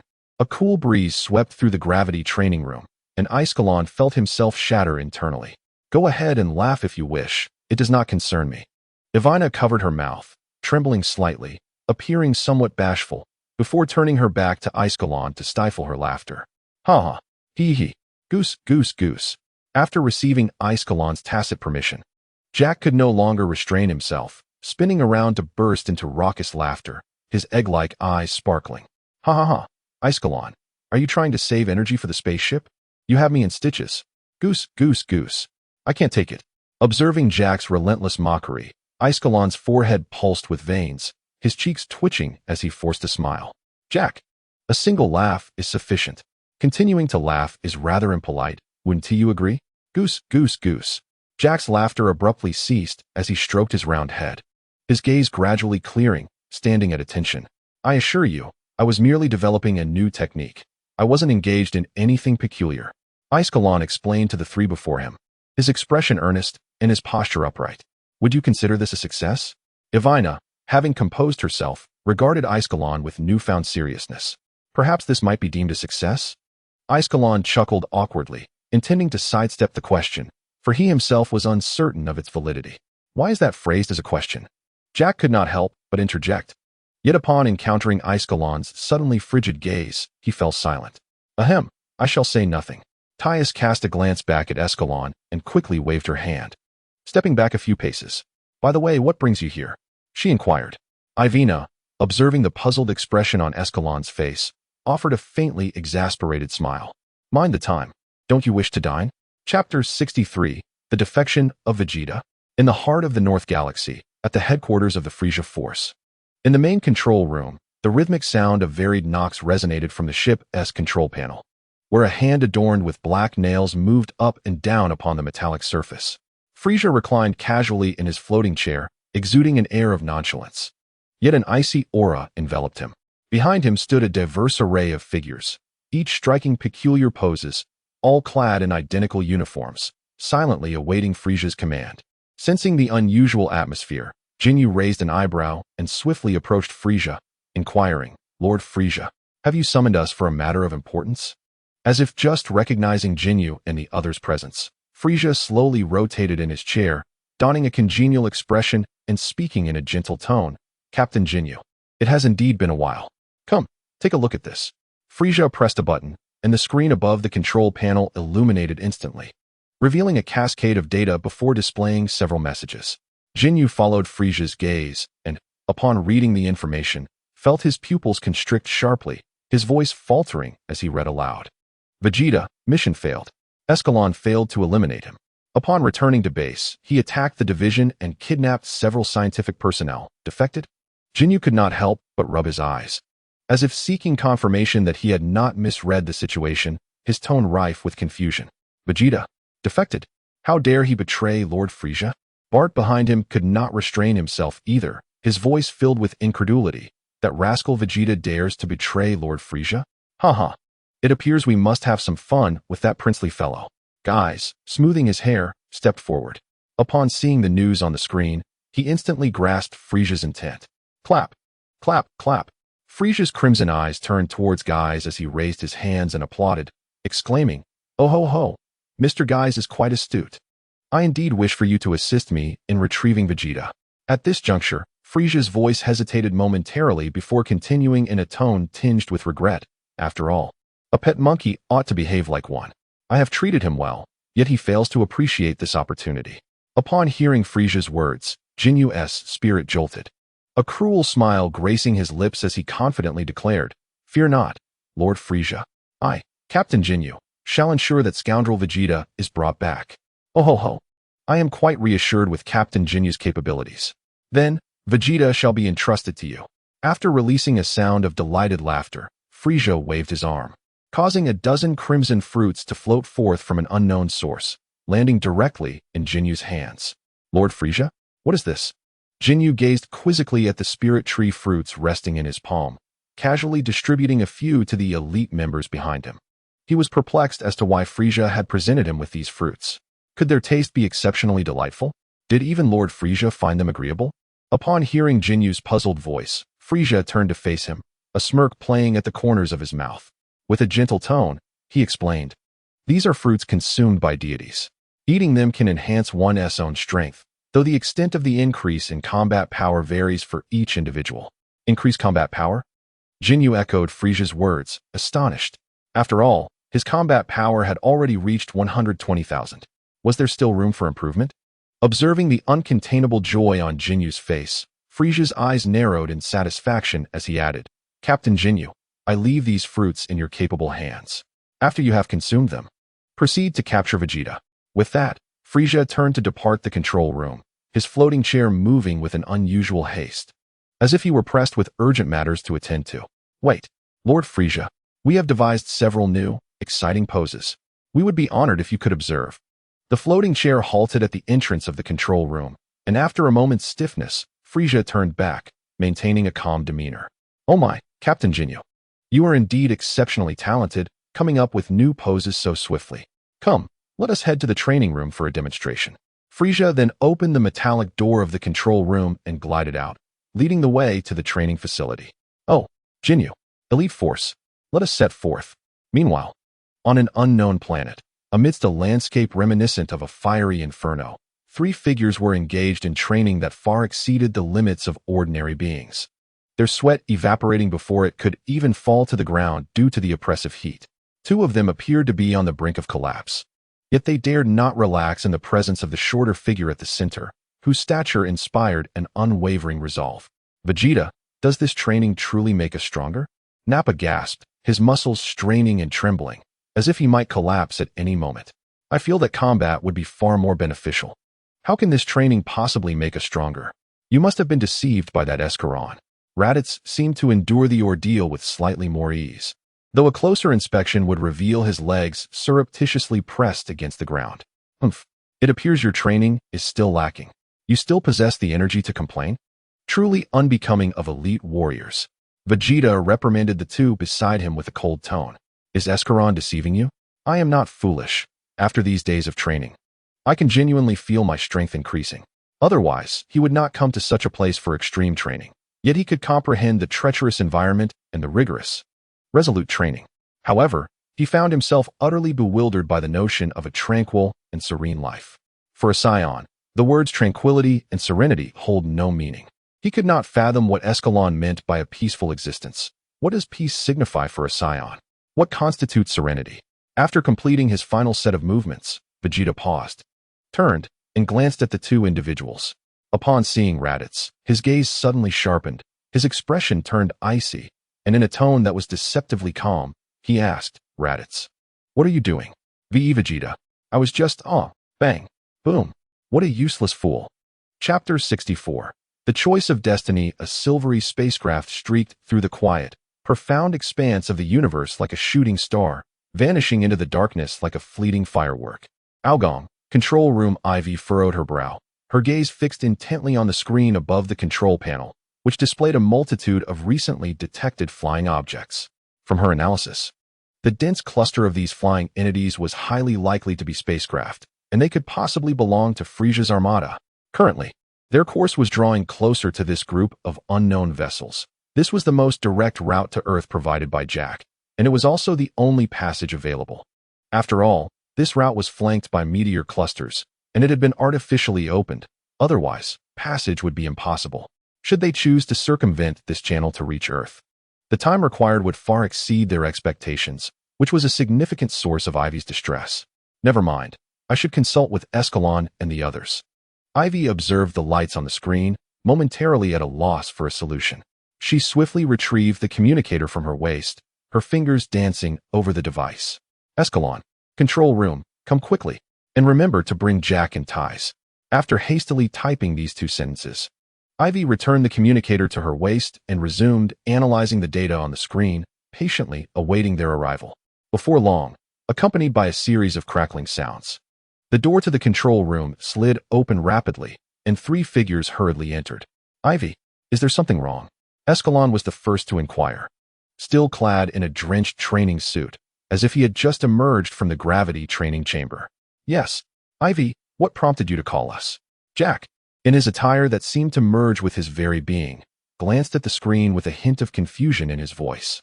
Could it be that we have encountered some cosmic marauders? That would be so cool. Ties looked at Ivy with eager anticipation, clutching her notebook tightly, clearly struggling to contain her enthusiasm for writing. Ties, this is not a good thing. Upon hearing Ties' words, Jack quickly turned to face her, his egg-shaped eyes seemingly aglow. And his tone was notably grave. I was merely expressing a thought. After all, Escalon is here, isn't he? Surely, a typical cosmic bandit would stand no chance against him. Tai instinctively retorted, then promptly withdrew the notebook she had been holding and turned her attention to Escalon. However, before Escalon could speak, Evina's serious voice interjected. What we are encountering is not merely a bandit, but a formidable force intent on the trade of planets. Are you implying the Frieza force? Escalon, upon receiving Evina's notification, had already begun to speculate, for the Frieza force was indeed the most dominant entity in the vicinity. They currently found themselves at the epicenter of Frieza's influence, and encountering the Frieza force on their journey to Earth was hardly unexpected. Indeed, Evina affirmed with a nod, then, with a tone tinged with resignation, addressed them regarding their current predicament. After Evina's explanation, Escalon and the others grasped the gravity of their situation. Should they confront or evade the Frieza force blocking their path? After comprehending the present circumstances, the 4 fell into a contemplative silence, each rapidly devising a strategy, leading to a hushed atmosphere in the control room. Let us proceed directly through. Escalon, after a moment of introspection, raised his head to look at the other 3, being the first to shatter the heavy silence. But we are in the heart of Frieza's domain. What if we encounter Frieza himself while attempting to pass through? Evina immediately voiced her concerns. Having learned from Escalon the immense power Frieza possessed, an adversary many times stronger than him, surely, our luck cannot be that dire. Moreover, I have maintained communication with the Galactic Patrol, Jack interjected, retrieving his portable communicator and swiftly scrolling through it before presenting the screen to the others.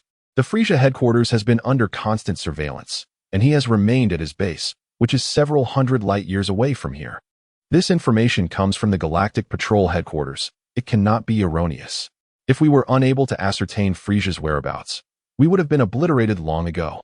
Although the Galactic Patrol has never directly engaged Frieza, they have been in conflict with his subordinates for years. Such persistent harassment must have irked Frieza. Yet he has never located the Galactic Patrol's headquarters, which is the basis of my confidence. Then it's settled, Escalon declared with an air of ease. Clapping his hands to finalize their current course, he turned to Evina, signaling that they had reached a decision. Let us continue along this route. With Evina's conclusion, the group gradually exited the control room, each returning to their respective quarters, as it was now designated rest time. Upon returning to his room, the light-hearted demeanor that had adorned Escalon's face vanished in an instant. He sat on the edge of his bed, brow furrowed in deep contemplation. He did not exhibit the same confidence as before, for the uncertainty posed by the spirit tree loomed large. The strength of the other members of the Frieza force had become an enigma. He could not ascertain whether his current prowess was sufficient to safeguard those aboard the Ogun. This pressure gnawed at Escalon, leaving him restless. Moreover, an unsettling sense of disquiet lingered within him. Was it merely an illusion? The time for the humanoid giant ape was drawing near. Upon encountering a suitable planet next, he would suggest a brief halt for Ivina and the others. The following day, in the main control room of the Ogun, Escalon yawned languidly as he entered the main control room, immediately spotting 3 individuals engaged in conversation. However, upon his arrival, they fell silent, their gazes fixated upon him as if awaiting his decision. Was there something of significance today? A hint of fatigue still clung to his visage, suggesting he had yet to fully awaken, his tone laced with confusion. Curiously, it was not Gak or Ivina who spoke first, but rather Tais, who rapidly elucidated. We have encountered a planet besieged by the Frieza force. Gak wishes to assist them, while Ivina is eager to depart. Gak turned to Escalon, a hint of embarrassment evident as he scratched his head, his voice wavering slightly. After all, I am a member of the Galactic Patrol. I cannot simply stand idly by in the face of such a crisis. Ivina remained silent, her gaze fixed intently on Escalon, seemingly urging him to take the reins in this matter. Escalon fell into contemplation. He comprehended Ivina's apprehensions and recognized Gak's sense of duty. An inexplicable feeling washed over him, suggesting this was indeed a pivotal choice. Yet, the sensation was fleeting. He quickly dismissed his overthinking and resolved to follow his instincts, stating, I am willing to help. Coincidentally, Escalon had also been preparing to experiment with the humanoid giant ape. Rescuing these unfortunate souls from invasion seemed a task well within his capabilities. Surely, fortune would not betray him. Chapter 65. Does Frieza desire a vacation? A silver, circular spacecraft soared toward a colossal planet adorned in deep green hues, completely disregarding the warnings from nearby vessels. Just before crashing to the surface, the Ogun began to decelerate, deploying 8 landing gear resembling spider legs, stabilizing its descent onto the verdant ground. Inside the spacecraft, in the main control room, beep, beep, beep, high-energy reactions detected nearby. Battle power readings of 12,000, 11,000, 11,600, 5 sources of energy are approaching. Warning, targets are rapidly closing in. High-risk alert. Repeat. Ivina momentarily halted the ship's maneuvers, swiftly turning to glance behind her, yet only catching a glimpse of Escalon's departing silhouette. I shall confront them. Her succinct declaration echoed within the somewhat desolate control room. Unbeknownst to her, Gak and Tais had also followed suit, leaving Ivina alone. With a series of sliding sounds, the Ogun's hatch opened, and a silver staircase unfurled from the bottom of the ship, swiftly extending to the ground. Escalon soared forth, emerging from the void, and after traversing approximately 3 kilometers, he halted, suspended in midair. Before him materialized 5 figures. With skin reminiscent of a toad, swollen cheeks, and vertical green pupils, they donned battle attire of black and blue, their right eyes equipped with uniform detectors. Most notably, these 5 individuals bore an uncanny resemblance to one another, appearing to be quintuplets, each possessing formidable strength exceeding 10,000. As they scrutinized one another from above, the central figure, a blue-skinned toad, fixated his 4 compound eyes upon Escalon, exclaiming with a sinister chuckle, Hee, young one, how dare you disregard our warning? You possess quite the audacity. Do you even know who we are? Beside him, a slightly shorter toad-like being, after scanning with his detector, donned a relaxed expression and mockingly remarked, Brother, cease your prattle. We have a mission to accomplish. Let us swiftly dispose of him. He appears to be quite tender. Third brother, save me a leg. I intend to steam it. Following their banter, the remaining toad-like beings also engaged in jesting dialogue, seemingly attempting to intimidate Escalon. Unfazed, Escalon observed them impassively, having been attuned to the energies surrounding him. It seemed that battles still raged on the far side of this planet. Clearly, the indigenous inhabitants retained some capacity for resistance, and the figures before him appeared to have merely concluded their own skirmish, having come to investigate. Noticing that their attempts at intimidation had failed to elicit any intriguing response from Escalon, the group grew somewhat disinterested and ceased their exchanges. Humph. With a mere combat power of 2,000, do you aspire to be a savior? Perish. The blue-skinned toad displayed a malevolent grin, emanating a purple aura, and with a resounding crack, he vanished from sight. Bang! Ah! A scream pierced the air as the blue-skinned toad, unable to reach Escalon, was instead hurled backward, his battle attire shredding instantaneously. Brother! Escalon paid no heed to the terror in their eyes. His form swiftly vanished, reappearing before them in an instant. With a series of 4 decisive punches, he concluded the encounter. Bang! Bang! Bang! Bang! The blue-skinned toads fell like dumplings, one after another, crashing to the ground and, after stirring up small clouds of dust, fell silent, their life forces extinguished. In the blink of an eye, only the eldest of the blue-skinned toads remained, the chosen tool for Escalon to extract information. With a gentle step, Escalon's toes lightly touched the ground beside the eldest brother, grasping his arm and lifting him effortlessly. Locking eyes with the terror-stricken creature. Great, great, great lord. Upon realizing that Escalon's strength was far beyond what it appeared, the eldest toad became compliant, remaining motionless within his grasp. I ask, you answer, understood? With a firm grip, Escalon's pressure increased, compelling the blue-skinned toad to yield without hesitation. In a panicked tone, he responded, understood, understood. Please, great lord, ask away. I shall divulge everything I know. What mission are you undertaking? Why has Frieza dispatched so many individuals to invade this planet? The blue-skinned amphibian momentarily stiffened, his mind racing. He was clear about the initial question, yet the latter left him perplexed. However, upon observing the gradually chilling gaze of Escalon, he mustered his courage to respond, my lord, I am executing a cleansing mission, tasked with eradicating the indigenous inhabitants of this advanced planet. As for King Frieza, his words faltered for a moment. Then his eyes brightened as if struck by a revelation. King Frieza believes this planet possesses a splendid environment. Thus, he wishes to vacation here. Yes, indeed. Upon hearing the blue-skinned amphibian's nonsensical ramblings, Escalon's lips twitched, a forced smile gracing his face. You mean to say that Frieza finds the environment of this advanced planet satisfactory and wishes to come here for a holiday? Seemingly oblivious to the icy undertone in Escalon's words, the blue-skinned amphibian eagerly affirmed, yes. Yes, indeed.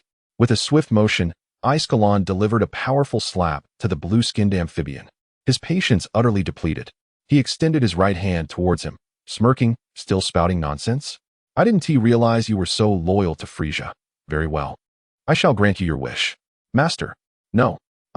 With a resounding crash, a headless corpse descended like a leaf, swaying gently as it fell, seemingly weightless.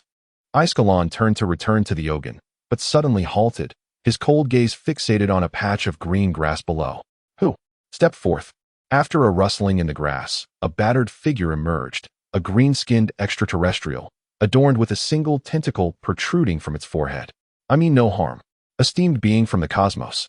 Buji raised his hands in a gesture of peace, aware that he stood no chance against Escalon after witnessing the earlier conflict. Although Escalon had his suspicions, he still inquired. Who are you? Why were you hiding there? I am Buji from Boristar, a native of this planet.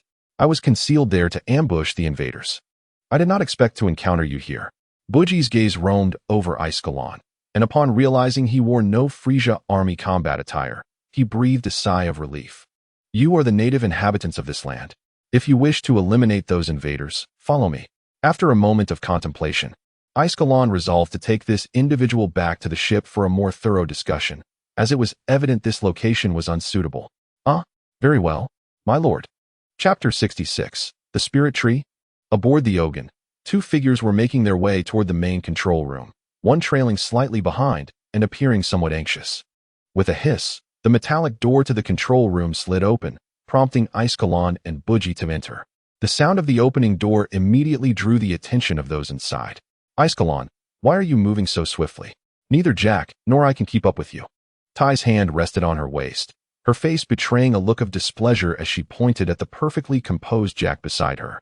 I did not chase after anyone. I was merely preventing Ty from running amok. Jack's expression turned to one of exasperation as he raised his hand to indicate Ty, questioning how he could possibly be implicated in this matter. All right, let us focus on more pressing matters. Ivina's stern voice interjected, halting the bickering between the two. Her gaze fixed intently on Buji, who stood behind Escalon, seemingly assessing something. Escalon, would you kindly introduce us to this individual behind you? Escalon, in response, offered no words but nodded, stepping aside to allow Buji to approach and clarify the situation. He had already briefed Buji on their purpose for landing on this planet during their journey back, namely, to aid in the eradication of the invaders. Upon learning of their intent to assist, Buji harbored no doubts. Recognizing that they had no alternatives left, they could only cling to hope as a last resort. Buji advanced swiftly, surveying the surroundings, a flicker of disappointment crossing his eyes. He had anticipated the presence of formidable allies akin to Escalon, only to find himself surrounded by individuals whose combat prowess fell short of even his own. Escalon remained the sole powerhouse aboard the ship, yet Buji quickly regained his composure. After a moment of contemplation about how to articulate his account, The tendrils on his forehead began to whirl rapidly as he spoke with grave urgency. Just 2 days ago, the Frieza force launched an invasion against us, resulting in severe casualties among my kin. We are now reduced to merely a few hundred. As for their motives, I am uncertain, but it stands to reason that they are intent on exploiting our home planet, as is their customary practice. Therefore, I implore you to save planet Bolo. I am willing to do anything. With that, Bougie turned and bowed deeply to Escalon, his forehead nearly touching the ground, his tone imbued with profound respect. Of course, we have come here specifically to vanquish the Frieza force. Allow my elite comrade Jack to lend you assistance, Jack proclaimed with fervor, striking what he believed to be an impressive pose, his voice brimming with enthusiasm. A sudden draft swept through the enclosed control room, causing Jack's stance to falter, as if he could no longer maintain his balance. Jack, it seems they are not even acknowledging you, Tai remarked, playfully nudging Jack, who stumbled slightly, nearly losing his footing. Escalon, observing the scene, assisted Bougie to his feet, nodding solemnly in acknowledgement of his commitment. Jack appeared poised to speak once more, but Bougie hastily interjected, expressing gratitude for the willingness to assist, yet hesitated briefly after glancing at Jack before rapidly clarifying. However, given your current capabilities, I fear you may not stand against that group. It would be prudent to rely on Mr. Escalon's strength instead. Upon hearing Bougie's words, Jack suddenly comprehended the implication. His abilities were being questioned, and he opened his mouth to respond, yet no words emerged. After all, his combat prowess barely exceeds 1,000 points, and he lacks the proficiency to harness the energy within him, relying solely on specially crafted weapons for his assaults. It appears that his only remaining advantage is an exceptionally keen power of observation. Yet, this seems of little utility in the battles to come. Even if he were to discern any weaknesses or flaws amidst the thousands of combatants, relaying such information to Escalon in a timely manner would be utterly implausible. Enough of this idle chatter. Enemies are approaching. Since the onset of their discussion, Ivina had been attentively monitoring the detection signals on the screen, and upon noticing over a dozen luminous points swiftly advancing towards them, she promptly alerted the group. At her words, the conversation ceased abruptly. Escalon nodded decisively at them before departing the ship, determined to annihilate the incoming foes. Buggy and Jack trailed closely behind. Outside the steel dragon, amidst the verdant grasslands, Escalon descended from the sky, landing with poise atop a rocky pillar, attuning himself to the surrounding auras. Buggy and Jack initially followed suit, but were persuaded by Escalon to return, instructed to safeguard the individuals aboard the steel dragon. Though Escalon was confident in his ability to expunge the intruders swiftly, he could not ascertain the safety of the ship in his absence. After all, within the Dragon Ball universe, aside from the conventional energy forms, there also exist magic and superpowers.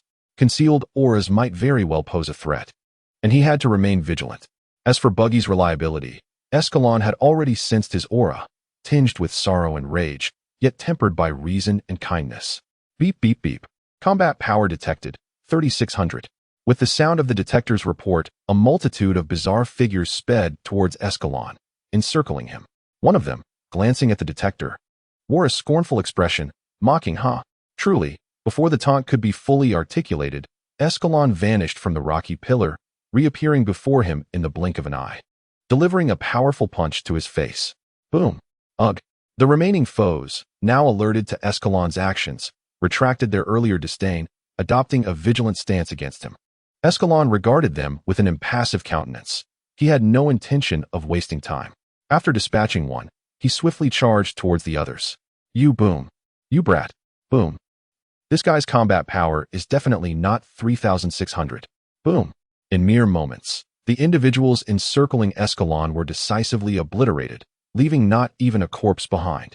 Only faint traces upon the ground that bore witness to the existence of these adversaries who had just barely exceeded the threshold of 10,000 in combat power. Thud thud. Escalon swiftly returned to the rocky pillar, his expression burdened, furrowing his brow as he surveyed the surroundings. Does the Frieza army truly possess so many with combat powers exceeding 10,000? Could it be? Before Escalon could ponder further, the ground trembled violently, accompanied by mournful cries, as if the planet itself were pleading for salvation. Escalon turned to gaze in the southeast, his pupils dilating sharply as if he had beheld something of great significance. Following Escalon's line of sight, A massive tree was visibly growing at an astonishing pace, soon surpassing the horizon. The Spirit Tree, Chapter 67, The Curious Dallas. Planet Bolo, Southeast Forest. In a lush and verdant forest, a colossal tree, magnitudes larger than the surrounding flora, emerged mysteriously from the Earth's center. As this giant tree flourished, all nearby life began to swiftly wither. The trees and grasses dried up, and the birds and beasts fled in haste. What was once a vibrant forest transformed into a desolate graveyard in a matter of moments, as though the immense tree had siphoned all vitality from the land. Yet beneath this terrifying behemoth stood a robust figure, his crab-like head swaying in the gusts of wind. Surrounding him were dozens of peculiar extraterrestrial beings, clad in identical combat attire, yet devoid of any life force. Dallas stood casually on the ground, his eyes fixated on the Spirit Tree, a sinister smile slowly creeping across his face. "Oh, Frieza, why do you refrain from indulging? That fruit took considerable effort to procure." "What a pity," Dallas murmured, gazing at the Spirit Tree, his tone tinged with regret as he tossed a peculiar purplish-red fruit into the air. As if sensing the time was ripe, Dallas chose not to allow the Spirit Tree to drain the planet of all its life energy. In the blink of an eye, he vanished from his position, reappearing above the Spirit Tree, and with a forceful strike of his right hand, he slammed downwards. Bang! Dallas' hand rummaged through the robust trunk as if searching for something. Moments later, he withdrew his hand. The enormous Spirit Tree seemed to lose something vital at that instant. Swaying precariously, Dallas looked down at his palm, where a seed emanating a glowing green light lay quietly nestled within. The seed of the Spirit Tree. Now, who does it rightfully belong to? Dallas clenched his right hand tightly around the seed, then swiftly turned to survey the overgrown grass behind him. With a rustling sound, a sturdy figure emerged from the wild grass. Escalon's face was grave as he regarded Dallas, perplexed as to how the latter had discovered his presence. "You are Escalon?" Dallas inquired, his brow furrowing and a look of surprise flashing across his features, as if he had not anticipated encountering Escalon here. Dallas seemed to pierce through Escalon's confusion. He casually stowed the Spirit Tree seed into a pouch at his waist and continued, intriguing. What troubles you? The manipulation and perception of energy are not particularly difficult to master." Upon hearing Dallas' words, Escalon's brow knitted tightly, his center of gravity lowering slightly as he half-clenched his fists, swiftly adopting a combat stance. When did Dallas learn to harness energy? Moreover, he could accurately locate his hiding place. It is important to note that he had employed a concealment technique. His aura was nearly indistinguishable from that of a stone. Escalon instantly deduced that the individual before him was certainly not the Darius he remembered. Darius exhibited no reaction to Escalon's wariness. Instead, he regarded him with keen interest, as if seeking confirmation of something. Darius did not linger in his observations. After leaving behind a few light-hearted remarks, he vanished like steam into thin air. Consider yourself fortunate today. I have no time to play with you. Farewell, Escalon." Once it was confirmed that Darius had truly departed, Escalon slightly moved his somewhat stiff body, though his expression remained devoid of any semblance of relaxation. In that fleeting moment of Darius's departure, Escalon sensed an evil aura that was tens of times stronger than his own flash by.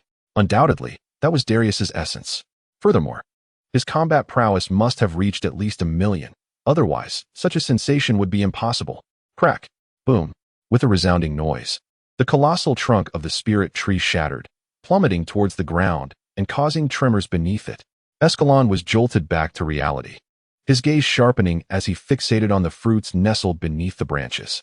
Without hesitation, he rushed forward to collect them. There were 3 Spirit Tree fruits, each of peculiar appearance, tinged with a hint of green, and roughly the size of a fist, suggesting they were not yet fully ripened. Upon seeing the Spirit Tree fruits, Escalon's expression shifted from one of potential delight to a more grave demeanor. A crimson aura enveloped him as he vanished into the stillness of the forest, transforming into a red meteor hurtling towards the Aogong. Aogong, control room Gak and Buji's attention was intensely fixed on the screen of the control console. Their tension dissipated only when they noted the light points had instantaneously disappeared. It seemed that Mr. Escalon had eradicated those adversaries. He should return shortly. Let us go outside to greet him. Buji's excited voice resonated within the room. After uttering this, he turned to head towards the spaceship's hatch. But before he could reach the door, wait, Escalon hasn't returned. He is heading southeast. There seems to be some situation there. Avina's voice halted Buji and Gak in their tracks. They turned to her, their expressions questioning. Beep, beep, beep. Nothing. The detector failed to pick up anything? Avina's brow furrowed as she intensely scrutinized the screen, seemingly attempting to glean some insight. Since we cannot detect any signals, why don't we simply wait for him at the hatch? Ty's suggestion snapped everyone back to focus. After Avina nodded in agreement, they swiftly made their way to the spaceship's entrance. A red figure was racing towards the Aogong at astonishing speed, arriving at the spaceship's steps in the blink of an eye. Upon landing, Escalon did not linger for a moment. He swiftly entered the spacecraft, coincidentally encountering the others who had just emerged from the control room. Upon seeing Escalon, Ace Buji's eyes lit up, but before he could voice his inquiries, an urgent voice interrupted him. The situation is dire. We must leave this planet immediately. Escalon, his expression grave, glanced at them, gripping Avina's hand as they dashed toward the control room while explaining loudly. Upon hearing Escalon's intention to depart at once, a mixture of confusion and dissatisfaction crossed Buji's face, and he hastily pressed, "What?" But before Buji could articulate his bewilderment, Escalon's figure suddenly froze in the corridor between the control room and the hatch. Have they already arrived? The sound of the alarm echoed alongside Escalon's unusually serious voice. Beep, beep, beep. Numerous unidentified flying objects detected on the planet's surface. Repeat Chapter 68, The Mightiest of Bolo Star. Buji, what? The shrill alarm resonated through the vast metallic corridor, and Avina was the first to react, instinctively reaching to pull Escalon into the control room. Yet, no matter how forcefully she tugged, Escalon's figure remained immobile. She instinctively looked up to see Escalon's face etched with intense gravity, beads of cold sweat forming on his brows furrowed in deep thought. As if resolved to a decision, Escalon's gaze grew increasingly resolute. He turned to Avina, speaking urgently, "It's too late. I will intercept them. You must leave first. Buji stays here." Avina was momentarily taken aback, seemingly struggling to comprehend, her grip on Escalon's hand unyielding. She had never witnessed such a grave expression on Escalon's face, igniting a sense of unease within her. "Avina, trust me." A stern voice resonated in her ear. After uttering these words, Escalon gently but firmly released her hand and swiftly exited the spacecraft. Avina snapped back to reality without uttering a word. She turned and sprinted toward the control room. Buji hesitated for a moment, opting not to follow, while Jack and Ties, upon regaining their senses, quickly matched Avina's pace. As the hatch opened, a red figure surged through the partially opened gap, causing the spacecraft to sway slightly. Shortly after Escalon departed, the Ogun swiftly completed its launch, ascending rapidly into the sky. However, before they could reach the planet's surface, the sky darkened, engulfed by the shadows of countless spacecraft, as if not a single ray of light could penetrate. Escalon's expression shifted slightly. While contacting Avina via communicator, he ascended at great speed above the Ogun. "Beep. Avina, I will create a path through the encirclement shortly. Be sure to seize the moment." Without waiting for Avina's response, Escalon had already discarded the communicator. Raising both hands high above his head, palms facing upward, fingers slightly spread, as crimson light flickered, a massive orb of red energy rapidly coalesced in Escalon's palms, accelerating in its expansion, transforming in the blink of an eye into a sphere resembling a miniature sun. Crimson starfall. Without the slightest pause, Escalon exerted tremendous force with his hands, and with a resounding shout, he hurled the energy sphere upward into the shadowy expanse. Beep, beep, beep. High threat detected. Boom. Hundreds of spacecraft had only just breached the surface of Polu Star, and before the alarm could finish sounding, they were engulfed by the colossal energy sphere. Although the crimson starfall did not envelop every spacecraft, it cleaved a vast opening in the encirclement of Frieza's forces. Now is the moment. Avina, who had been waiting with bated breath, focused her gaze, her hands moving rapidly across the control panel, leaving behind afterimages. Under her command, the Ogun soared skyward, swiftly passing through the gaping void, flames of orange and blue erupting from beneath the vessel. Yet, just as the ship was about to fully escape the encirclement and depart Polu Star, a diminutive figure seated in a floating chair caused Escalon's heart to sink. "Oh ho ho ho! Who dares to challenge my Frieza's subordinates? You wretched insects!" Frieza, his expression frigid, sat in his hovering chair, emitting a chilling laughter. As he extended a finger towards the Ogun, a massive orb of orange-red energy rapidly formed at his fingertip. A cruel smile gracing Frieza's lips as he lowered his index finger slightly. The immense energy sphere hurtled towards them at a speed far surpassing that of the Ogun. What do we do? Are we doomed? This is Frieza. We're finished. Ivina, think of something. In the command room of the Ogun. Upon witnessing the rapidly approaching energy sphere, despair etched itself upon the faces of everyone except Ivina. They instinctively shut their eyes, quietly awaiting the arrival of death, as if they had relinquished all hope. Buzzing. Ha! With the familiar voice resonating, the crew of the Ogun opened their eyes and looked forward, their bodies freezing in shock. Escalon had appeared before the colossal energy sphere, arms outstretched, resolutely blocking the impending attack. Escalon, before the others could utter a sound of surprise. Ivina, with an impassive expression, continued to maneuver the ship. The Ogun shuddered and executed a swift 180-degree turn, hastily retreating. Frieza paid no heed to the departing vessel. His complete focus was now fixated on Escalon, who clung to the deadly energy orb. A look of astonishment crossed Frieza's face as he narrowed his eyes, casually leaning against his floating chair, propping his head with one hand, and said, "Oh ho ho ho, I never expected to encounter you here, Saiyan, Escalon." Huh. Escalon exerted his strength, tilting his body to the right, allowing the energy blast to soar towards the upper left with his momentum. "Ha ha, Frieza," Escalon gasped, his hands trembling slightly, as if merely deflecting Frieza's casual attack had exhausted all his energy. "Oh, you managed to withstand my attack? Quite impressive, Saiyan. Are you trying to protect that spaceship as it departs? I never imagined this Saiyan monkey possessed such sentiments. Fascinating. Ha ha ha. Unfortunately, my subordinates have already pursued it. It seems you won't be able to follow."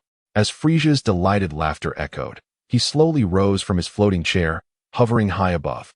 Gazing down at Escalon with an expression filled with curiosity and mockery, completely disregarding him.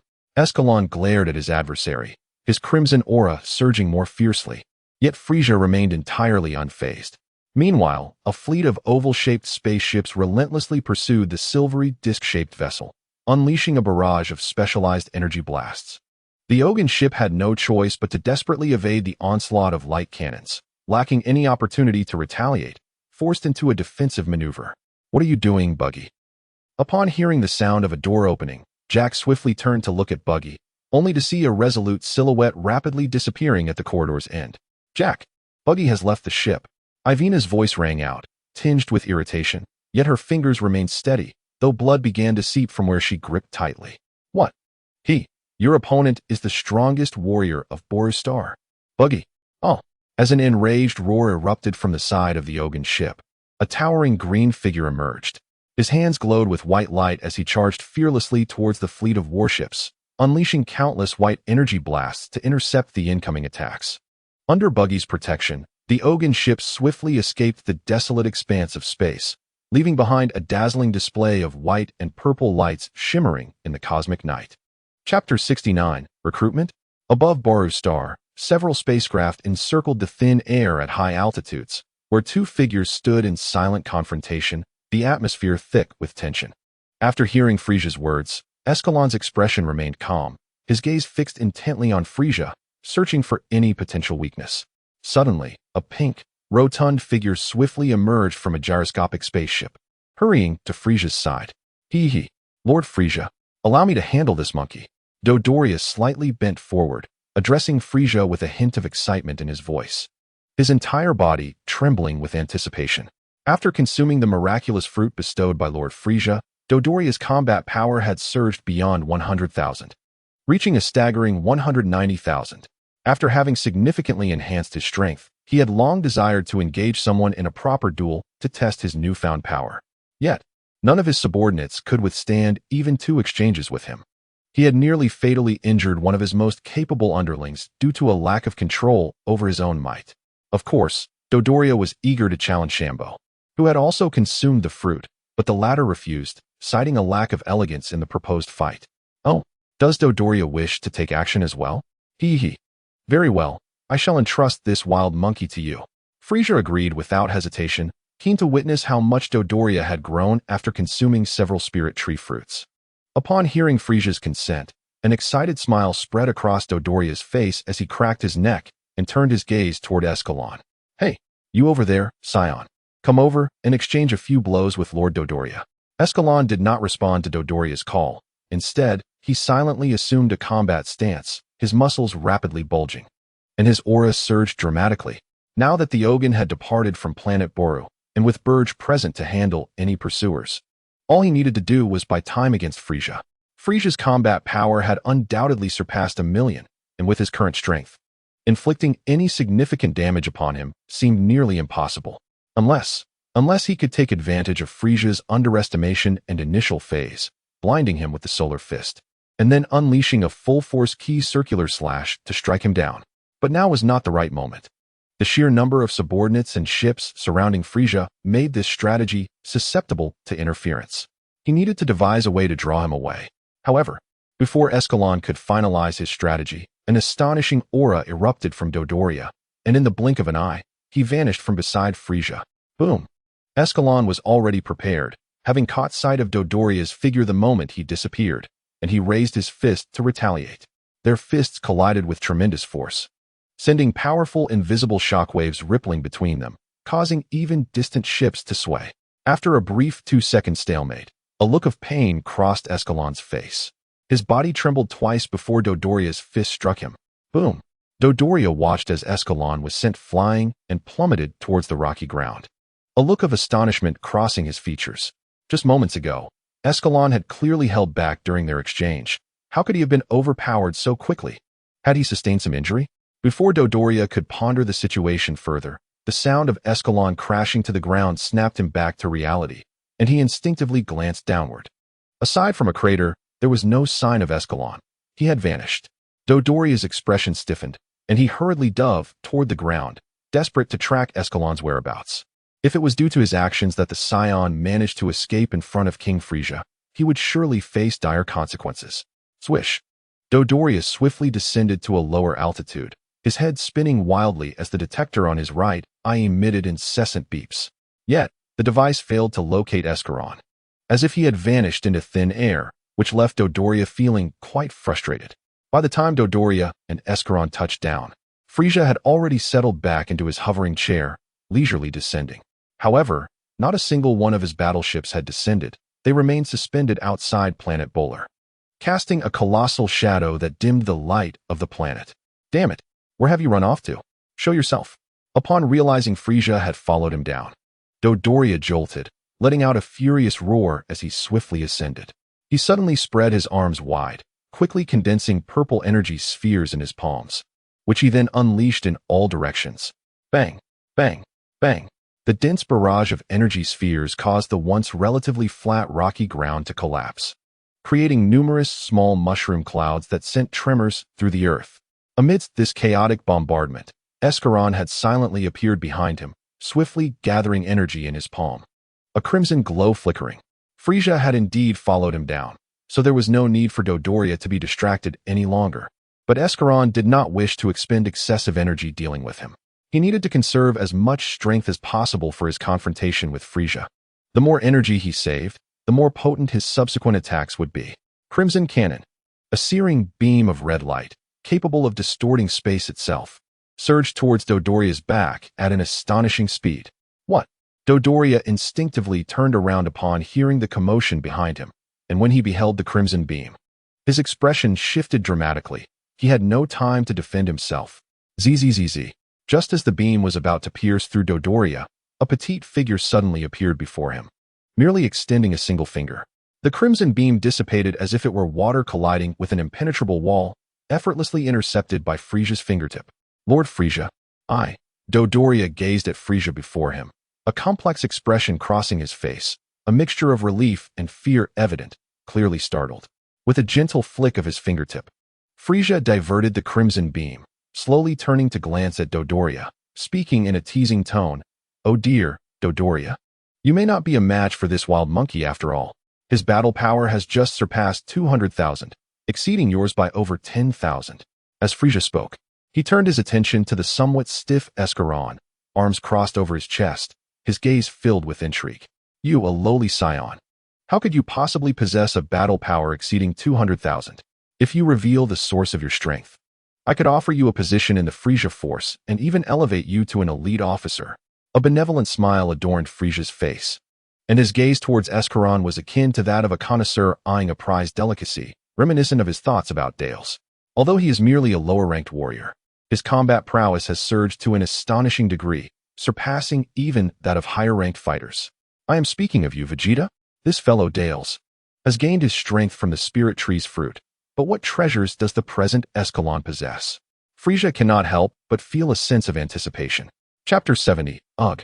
At the heart of the northern galaxy, amidst the pitch-black expanse of the cosmic starry sky, countless radiant and brutal beams of light shattered the long-standing silence. A figure enveloped in a white aura transformed into a white meteor, hurtling towards an expansive spaceship ahead. Vegeta's countenance twisted into a fierce grimace, his gaze firmly fixed on a battleship that was evidently larger than the others. His right hand swiftly coalesced energy. Buzz! A glowing green energy sphere rapidly took shape in his hand, and without the slightest hesitation, he hurled it forward with great force. Bang! Bang! Before the green energy sphere could reach the spaceship, it was intercepted by several white energy blasts that struck from the right side, obliterating it in an instant. Who dares?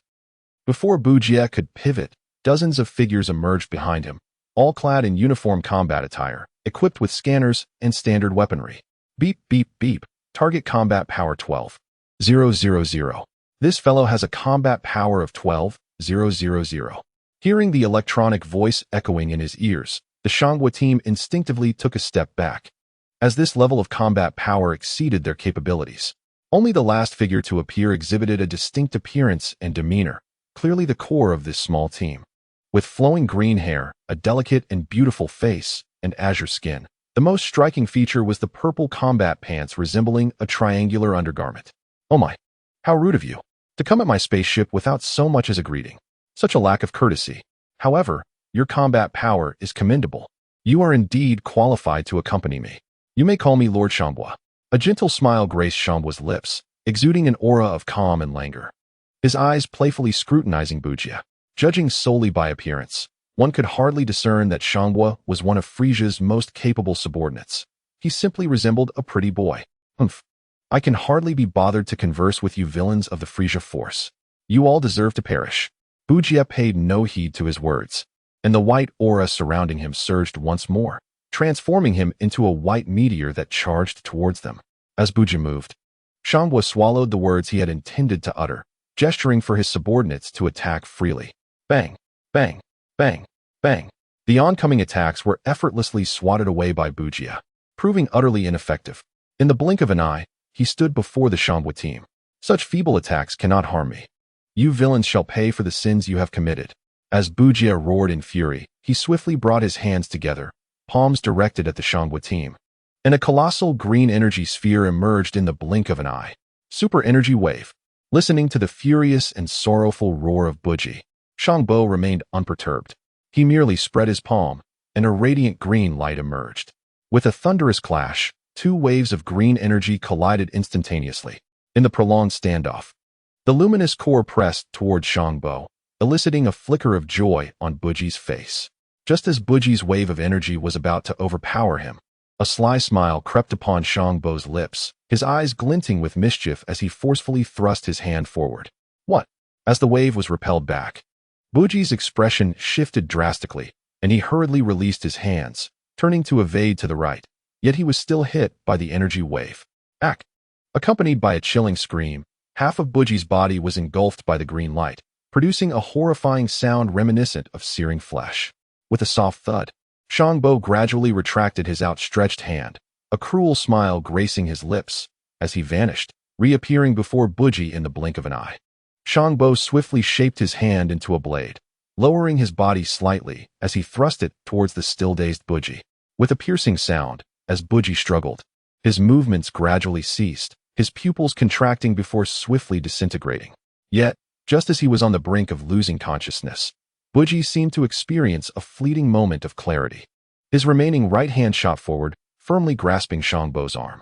Gazing at the arm that threatened to extinguish his life, Vegeta's eyes betrayed no hint of fear, only a mocking expression.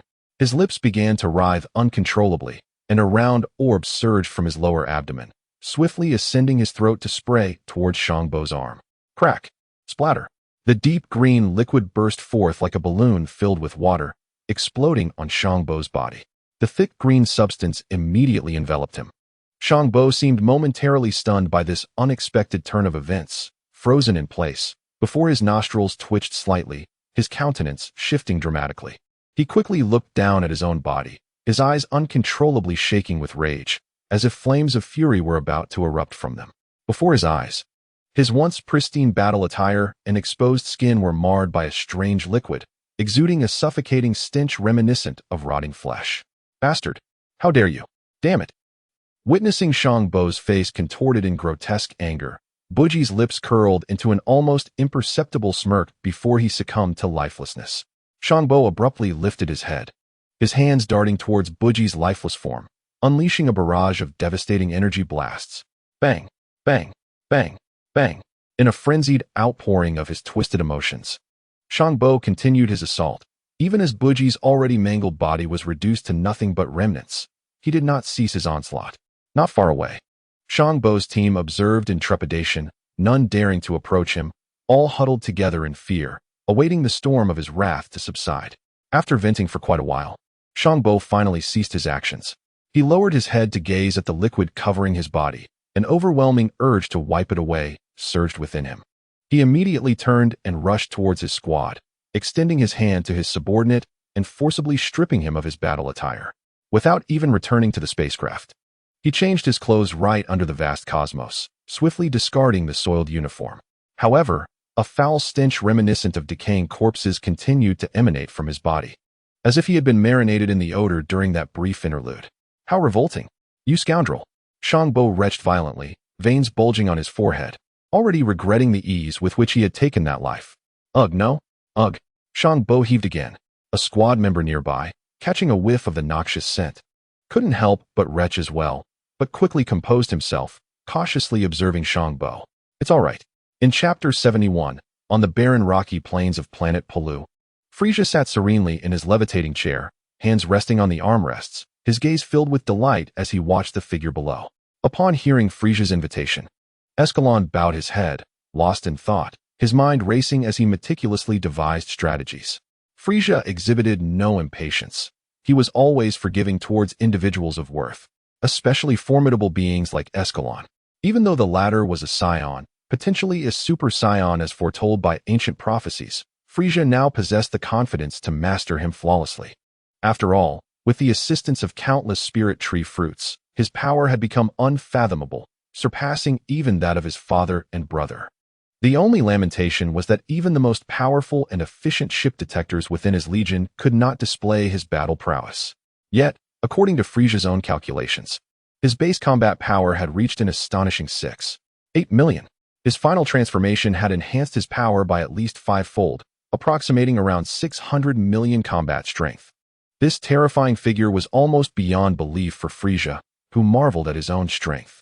Reflecting on the words of King Cold regarding the entities one must never provoke in the universe, the ancient demon Majin Buu and the Kais who wielded the authority of creation, Frieza now considered that these so-called invincible beings would hardly pose a threat to him.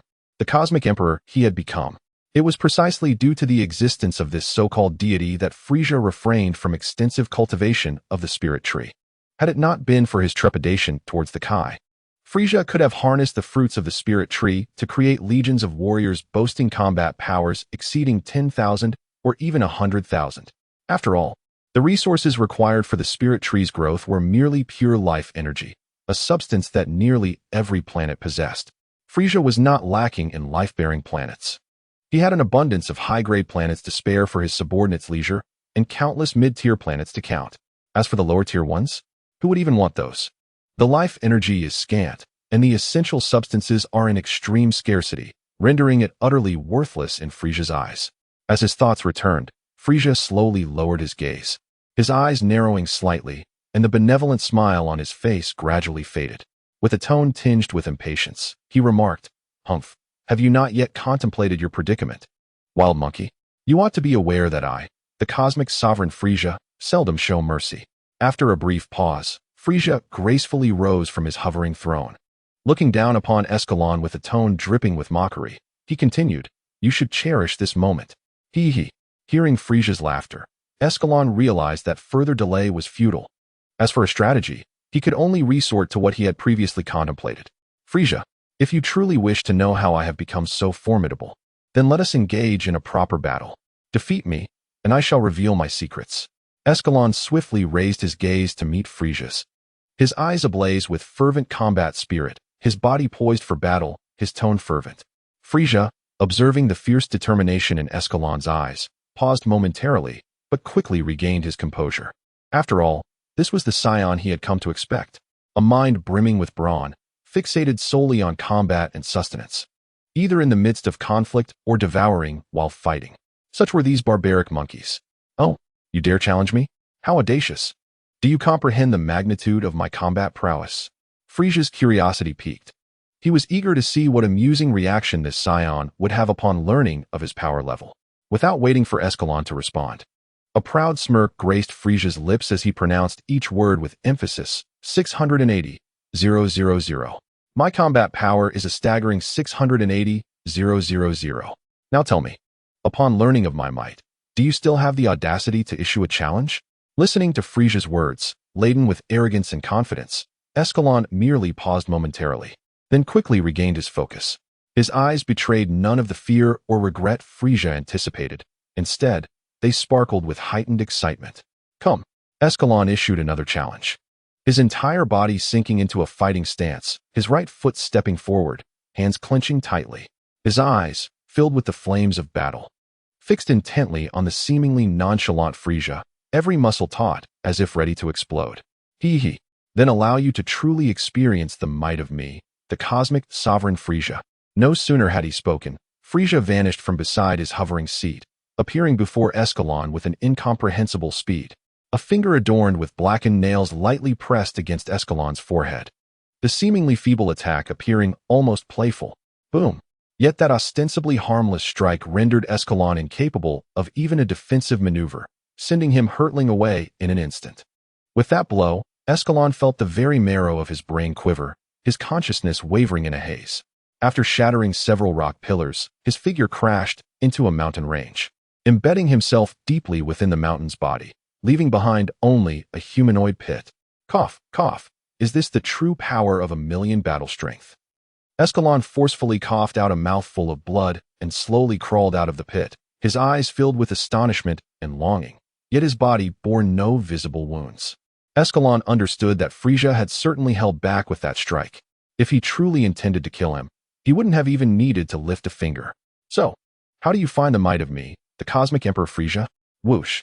Before he even arrived, Frieza's confident, almost arrogant voice echoed first, and then his figure instantaneously appeared before the humanoid pit. "Cough, cough, you are indeed formidable."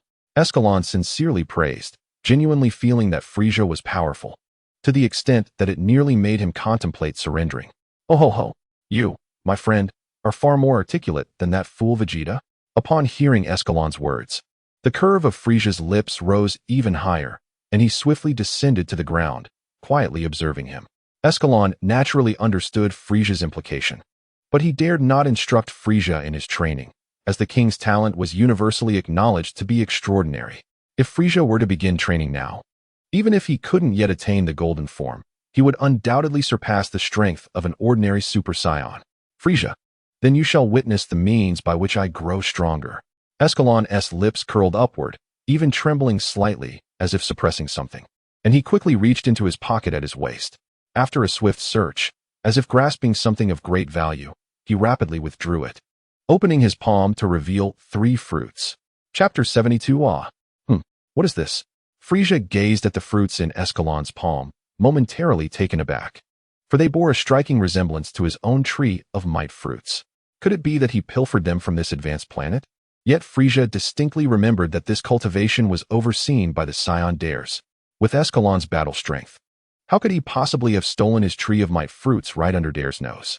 Although Frieza was reluctant to admit it, one could not deny that Dares was the strongest among his legion, aside from himself. Frieza pondered, ultimately dismissing the notion that these 3 peculiar fruits were indeed his tree of might fruits, instead considering them to be something similar. A graceful smile spread across his round face as he regarded Escalon, exuding an air of amiability, and inquired warmly, "Oh, what tree do these fruits belong to?" Observing Frieza's respectful demeanor, Escalon's lips curled into a smile. He chose not to respond, but rather swiftly raised his right hand. Awu, gulp. The 3 immature tree of might fruits soared directly from his hand, landing precisely in Escalon's mouth, swallowed whole, without even a moment for chewing. As Escalon swallowed the fruit of the spirit tree, a formidable aura erupted from within him, sending waves of energy radiating outward. It felt as though his combat prowess had at least doubled. Yet, in the face of Frieza, he still felt woefully inadequate.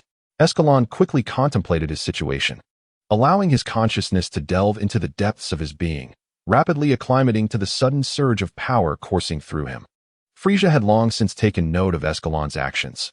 However, he chose not to intervene, instead permitting him to consume the fruit right before his eyes.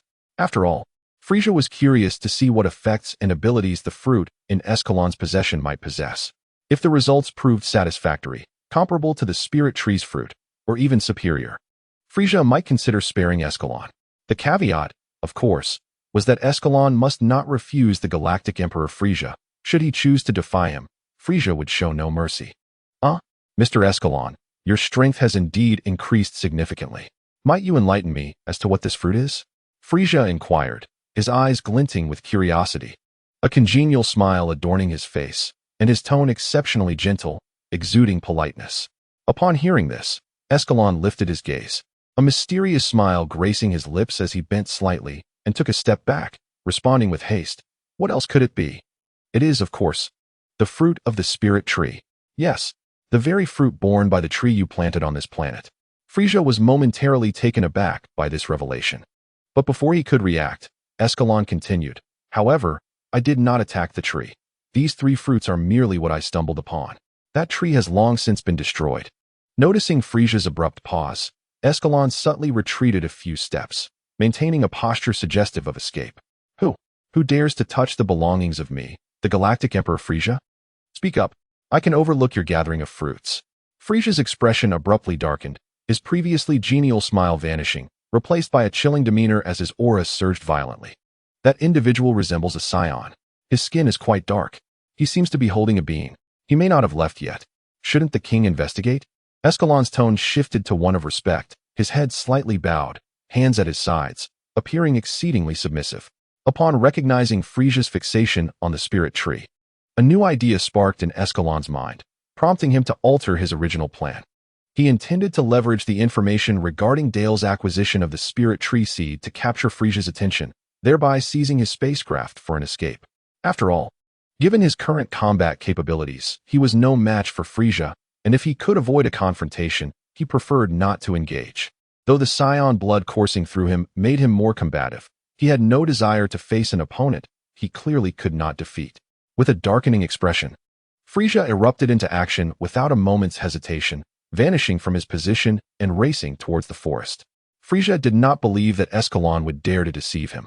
After all, the Saiyans, despite their reputation as the mightiest warrior race, were nothing more than a group of timid monkeys, prone to bullying the weak while fearing the strong. After witnessing the might of the Cosmic Emperor Frieza, it was certain that this wild monkey would not harbor any thoughts of rebellion. Once Frieza departed, the smile on Escalon's face vanished instantaneously, his posture straightened once more, and he ceased to hold back. A surging crimson aura enveloped him, and he transformed into a radiant orb, hurtling towards the fleet beyond the sky. Beep, beep, beep. Detection. Boom. Escalon's fist struck the deck of a spaceship, creating a massive hole, and without hesitation, he dove inside. His speed was so great that even the nearby spacecraft failed to register his presence. Bang! A Frieza soldier, upon seeing the intruding Escalon, had no time to issue a warning before he was obliterated by a single energy blast. Quickly, stop him. Dozens of figures emerged in the corridor of the spacecraft, moving swiftly to encircle Escalon. Yet, bang, bang, bang. Escalon moved as if he were in an uninhabited realm. These mere soldiers, whose combat power barely reached 1,000, were no match for him. Soon, he arrived at the entrance to the control room. Hurry! Notify Lord Frieza and Lord Dodoria. We have an intruder. Bang, bang. before the commander inside the control room could finish issuing his orders. Escalon kicked open the reinforced door and unleashed 2 energy blasts. Ugh! After dispatching the soldiers within the control room, Escalon swiftly approached the control console, raising his hand to initiate the power engine. However, before his hand could descend, he found himself frozen in place, his once fierce gaze turning bewildered. I can't operate this spaceship. Gazing at the complex buttons on the console, Escalon cursed in frustration, his emotions surging with complexity. Had he known, he would have left a couple of soldiers to pilot the ship. But Escalon's mood shifted rapidly. He ceased his complaints and scanned the console with urgency, only to find himself increasingly confounded. Damn it! Who designed this? Why make it so complicated? With a furrowed brow, his movements grew increasingly agitated, and at last, he could no longer contain himself and slammed his fist down. Beep, beep, beep. Hearing the alert, Escalon's face brightened, thinking he had inadvertently activated the ship.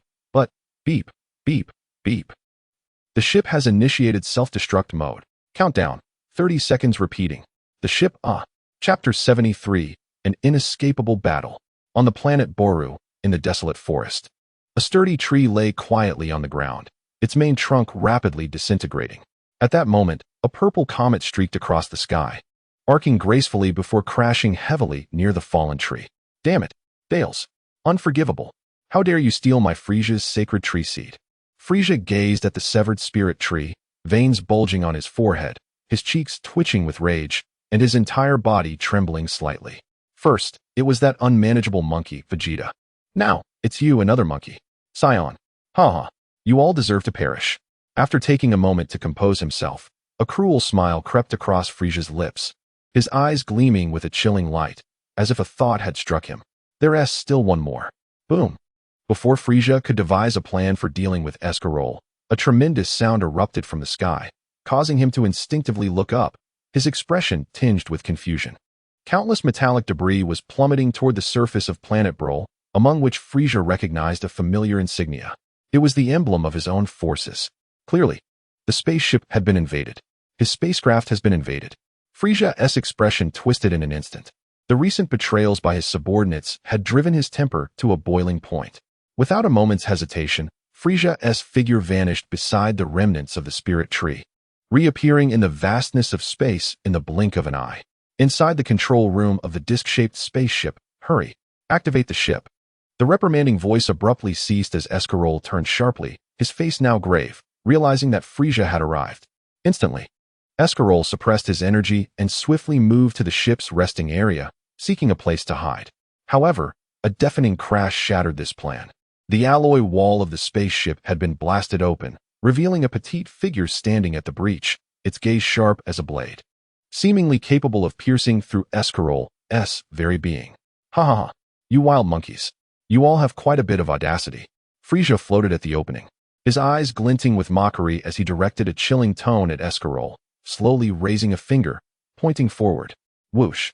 A purple beam shot forth from Frieza's fingertip at lightning speed, like a venomous snake striking toward Escalon's chest. Sensing the imminent danger, Escalon instinctively darted to the right, yet still felt the beam strike his thigh. Ugh! Escalon let out a muffled groan, but before he could react, a purple figure appeared before him in an instant. Frieza bent slightly, swiftly forming a fist with one hand, and struck fiercely at Escalon's abdomen. Bang! Ugh! With that powerful blow, a mouthful of saliva escaped Escalon, his eyes bloodshot from the pain, his face twisting in agony. Observing Escalon's suffering, Frieza's expression softened slightly, yet he showed no intention of relenting. How do you feel, Saiyan Monkey? Have you sensed the might of Frieza? After delivering the taunt, Frieza soared upward, his right leg bending swiftly as he forcefully drove his knee into Escalon's chin. Bang! Before Escalon could emit another groan of pain, Frieza seized his neck with one hand, his right fist raised, delivering a relentless barrage of blows. Bang! Bang! Bang! Oh! Escalon's body arched uncontrollably under the fierce onslaught, his hands gripping Frieza's arm in vain. Oh, what a delightful sound! Frieza observed Escalon curling up in agony, a glint of satisfaction flickering in his eyes, unable to suppress a gleeful laugh. As Frieza paused his assault, Escalon steeled his gaze, delivering a swift slap across the insufferable face. Smack! The sound echoed in Frieza's ears, leaving him momentarily stunned. Though the attack inflicted no physical harm, the humiliation was profound. Smack! Smack! Smack! Ignoring Frieza's daze, Escalon unleashed a flurry of slaps across his bewildered visage. You dare to insult me, the great Frieza? As Escalon's hand struck his face once more, Frieza finally regained his composure, his expression twisting into a menacing grimace. Frieza grasped Escalon's hand with sudden force, yanking him closer, then unleashed a vicious kick. Bang! Ah! Whoosh! With a shriek, Escalon's form shot out like a broken kite through the breach, swiftly vanishing within the confines of the spaceship. Swish!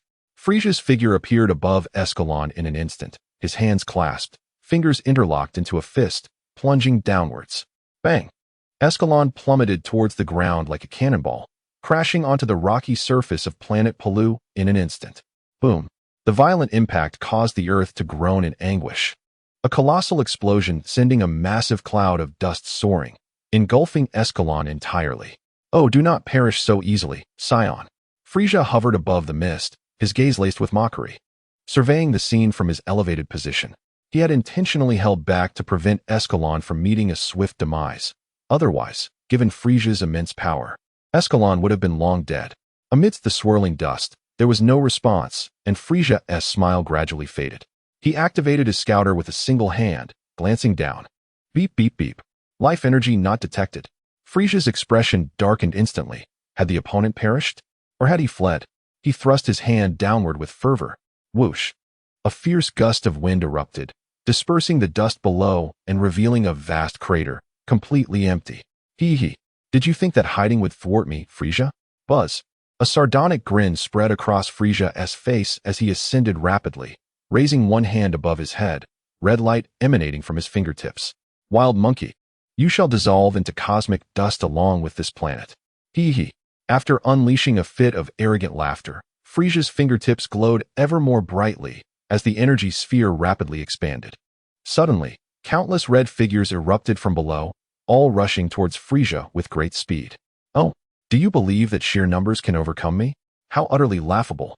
Frieza extended his left hand downward, his fingers slightly splayed, and several beams of light flared to life at his fingertips before shooting forth with tremendous force.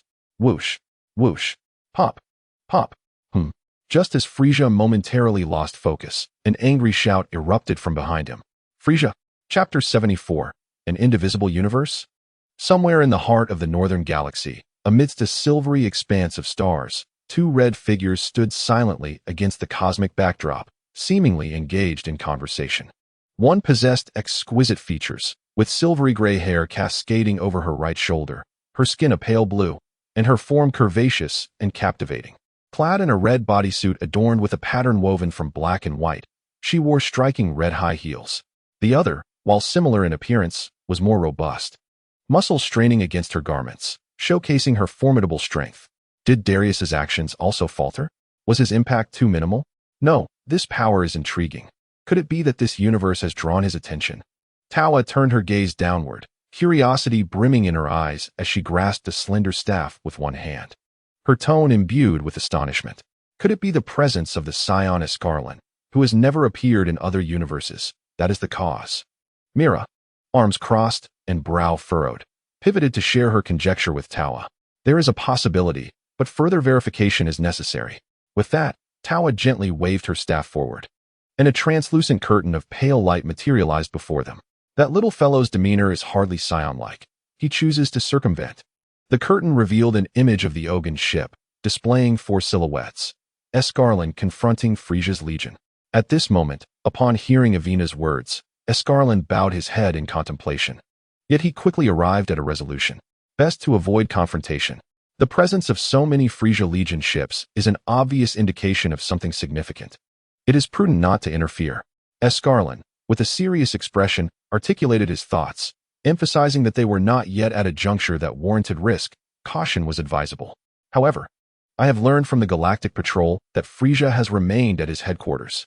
The distance from here is Gak pulled out his communicator from his waist and swiftly operated it, preparing to share the information with others. Yet, before Gak could complete his statement, Escalon and Avina's serious voices rang out simultaneously in the control room. Gak, Do not harbor any illusions. We cannot afford the cost of error. Jaker's hand, which was poised to lift the communicator, suddenly halted.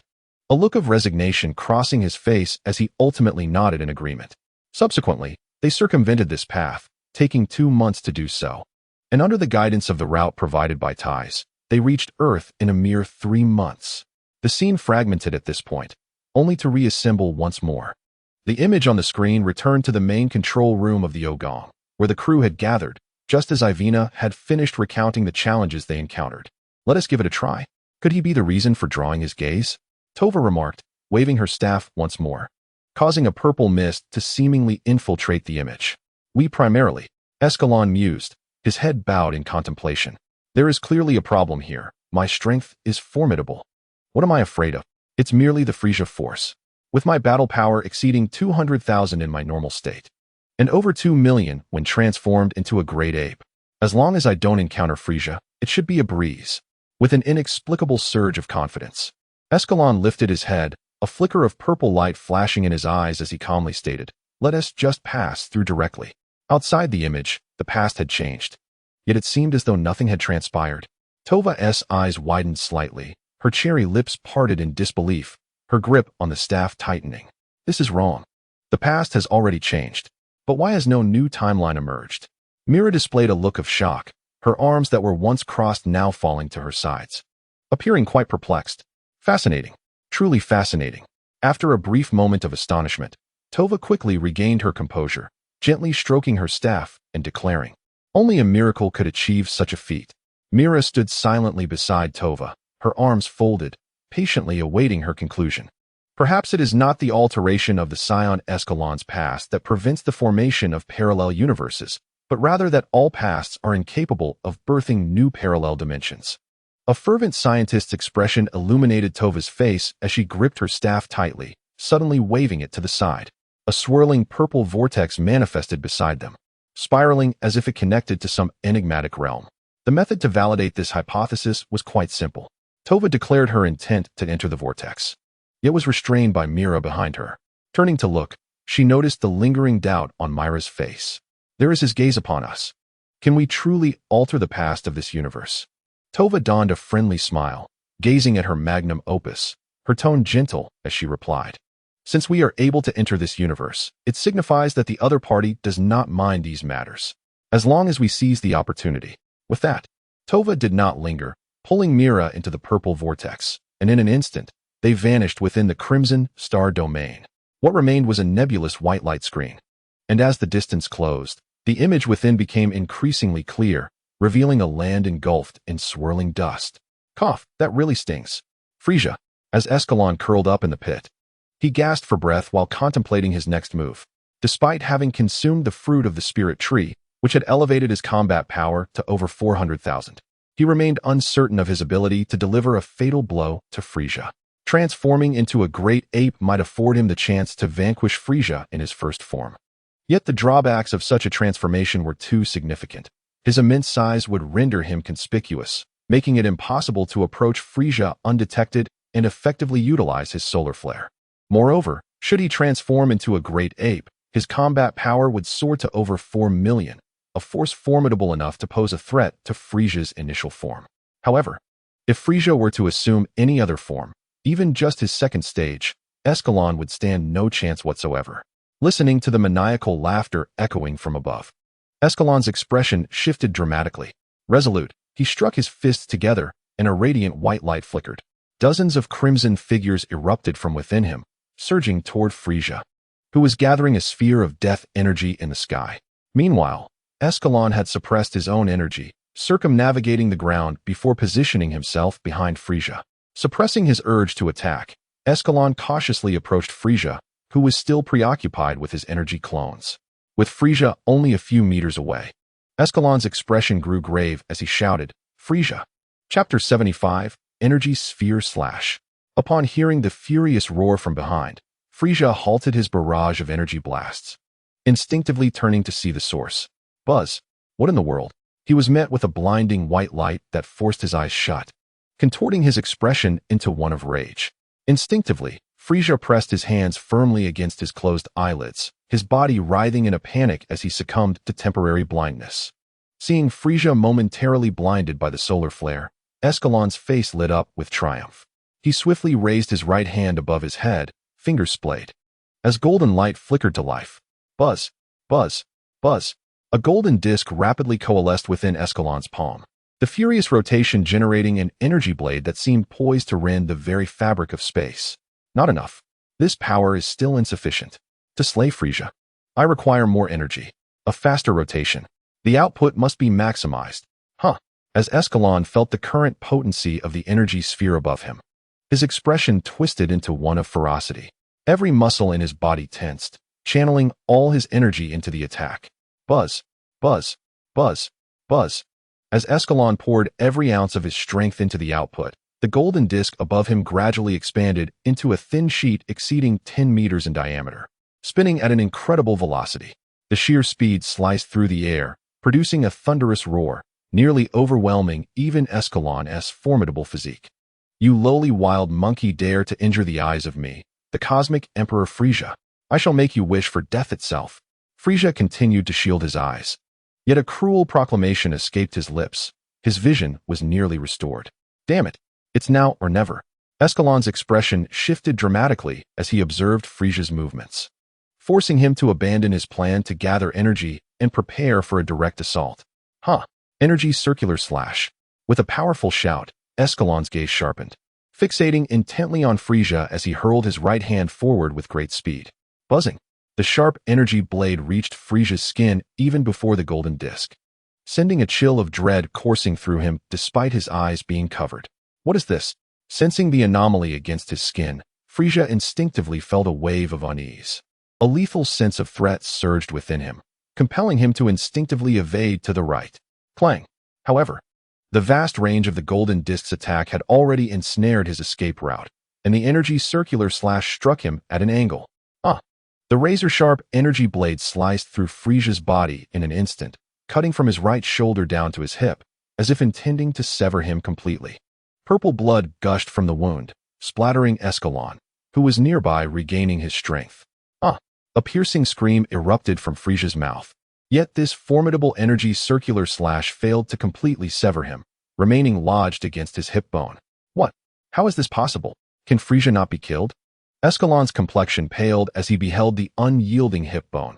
He strained his weary body, preparing to unleash another energy circular slash. But you shall not be forgiven. Frieza suddenly opened his bloodshot crimson eyes, his furious gaze igniting like tangible flames directed at Escalon, as if intent on reducing him to ashes. An overwhelming aura erupted from Frieza, the powerful shockwave sending Escalon reeling backward. Boom! Frieza shattered the energy circular slash lodged in his waist with a single punch, swiftly raising his right hand, fingers gathering tightly as an invisible force emanated. Whoosh! A peculiar crimson fruit soared from the floating chair above, landing deftly in Frieza's hand, which he bit into. Crunch! This fruit, akin to a miraculous elixir, began to heal the numerous wounds that had marred Frieza's body at an astonishing rate. Escalon, unable to intervene in time, was utterly spent. The depletion from his energy circular slash had been tremendous, and his stamina was far from fully restored. Cough! You foolish wild monkey. You nearly killed me, the cosmic emperor Frieza. Frieza wiped the blood from the corner of his mouth, his gaze as cold as ice. His body trembled slightly, a wave of fear washing over him. Had this been his previous combat strength, he would have been unable to withstand such a terrifying attack, perhaps even meeting his end without the chance to transform. If not for having consumed the spirit tree fruit, enhancing his first-stage combat power significantly, he might have truly perished under this strike. Unforgivable. I shall make you wish for death. Experience a terror more profound than hell itself. Ha ha ha. As the sound of a somewhat deranged laughter echoed, a cruel smile emerged on Frieza's face, and he vanished from sight in an instant. Where is he? In Escalon's perception, Frieza's energy was rapidly shifting, making it impossible for him to pinpoint the opponent. Bang! Frieza's figure suddenly materialized before Escalon, delivering a ferocious straight punch that struck his abdomen, causing him to double over in agony. Crack! Ignoring Escalon's pained expression, Frieza spun swiftly, his tail whipping through the air like a steel whip, striking Escalon's face with brutal precision. The The sheer force nearly knocked Escalon unconscious, his head tilting to the right as his body shot off like a cannonball. Whoosh! Yet before Escalon could soar several meters away, a diminutive figure appeared in front of him, and Frieza lifted his right leg with a fierce intent. Bang! Ugh! Listening to the agonizing cries ringing in his ears, Frieza wore an expression of delight, his eyes narrowing slightly as his tail suddenly coiled around Escalon's neck. Snap! Instinctively, Escalon reached for the tail, constricting his throat, his arm muscles bulging, yet the white tail remained unyielding. With a sudden burst of power, Frieza's tail withdrew rapidly, and he swiftly seized Escalon's body with both hands. Frieza gripped Escalon by the neck and calf, then forcefully twisted, driving his knee upwards. Bang! Crack! Ah! Accompanied by the sound of breaking bones was a chilling scream, but the sound soon faded into silence. Frieza released his grip, allowing the unconscious Escalon to plummet freely to the ground. Ha ha ha! This is the fate that befalls those who dare to offend me, Frieza. Frieza's expression gradually returned to its usual demeanor, a satisfied smile gracing his lips as he slowly extended his hands, palms directed downward. Chapter 76, The Mouth Cannon. Saiyan Monkey. As Frieza's sharp voice resonated, a massive red energy sphere rapidly coalesced in his hands. An invisible aura surged outward, the energy sphere quickly radiating an intensity akin to the sun, as if it were warping the very fabric of space. Frieza's hand swung down violently, sending the deadly energy sphere crashing toward the plummeting Escalon below. This energy blast possessed enough power to obliterate this advanced planet entirely. Frieza intended to annihilate both the man and the planet in one fell swoop. The colossal energy sphere descended toward the ground, and even before it fully landed, the earth was already cracking under the searing heat. The intense temperature bathed the ground in a crimson hue, reminiscent of the otherworldly colors before the world's demise. Boom! As the death energy sphere made contact with the earth, a tremendous mushroom cloud erupted, soaring upward from the ground in an instant. The exalted planet trembled violently under the assault, its continental plates sinking, while the seas surged inward, and the sky was rent with flashes of lightning and peals of thunder. A cataclysmic spectacle reminiscent of the apocalypse unfolded across the surface of Bolu Star, heralding the final countdown of its existence. The last remnants of life on Bolu Star clung to one another in despair, silently awaiting the inevitable embrace of death. Dense smoke billowed from beneath the energy projectile, swiftly darkening the sky and obliterating all light. Oh ho ho! It seems, Doria, that we are to witness yet another splendid display of fireworks. Frieza floated leisurely upward, communicating with Doria through the latest detector affixed to his right eye. Hee. The might of Lord Frieza remains as astonishing as ever. As Frieza listened to Doria's compliments, a satisfied smile graced his lips. He then spoke in a nonchalant tone. Yes. Do remember to arrange for someone to collect me. Yes, Lord Frieza. I shall make the arrangements immediately. Doria responded respectfully from the other end of the communicator. Upon receiving the command, he swiftly directed his subordinates. You hurry and fetch Lord Frieza. The oblong-headed alien complied eagerly, racing toward the spaceships hatched to prepare for Frieza's arrival.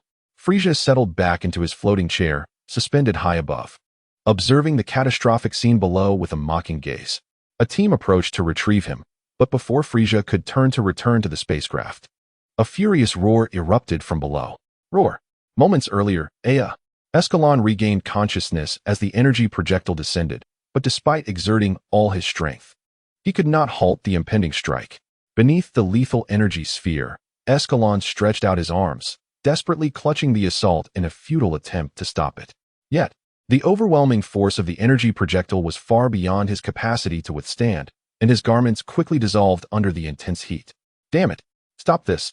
Escalon's countenance turned fierce as he focused his resolve, channeling his energy toward his tail, recklessly summoning the crimson aura. Boom! The blood-red energy enveloped Escalon. His eyes transformed into a deep crimson, and his fangs elongated with ferocity. Thud! Thud! Thud! A sound akin to muffled thunder emanated from Escalon's chest, as a long-suppressed emotion erupted within him. Roar! With this furious roar, Escalon's form rapidly swelled, transforming into a colossal ape in an instant. The descending energy projectile halted abruptly, meeting the might of the giant ape, who exerted tremendous force with his arms. Boom! The energy sphere was hurled skyward by the giant ape, akin to a shot put, instantly piercing the heavens. Roar! The giant ape bellowed, rising to its feet, its crimson eyes ablaze with wrath and a thirst for destruction. It beat its chest, producing a resounding echo. Bang! Bang! Bang! In the lofty heights. A flicker of surprise crossed Frieza's eyes as he instinctively gazed upward, encountering an expanse of nothingness, a void of darkness. Oh, is it possible to transform into a great ape without a moon? This wild monkey possesses quite an array of tricks. Frieza observed the great ape below, roaring defiantly towards the heavens, his interest rekindled. Without a hint of movement, he vanished in an instant, appearing directly above the great ape. Surveying it from his elevated vantage point, the Saiyan's roar interrupted Frieza's intended remarks, as beams of crimson energy erupted from his mouth in all directions. Boom, boom, boom. The nearby mountains crumbled under the assault of the great ape, causing the ground to tremble violently, sinking further into the earth. Has it lost control? Frieza, taken aback by the great ape's frantic demeanor, soon curled his lips into a mocking smile, his voice dripping with disdain. Truly a lower-class monkey. Has it lost its wits at such a moment? Due to Escalon's combat power exceeding 200,000, Frieza had nearly forgotten that his opponent was merely a lower-class Saiyan. A transformation into a great ape losing control was utterly commonplace. Alas, I, King Frieza, have grown weary of this game. In a swift motion, Frieza appeared behind the great ape, extending his right hand as 5 violet beams flickered at his fingertips. Upon sensing Frieza's presence, the great ape's savage fury dissipated, a slight smirk gracing its lips. With a sudden lash of its tail, it struck Frieza with precision, wrapping around him tightly. What? Frieza's attack was abruptly interrupted. Astonishment etched on his face as he struggled against the constriction. The great ape swiftly turned, gathering a massive red energy beam in its mouth, launching it fiercely towards the Frieza ensnared by its tail. Boom! The beam emitted from Escalon propelled Frieza into the sky, culminating in a fierce explosion. The tremendous blast resonated in the heights, thick plumes of black smoke billowing from the epicenter, darkening portions of the sky. Damn you! Frieza's enraged voice carried through the smoke, even dispersing the surrounding darkness. As the haze cleared, a towering figure emerged, revealing Frieza's form. Horns resembling those of a bull protruded from either side of his head, his stature towering nearly a meter taller, muscles rippling across his body. In that fleeting moment amidst the great ape's assault, Frieza had successfully completed his second transformation, enduring the terrifying onslaught. With this transformation, his strength surged significantly, his combat power soaring to an astounding 28 million. To have forced me to such extremes, you may take pride in your achievements. Now, submit to your demise. Frieza's expression twisted into a snarl as he vanished from the sky, reappearing before the great ape, delivering a powerful punch. Buzz. Chapter 77. Tough and Resilient. Buzz. As Escalon beheld Frieza materializing before him, he instinctively opened his gaping maw, unleashing a torrent of crimson energy. Boom. Frieza's diminutive fist collided fiercely with the sanguine beam, an attack that had nearly maimed him moments ago, yet this time it was effortlessly repelled. With a surge of strength, Frieza intensified his punch, cleaving the blood-red column in twain, sending the remnants crashing towards the fearsome visage of the giant ape. Bang! As the blow struck his face, Escalon was momentarily engulfed in confusion, his colossal form toppling backward in haste. Ha ha ha! Before Escalon could fully descend, a chilling laugh echoed from behind him, revealing Frieza had stealthily positioned himself at his rear. With an icy yet mocking gaze, Frieza fixated on the robust tail of the giant ape, swiftly extending his hands to grip it firmly. With a sudden exertion of strength, Frieza hoisted Escalon by his tail, his massive body suspended in midair. The powerful arms twirled Escalon like a whip, striking him against the ground with relentless ferocity. Bang! Bang! Bang! Oh! Escalon's titanic form shattered the earth beneath him, fracturing the already broken ground even further. From the fissures below, torrents of molten lava surged forth, igniting the fur on Escalon's massive body, transforming him into a fiery ape. Ha ha ha! Oh ho ho ho! Frieza relinquished his grip on the tail, allowing Escalon's enormous form to plummet into the lava pool, and then vanished once more. Splash! As Escalon plunged into the molten depths, he resembled a diver earning a score of 0, sending geysers of lava flying. The searing heat scorched his skin, snapping him back to consciousness. He promptly shut his eyes, concentrating deeply. This predicament was untenable. He was bound to perish. The humanoid giant ape unleashed a surge of energy, his blood coursing with vitality. Yet he struggled to contain the raging power within. Was it futile? As Escalon sensed the tumultuous energy within, he prepared to attempt once more, only to be struck by a purplish-red energy sphere with pinpoint accuracy. Boom! Wild monkey, how long do you intend to remain down there? Ha ha ha. If you don't emerge soon, you shall meet your demise alongside this planet. Frieza's frigid voice echoed from above the lava pool, causing Escalon's heart to tighten. With a fierce exertion, he propelled himself upward. His first sight was of Frieza, poised high above, a single hand raised with a swirling purple light, gathering energy for another attack. Frieza! With a roar of indignation, Escalon surged forth from the lava pool.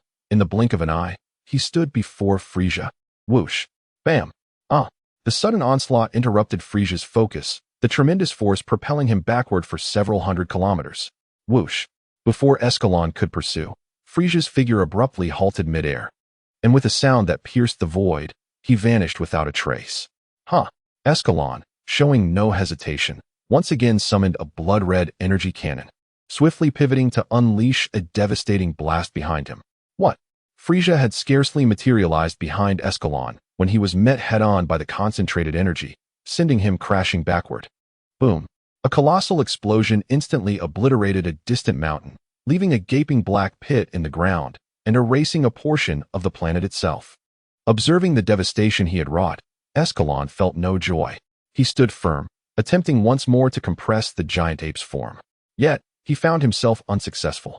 This power seemed impervious to brute force. The repeated failures began to vex him.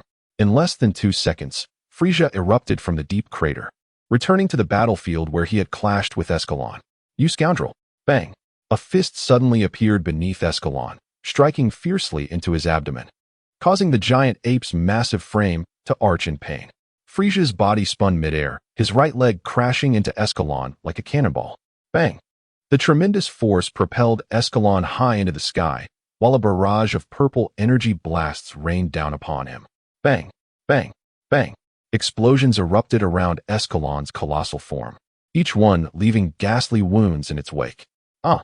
As Escalon felt the searing pain coursing through his body, he instinctively curled up in the sky, but soon, he was astonished by a transformation within him. While Frieza bombarded him, the crimson energy flooding his body began to diminish. Its once violent will significantly weakened. Like children who had just received a sound thrashing, the energy lost its previous vigor, filling Escalon with a flicker of hope, as if he had stumbled upon a revelation. Cough! Cough! Frieza! Huh! Have you not eaten? Your blows are but mere tickles. Taken aback by the taunts from above, Frieza momentarily paused, perplexed by Escalon's intentions, yet resolved to indulge him. He chuckled. Very well. I shall oblige you, wild monkey. Bang! With a powerful kick, Frieza sent Escalon plummeting down, a cruel smile curling at the corner of his mouth. He extended his palms, unleashing a relentless barrage below. Bang! Bang! Bang! The successive detonations swiftly engulfed Escalon's massive form. Frieza, no longer holding back, raised his hands, his fingers glowing with a violet light. Whoosh! Whoosh! Whoosh! Several slender beams pierced through the smoke, striking Escalon with pinpoint accuracy, riddling his body with holes. As if struck at a critical weakness, Escalon's immense body went rigid, and blood erupted from the wounds that adorned him. The gradually lifeless body slowly toppled backward into the shattered earth, crashing heavily into the molten lake, its breath fading away.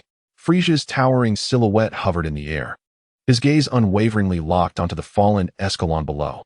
Is he dead? Before Frieza could finish his sentence, a sudden anomaly erupted from the lava pool. A massive whirlpool rapidly forming. Ha ha ha. What? Not dead yet. As he heard that familiar voice, astonishment washed over Frieza's face. His mouth slightly agape in disbelief. He had held nothing back, unleashing over 10 million in battle power, directing his attacks to the most lethal points on Escalon.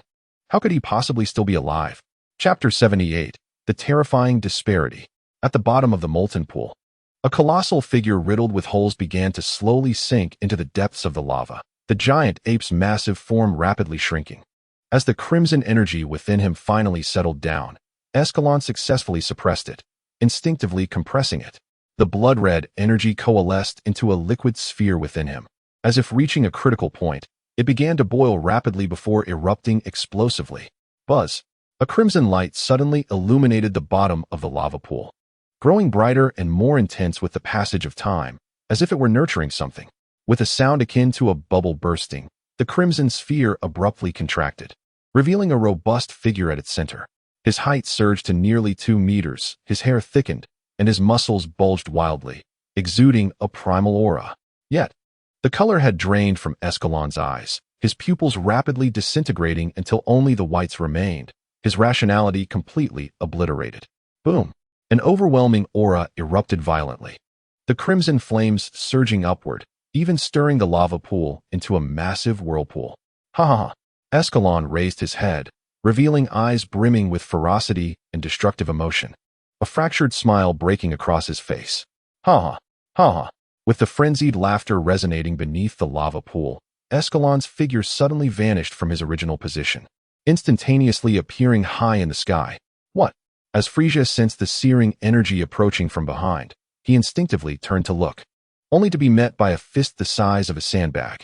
Bang! Wah! After taking a fierce punch head-on, Frieza's consciousness momentarily shattered, and before he could regain his composure, a rush of air surged from in front of him.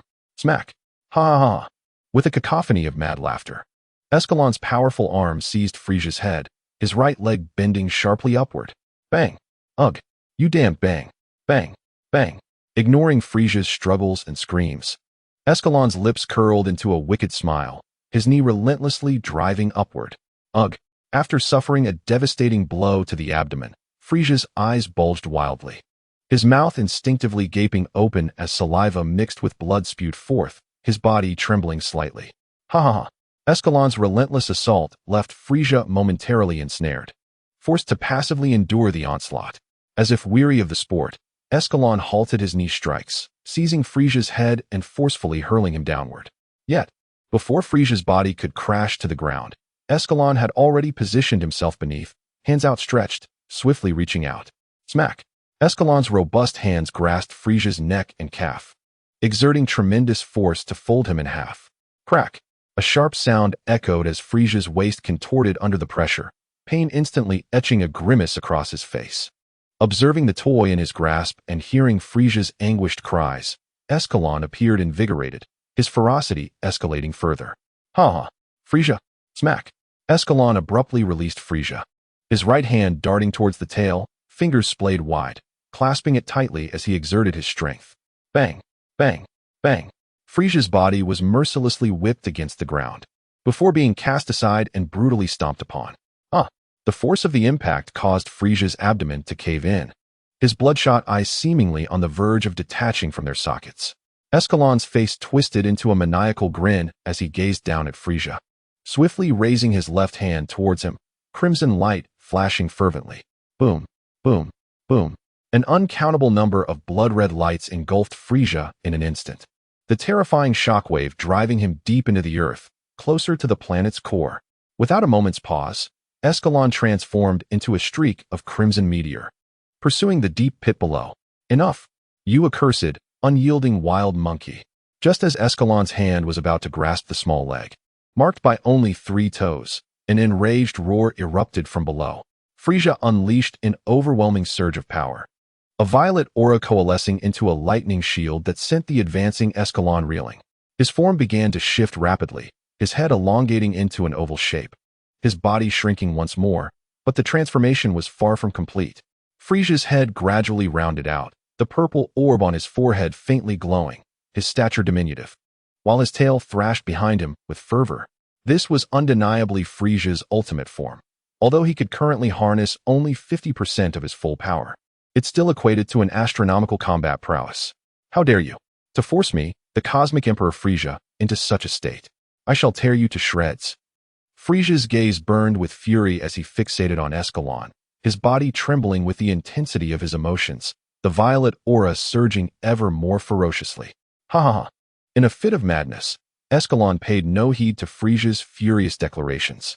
After unleashing a maniacal laugh, he charged toward Frieza with incredible speed. You fool! How dare you lose your composure at such a moment? Frieza, undeterred by Escalon's approach, was enveloped in a purple aura that shimmered ominously, vanishing into the depths of the pit in an instant. Empowered by a surge of strength, Frieza descended upon Escalon from above with a velocity that left him no time to react, his three-toed foot descending with great force. Bam! A powerful impact pierced through Escalon's mind, momentarily restoring some clarity to his chaotic thoughts, his gaze becoming increasingly lucid. Yet, just as he regained a modicum of awareness, Frieza delivered a merciless kick, sending him plummeting downward. Boom! The planet, already on the brink of annihilation, disintegrated entirely at that moment, the ground splitting open to reveal the vast cosmos below. Buzz! Frieza's expression turned frigid as he soared into the sky, raising his hands above his head to conjure a pulsating red energy sphere.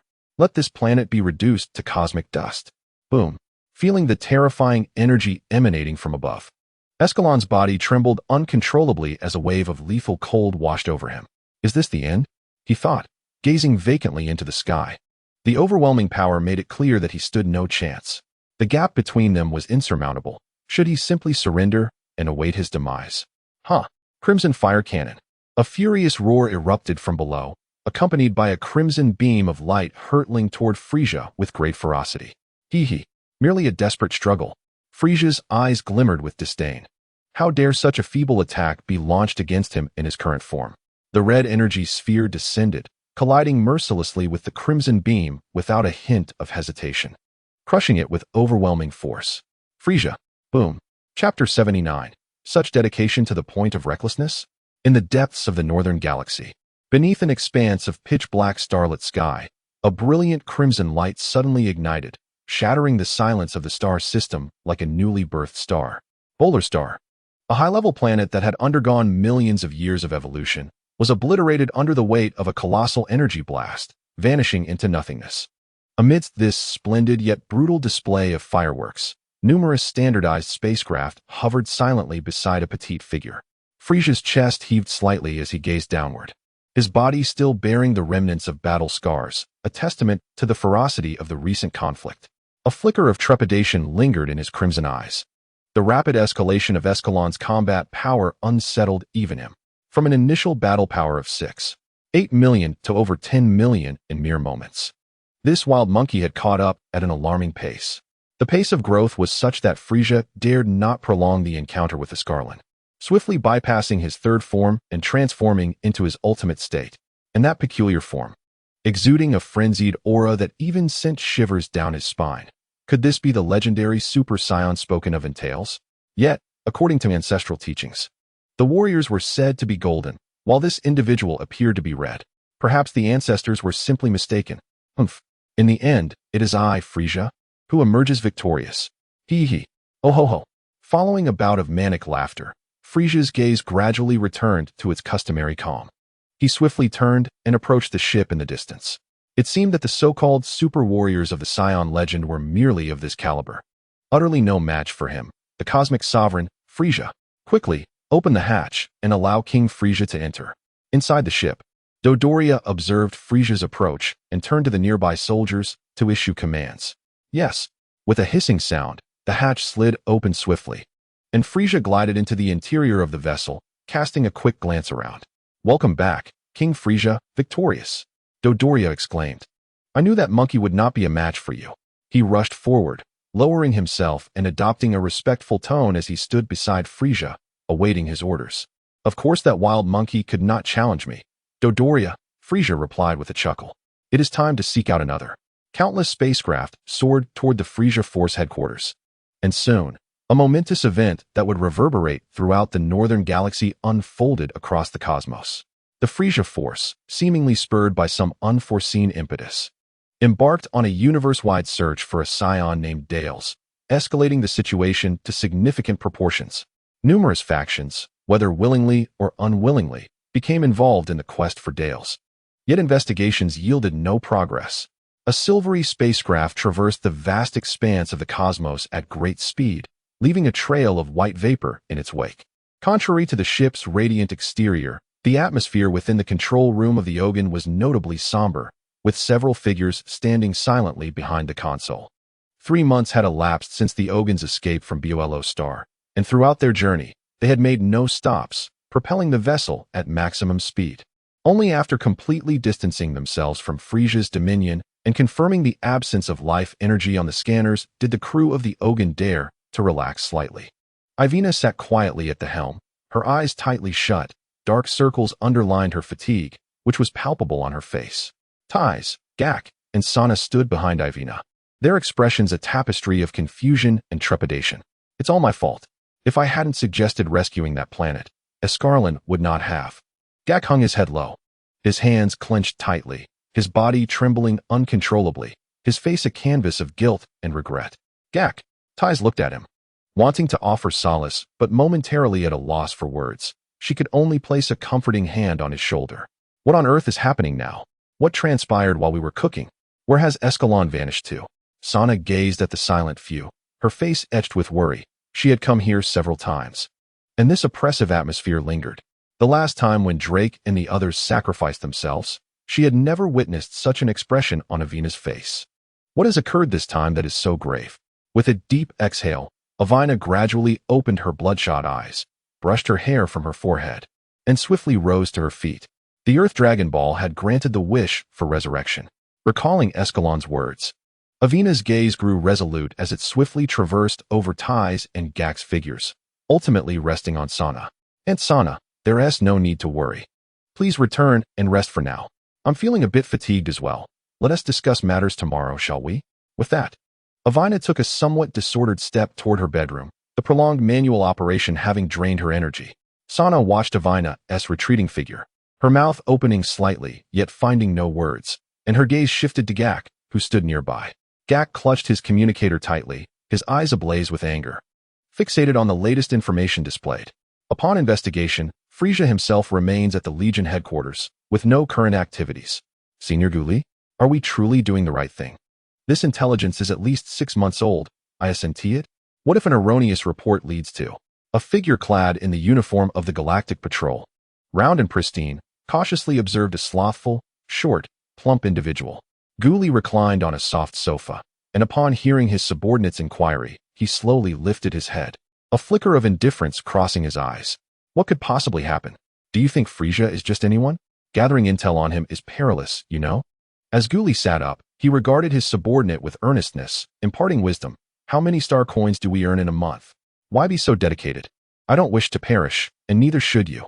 Moreover, who declared that intel from 6 months ago is irrelevant? Listening to his senior's words, the inexperienced Galactic Patrol officer appeared utterly astonished, a look of realization dawning upon him. I understand. This is merely a delay in intelligence, not a false report, right, senior? Guli patted his subordinate's shoulder, his gaze filled with approval, and continued, furthermore, in all our past operations, when have we ever confronted Frieza directly? This is, after all, a perilous task. Trust me, those individuals will comprehend our predicament. Guli's light-hearted remarks reached his subordinate's ears, rendering him momentarily frozen, before he suddenly grasped the meaning. Senior, you make an excellent point. Just as Guli was imparting his wisdom to the junior officer, the communicator at his waist erupted with a sudden alarm. Guli, you rascal. Chapter 80, No Cutting in Line.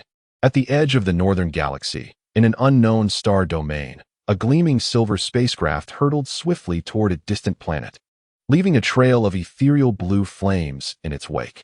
Following closely behind was a standard vessel of the Frieza Force, relentlessly pursuing the radiant silver ship. Those scoundrels! They refused to relent. The furious voice of Vegeta echoed within the silver spacecraft, where he stood at the rear of the control room, his gaze fixed intently on the detection screen. What madness has Frieza succumbed to? Has he truly dispatched Jinyu to capture us? Beside Vegeta, Nappa's voice brimmed with both anger and confusion. Is it necessary for the entirety of the Jinyu force to come after us? They had been diligently training on a distant planet, their powers steadily ascending, yet the Jinyu force chose that very moment to descend upon them. Even though Vegeta's combat strength had surged from 17,000 to nearly 25,000, and Nappa's had risen from 5,000 to 12,000, they were woefully outmatched against Jinyu and his comrades, who had experienced a significant enhancement in power after consuming the fruits of the sacred tree. Even their great ape transformations would not suffice. Except for gold, Every member of the Jinyu force had surpassed a combat power of 100,000, with Jinyu himself nearing a staggering 800,000. Were it not for the underestimation from Jinyu and the self-sacrifice of Raditz in his great ape form, Vegeta and Nappa would have found it exceedingly difficult to escape. They had not even had the chance to rescue the abducted scientists, capturing only a few subordinate pilots, and had been pursued relentlessly ever since. Beep, beep, beep. Hello, can you hear me? Vegeta, this is Jinyu, your captain. A sudden voice from above the control room startled Vegeta and Nappa, their bodies tensing as they looked up, with arms crossed and a cold expression. Vegeta glared at the alarm speaker, his voice icy as he inquired, "How much longer do you intend to pursue?" At last. Prince Vegeta deigns to respond to me. Humph. Be wise and return with me to meet Lord Frieza. The words emanating from the speaker darkened Vegeta's expression instantly. The notion of returning to Frieza willingly was preposterous. Dream on, Vegeta retorted, raising his right hand and unleashing a blast of energy that obliterated the speaker above. He then turned to the pilot, demanding, "Can't you go any faster?" Heeding Vegeta's frigid tone, the frog-headed pilot dared not delay, his hands moving swiftly across the control panel, creating afterimages. Hearing the explosion on the other end, Jinyu's expression darkened, his hand gradually clenching in frustration. How dare Vegeta refuse to engage with him? Did he truly believe that a mere increase in power afforded him the audacity to speak to Jinyu in such a manner? Vegeta had the audacity to sever communication with Captain Jinyu? Such temerity was shocking. "Captain Jinyu, shall we simply blow it up?" Berta suggested from behind. A cruel smile gracing his features as purple energy emanated from his palm, awaiting Jinyu's command. Humph. Just as Jinyu was about to speak, the intercom on the spaceship suddenly blared to life, prompting him to instinctively look up. "Frieza?" he exclaimed. Upon hearing this, the members of the Jinyu force all jolted, swiftly forming their iconic formation. The screen displayed Frieza's image, seated in a brand new levitating chair, his crimson eyes observing them with a casual indifference. "Humph. Captain Jinyu, what of the mission? Have you captured Vegeta?" Upon hearing Frieza's nonchalant inquiry, Jinyu immediately stood at attention, a cold sweat forming on his brow as he sensed the king's displeasure. "Vegeta is currently still in pursuit. It won't be long before we bring him back. We also eliminated that fellow named Raditz from Vegeta's team. There shouldn't be any issues, right, Lord Frieza?" Listening to Jinyu's report, Frieza slowly adjusted his posture, resting his left hand on his head and placing his right hand on the armrest of his chair. After a moment of silence, he remarked, "Raditz? If he is dead, then so be it. As for Vegeta, let him be for now. Return to headquarters at once." In Frieza's estimation, among his Saiyan subordinates, only Vegeta warranted his attention. The fates of the other two were inconsequential. Return to headquarters? Hearing Frieza's command, the members of the Jinyu force were left dumbfounded. They were on the brink of catching Vegeta, and now they were ordered to turn back? "Indeed, I need you to locate a Saiyan named Dorius. That scoundrel dared to steal from me, the Cosmic Emperor Frieza? He must be eliminated." "Understood." Jinyu nodded with resolve, swiftly turning to his comrades with a serious expression. "Jinyu force, unite. Set course for home. In another realm, am I dead?" Escalon pondered, still resonating with the emotions from his recent battle against Frieza. He gazed at the long line of white spirits before him, lost in thought. It felt as if he had been here before. Was it merely an illusion? "Hey, why are you just standing there? Move, or I'll give you a beating." A small demon with red skin approached, wielding a long whip. His eyes filled with curiosity. "How come you still have a physical form? You're not dead." "No, wait." Hearing the astonishment in the demon's voice, Escalon realized he had not transformed into one of the white spirits, but retained his appearance from life. "Perhaps I am just too powerful?" Escalon's confident assertion elicited a mocking expression from the red demon, who squinted and retorted, "You? If you're so strong, how did you end up dead?" Coughing lightly, Escalon froze at the remark, forcing a nonchalant expression as he rolled his eyes and suddenly took to the air, soaring forward. His rapid ascent stirred a gust of wind, causing the long line of spirits to sway, all of them looking up in surprise. Hey, how did he fly away? No cutting in line. So what if he can fly? Does that give him the right to cut in? Why does he still have a body? Aren't we all just spirits? What gives him the right? As he watched Escalon fly away, the little red demon was utterly astonished. How dare he cut in line right in front of him? However, the little red demon was unable to catch up to Escalon's swift figure and could only helplessly watch as he quickly vanished from his sight. This is terrible. My holiday is definitely ruined. Why am I so unlucky today? Chapter 81. Audience with the King of Hell in the Underworld. Atop a sea of golden clouds stood a cluster of ancient buildings with a square design. Countless souls drifted along a road where yellow and red hues intertwined. Above the road, a red figure sped towards a colossal palace, stirring up fierce winds in its wake. A mass of gas, noticeably larger than the other souls, looked up to the sky and, upon spotting the red figure, began to tremble slightly. Mr. Escalon, originally intending to fly directly to the King of Hell, Escalon halted his movement upon hearing a familiar voice from below. His keen gaze swiftly captured the sight of the agitated mass of gas. Frowning, Escalon slowed his descent. As he approached the large white mass of gas, Escalon lowered his head slightly and asked hesitantly, "Are you Buggy?" After Escalon landed, Buggy circled around him rapidly, incredulously exclaiming, "Mr. Escalon, you're dead too. Is that Frieza really that strong? What happened to my home planet and my people?" Escalon's expression grew serious as he crouched down to meet Buggy's gaze. "Frieza is indeed powerful. His strength far exceeds my expectations. As for your home planet, it has been destroyed." Upon hearing Escalon's words, Buggy was left dumbfounded. His home planet is gone just like that. And what about his people? Buggy quickly regained his composure and turned his attention back to Escalon, only then realizing that he still possessed a physical form. "Mr. Escalon, where are you headed?" And this body of yours, noticing the confusion in Buggy's eyes, Escalon stroked his chin and replied ambiguously, "Where am I going?" "Naturally, I am off to meet the King of Hell. As for why I still have a body, it could be due to the many planets I saved, or perhaps it is related to my strength in life." Escalon vaguely recalled that there were two possibilities for retaining a physical form after death: being a favored individual or having significant accomplishments. Yet, he had never encountered any deities in his lifetime, leaving only the notion of great merit. During his travels, Escalon had indeed saved several planets. Well then, no more time for talk. I must be on my way.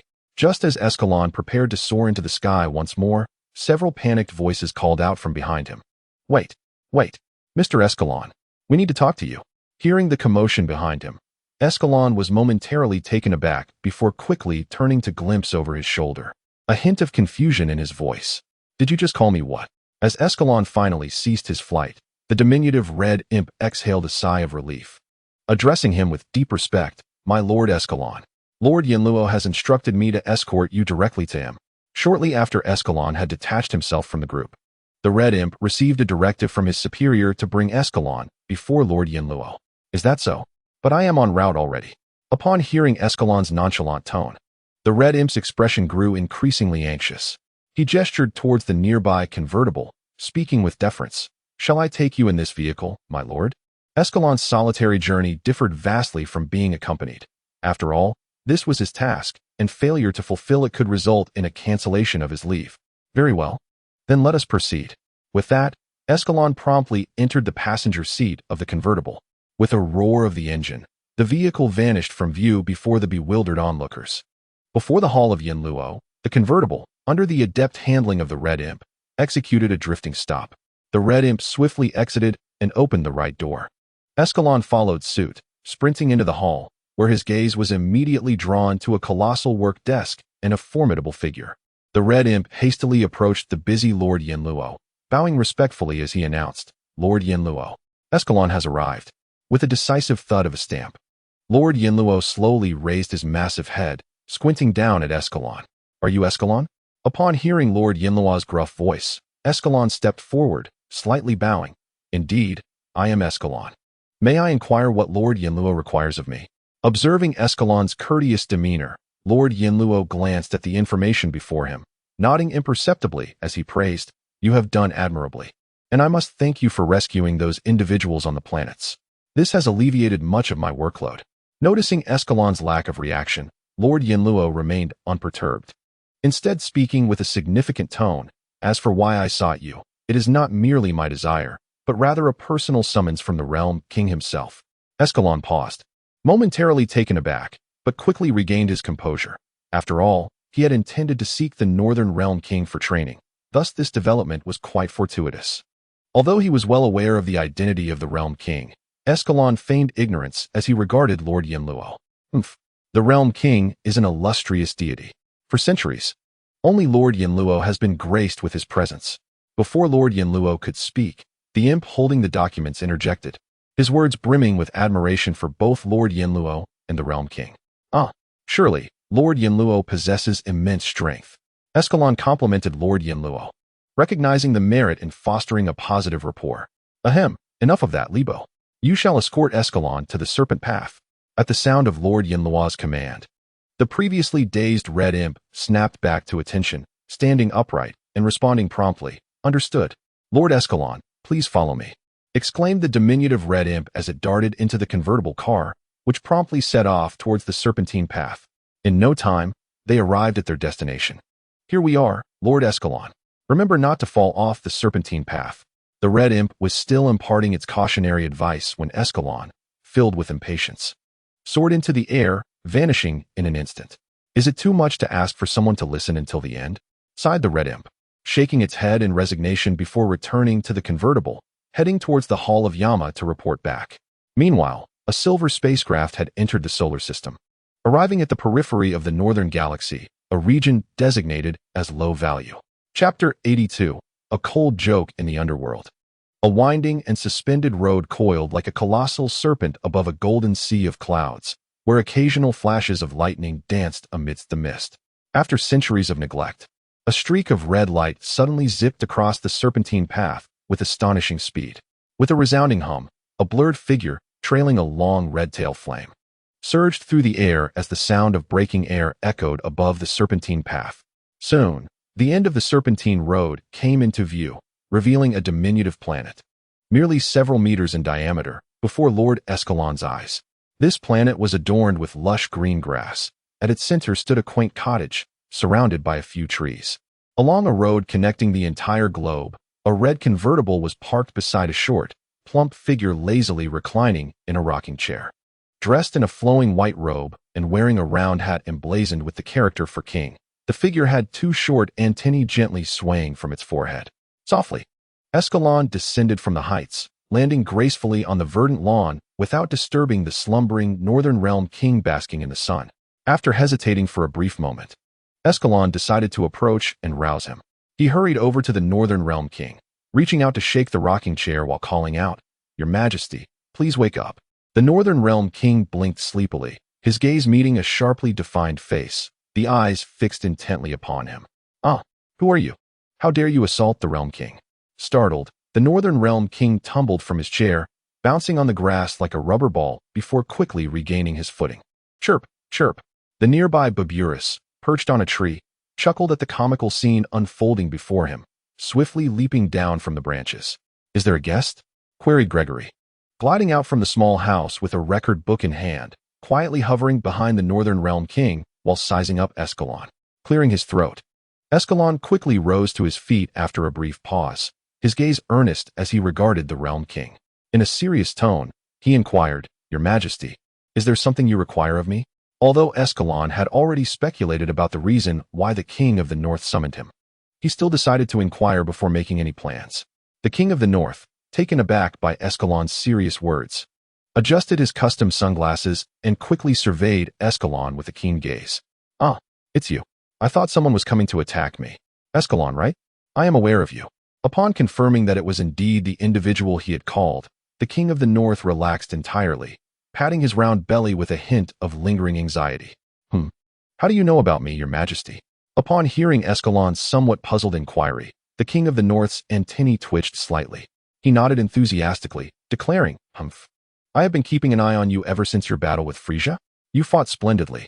You should have given that wicked villain a good thrashing. The way you squared off against Frieza, even coming close to defeating him, it's truly impressive."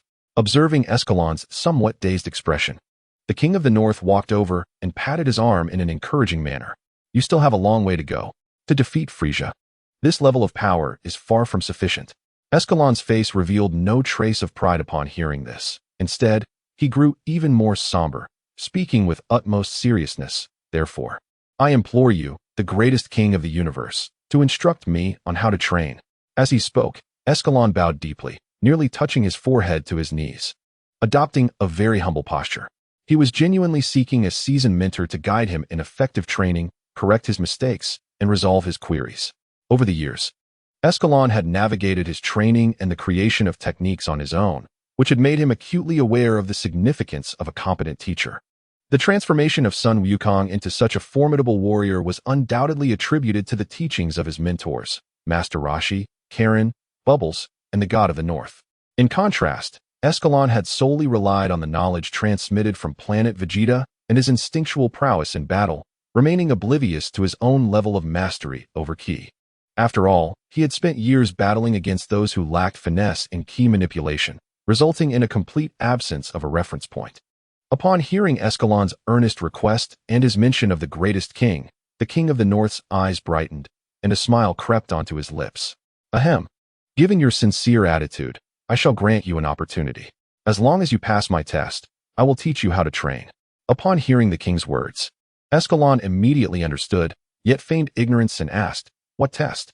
The King of the North, invigorated by Escalon's response, sat back in his rocking chair, crossing his legs.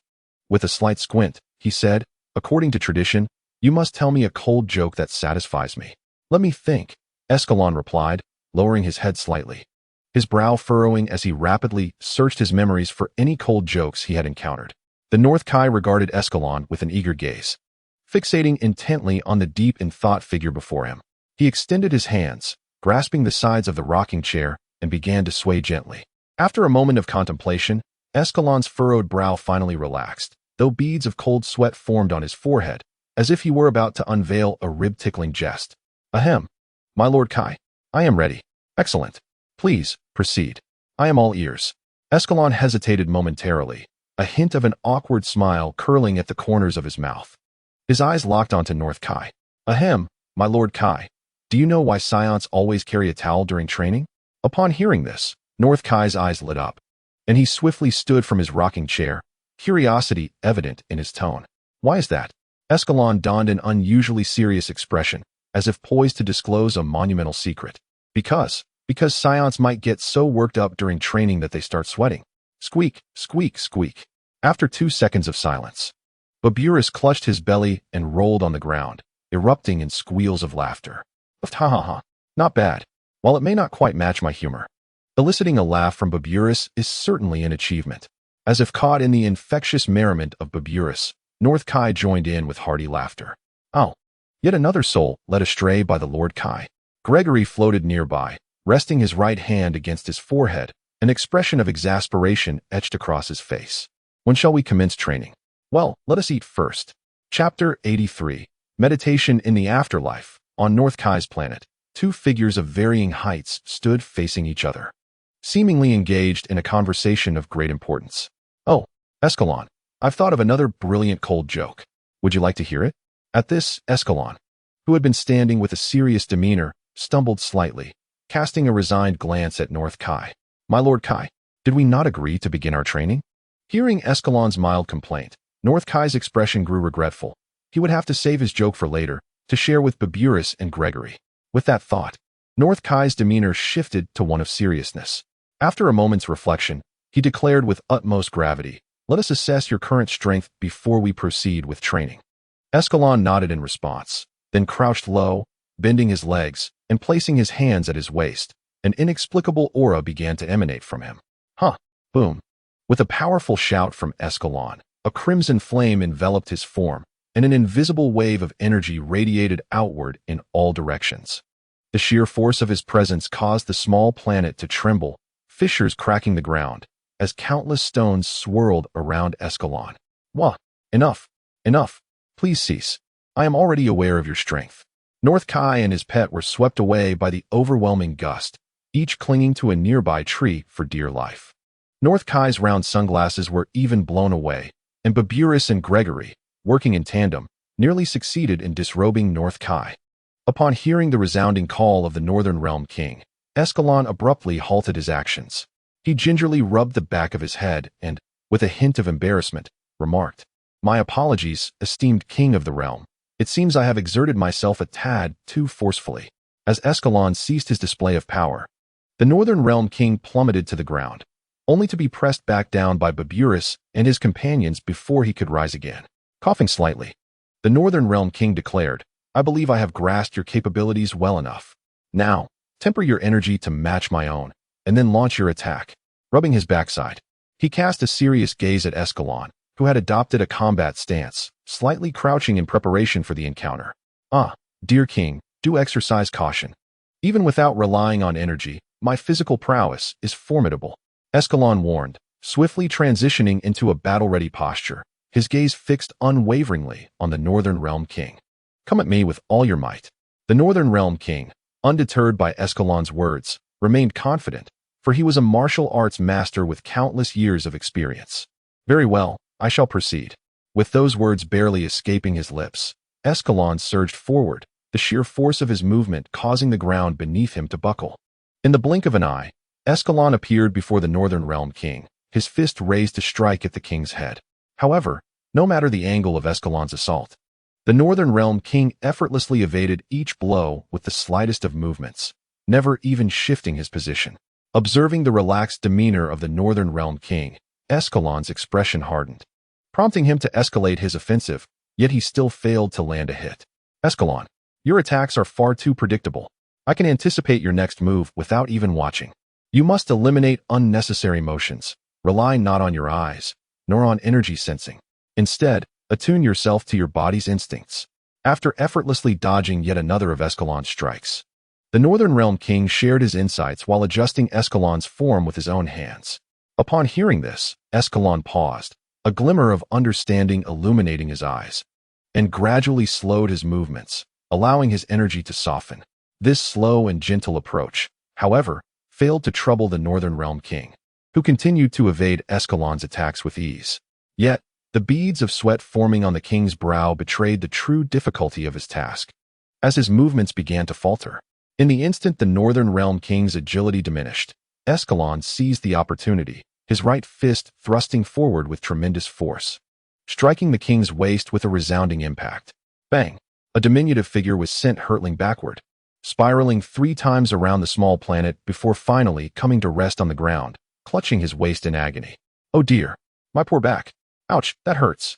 Upon hearing this anguished cry, Escalon was instantly alarmed. He hurried to the side of the tree where the Northern Realm King lay, crouching down to check on him. Are you all right, esteemed king? Upon hearing the concerned voice of Escalon, the North Kai paused momentarily, trembling as he rose from the ground. In a somewhat vague tone, he remarked, Ahem, it's merely that I haven't sparred with anyone for quite some time, and I've grown a bit rusty. Let me regain my composure before we resume training. Without a hint of doubt, Escalon nodded, assisting the ailing North Kai as they made their way toward the circular chamber, casually choosing a spot to sit. Escalon, based on our recent sparring session, I have discerned some issues you currently face. Upon hearing this, Escalon's interest peaked. His eyes fixated on the North Kai, eagerly awaiting further insight. It seems you have not undergone any formal training, and perhaps you have never experienced a battle of equal footing. Your intent to attack is far too obvious. Escalon remained silent, yet his eyes sparkled with anticipation for the North Kai's guidance. The North Kai paused momentarily, narrowing his eyes as he scrutinized Escalon before continuing, primarily. Your body has adapted to this straightforward combat style, which will take time to rectify. Escalon, taken aback by these words, furrowed his brow and inquired hastily. Then what should I do now? The North Kai, slightly taken aback by Escalon's urgency, frowned and responded, It appears your mindset presents significant issues as well. Is it because of Frieza? A relentless pursuit of strength is not necessarily beneficial. Before Escalon could respond, the North Kai continued in a serious tone. You must begin your training with meditation to calm your mind. Once you find tranquility, we will commence formal training. Hearing this directive, Escalon felt a bit bewildered but ultimately nodded in agreement. In the following days, Escalon diligently practiced meditation alongside the North Kai, occasionally exchanging a few corny jokes to lighten the mood, though they only seemed to grow colder. As Escalon's mindset gradually shifted towards peace and serenity, the Oozaru ship descended upon Earth, landing near the desolate wilderness close to West City. Chapter 84 Dragon Balls. North Kai's planet A figure, enveloped in a soft crimson glow, sat cross-legged in midair, eyes firmly shut, exuding an air of icy composure. Nearby on the road, the North Kai sat in a small red convertible, cheerfully perusing an ancient magazine. Escalon slowly opened his eyes, his gaze, as tranquil as still water, suddenly turning towards the North Kai, whose shoulders still trembled. He inquired, "Lord Kai, why is your planet so small?" Since his arrival in this universe, Escalon had pondered whether he had entered the super universe, the universe, or perhaps something entirely different. There were numerous ways to ascertain this. One was to ask why the North Kai's planet was so diminutive and to explore the hidden depths of the temple in search of the elusive Dragon Balls. Upon hearing Escalon's inquiry, the king of the North Realm slightly stiffened, his smile fading as he turned to respond earnestly. "Well, this requires us to delve into ancient times. A significant event transpired in the underworld back then, and it was during this period that my planet transformed into its current state." Escalon, taken aback by this revelation, pondered thoughtfully before inquiring further what monumental event occurred during that time. The king of the North Realm, displaying no reluctance, reflected briefly and responded with a hint of nostalgia in his tone. "Due to the negligence of certain individuals, a formidable villain managed to escape from hell. Fortunately, we discovered this in time. It is merely a relic of the past." Pausing for a moment, he turned to regard Escalon with an appreciative gaze, shifting the conversation. "Speaking of which, you exhibit quite a talent. Within just a day, you have acclimated remarkably well. It won't be long before you commence formal training. Moreover, this state of yours may very well aid in your peculiar transformation." Escalon, non-committal, nodded slightly, and then focused inward once more, gradually attuning himself to the serene yet formidable power coursing through him. He still lacked complete control over the transformation he had inadvertently achieved during his last battle with Frieza. However, as Escalon engaged in meditation, he found his conditions surprisingly favorable, with the pressure that had weighed heavily on his heart beginning to ease. In this ethereal state, Escalon could distinctly sense that both his mental acuity and strength were gradually enhancing. The moment when he would fully master the transformation into a humanoid giant ape was not far off, and formal training was on the horizon. Meanwhile, on Earth, a large silver spacecraft was rapidly descending towards a desolate expanse, its landing gear extending like spider legs. With a series of gentle vibrations, the vessel, named the Ogun, landed securely on the barren ground, and with a hiss, the rear doors swiftly slid open, revealing a staircase. Several uniformly designed hovercraft glided down the steps, led by Tais, as she guided Avina and the others towards the direction of West City.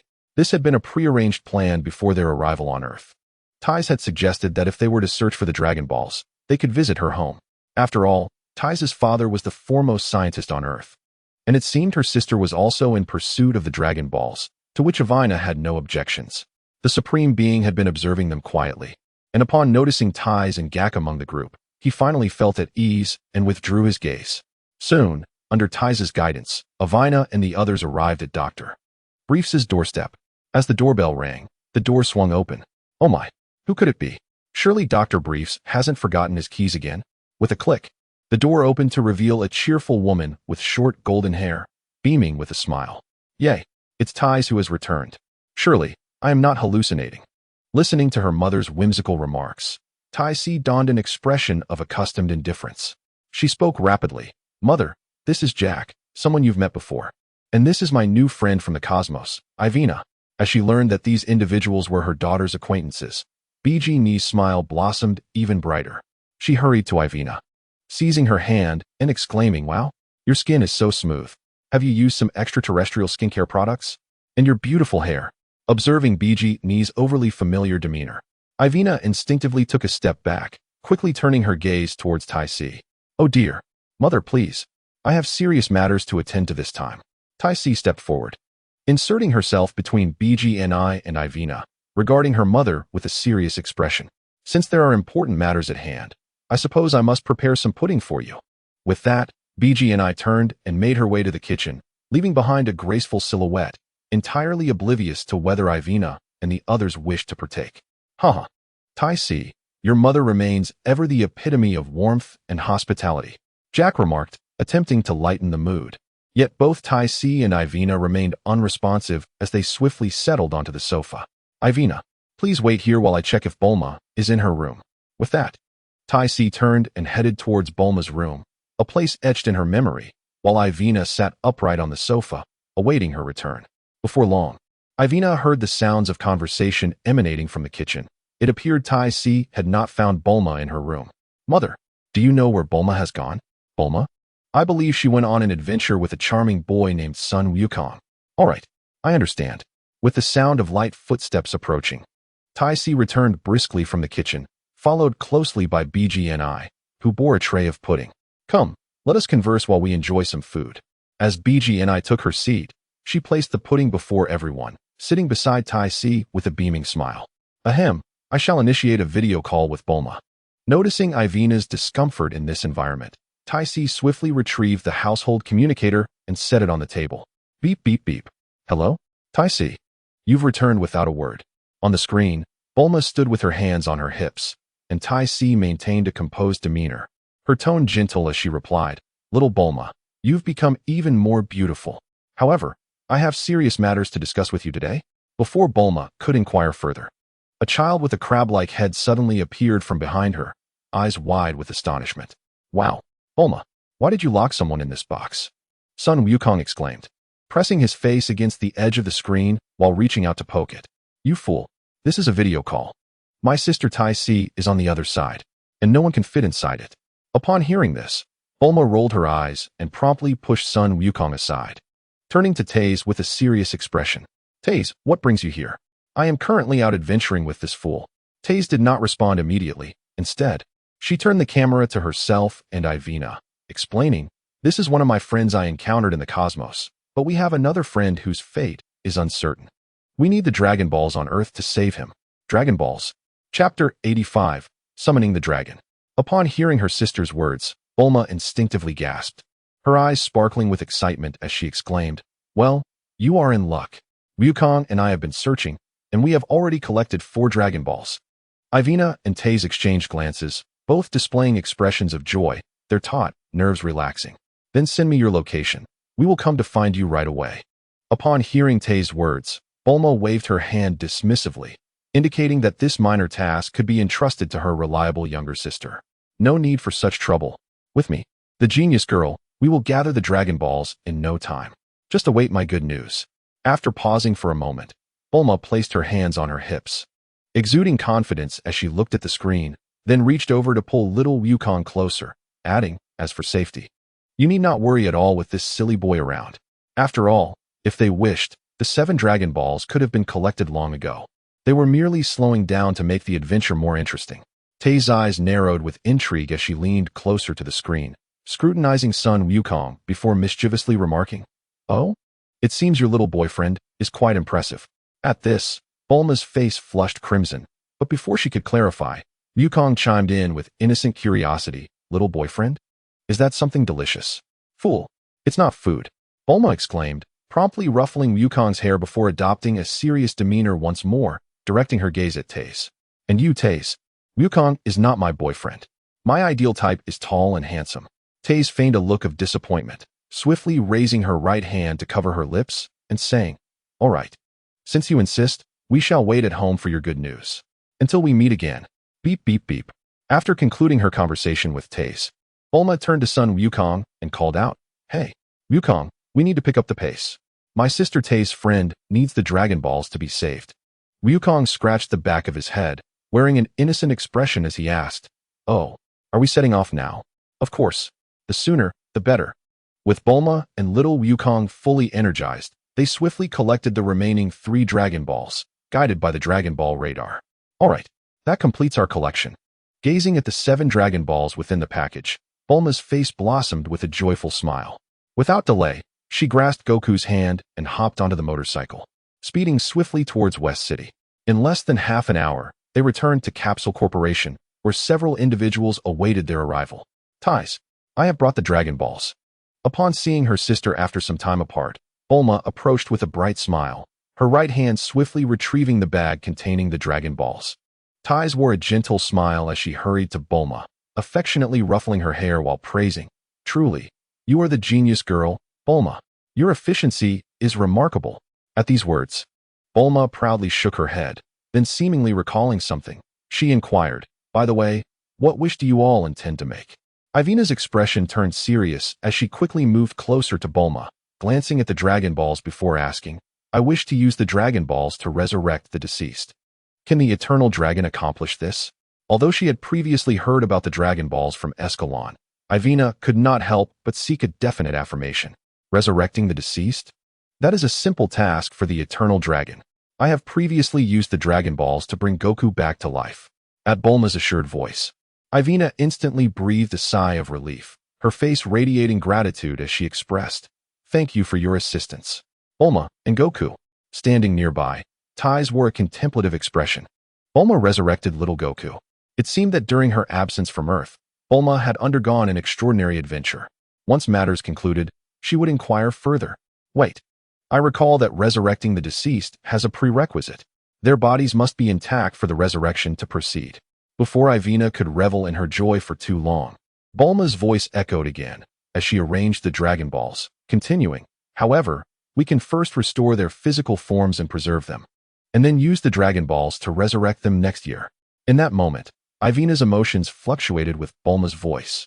After regaining her composure, she quietly regarded the lush green grass. 7 orange-yellow orbs lay upon the ground, each adorned with stars ranging from 1 to 7, shimmering brightly as they nestled together. "Come forth, Eternal Dragon. Please grant my wish." As Bulma recited the incantation, the sky darkened abruptly, and the Dragon Balls began to radiate a dazzling golden light, the brilliance piercing the heavens. A green dragon spiraled forth from the Dragon Balls, accompanied by a voice of majestic authority. "Speak your wishes, whatever your desire. I can fulfill it." Ivina found herself momentarily entranced by the magnificent dragon before her. Such a sacred and commanding being exceeded her comprehension. Taking a deep breath, Ivina stepped forward, ready to speak, when a familiar voice resonated in her mind through the King of Worlds. "Ivina, wait."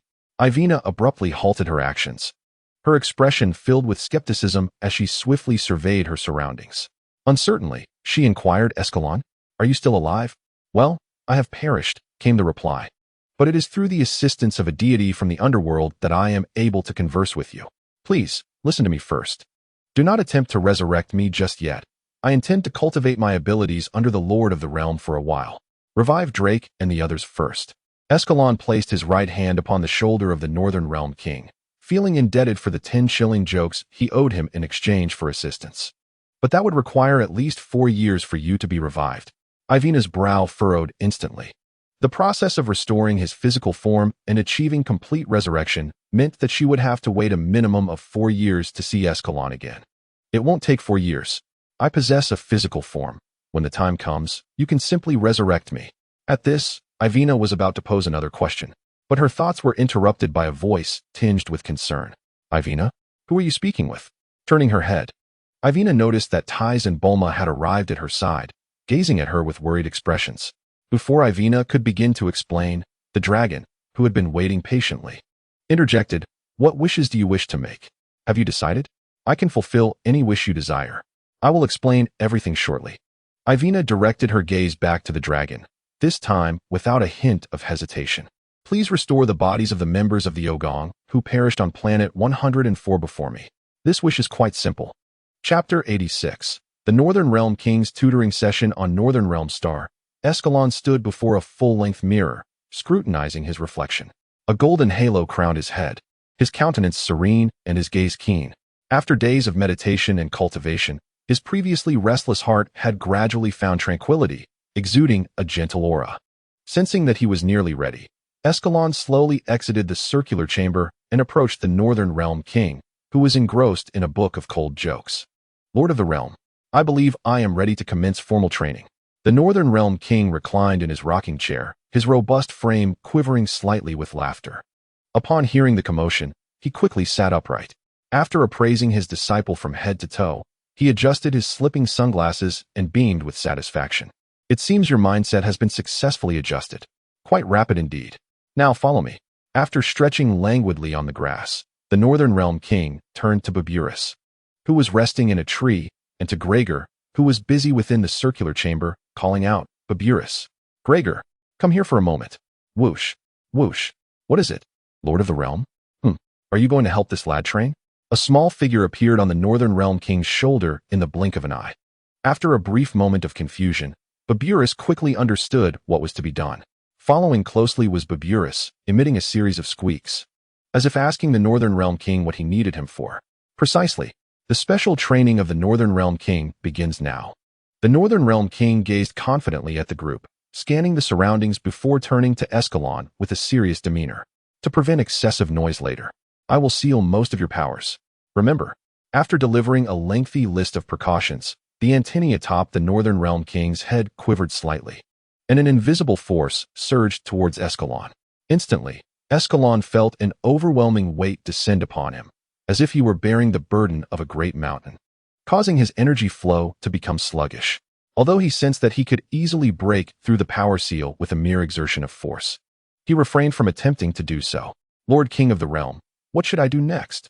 Observing the eager gaze of Escalon, the Northern Realm King waggled a chubby finger and said, you must simultaneously capture both Baburis and Gilagri.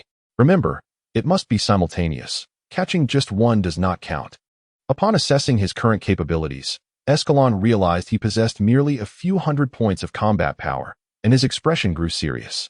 Lord King of the Realm, I am ready. Let us begin. The Northern Realm King nodded in agreement, then leapt back to his rocking chair, producing a bucket of popcorn from seemingly nowhere as the special training commenced. As the Northern Realm King's voice faded, Baburis and Gilagri vanished from sight, leaving Escalon, who had just launched into action, grasping at thin air. Whoa! Escalon performed an acrobatic flip, landing gracefully on his feet. He looked up to see his two companions scattering, momentarily unsure of whom to pursue. However, noticing their taunting movements, he steeled his focus and began to approach them with heavy footsteps. Come on, Escalon. If you could just be a bit quicker, you could catch Baburis. Hurry, Gilagri. Escalon is closing in on you. Baburis, climb the tree. The Northern Realm King remained ensconced in his rocking chair from dawn until dusk, gleefully watching the chase unfold, his voice ringing out in encouragement. Huff puff.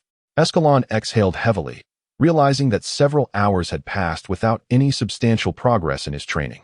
He had managed to catch Baburis 4 times and Gilagri once, yet he had never succeeded in capturing them simultaneously. Nevertheless, he had gleaned some insights.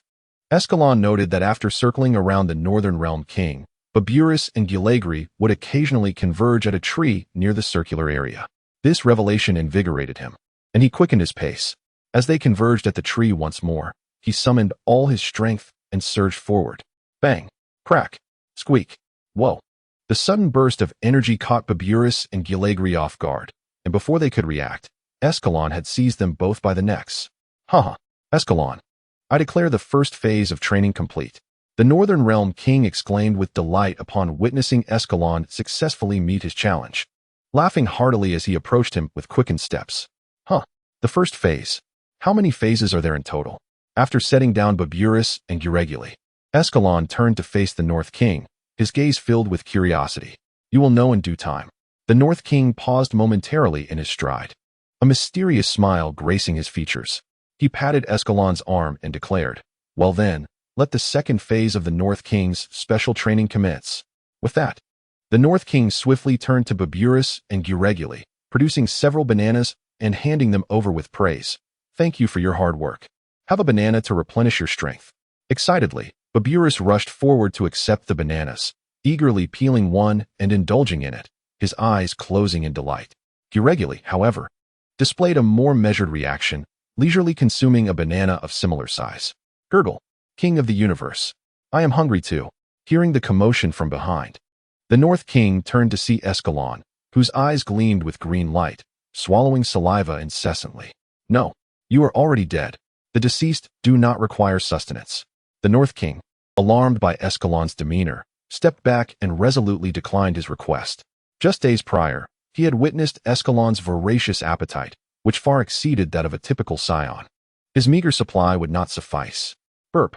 Escalon satisfiedly belched, narrowing his eyes in reminiscence before casting his gaze towards the North King, who appeared somewhat perturbed. King of the Universe, I am sated. We may begin the next phase of training. Standing near a red convertible, the North King, after a swift wipe of his eyes, looked up at Escalon. Come here. First, put this on. He retrieved a piece of black fabric and tossed it to Escalon, then began to draw on the ground with a brush. Momentarily taken aback by the black eye mask in his hands, Escalon did not linger on questions and promptly donned it, plunging his vision into darkness. Escalon, come over here. In the pitch blackness, Escalon followed the pull of the arm and stood within a half-meter circle. The North King's voice echoed once more. I will throw stones at you. You must rely solely on your body's senses to evade the attacks. Stepping outside the circle will result in failure. The antennae on the North King's forehead twitched rapidly, and dozens, if not hundreds, of sharp stones levitated from the ground, aiming directly at Escalon. Whoosh, whoosh, whoosh. With a crack, 2 sharp stones struck Escalon's arm, halting his backward motion. He reluctantly removed the eye mask, sighing, Alas, I failed to dodge again. The North King rubbed his back and, with an exaggerated smile, handed over a banana, offering consolation. You've done remarkably well, Escalon. From hitting 90 out of 100 at the start to now only missing twice, your progress is evident. Upon hearing this, Escalon displayed a somewhat melancholic smile.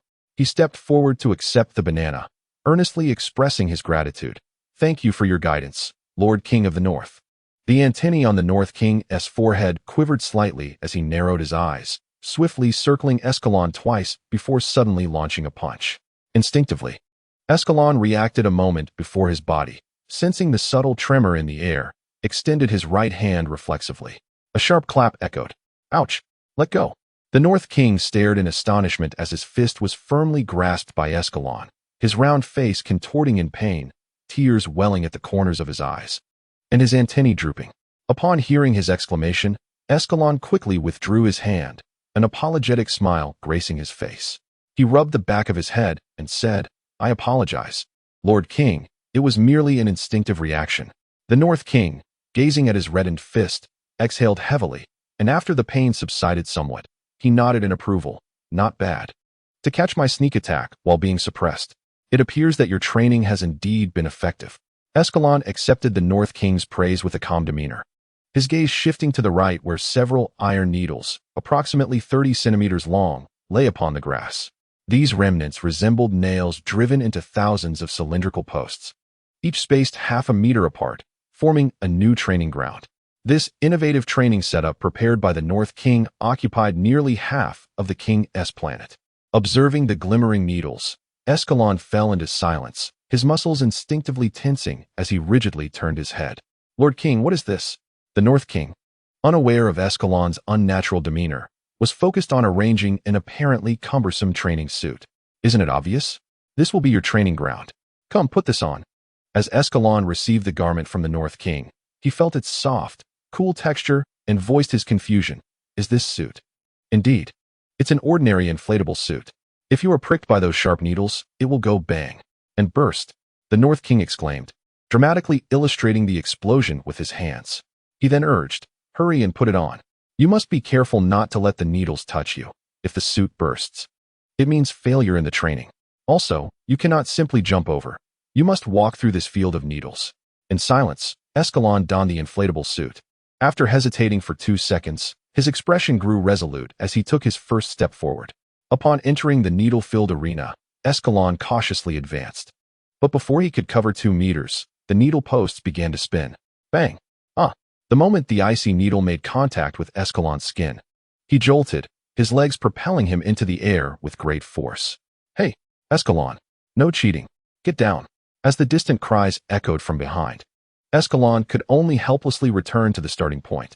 He cast a reproachful glance at the North Kai, exclaiming, My Lord Kai, why did you not mention that these objects could move?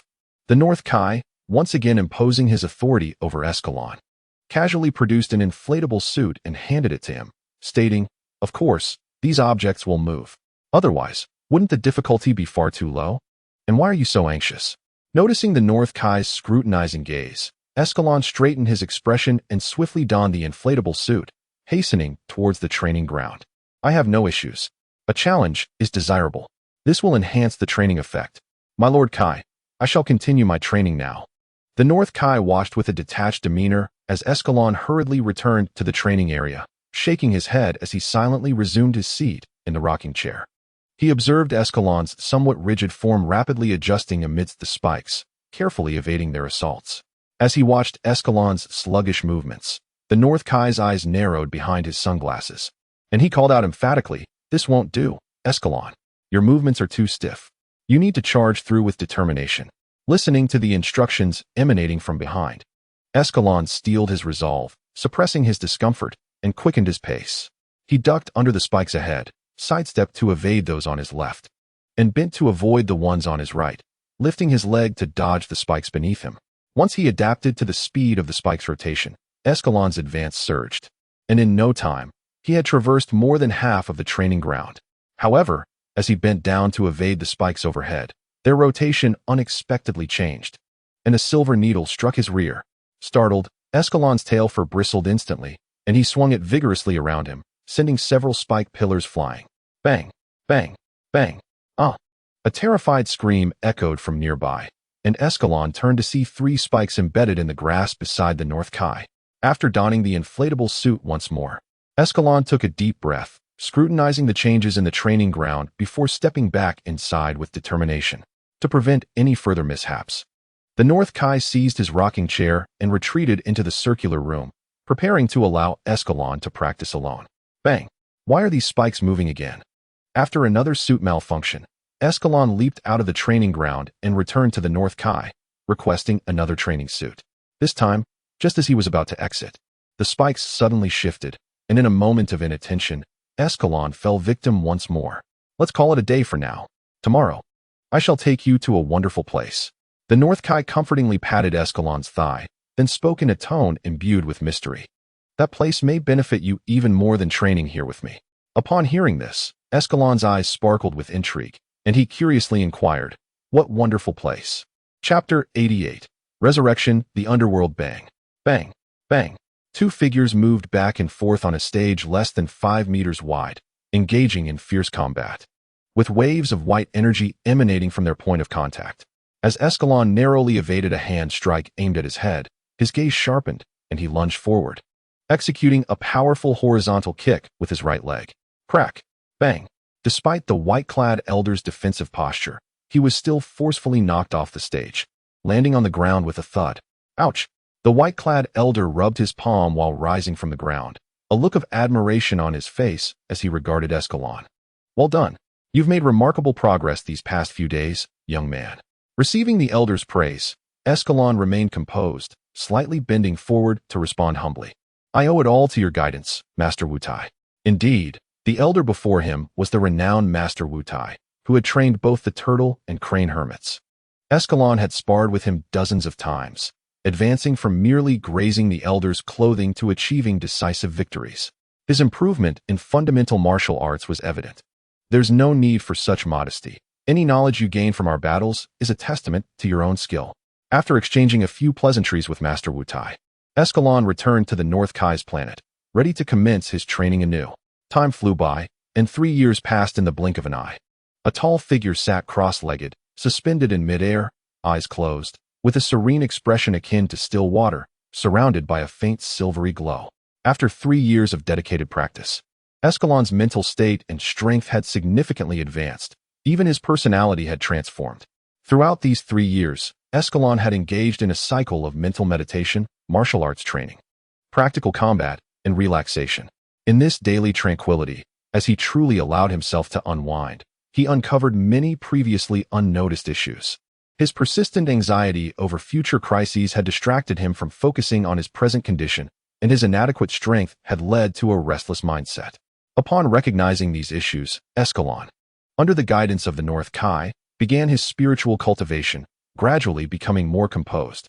He had also fully mastered the transformation into a humanoid giant ape. Although he still experienced some residual effects from this unique transformation, they were minimal. His newfound calmness fostered a significant enhancement in his strength. Despite not undergoing extreme training for 3 years, his power had increased impressively, rising from over 400,000 to 185,000, and reaching approximately 4,625,000 in his giant ape form. Moreover, his combat experience had grown remarkably. Thanks to introductions from the North Kai, Escalon encountered evenly matched opponents at every stage of his strength. 3 years of battles in the underworld against numerous martial arts masters had dramatically sharpened his reflexes and observational skills.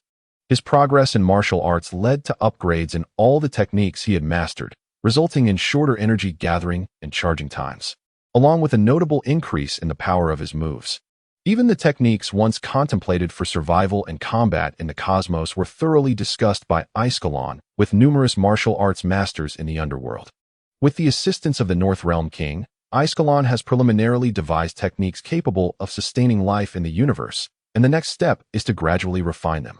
Upon noticing Escalon's progress, the North Realm King had long since imparted his unique skills to him, namely the King's Fist and the Spirit Bomb. Although the maximum amplification of the King's Fist is merely 20-fold, which has been perfectly supplanted by his transformation into a humanoid giant ape, it still possesses other utilities. Escalon had already experimented with it. The 20-fold King's Fist could inflict damage upon his body, albeit he swiftly recovered within the underworld. However, once Escalon is revived, obtaining the magical beans from the Cat Sage, and utilizing the high-gravity chamber alongside the 20-fold King's Fist for training, it is certain that his strength will undergo a remarkable enhancement, especially since he seldom finds himself on the brink of death. After years of accumulation, Escalon is unaware of the latent power residing within him, merely awaiting resurrection to unleash it. Contemplating this, even in his current state of mind, Escalon could not suppress the excitement that danced across his visage, his spirit eager to embark on this journey. When he sensed the time was ripe, Escalon opened his eyes, withdrew from his meditative stance, and gracefully descended from the air. As he turned, he encountered the North Realm King, whose expression was oddly peculiar, holding forth a collection of cold jokes previously offered. "Lord of the King? What is this?" Escalon inquired, a look of bewilderment crossing his features. The North Realm King, with an air of reluctance, pressed the collection into Escalon's hands, saying, "Your friends are on the verge of gathering the Dragon Balls. You shall soon be revived. Consider this cherished collection of cold jokes as a parting gift." Escalon's countenance instantly grew earnest as he clasped the North Realm King's shoulders, speaking with solemnity. "Lord of the King, rest assured, I shall return to see you all." At that moment, Baburus and Gregorii rushed in, surrounding Escalon with heartfelt farewells. Squeak. "Escalon, farewell." Hearing this, the North Realm King produced a towel to wipe away his tears, gazing at Escalon with profound emotion. "Oh, you must prepare even more cold jokes." In response, Escalon broke into a light sweat, yet he nodded in agreement with the North Realm King's request, then placed a hand on his shoulder. On Earth, at Capsule Corporation, several figures stood together, with 7 shimmering orbs glowing on the grass before them. Yvonne hurried forward, accompanied only by Bulma and Goku, while Tais and Gak returned to the cosmos after confirming all was well. Gak seemed to be preparing to return to the Galactic Patrol to address intelligence regarding Frieza. "Come forth, Shenron, grant my wish." With a resounding roar and flashes of lightning, the skies darkened, a golden beam shot skyward, and a majestic dragon spiraled into view. "State your wish. No matter what desire it is, I can fulfill it." As a commanding voice reverberated across the expansive lawn, Ivina subdued her excitement and declared, "Please resurrect the Saiyan Escalon before me." The dragon's eyes glimmered with a hint of red, and it spoke with an air of profound confidence. "This wish is quite simple." On North Kai's planet, after witnessing Ivina's wish for Escalon, North Kai turned to glance at the planet he had inhabited for 3 years and suddenly exclaimed, "Lord Kai, once I am resurrected, I will seek the opportunity to test whether the Dragon Balls can restore your planet to its original size." Upon hearing this, North Kai's eyes widened in astonishment, and he quickly turned to Escalon, eager to express his thoughts. However, with a flash of white light, Escalon had vanished from his sight, leaving North Kai to swallow his words once more. Had Escalon already departed? Chapter 89. Reunion 5 minutes earlier, on Earth, at Capsule Corporation. Arriving at the designated meeting time, Ivina and her companions met with Bulma and the others, who had been awaiting their arrival. After exchanging a few pleasantries, Bulma led them to her backyard, swiftly arranging the 7 Dragon Balls. Once this was accomplished, Bulma turned back to the group, her hands clasped behind her back, and with a curious expression, inquired of Ivina. "By the way, Ivina, what is your relationship with Escalon?" Ivina hesitated, her fingers instinctively twisting the hem of her garment, her gaze never straying from the Dragon Balls resting on the grass. "Well, we are childhood friends." "Oh." Bulma elongated her tone, leaning closer to Ivina's face, suddenly asking, "What does he look like?" At this, Ivina's expression froze for a moment as she recalled Escalon's appearance. Lost in thought, a faint blush crept to her ears. "Escalon is quite handsome, I suppose." He's also rather tall, definitely taller than me. Hearing Ivina's somewhat hesitant response, Bulma's eyes sparkled with excitement as she cupped her face in her hands, exclaiming, "So he's both tall and handsome. Sounds like he's much better than that little squirt Goku." "Hey," protested Goku from behind, his cheeks stuffed with food, clearly displeased. "How about we resurrect Escalon first and then chat?" suggested Drake, who appeared considerably aged, stepping forward with a wry smile and a deep, mature voice to interrupt their conversation. He was well aware of how busy he would be after his resurrection. Ivina, with Bulma's assistance, had established a large corporation, while he was left to manage all the ensuing troubles. The burdens of running the company had inevitably fallen upon Drake's shoulders, leaving him feeling rather overwhelmed. As a rapidly developing, burgeoning enterprise, the company's affairs were predictably hectic, and he felt as if he were nearing the point of exhaustion. Listening to Drake's somewhat fatigued voice, Ivina nodded at him, her heart stirred with inexplicable emotions as she approached the 7 shimmering Dragon Balls. Suddenly, with the disappearance of the Shenron, the 7 Dragon Balls transformed into 7 streaks of light, and after a flash of white light, a figure gradually came into focus. A tall and robust physique, with thick, dark hair slightly tousled, and beneath 2 flowing bangs lay a face that had matured significantly, exhibiting a rugged handsomeness. Clad in a loose black martial arts uniform that was subtly stretched by naturally defined muscles, a gray belt cinched his waist, and on his feet were silver-gray battle boots. As Ivina gazed at the familiar yet unfamiliar figure of Escalon, she found herself momentarily at a loss for words. "Wow, so handsome." A blue figure darted past Ivina like a gust of wind, as Bulma circled around Escalon, her eyes gleaming with admiration. "Handsome, you," before Bulma could finish her sentence. Ivina materialized between the two, her expression stoic as she fixed her gaze on Bulma. "Bulma," her voice elevated by at least 8 decibels. Ivina turned to glance at the small Goku nearby, still munching on food, and spoke rapidly. "Goku is also a Saiyan. He is already 17. In just a year, he will mature into a striking young man." "Huh." Goku looked up in confusion, remnants of Bowsy grease lingering at the corners of his mouth, unsure why he was being addressed. Bulma, eyeing Goku's diminutive frame with skepticism, then turned her gaze to Escalon, whose physique was a perfect inverted triangle, and scoffed. "Is that true? After all these years with Goku, he has never changed. How could he possibly become a super handsome guy?" "Of course it's true," Ivina affirmed resolutely, while subtly tugging at Escalon's attire. "We should head back. The company has a multitude of matters awaiting us." Escalon withdrew his gaze from Goku, still bewildered by the unfolding events, yet he courteously expressed his gratitude to Bulma and Goku. "Thank you for your assistance." Upon his utterance, Ivina promptly pulled Escalon into the hovering vehicle, flooring the accelerator as they sped away. "Wait, at least tell me your contact information," Bulma called out reluctantly, lamenting the rare chance to meet a man who matched her aesthetic. "Ivina, I haven't even gotten in the car yet," Drake shouted incredulously, overwhelmed by the multitude of affairs awaiting his attention at the company. Gulping down the last bite of his meat bun, Goku turned his gaze toward the direction of Ivina's departure, his brow furrowed in realization. "Oh no." "Huh." Hearing Goku's unusually grave tone, Bulma and Drake simultaneously turned to him, inquiring in unison, "What happened?" Goku, with a furrowed brow, looked up and despondently confessed, "I forgot to challenge Escalon." His tone was laden with regret, due to indulging in meat buns. The eager for battle Goku missed the opportunity to confront the cosmic powerhouse that Ivina and the others spoke of, leaving him quite vexed. On the highway to the West City, a silver hovercar raced swiftly towards the outskirts, and the atmosphere within the vehicle grew increasingly peculiar. Escalon sat in the passenger seat, turning to glance at Ivina, who was focused intently on driving, and then at the delicate hand that clutched his wrist. His eyes narrowed, a thought crossing his mind, and a subtle smile graced his lips as he remarked, "You seem rather tense." As he spoke, Escalon lifted the wrist firmly grasped by Ivina, waving it playfully in the air, watching the hand with a cheerful expression. Crackle. After the hovercar swayed slightly, Ivina's right hand recoiled as if jolted by electricity, and she feigned calmness, stating, "There are many affairs at the company still pending. I am merely eager to return and address them." Escalon raised an eyebrow, opting not to call her out, and turned his gaze to the outside, admiring the familiar towering buildings. In a gentle tone, he said, "It is truly wonderful to see you again after 3 years." Ivina's fingers on the steering wheel hesitated momentarily, a blush creeping onto her cheeks as she nervously brushed her hair. Stealing a glance at Escalon, who was lost in thought while gazing out the window, Ivina finally responded in a whisper, "I."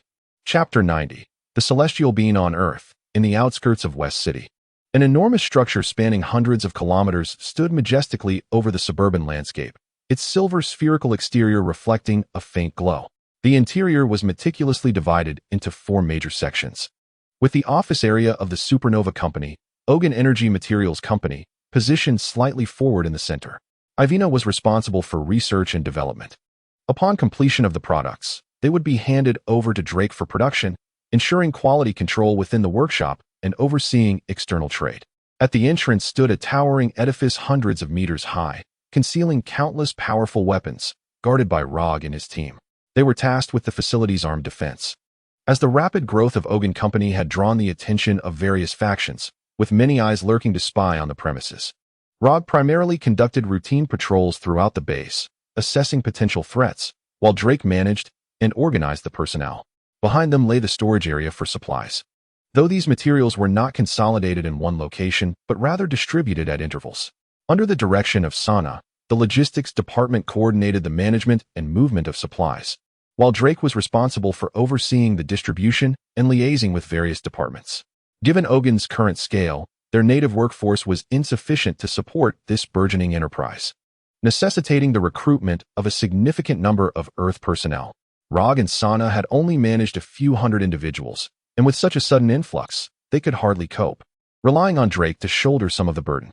Surprisingly, the largest area was not occupied by these 3 sections, but rather by a grand circular building, equipped with an array of sophisticated facilities. The gravity training room, equipped with the latest lunar lights developed by Ivina and various training apparatuses, boasts an astounding 600 times the normal gravitational force. This facility, meticulously designed by Ivina for Escalon, occupies a substantial portion of the land owned by the Ogun Corporation, reflecting its vast expanse. The primary reason Ivina chose to establish the company headquarters on the outskirts of West City was the impact of Escalon's training activities. As 2 figures entered the doors of the Ogun Corporation, Rog's eyes widened with excitement, and he eagerly beckoned nearby team members to come downstairs. The sound of heavy, rhythmic footsteps echoed through the hall as Rog and the former hunting team members gazed at Escalon with exhilaration, exclaiming, "Escalon, you've finally returned." After exchanging pleasantries with Rog and the others, Escalon followed Ivina to the specially constructed lunar gravity training ground. This training facility has been specifically built for you, equipped with 600 times the gravitational force and the latest model of lunar lights. Observing the youthful girl animatedly explaining the training ground, Escalon's gaze softened. He opened his arms and embraced Ivina tightly. "Wait, you haven't finished your explanation." Ivina's body stiffened at the warmth radiating from behind her, her hands awkwardly suspended in midair as her mind went blank. Hearing her faint protest, Escalon's lips curled into a smile as he quickly released her. However, before Ivina could regain her composure, an irresistible force gripped her shoulders, and she found herself spun around and embraced by Escalon once more.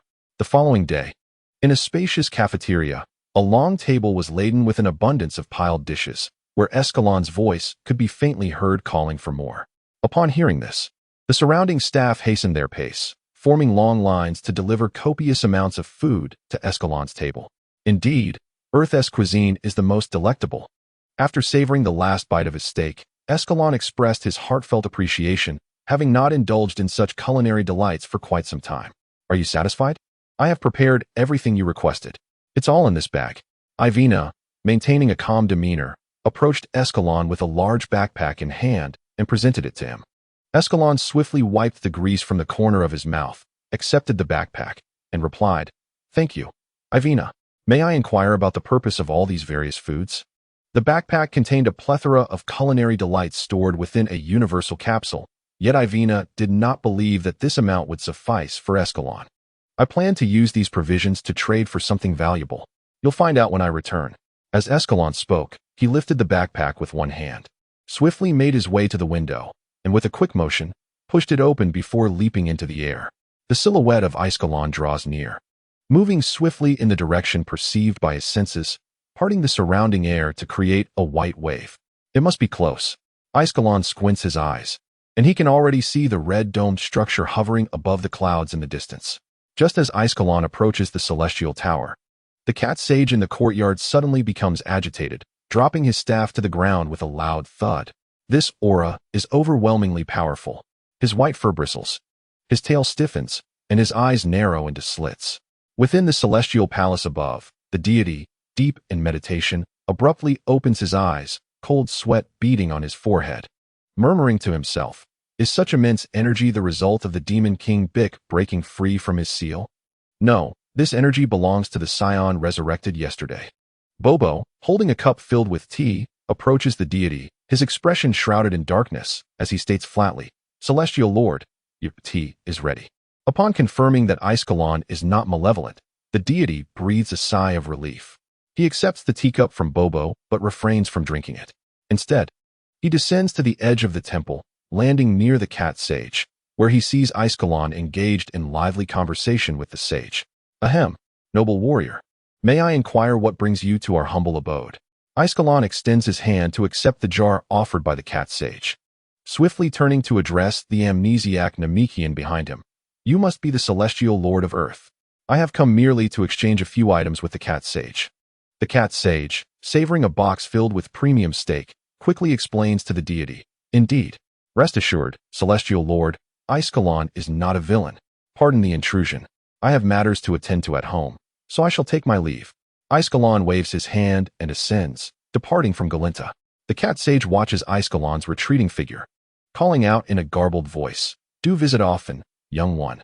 Upon landing in the plaza of the Ogun Company, Escalon spots Ivina, arms crossed, clearly having waited for some time. "Ivina, this is what I went to procure, Sinza beans. Consuming one allows you to go 10 days without hunger and can instantly heal all injuries." Intrigued by Escalon's description, Ivina takes the Sinza bean and examines it. Fascinating. Such a small bean has such potent effects.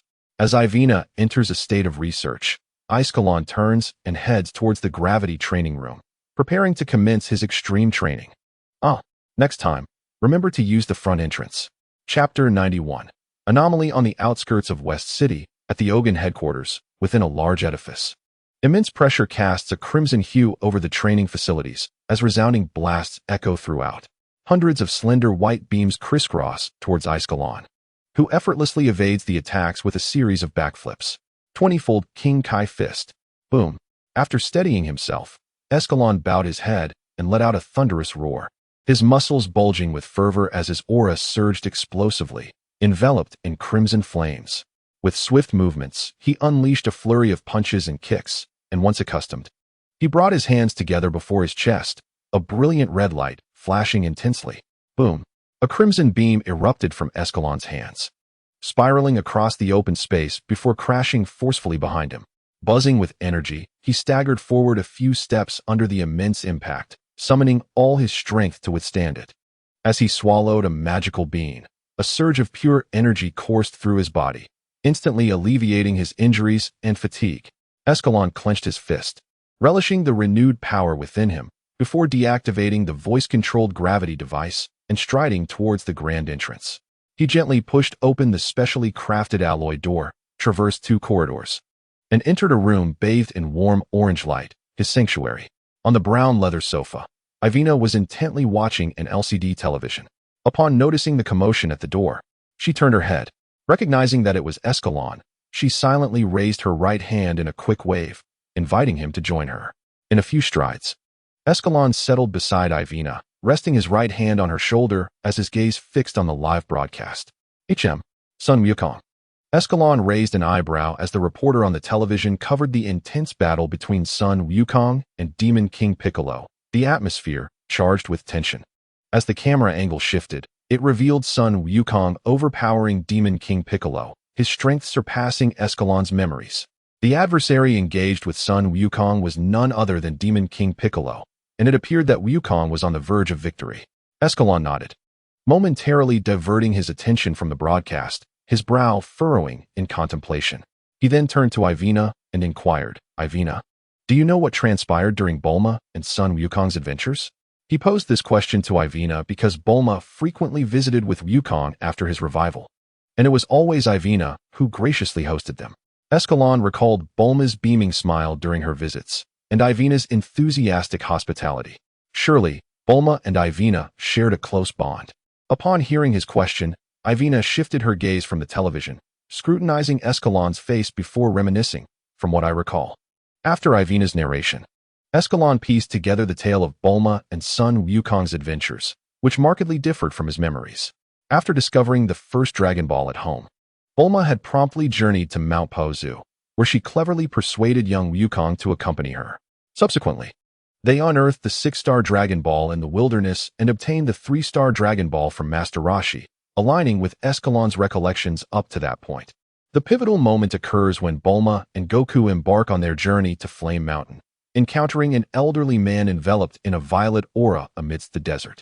Upon sighting Goku, he attacks them with a frenzy reminiscent of stone music, ultimately leaving only Bulma to escape, while Goku inexplicably transforms into a giant ape. Recalling the events after his resurrection, Goku remembers being disoriented by hunger, mistaking the transformed Oolong, who was hiding like a ball, for the moon. However, even in his giant ape form, Goku proves no match for the deranged elder, who pierces his chest during their clash, leading to Goku's demise in the wilderness. A passing desert bandit, utterly shocked by their battle, abandons his original plans and flees the desert overnight. Upon returning home, after a brief period of sorrow, Bulma recollects her previous encounter with Master Roshi, the so-called god of martial arts. Unable to devise a solution, she decides to take a chance and pilots her helicopter to Kame House, only to be immediately harassed by Master Roshi upon landing. Faced with the lecherous demeanor of the elder, Bulma nearly succumbs to despair. However, upon explaining that Goku was slain by a mad old man, Master Roshi's demeanor shifts dramatically, becoming exceedingly serious as he accompanies Bulma away from Kame House.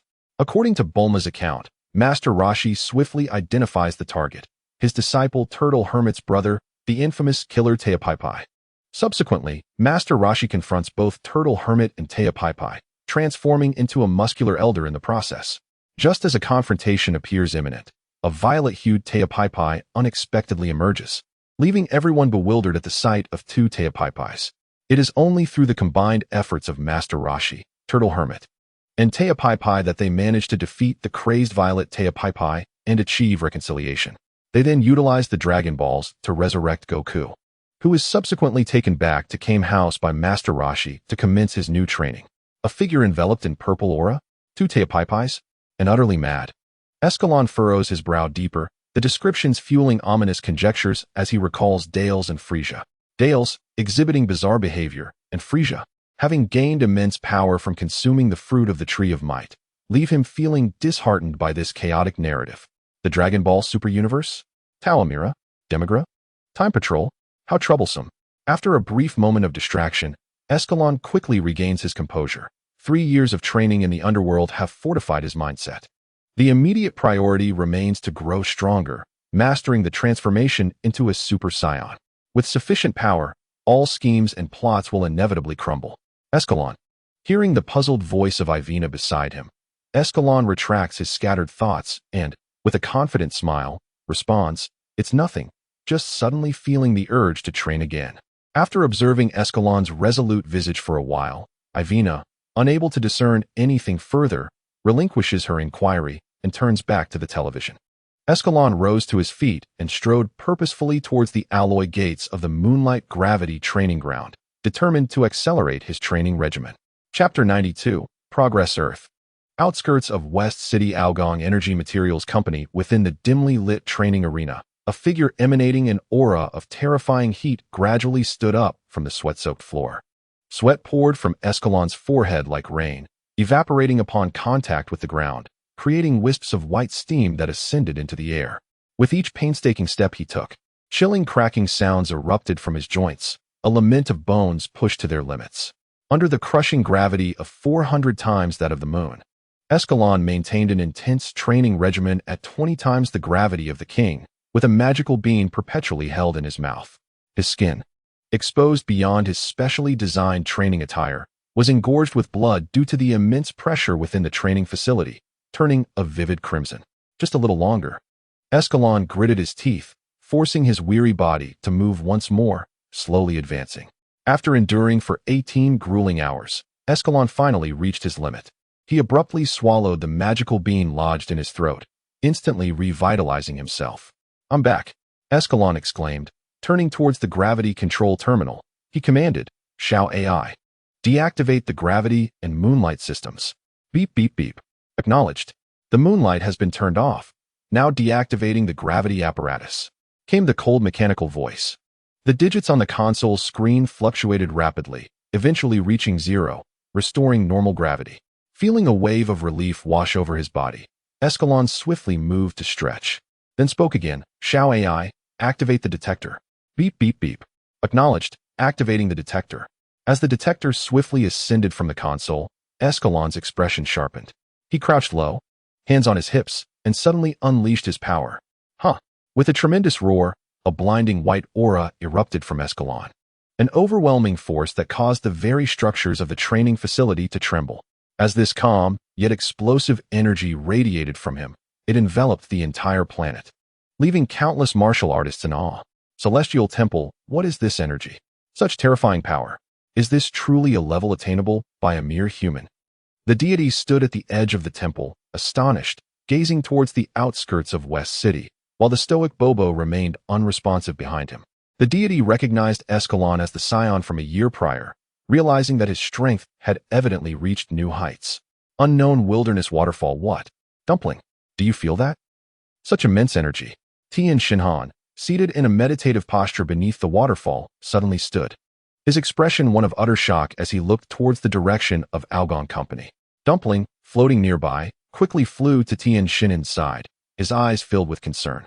In the silver-hued circular training room of the Capsule Corporation, under 30 times the normal gravity, Sun Wukong, who was initially engaged in extreme training, abruptly halted his movements, his face a canvas of astonishment. What incredible power! Is that Escalon? Wow. No wonder he doesn't want to fight me. I am still woefully inadequate. After a moment of shock, excitement illuminated Sun Wukong's visage. Ha. I must strive harder. I shall continue my training. Throughout the past year, Sun Wukong had repeatedly challenged Escalon, yet Escalon consistently declined to battle him, candidly stating that Wukong's current prowess failed to pique his interest, advising him to train further before returning. He even recommended the gravity training room to Wukong. Upon hearing Escalon's commendation of this facility, Wukong promptly sought assistance from Bulma. Naturally, Bulma, seeing the now-adult Wukong, did not refuse. She even offered him residence at the Capsule Corporation, providing meals and lodging. After experiencing the profound effects of the gravity training room on a scion's capabilities, Wukong became utterly engrossed, dedicating each day to rigorous training. After a year of diligent effort, the detector provided by Escalon indicated that Wukong's combat power had risen to approximately 5,000. In the unknown wilderness, atop a rock pillar towering 100 meters high, a green figure adorned in a white cloak sat cross-legged, suspended in midair, acclimating to his newfound memories. What? How can this power exist? Is there truly a being on Earth stronger than me, the great demon King Piccolo? The newly reborn Piccolo opened his eyes with a jolt, his gaze a tumult of confusion, resentment, disbelief, and fear.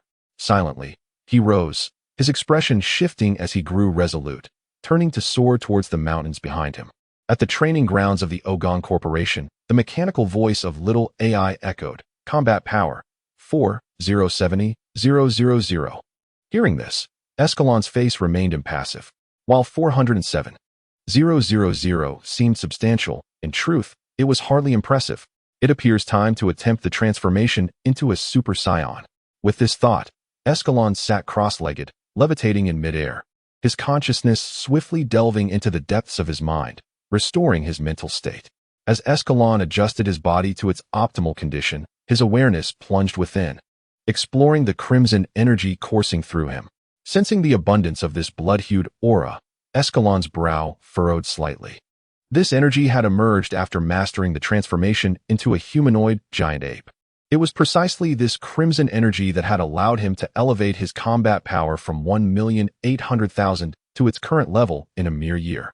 Though this energy, indicative of the giant ape's strength, was ferocious, it simultaneously propelled his baseline combat power and physical resilience to unprecedented heights. Yet, Now these energies impeded Escalon's quest for Super Saiyan power. He could faintly sense the latent strength within him, yet he was incapable of directing it outward. Amidst a tempest of emotions and intense rage, Escalon contemplated deeply.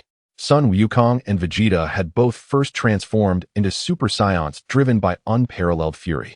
After 3 years of training under the Northern Realm King, a sense of tranquility enveloped Escalon, and he had long since forgotten the feeling of anger.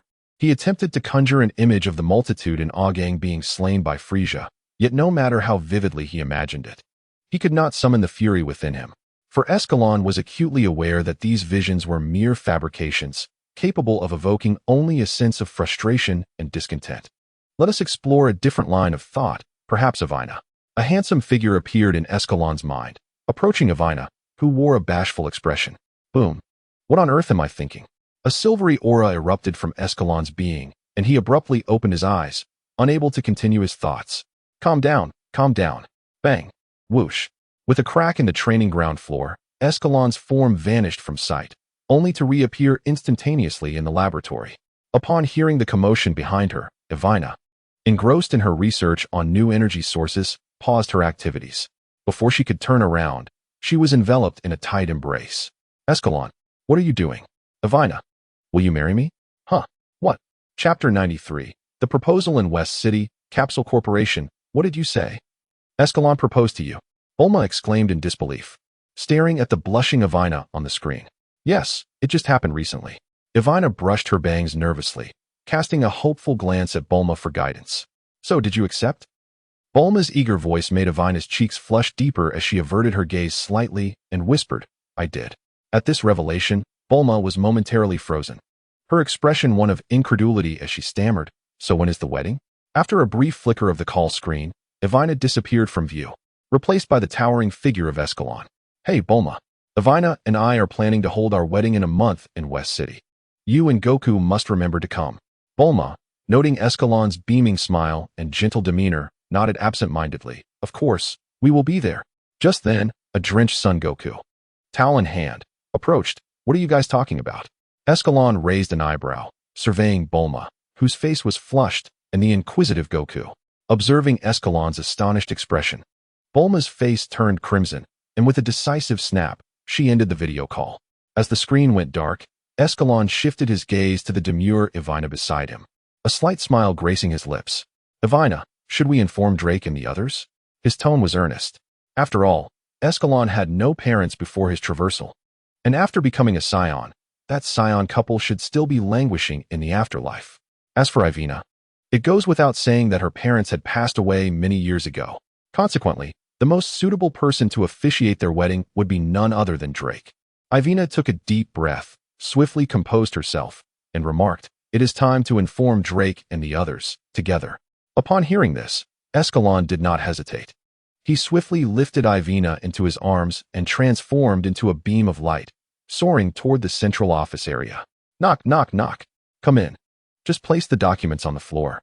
Drake's voice echoed without him lifting his head, his hands busily shuffling through piles of paperwork strewn across his desk.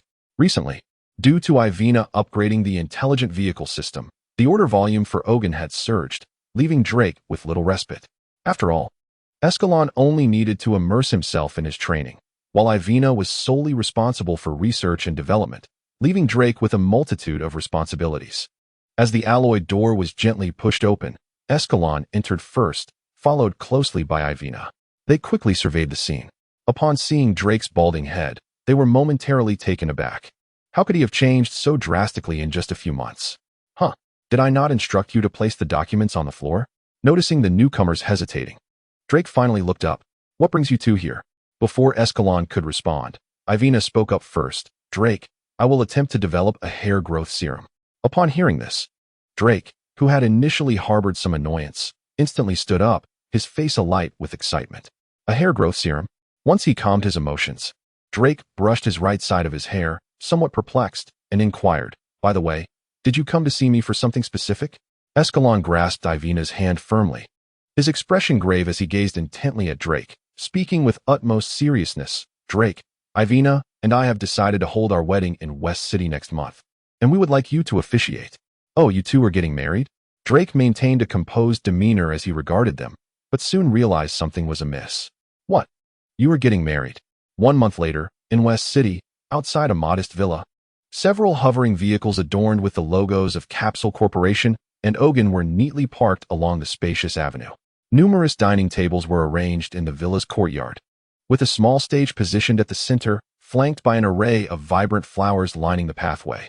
Drake stood on the stage, officiating the wedding, while Escalon and Ivina awaited the commencement of the ceremony on either side. Gak and Ties, who were still adventuring in the cosmos, hurried back upon receiving the news to attend Escalon's wedding.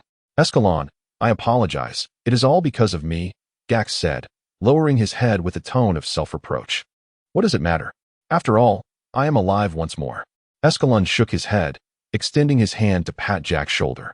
After offering some comfort to Jack, Escalon returned to his position, resuming his vigil for the wedding to unfold. Observing the couple clad in wedding attire on the stage, Bulma, seated in the front row, was filled with envy. She then turned to her side, only to find Son Goku stuffing his mouth with the delectable dishes from the dining table. Upon sensing Bulma's gaze, he looked up in confusion. What's wrong? Why are you staring?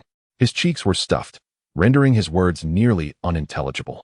Bulma squinted at the handsome, yet somewhat foolish-looking Son Goku, and, lost in thought, a smile began to bloom at the corners of her mouth. Hey Goku, do you think we should find a time to get married to? After uttering this, Bulma abruptly covered her face with her hands, her head bowed in embarrassment. Though I don't really know what marriage is, since you mentioned it, let us do it. Son Goku quickly swallowed the large chicken leg in his mouth. In his innocent understanding, after Escalon and Ivina's wedding and celebration, he could feast with his friends. Thus, if he and Bulma were to marry and hold a wedding, wouldn't that mean another grand feast? How splendid. What? Bulma, you want to marry Goku? Tai suddenly appeared, her eyes sparkling as she gazed at Bulma. Tai. Night fell. After attending to the guests, Escalon entered the room prepared by Drake and the others. He gently pushed open the door and stepped inside. Seeing Ivina, who had been waiting eagerly, Escalon's eyes gradually ignited with passion. He swiftly approached and sat down beside the wedding bed. With a sudden clap, darkness enveloped the room, leaving only the faint glow of the bedside lamp. The bed creaked softly as the night stretched on. Chapter 94, 1 year 756 of the Ike Epic. In the desolate land south of Earth, the sun blazed high in the sky, scorching the rocky pillars below, warping the air around them. On two similarly tall rock columns, Escalon and Son Goku faced each other, the hot wind causing their martial arts uniforms to ripple dramatically. Gazing at Escalon, who stood calmly and casually on the opposing pillar, seemingly unguarded, Son Goku felt a thrill of excitement rise within him. Leaning slightly forward, he crouched, positioning his legs shoulder-width apart, with his hands poised at his sides, ready to strike. Escalon, this time, do not hold back. Let me see the true extent of our difference.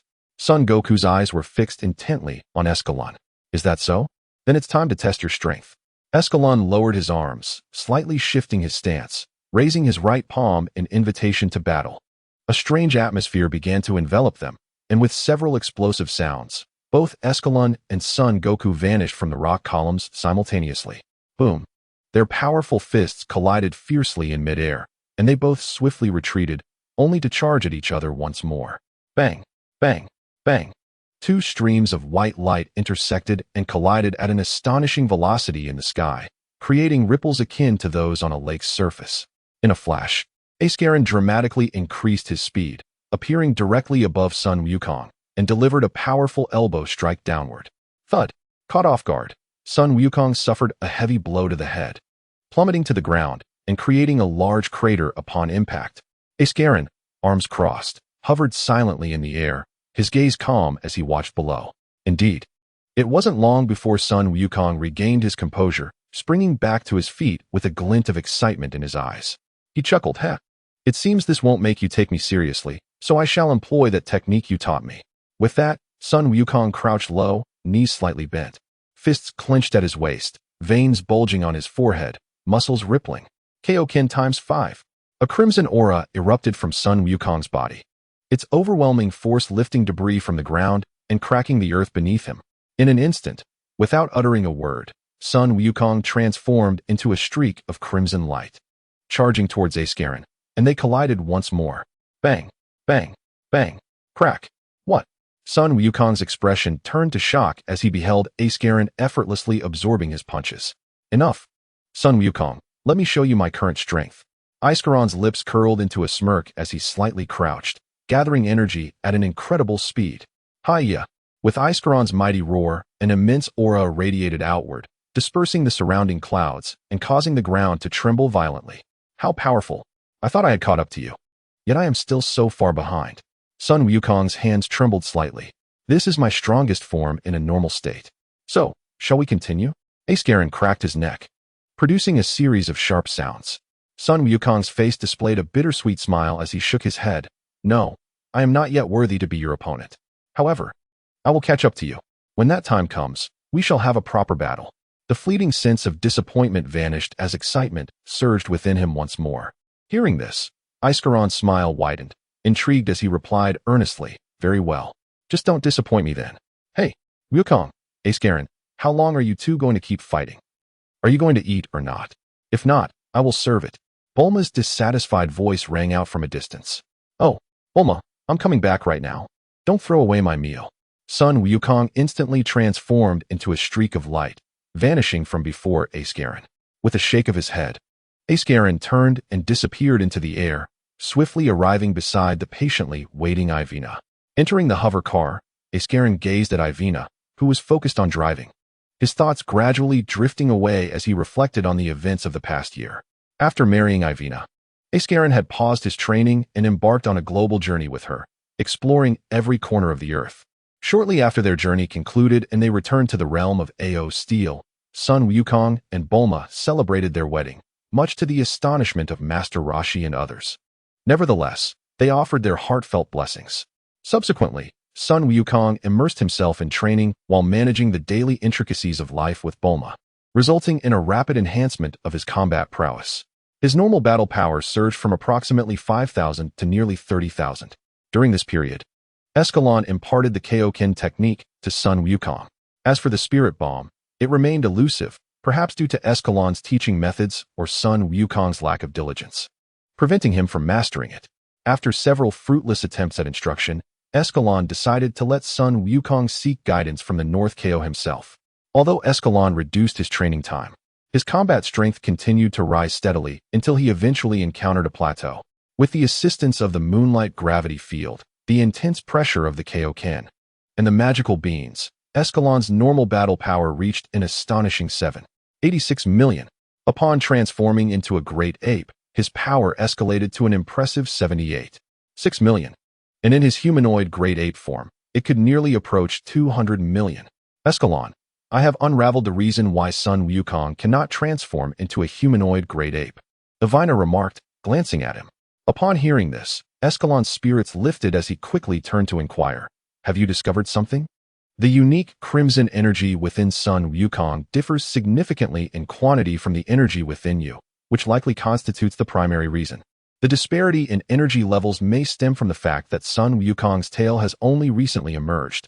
This is merely my conjecture. Escalon fell into contemplation upon hearing this. The power of the great ape? This ferocious energy indeed caused a sharp increase in his normal strength.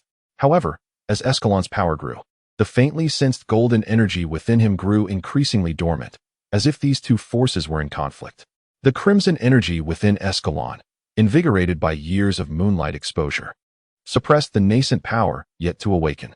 The solution to this dilemma was straightforward. He merely required a sufficiently intense battle to shatter that invisible barrier. As for his opponent, Escalon had already formulated some ideas. Currently, Frieza was not on his agenda. After all, in Frieza's eyes, Escalon was already as good as dead, and he was not prepared to provoke Frieza without adequate assurance. However, if confronting Frieza was not feasible, he would seek trouble with Frieza's family instead. Cooler's normal combat power should be comparable to Frieza's final form. Escalon was uncertain about King Cold's power, but from his memories of being effortlessly sliced into pieces by future Trunks, it was apparent that he was not particularly formidable. Moreover, even in the face of unforeseen circumstances, Escalon could always rely on the Dragon Balls on Earth to revive himself, which provided him with the confidence to challenge them. Ivina, I intend to venture into the cosmos in search of an opportunity for breakthrough. Escalon stated earnestly as he emerged from his reverie. I will accompany you. Chapter 95. Return to the universe. In the expansive gray stone courtyard, a medium-sized spacecraft stood silently, with several figures gathered beneath it. Avina, you must be vigilant against danger. If that rascal Escalon dares to bully you, just let me know, stammered Drake. Avina brushed her forehead, her face adorned with a mildly exasperated smile. Don't worry. He wouldn't dare bully me. Drake, why would you think I would bully Avina? Escalon inquired, his expression one of confusion. He and Avina had never had any conflicts. Drake's expression stiffened as he recalled a recent drama that featured a similar theme of separation, and he inadvertently voiced his thoughts. Yet he remembered that in the show, the reaction was not quite like this. Shouldn't Escalon be assuring that he would not bully Avina? After receiving Escalon's assurance, shouldn't Avina have looked at him with eyes filled with gratitude and reluctance? What went wrong? Escalon, Avina, we have arrived, Bulma announced, driving a wild off-road vehicle, with Sun Wukong beside her as they halted at the spacecraft. Wow, is this the spaceship that can fly out of Earth? It looks like a giant sphere, Sun Wukong exclaimed, curiously circling around the spacecraft. Observing Sun Wukong tapping on the outer shell of the ship, Bulma felt a vein throbbing on her forehead. She quickly approached and tugged at his ear, pulling him back. Hey, Bulma, what are you doing? Sun Wukong protested, following Bulma's forceful guidance back to his original spot. Wukong, have you forgotten why we are here? Don't bang on it. What if you break the spaceship? Bulma scolded him. Even after getting married, Sun Wukong seemed unchanged. Escalon stroked his chin, watching them with mild interest. Avina, when do you plan to return? Bulma turned to inquire. At least 6 months, I estimate. Avina quickly replied with her calculated time frame. Meanwhile, Sun Wukong gazed at Escalon with wide eyes. Are there many strong beings in the universe? There are indeed many powerful entities, and each one surpasses my current strength, Escalon replied seriously. What? They are all stronger than you, Sun Wukong exclaimed, momentarily stunned, before becoming excited. Then can I know? Wukong, where do you think you're going? Leaving your newlywed wife behind? Bulma interjected, seizing his arm before he could finish. But haven't we been married for nearly a year? Sun Wukong looked at Bulma, puzzled.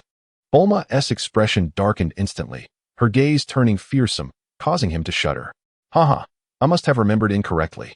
Turning back to Escalon, Sun Wukong added, if you encounter an enemy too powerful to defeat, remember to return alive.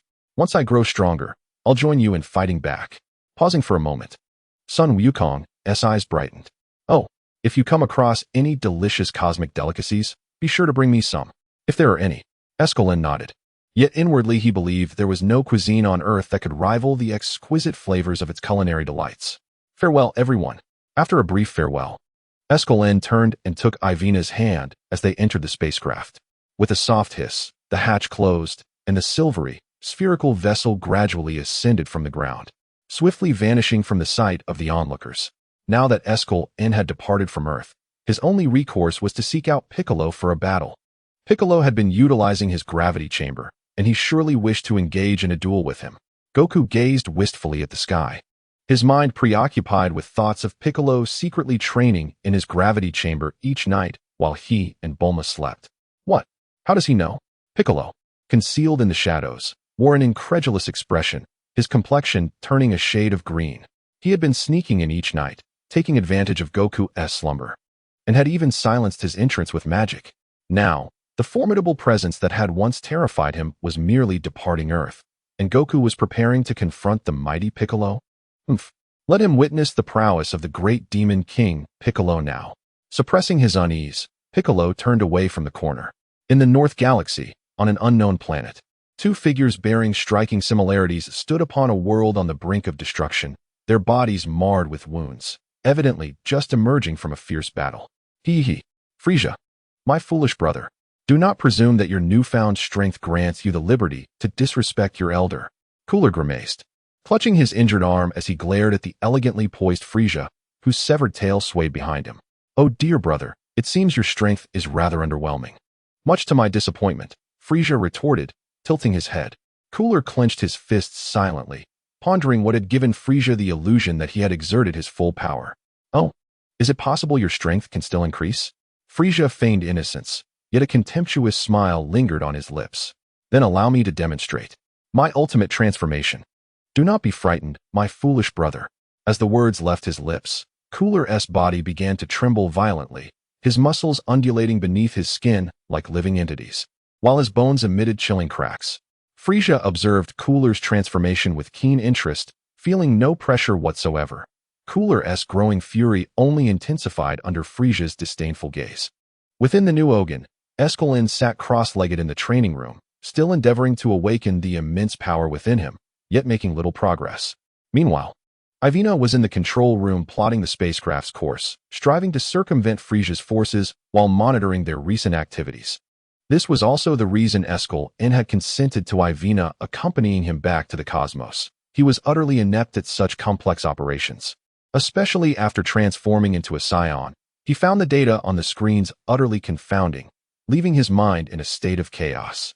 For the past 2 years, he had been engaged in self-cultivation, honing his skills alongside Sun Wukong, and indulging in travel and relaxation, all the while neglecting to learn the art of spaceship navigation. Alas, was it still insufficient? It appeared that the only hope lay in the Lord of the Kai discovering the whereabouts of Gula or King Cooled sooner rather than later. Escalon opened his eyes, shaking his head in resignation, then swiftly rose to his feet, preparing to partake in a meal. However, just as he reached the doorway of the training room, the agitated voice of the North Kai resonated within the chamber. Oh no, Escalon, a grave situation has arisen. Chapter 96. The belligerent blood in the Netherworld. On North Kai's planet, the diminutive green orb, the North Kai sat upon the ground, his antennae quivering wildly atop his head. As he closed his eyes to sense something, reflecting on the events of moments prior, his round visage contorted into a frown. Escalon had audaciously tasked him with locating the position of Frieza's kin. It was imperative to note that he was merely the overseer of the North Galaxy, while King Cooled, the former sovereign of the North Galaxy, had vanished following Frieza's ascension to power. Gula had similarly departed from the North Galaxy and was currently believed to be in the South Galaxy, where he had even established a faction akin to that of Frieza's army. Where was he to find these two? Was Escalon not placing an undue burden upon him? The North Kai? Yet, recalling the unfortunate events that had befallen the North Galaxy in recent years, the North Kai begrudgingly acquiesced to this seemingly insurmountable request. After all, it was precisely due to his recognition of the immense potential harbored within Escalon that he believed the latter might evolve into a warrior surpassing Frieza. Thus, he had notified King Yama, requesting assistance in preserving Escalon's corporeal form, or rather, in crafting a physical vessel through the essence of the underworld. Of course, this was but a fragment of the rationale. The primary concern remained Frieza's reckless cultivation of the Tree of Might, which had led to the obliteration of countless life-bearing planets. Had he continued his previous endeavors in planetary commerce, the destruction of life-bearing worlds would not have occurred, and it would not have impinged upon the North Kai's dominion. However, the current scenario was starkly different. Frieza had seemingly succumbed to madness, wreaking havoc upon planets and severely disrupting the North Kai's governance. Yet, the threshold for mobilizing the warriors of the Netherworld had not yet been reached, leaving the North Kai in a state of vexation, powerless against Frieza's tyranny. Well, let us commence the search. Perhaps they will reveal themselves. The North Kai exhaled, leaping down from the command seat. He then settled cross-legged upon the grass. Closing his eyes tightly as his antennae began to quiver frantically, his senses expanding throughout the entirety of the North Galaxy. Not here, nor here. What is this? Frieza and Gula. The North Kai was jolted into alertness. After a brief observation, he was astonished to discover that these two nefarious individuals were indeed in conflict, prompting his ears to perk up in anticipation. On an unknown planet, a voice dripped with disdain. Ah, my dear brother, has your reach extended too far of late? Have you ventured into my South Galaxy? Oh, since when did the South Galaxy become your dominion? The contemptuous tone of Frieza reverberated. Ha ha ha, my beloved brother. It appears you have forgotten the chasm that lies between us. A mocking smile adorned Gula's face. He had long harbored resentment towards his brother, who had received the favor of their father and thus gained the Northern Galaxy, but had never found the opportunity to act upon it. Ha ha ha. Let me show you the true extent of my prowess. Frieza's arrogant voice echoed as the two clashed instantaneously, their immense powers causing the very planet beneath them to shatter. This is bad. The North Kai observed the fierce battle, beads of cold sweat forming on his forehead. He quickly regained his composure and stood up. Anxiously pacing back and forth, he exclaimed, "Oh dear, these two are far too powerful. Can Escalon truly contend with them? Never mind. Let him figure it out." The North Kai abandoned his thoughts, his antennae twitching as he expanded his senses. Inside the new Ogan ship, Escalon gently pushed open the door when the North Kai's loud shout suddenly pierced through the air, startling him and causing him to stumble backwards onto the floor. "Your Majesty, could you please notify me before you speak next time?" Escalon said, exasperation evident on his face as he patted his chest. "I have located Gula.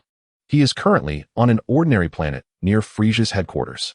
They have already engaged in battle." The North Kai's voice, filled with excitement, resonated in the training room. The information caused Escalon's brow to furrow as he quickly inquired, "Your Majesty, do you know the reason for their conflict?" After swiftly gathering the information and organizing his thoughts, the North Kai replied, "It seems to be related to Dales, who appears to have fled to the southern galaxy." Then, a gasp escaped his lips. What is happening? Why has Gula transformed? Frieza. The North Kai's stammering voice filled the room. What happened to Frieza? Escalon, utterly perplexed, could only shout at the ceiling in inquiry. Frieza has grown even stronger. This time he has unleashed his full power, effortlessly inflicting severe injuries upon Gula. The North Kai exclaimed in astonishment. Gula has fled. Frieza did not pursue him. He simply let Gula go. The North Kai hurriedly explained the current situation. Listening to the North Kai's words, Escalon felt a heavy weight settle in his heart, realizing the immense pressure he was under. Gula's fighting prowess was nearly 500 million. If Frieza could so easily defeat Gula in his final form, then his current power must be at least 600 million. Escalon's own strength hovered around 8 million. Even transforming into a Super Saiyan, with a 50-fold increase, he would only reach approximately 400 million. While the outcome of a battle is not solely determined by power levels, the gap was so vast that it rendered any further consideration moot. "Your Majesty, can you tell me which direction Gula is currently heading?" After a moment of silence, Escalon asked, his face betraying no hint of fear, but rather an unusual excitement. As the warrior blood within him began to boil, "Are you really going to pursue him? Even injured, Gula is still stronger than you are now. Escalon, should you desire a battle of equal might, the underworld harbors numerous formidable warriors." The voice of the North King grew animated. He could not fathom why Escalon insisted on seeking an adversary so vastly superior in strength. Indeed, there are many adept fighters in the underworld who possess power comparable to Escalon's. Why, then, must he pursue an entity of Gulra's caliber? "Lord King." Escalon's earnest voice interrupted the North King's counsel, plunging the training room into silence. Though it might be deemed impolite, I must assert that those masters from the underworld no longer present a challenge to me. Escalon's tone was resolute. He genuinely believed this to be true. While there were indeed many who surpassed him in strength, he felt no significant pressure when facing them. Each engagement merely grazed the surface, lacking the thrill he sought. What he craved was a life-or-death confrontation, a crisis of existence that might propel him beyond the faintly sensed threshold of his limitations. Furthermore, Lord King, you are surely aware of the legends surrounding the Super Saiyans, are you not? Escalon's voice was calm. The myth speaks of a Super Saiyan born every millennium. Could it be that you have already transformed? The North King was suddenly filled with excitement. Regrettably, I am not yet a Super Saiyan. However, I require one sufficiently intense battle to trigger that transformation. Chapter 97. Pursuit of Gulra in the North Galaxy. A deep violet streak surged at unprecedented speed toward a nearby planet adorned with a yellow ring, crashing into it in an instant. Like a meteorite, a figure plummeted into the golden terrain, instantly attracting the attention of nearby Mosaicians who surrounded the crater. Whoosh, whoosh, whoosh. Before the blue-skinned warriors clad in custom battle gear could comprehend the scene within the crater, several violet beams pierced through the chests of their comrades. Monsters! Everyone run! Miyari shouted in panic as he witnessed his teammates fall one after another, only to realize in horror that he was the last one standing. Coughing, he gasped, "Lowly insects. Tell me, does your planet possess healing pods?" Gulra, spitting out the congealed blood from his mouth, rose to his feet. Who are you?" Miyari's rugged visage was etched with terror as he fixed his gaze upon Gulra. Whoosh. Thud. A violet beam swiftly pierced through Miyari's thigh, eliciting a blood-curdling scream. "I shall not ask again. Answer me." Gulra ascended slowly from the depths of the crater, looking down upon Miyari with a malevolent expression. Why yes. We have healing pods in our camp. I will take you there at once. Miari, jolted by fear, scrambled to his feet. As Gora followed Miari back to the base. A silver spacecraft approached rapidly, soon hovering above the planet. Aboard the new Ogun, in the control room, the enormous planet with its earthy yellow ring gradually appeared on the screen. Following the North King's guidance, the new Ogun quickly arrived above the planet where Gora had descended. After reconfirming the situation, Escalon quickly turned to Ivina and calmly said, Ivina, please open the hatch for me. I can handle it from here. And remember to keep your distance. Ivina paused for a moment, her gaze fixed intently on Escalon's eyes, before replying in a serious tone, this time, you must not perish. Trust me. Escalon's lips curled into a confident smile, his tone brimming with assurance. Moreover, I have brought plenty of senza beans. He jostled the pouch hanging at his waist, which contained 10 senza beans, not to mention the one cleverly hidden beneath his tongue. Go ahead. Ivina nodded and turned to place her hand on the hatch's control. As she prepared, Escalon vanished from sight in an instant, reappearing at the hatch. With a hiss, the spacecraft's door opened, and Escalon transformed into a white comet, hurtling towards the massive planet below. Upon entering the planet's atmosphere, he swiftly halted his momentum, hovering in the high skies to sense Gula's energy. After confirming Gula's current location, a surge of white energy erupted from Escalon's body, and with a thunderous explosion, he vanished. Observing the oddly shaped square structure below, Escalon narrowed his eyes. The building emanated a palpable aura of malevolence. All villains, huh? Then I can unleash my full force. He murmured to himself, controlling his descent towards the ground. First, let me greet Gula. Escalon's lips curled into a smirk as he raised one hand above his head, golden energy rapidly coalescing into a sphere. Leaning back slightly, he hurled the energy ball, as one might a bowling ball, and it struck the exterior of the square structure with tremendous force. Boom! A blinding golden light instantly engulfed the square building, a colossal mushroom cloud breaking through the sky, nearly bursting from the planet itself. Thick black smoke billowed from the site of the explosion, but before the smoke could dissipate, a furious voice echoed from within. Who dares to attack me, Gula? A deep purple figure surged forth from the smoke, icy eyes scanning the surroundings. Upon catching sight of Escalon not far off, arms crossed, wearing an excited smile, and exuding a powerful aura, Gula fell silent. Huh, this tale, it seems my foolish brother could not even handle a primitive scion. As Gula observed Escalon, the latter was also keenly assessing Gula's current strength from within. His body was riddled with wounds of varying sizes, and a gaping gash around his waist appeared to have nearly severed him in two, just beginning to heal. The thick tail behind him was reduced to mere remnants, and the evil energy within him was notably weakened, presenting a wholly battered form. Noticing the characteristics of the wounds on Gula's waist and tail, Escalon was momentarily taken aback. Has Frieza learned my energy slicing technique? Gula, it seems you have been thoroughly beaten by Frieza. A smirk of disdain curled at the corners of Escalon's mouth as he taunted. The smile on Gula's face vanished in an instant, replaced by a cold, murderous glint in his eyes, and his body began to tremble with rage. Though I know not how you learned of my battle with Frieza, if you seek death, I shall oblige. As soon as the words left his lips, a deep violet aura erupted from Gula's body, and he launched himself at Escalon like a cannonball. 20-fold KO Ken. Escalon, too, unleashed his power in an instant, a crimson flame enveloping him as he clashed with Gula. Boom, boom, boom. The two immediately became entangled in combat, the ground beneath them fracturing rapidly, each collision accompanied by a thunderous roar. Boom. After yet another clash, Escalon deliberately created distance, his eyes blazing with intensity as he gazed at Gula. Well then, the warm-up ends here. Before Gula could react, a tremendous force erupted from within Escalon, the crimson light enveloping him entirely. Buzz. Boom. The searing waves of energy radiated around Escalon, and as the light gradually faded, a strong and wild figure emerged. Oh, what transformation is this? Gula exclaimed, surprised at Escalon.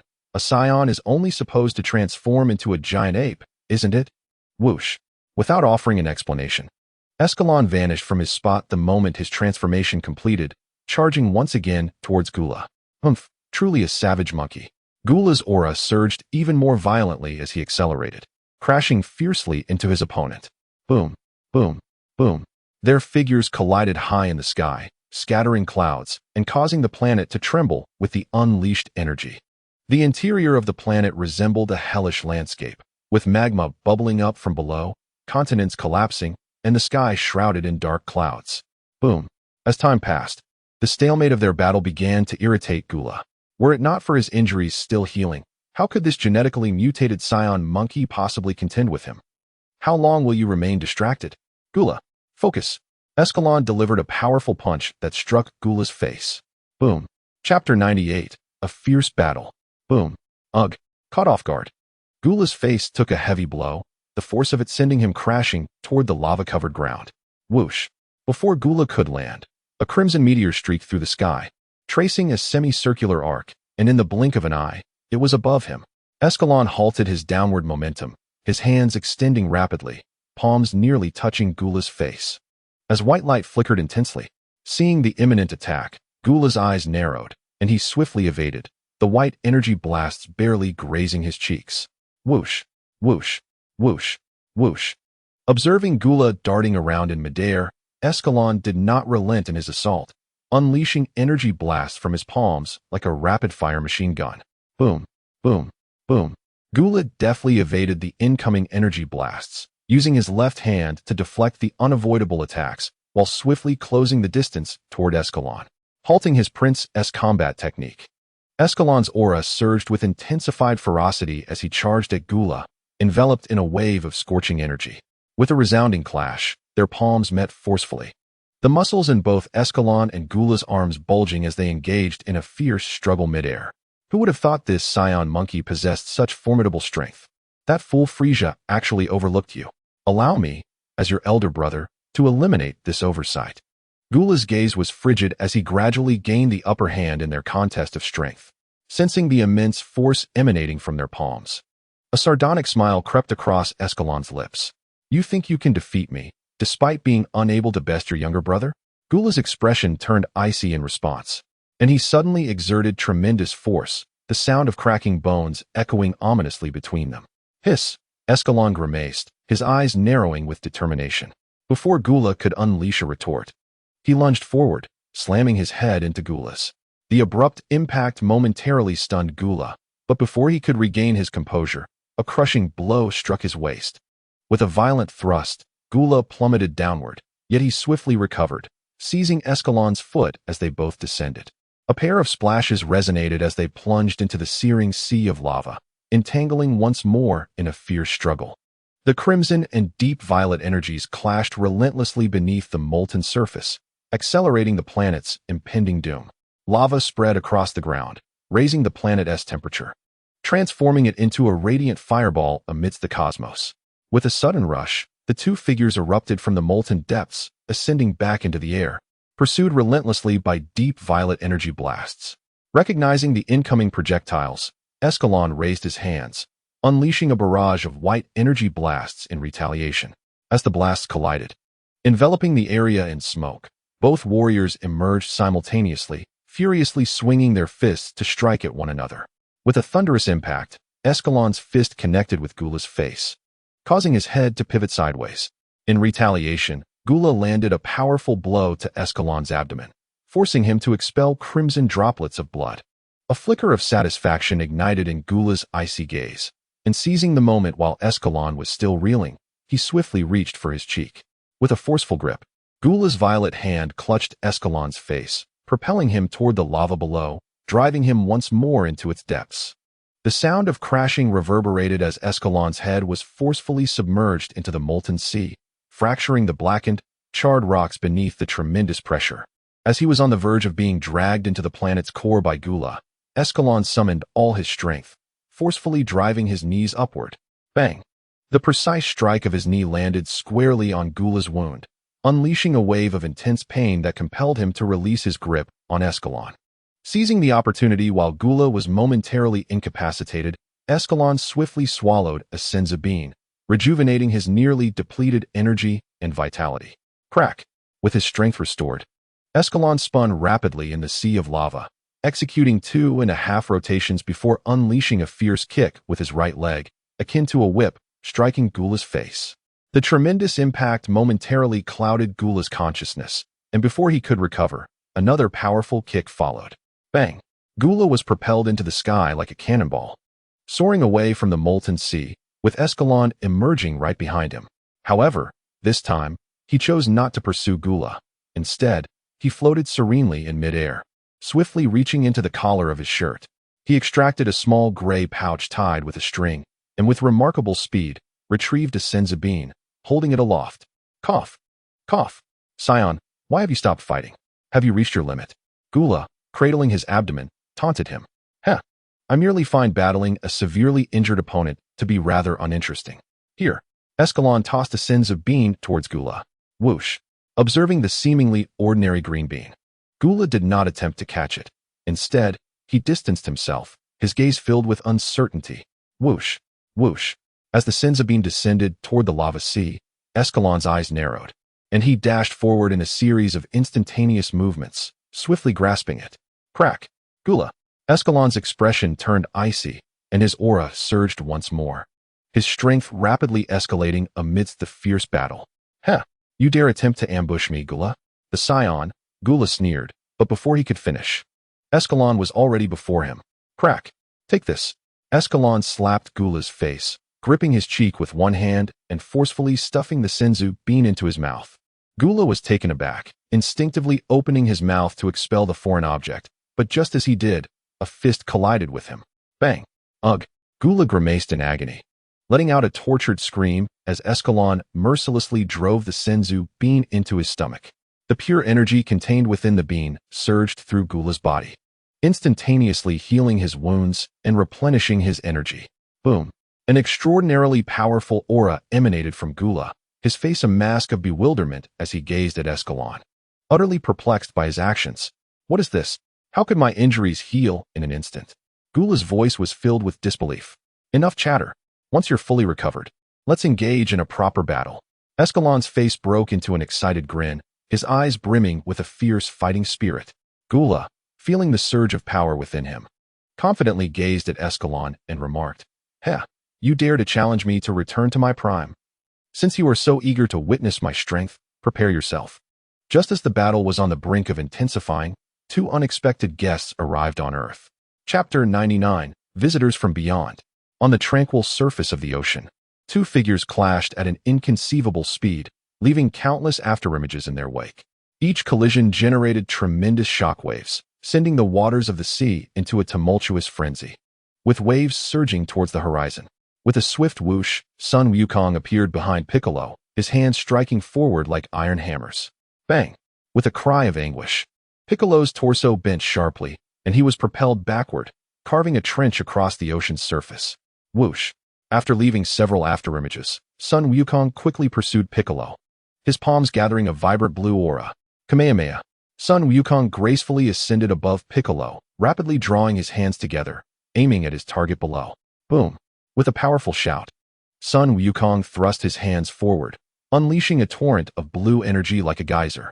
Faced with the imminent attack, Piccolo's expression sharpened as he clasped his hands and forcefully pushed forward, sending a golden energy wave to collide upward. However, just as their waves were about to meet, both fighters halted their movements, hovering above the ocean while gazing skyward. Two fireballs streaked across the azure sky, trailing vibrant tails before hurtling towards the ocean like meteors. Wow! Piccolo, there are two powerful energies within those. Sun Wukong exclaimed, astonished, as he pointed toward the sky. Humph! Those two exude a sinister aura. It seems their intentions are not benevolent, Piccolo replied, beads of cold sweat forming on his forehead as he turned his gaze aside. Before he could finish his thought, Sun Wukong had already vanished, heading towards the descending fireballs, leaving a faint silhouette in the sky. That fool! Piccolo's expression shifted, and after a moment's hesitation, he decided to follow, eager to assess the situation. Whoosh! As two dilapidated round spacecraft landed upon the island, the two occupants, having slumbered for over a year, began to awaken swiftly. With a soft hiss, the hatch slowly opened, and a gloved hand emerged, revealing a cold visage. Heh! Is this the lowly planet where Raditz' brother resides? The gravity is remarkably low, Vegeta remarked, a contemptuous smile curling at the corner of his lips. Has Kakarot still not eliminated the natives of this planet after all this time? What a waste! Nappa added, stretching his neck. Your Highness, Is there really a need to recruit this lowly warrior? Nappa inquired as he limbered up. Fool, have you forgotten how we became stronger? Vegeta turned sharply, reprimanding. Before activating his scouter. Beep beep beep. Power level, 2,800. Power level, 2,300. Direction, straight ahead. Nappa swallowed the words he had intended to ask. Oh, this power level. Has Kakarot come to us of his own accord? That certainly saves me the trouble of searching for him. Vegeta crossed his arms and awaited. 2,800? And who is the other? Nappa scratched his gleaming bald head, casting a puzzled glance towards the sea. Suddenly, an orange-yellow figure sped toward them, arriving above the island in the blink of an eye. Hey there. Goku greeted them with a broad smile, waving while assessing the two. Humph. Kakarot, what exactly are you up to? With such formidable power, how have these earthlings managed to survive? Hearing Nappa's cold, ruthless words, Goku paused, his smile fading as he asked with confusion, You must be mistaken. My name is not Kakarot. I am Goku. Enough. Nappa, it's time to get serious. Vegeta, arms crossed, observed Goku with a frosty demeanor. Kakarot, I have already stated that my name is not Kakarot. Before Goku could finish his sentence, Vegeta interrupted him. Join us. Huh. Goku appeared bewildered. Join you?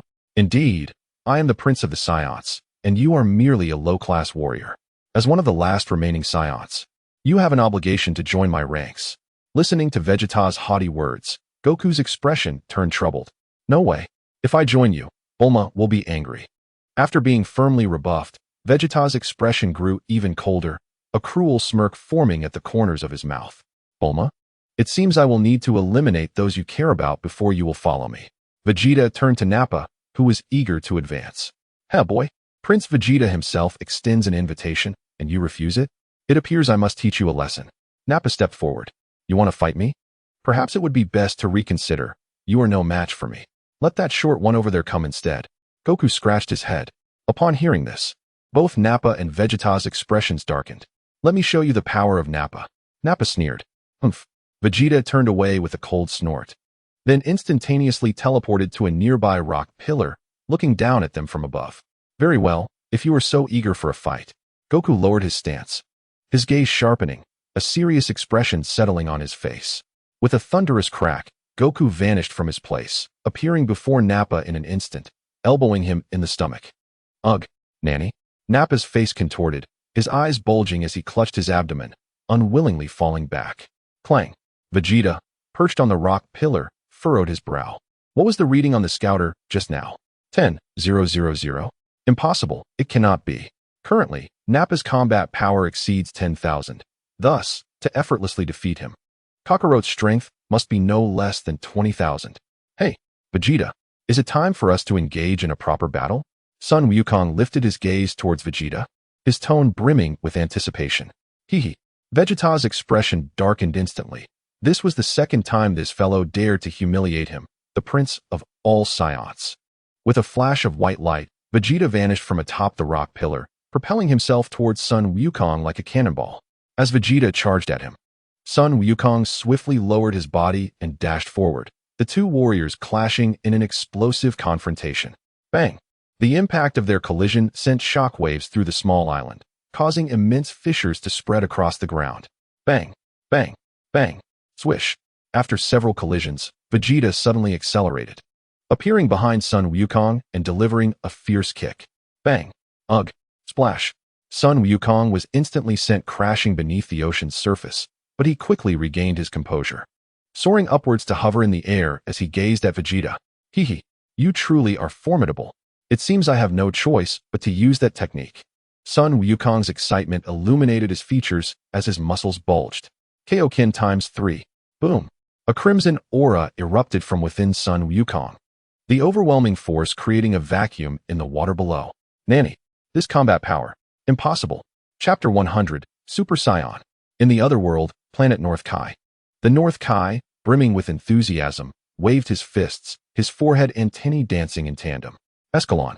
Go for it. Victory is within reach. Having closely monitored the battle, the North Kai could not contain his cheers upon witnessing Gula, severely wounded, being relentlessly pummeled by Escalon. Yes, yes. Strike his wounds fiercely. Well done. The North Kai danced with excitement, but soon his exuberance came to an abrupt halt. What in the world? as he watched Escalon toss a senzu bean to Gula. The North Kai's mind momentarily short-circuited. Unable to comprehend Escalon's actions, he shouted, "What are you doing? Why are you giving senzu beans to Gula?" Unknown planet. Observing Gula's escalating power, Escalon's initial excitement began to wane, replaced by a grave seriousness.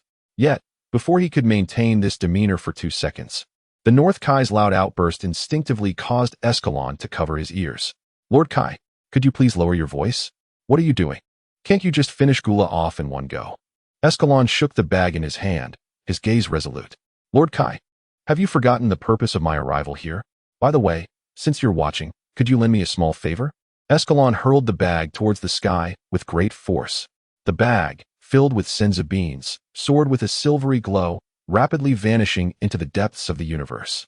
"Please keep an eye on the senzu beans location. I appreciate it, Lord Kai." As Escalon gestured towards the sky in a plea, the Northern Realm King stared at him in disbelief. "You've already lost. What more can I do? You must win." Suddenly, before Escalon could respond, an overwhelming aura seized his attention.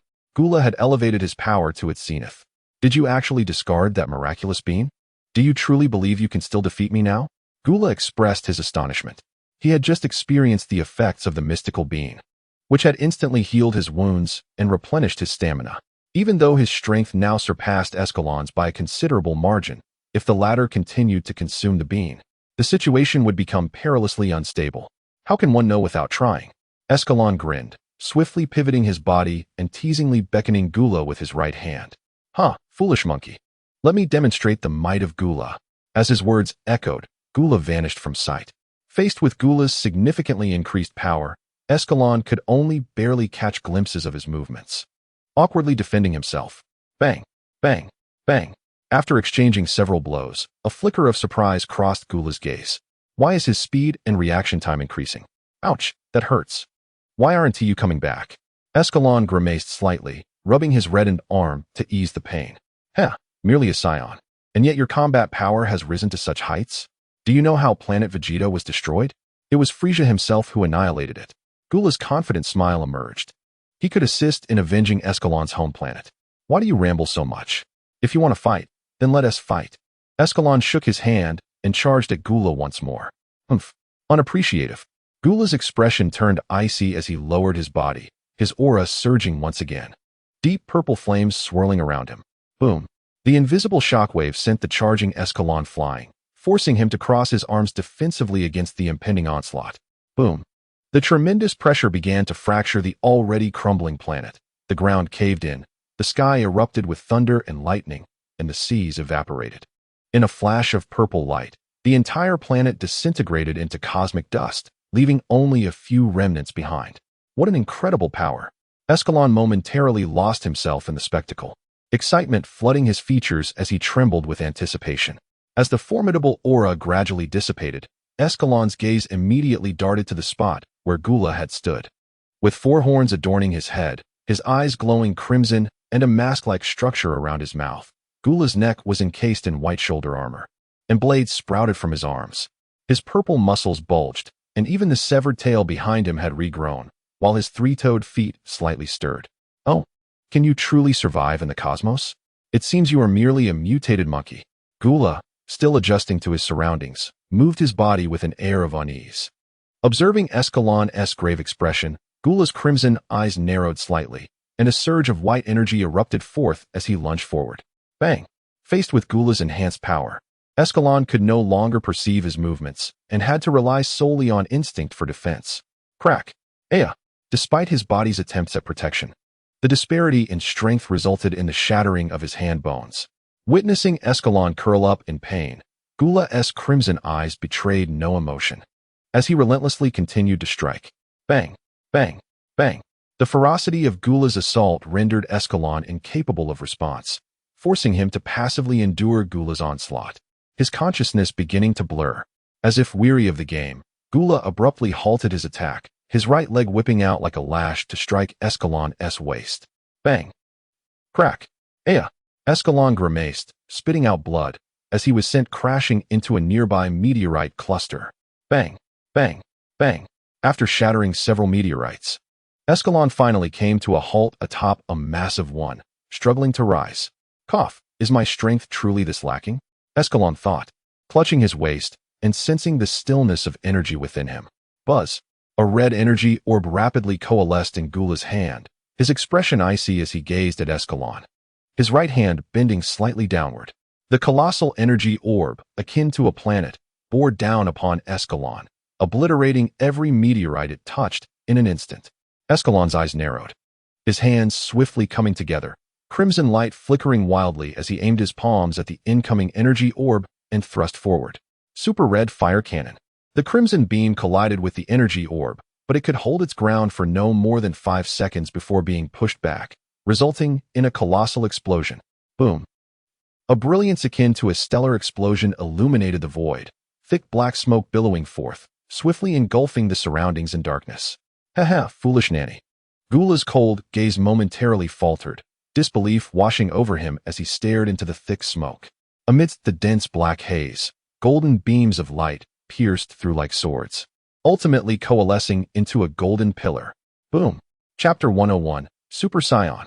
At the edge of the North Galaxy, a scarlet beam surged forth like a solitary boat defying the current, rushing towards the incoming massive energy orb, yet it was pushed back within mere seconds. The scorching heat seemed capable of melting space itself, visibly distorting the deep void as countless meteorites began to disintegrate. Beneath the deadly energy orb, a figure illuminated in crimson by the intense heat stretched out its arms, resolutely resisting the red glow. Aya! Escalon's forehead bulged with veins, his arms' muscles swelling and trembling violently, clearly on the brink of exhaustion. The formidable combat power, endowed with exceptional high-temperature resistance and self-recovery capabilities, began to dissolve, revealing an extraordinarily muscular physique beneath the attire. Why? Is it still insufficient? Could it be that my instincts are mistaken? Must this force be awakened solely by sheer rage? Time seemed to freeze at that moment as Escalon's thoughts raced, memories flashing through his mind, the excitement and fear upon his initial arrival, the tension and trepidation during his descent onto the lonely star, the bewilderment while gazing at the starry sky, and the fervor of his first battle, the anger and confusion upon witnessing Drake and others perish while saving him, the countless days and nights of exertion in the gravity chamber, the tranquil moments on King Kai's planet. The crimson energy within him was nearly depleted, unable to maintain its form, and Escalon slowly closed his eyes, toppling backward. As the energy blast engulfed Escalon's figure, an inexplicable emotion surged within him amidst the violent explosion. Boom! What nonsense is this? If it is indeed the power within me, then manifest. Escalon's tightly shut eyes suddenly sprang open.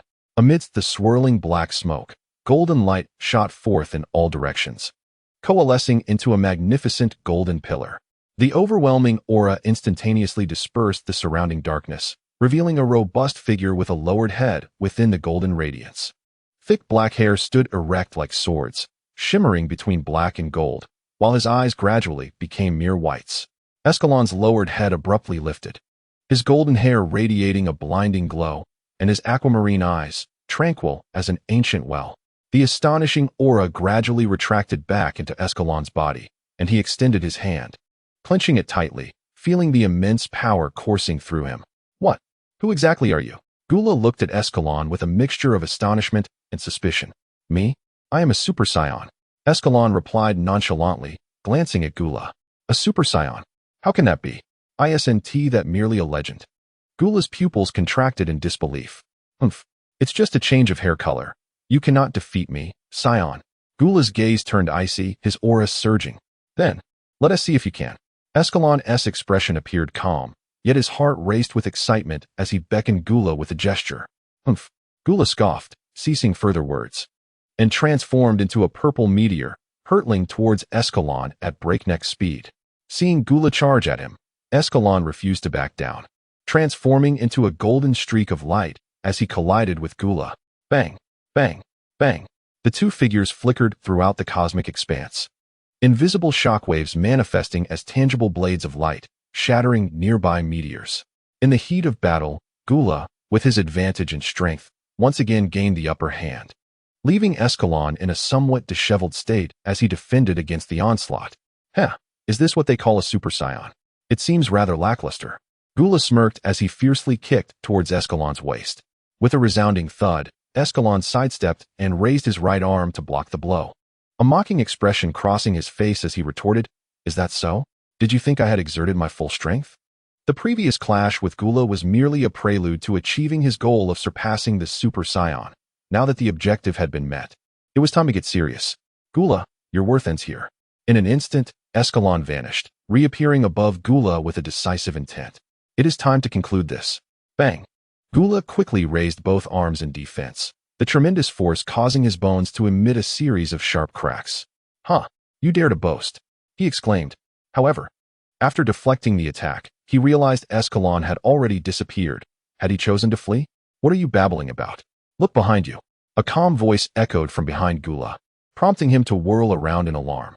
To his astonishment, countless Escalons stood with their arms crossed, gazing at him with amused expressions. Gula's countenance shifted dramatically as he unleashed his prince's battle technique. Swish, swish, swish. Each Escalon was struck by beams of light, vanishing like bubbles without a trace of blood. "Gula!" A chilling voice emerged from behind him, sending a shiver down his spine. He spun around in haste to see Escalon, arms outstretched before his forehead, shouting, "Solar Fist." A blinding radiance erupted, reminiscent of the sun itself. "What in the world?" Gula exclaimed, tears involuntarily streaming from his eyes due to the overwhelming brightness. His expression contorting in rage. The familiar and terrifying hum sent chills down his spine, and instinctively, he flared his energy, desperately increasing the distance. Yet, two energy discs relentlessly pursued him. Gula forced his bloodshot eyes wide open, darting back and forth to evade the attacks. Suddenly, a golden light flared, revealing Escalon hovering above him, palms together, ready to strike down with tremendous force. Bang! Ugh! Gula grunted in pain as he was smashed downwards. Before he could recover, a barrage of energy blasts rained upon him. The violent explosions echoed throughout the cosmos, sending Gula's body reeling, purple blood gushing from numerous wounds. "Damn it!" he cursed, clutching his shattered shoulder as he gazed skyward, only to find Escalon had vanished once more. "Is dodging all you can do?" Frustrated, Gula swiftly raised his hands, unleashing countless energy blasts in all directions. Meanwhile, Escalon observed from the shadows, lowering his body with knees slightly bent and arms extended, palms gradually converging. A searing red light materialized in his hands as he teleported closer to Gula, thrusting his palms forward with force. Super red fire cannon. The crimson energy surged forth, engulfing Gula's form, the immense impact propelling him towards a nearby asteroid field. Boom. Chapter 102, The Super Saiyan. As Escalon's arms naturally hung by his sides, his chest heaved violently, and his piercing gaze remained fixed upon the immense cloud of black smoke. "Cursed Saiyan, you shall perish." The furious roar of Gula erupted from within the haze, his overwhelming presence swiftly dispersing the dark mist, gradually revealing an exceptionally robust figure. His purple muscles bulged rapidly, red energy flames surging across his surface, as his formidable aura escalated swiftly. Indeed, it was not so easy to vanquish him.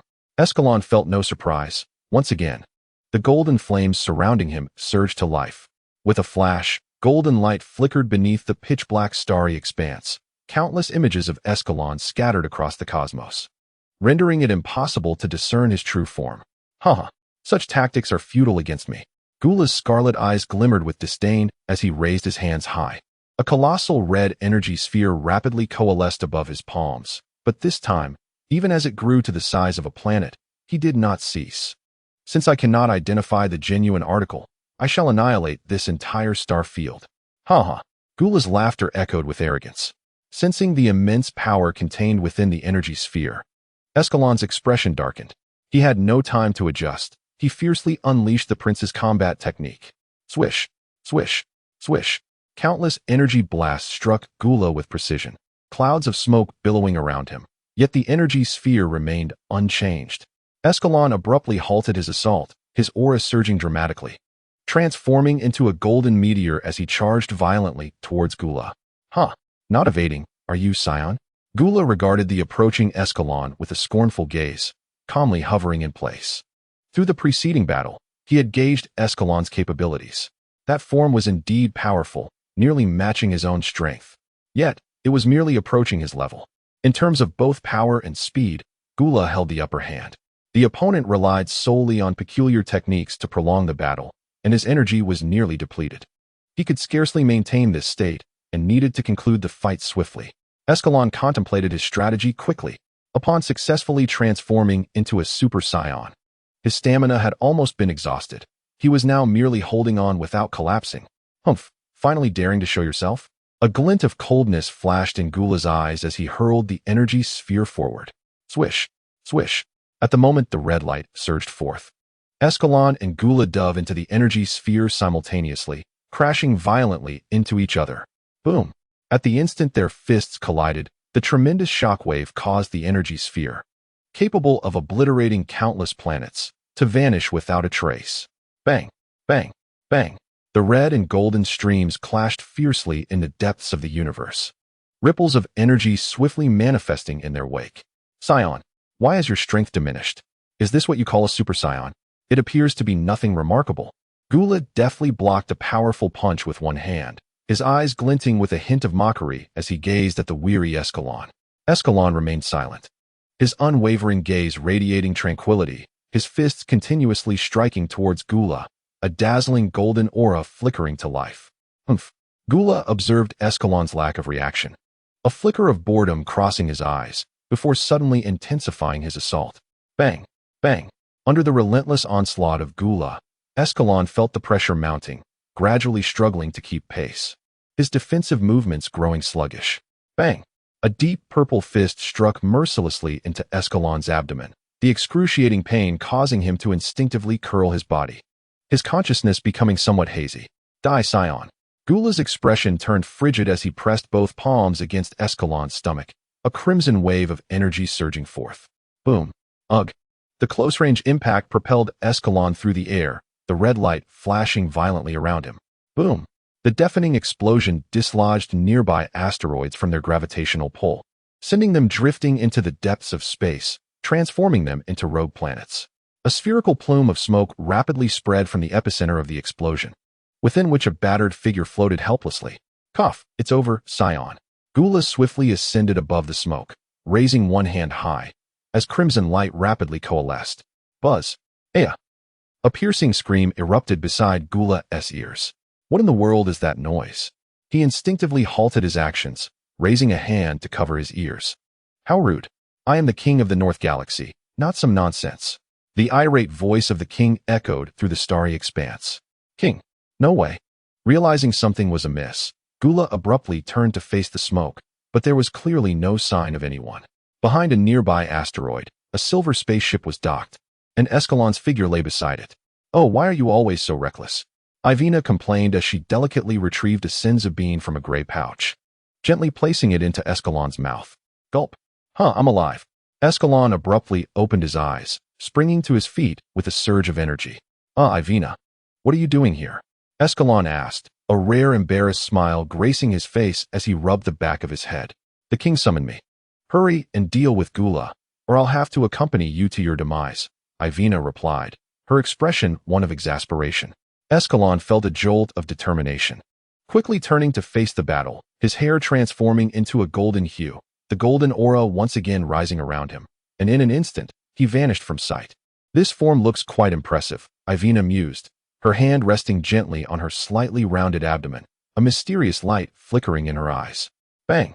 The fierce battle ignited anew in the cosmos, as the fully rejuvenated Escalon collided with the bewildered Gula once more. What? You scoundrel! Unexpectedly, Gura's face was a tempest of rage and astonishment. This fellow had evidently consumed that magical bean and restored his vigor. Escalon remained silent, relentlessly striking Gura with punches and kicks, his aura intensifying, his strength and speed augmenting with each move.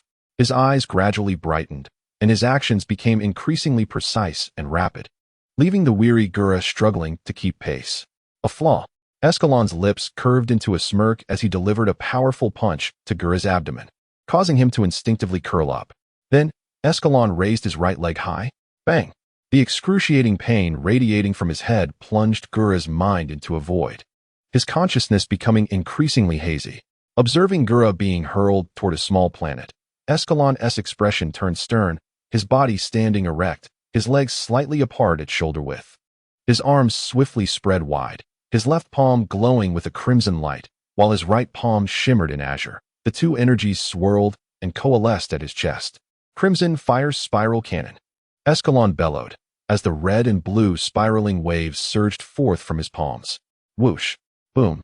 The wave of energy struck Gura and the small planet behind him with pinpoint accuracy, the formidable penetrative force piercing through Gura's body, followed instantaneously by an explosion.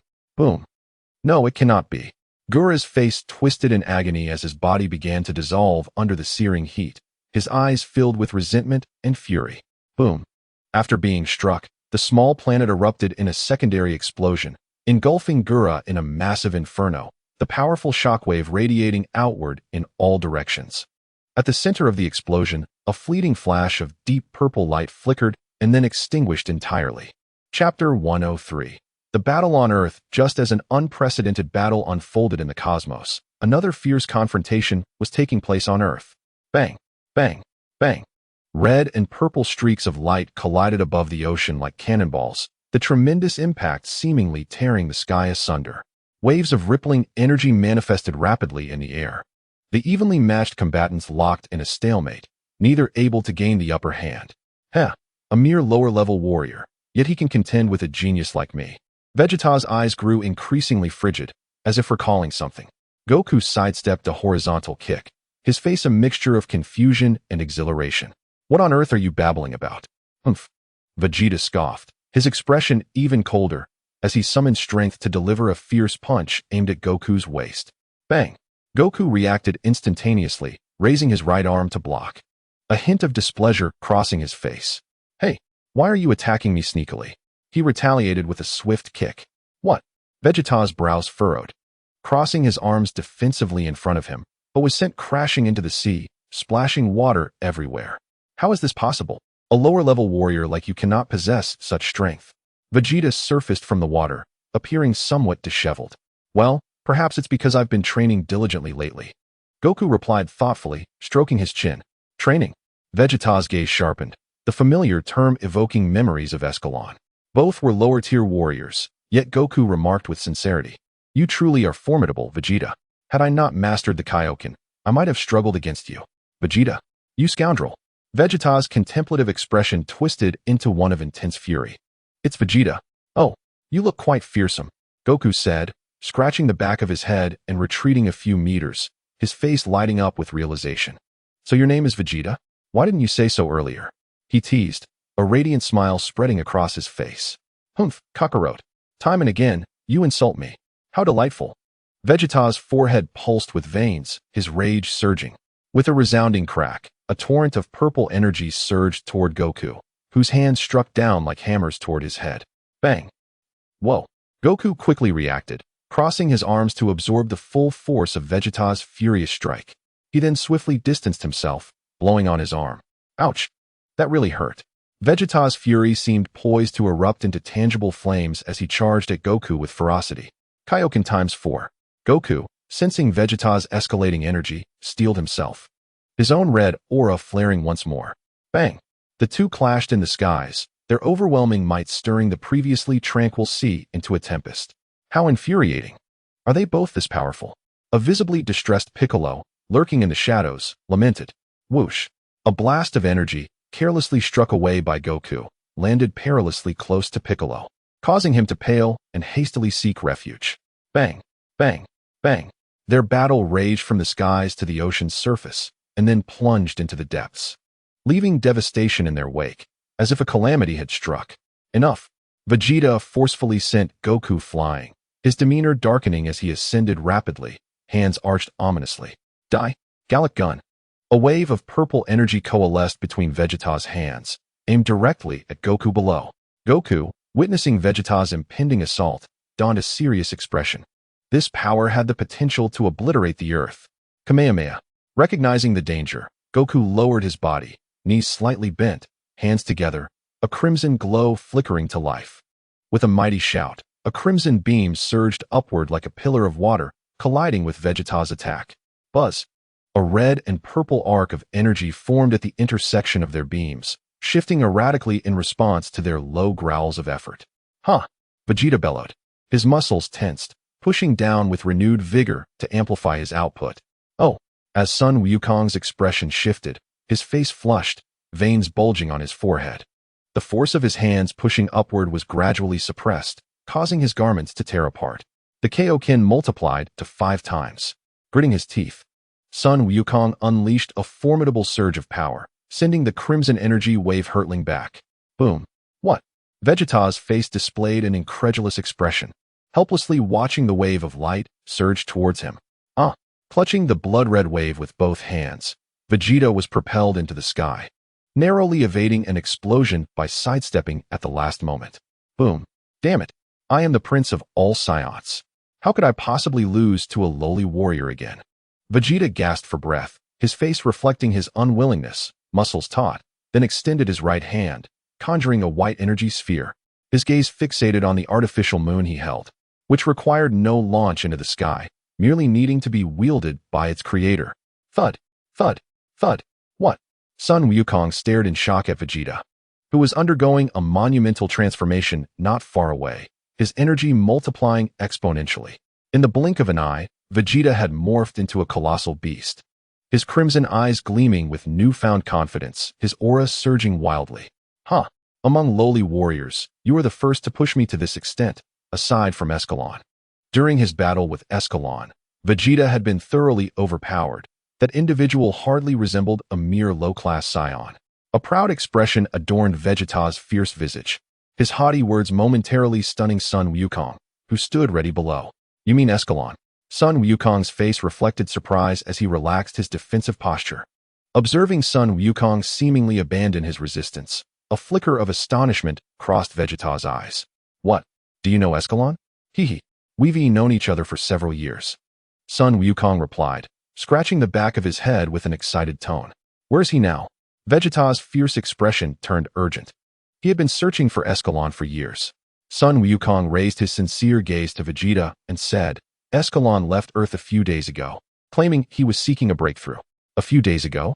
Seeking a breakthrough, Vegeta murmured, his eyes shimmering with a myriad of emotions. Hey, Vegeta, are you planning to challenge Escalon? You are no match for him. Sun Wukong warned loudly. Chapter 104.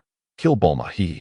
Listening to Sun Wukong's words, Vegeta's expression darkened instantly. Then let me show you the might of Prince Vegeta. Vegeta snapped back to his senses, a cruel smile spreading across his face. Do we still have to fight? If I don't return soon, Bulma will get angry. Sun Wukong scratched his head, feeling a bit embarrassed. Bastard. Always mentioning Bulma. Then I'll just go and kill her first. Vegeta's fury surged as he glared at Sun Wukong. It seems I must first bring you down. As Sun Wukong's expression turned serious, he exerted force beneath his feet, propelling his body forward in an instant.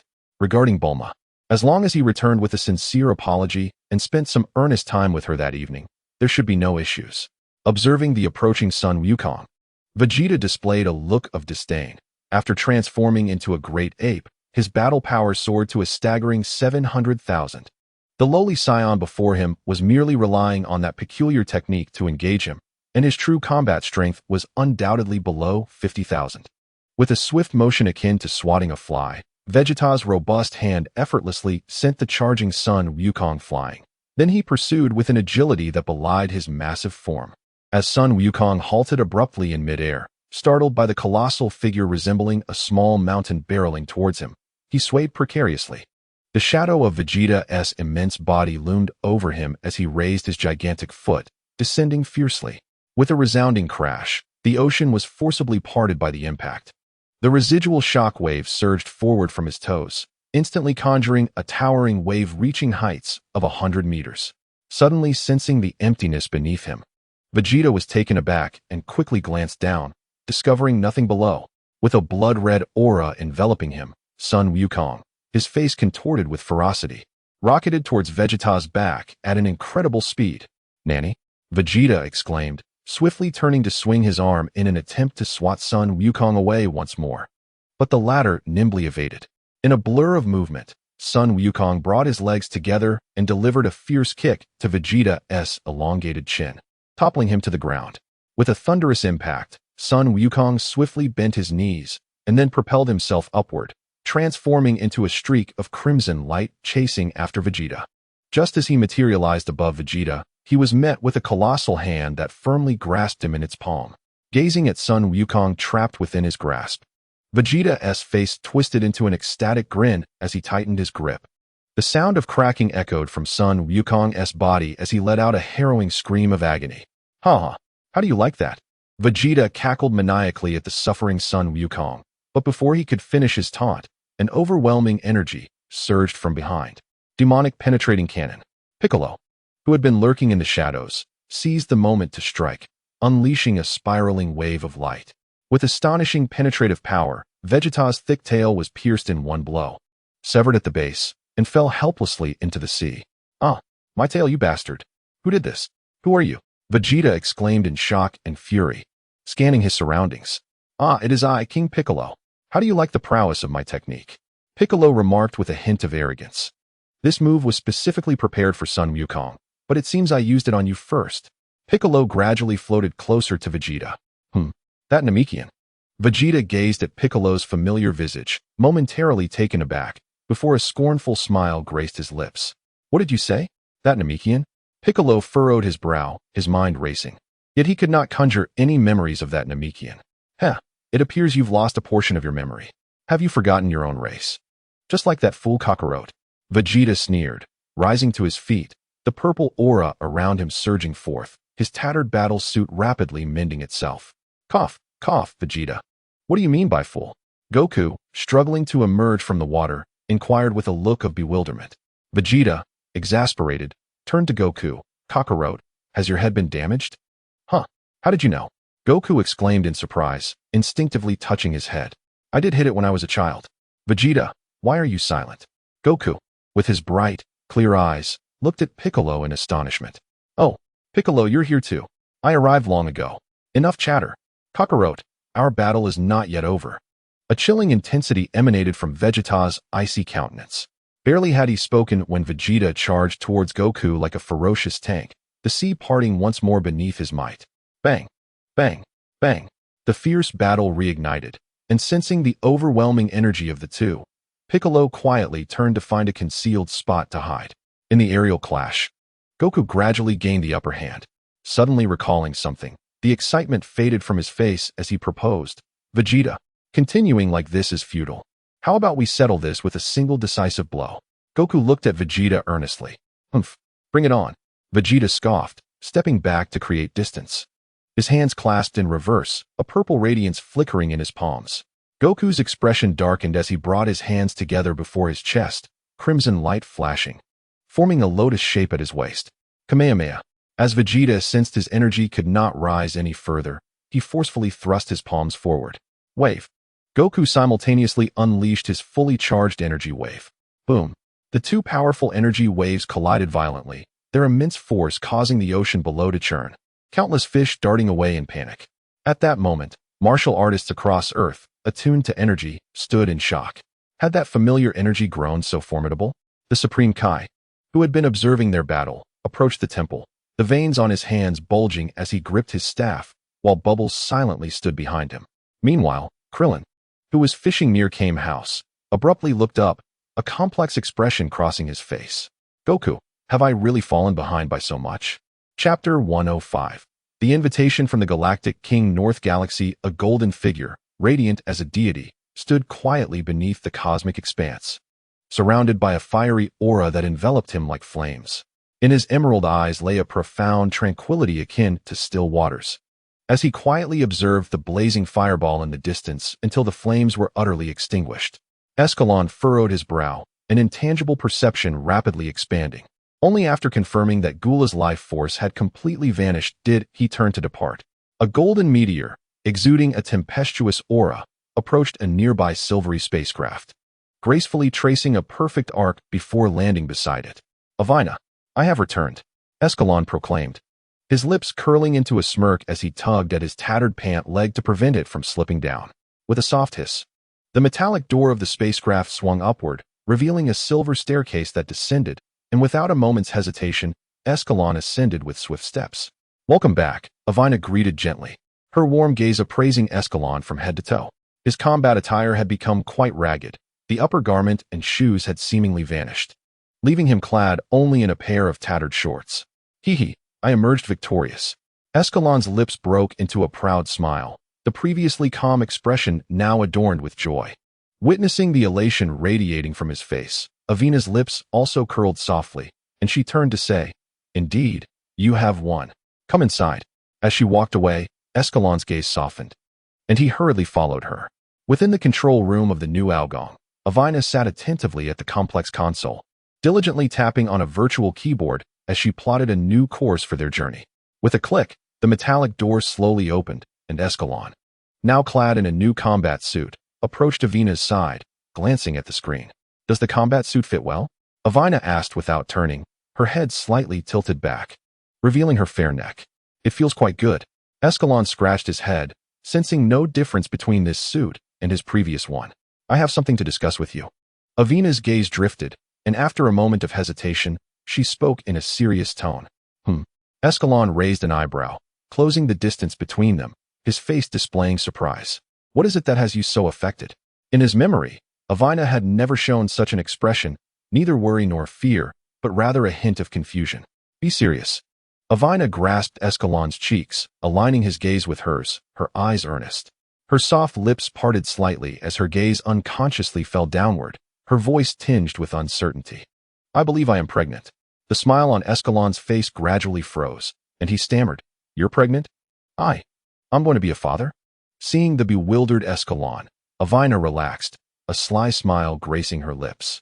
"Yes, I am already 3 months along." "Then why didn't you tell me sooner?"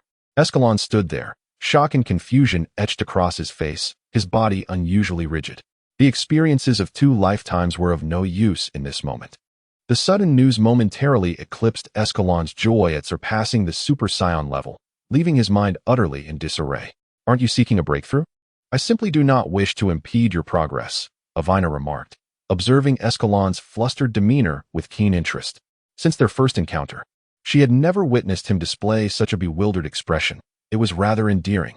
Meanwhile, Escalon, lost in a whirlwind of thoughts, remained oblivious to Avina's increasingly peculiar expression. His mind was consumed with questions about the child's gender, potential names, and whether a mixed-blood scion would be raised like an earthling or a scion. Would the child's hair resemble Avina's golden locks, thus enabling them to achieve Super Saiyan status from birth? All right, there's no need to overthink it. We have plenty of time." Avina chuckled, reaching for his hand. Feeling the warmth radiating from her palm, Escalon jolted back to reality. He steadied himself. Indeed, returning to Earth would be a gradual preparation. "Well then, I shall set the course for our return." "I did not anticipate this trip would conclude in just a few days," Avina said with a smile as she turned back to the control panel. "Beep, beep. Elite Galactic Patrol Officer Gak calling. Do you wish to accept the call?" A cold, mechanical voice echoed from the speaker. Gak, is there something he needs from us?" Escalon raised an eyebrow, crossing his arms as he stood behind Avina. "Let us see what he has to say." Avina nodded and quickly pressed a button to connect the call. "Beep. This is Gak. Please respond." His voice resonated in the control room. "Gak, what brings you to contact us?" Avina inquired swiftly. "Avina, is Escalon with you? I wish to discuss something with him." Gak's voice crackled with static. "I'm here." "That's good to hear." Gak seemed to breathe a sigh of relief before continuing with excitement. "The Galactic King wishes to invite you to the Galactic Patrol headquarters." "I wonder how you feel about that?" There was a hint of anticipation in Gak's tone. "The Galactic Patrol, you say?" Escalon pondered, glancing toward Avina's abdomen. Perhaps it would be best to decline this time. "Wait." Before Escalon could voice his refusal, Avina stood up with a furrowed brow, her tone calm, yet firm. "We shall visit after a while." "Must it be a while?" Gak's voice reflected a tinge of disappointment, though he quickly regained his composure. "How long might that be?" "Perhaps around a year?" "If I may ask, what business does the Galactic King have with Escalon?" Avina's tone remained unusually tranquil. "Well," Gak's voice faltered momentarily, as if he were carefully choosing his words. "We have recently encountered a troubling situation and would like Escalon's assistance." "What sort of trouble?" Avina's perceptive inquiry pinpointed the crux of the matter. Several advanced planets in the northern galaxy have mysteriously vanished, and we have only gathered fragments of rumors from nearby worlds about a celestial body known as the Silver Black Hole, which seems to be systematically devouring technologically advanced planets. According to the merchants from the nearby planets, after a flicker of silvery light, the target planet vanished instantaneously. Furthermore, the Galactic Patrol officers investigating this matter have all lost contact. Thus, Chapter 106, The Warriors of Boru's Star prompts you to recall Escalon? The calm timbre of Avina's voice betrayed a chilling undertone. The mere mention of this name suggests a perilous gravity, yet, for whatever reason, she fervently wished to dissuade Escalon from embarking on any adventure. No, I merely, Gak, sensing the implication in Avina's words, hurriedly sought to clarify.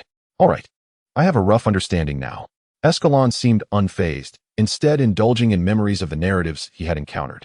However, whether from the theatrical releases or the latest Dragon Ball Super, he found no references to any silver black hole.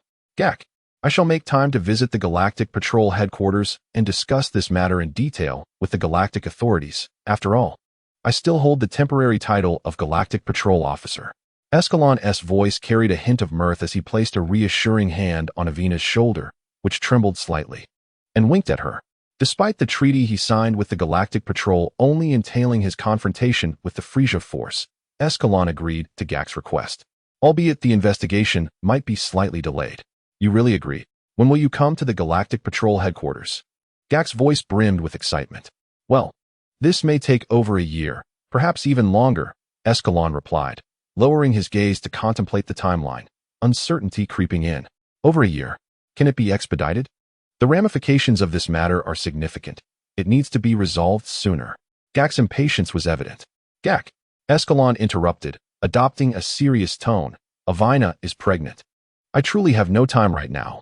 However, I can recommend some skilled individuals who should be capable of addressing this issue. Escalon's eyes sparkled as he added, Avina is pregnant. Wait, there are skilled individuals.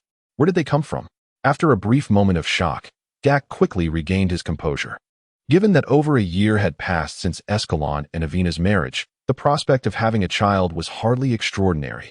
It was only natural for Escalon to wish to remain by her side. But what of these skilled individuals he mentioned? Have you forgotten? It's Buggy from Boru's Star, or other Boru inhabitants.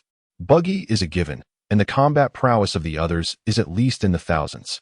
Escalon recalled Buggy and his companions, who had been stationed at the security department of the Algon Corporation since their resurrection, and they had been lamenting the lack of activity. The Boru inhabitants bore a grudge against the Frieza Force, and the Galactic Patrol was precisely the entity tasked with combating them. It was a perfect match. Buggy, he has returned as well. How splendid. Gak's voice was a mixture of excitement and joy.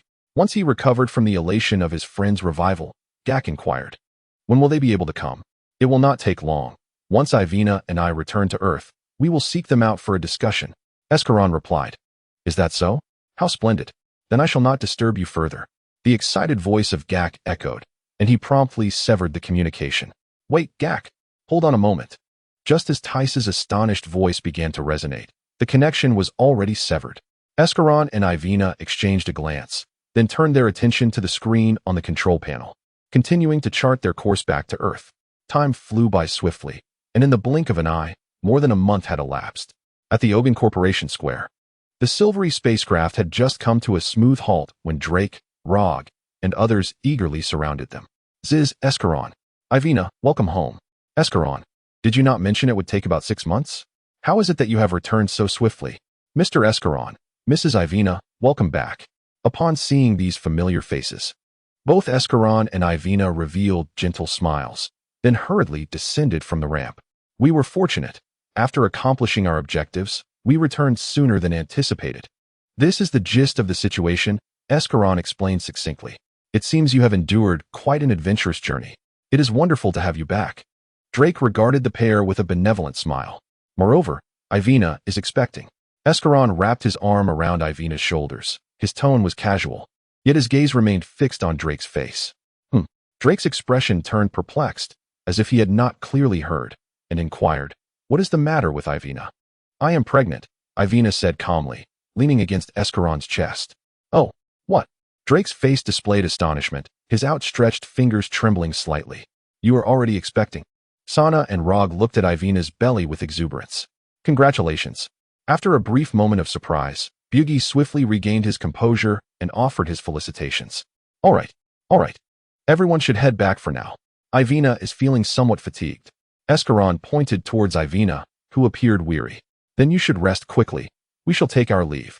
Drake and the others glanced at Ivina, who seemed on the verge of slumber, before turning to depart. Bugi, I wish to speak with you. Escalon called out, halting Bugi, who had just begun to ascend, his tone serious. Mr. Escalon, is there something amiss? Bugi turned, perplexed. The once fatigued Ivina regained her vitality after Drake and the others had left, yet remained closely nestled against Escalon's embrace. You know, both Ivina and I are not entirely accustomed to this atmosphere. Escalon adjusted his posture swiftly. Do I know? Bugi's green visage was etched with confusion. Had his memory deteriorated to such an extent? Ahem, that is of little consequence. What is paramount are the matters ahead. Escalon interrupted Bugi's recollection, his tone grave. Upon hearing this, Bugi immediately adopted a serious demeanor, his antennae standing tall, as if eager to receive Escalon's forthcoming words. Are you familiar with the Galactic Patrol? They are currently seeking additional personnel. Would you be interested in exploring this opportunity? Escalon offered succinctly. The Galactic Patrol? I've heard whispers of them. Are you suggesting I join their ranks? Bugi quickly grasped the implication behind Escalon's words. No, not merely you. I wish for every Beruian to enlist in the Galactic Patrol. Escalon declared, his expression grave as he regarded Bugi. Everyone. Indeed. All of them. Are you willing? If it is your esteemed wish, I shall rally all Beruians to join the Galactic Patrol. Bugi promptly bent in a respectful bow towards Escalon, conveying the readiness to act at a moment's notice. Excellent. Let us embark tomorrow. I shall prepare the ship and supplies for you.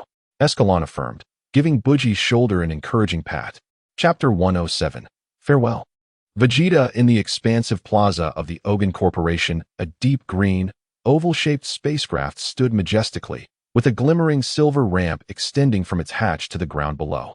On one side of the ramp stood several Beruian warriors clad in matching combat attire, while on the opposite side, Escalon and other well-wishers gathered. Well then, Mr. Escalon, and esteemed friends, we shall take our leave.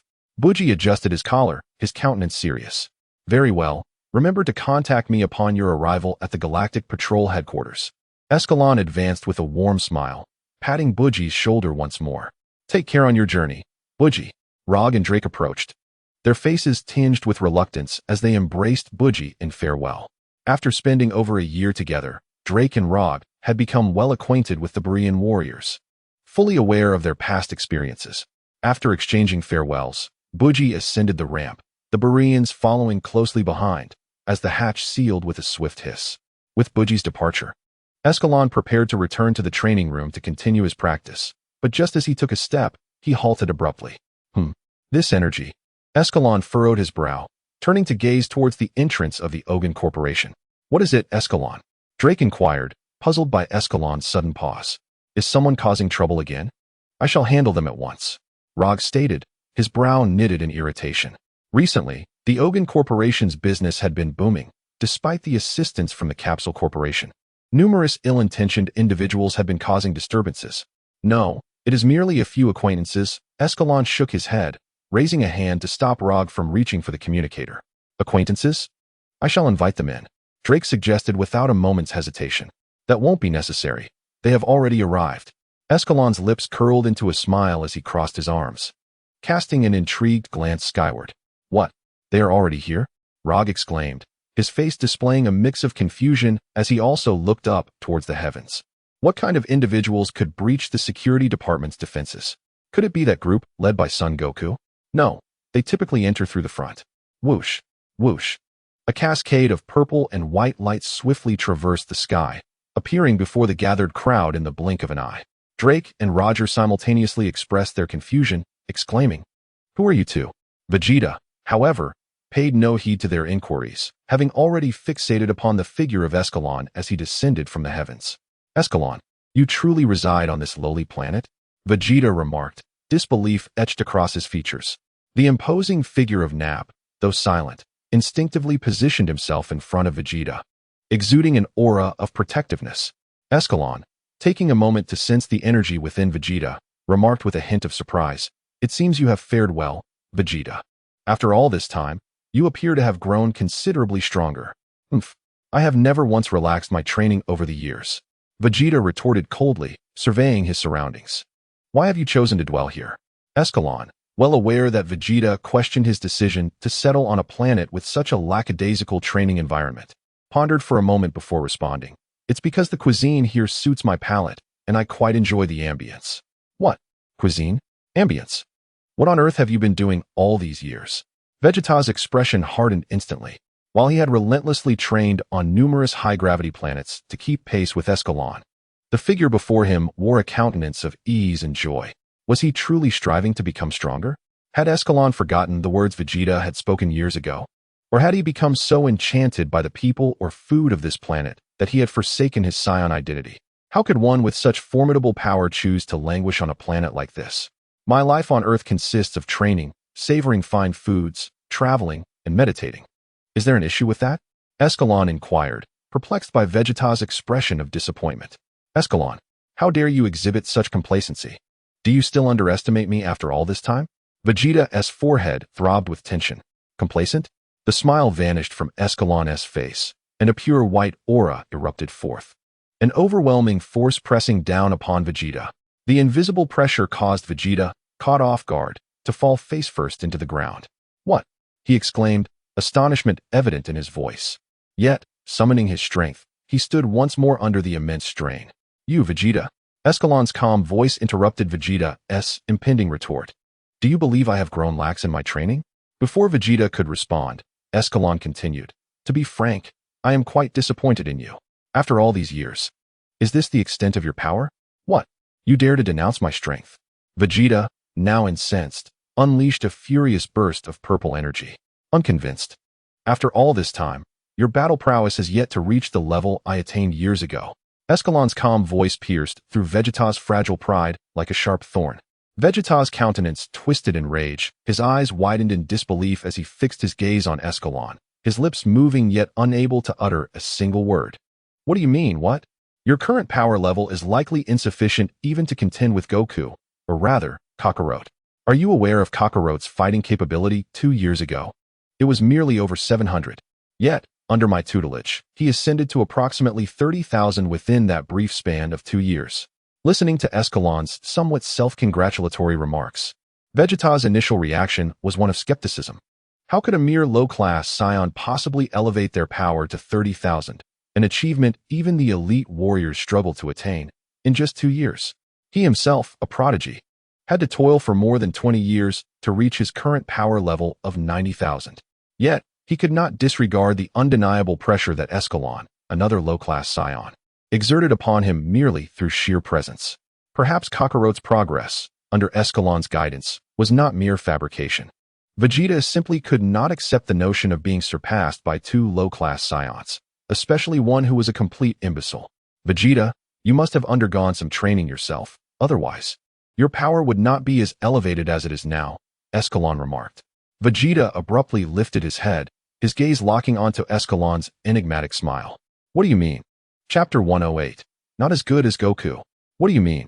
Vegeta's brow furrowed instantly, casting a doubtful glance at Escalon, momentarily at a loss to comprehend his intentions. Escalon sauntered closer to Vegeta, patting him reassuringly on the shoulder, his tone resolute. It appears you only absorbed the latter part of my statement.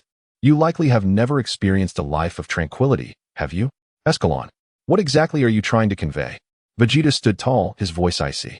What I mean is, would you consider accepting my guidance as well? Escalon's face broke into an unnaturally amicable smile. Vegeta frowned, sensing the complexity of the situation. After a moment of hesitation, he inquired, what do you want me to do? Vegeta harbored no illusions about the existence of free lunches in the world. Escalon undoubtedly sought something from him. But what could a Saiyan do? Ultimately, it boiled down to killing, genocide, and planetary destruction, all acts of devastation. It's nothing grave. Merely a few agreements that would benefit you, me, and him, Escalon replied, his expression still imbued with warmth as he regarded Vegeta, pondering the implications of these agreements. Vegeta mused, what does this fellow truly intend? Sensing something, Escalon raised an eyebrow but chose to let Vegeta's contemplation unfold uninterrupted, turning his attention to the side where Drake stood. Drake, Bulma, and Goku have arrived. Could you assist me in bringing them here? Bulma and the others are here?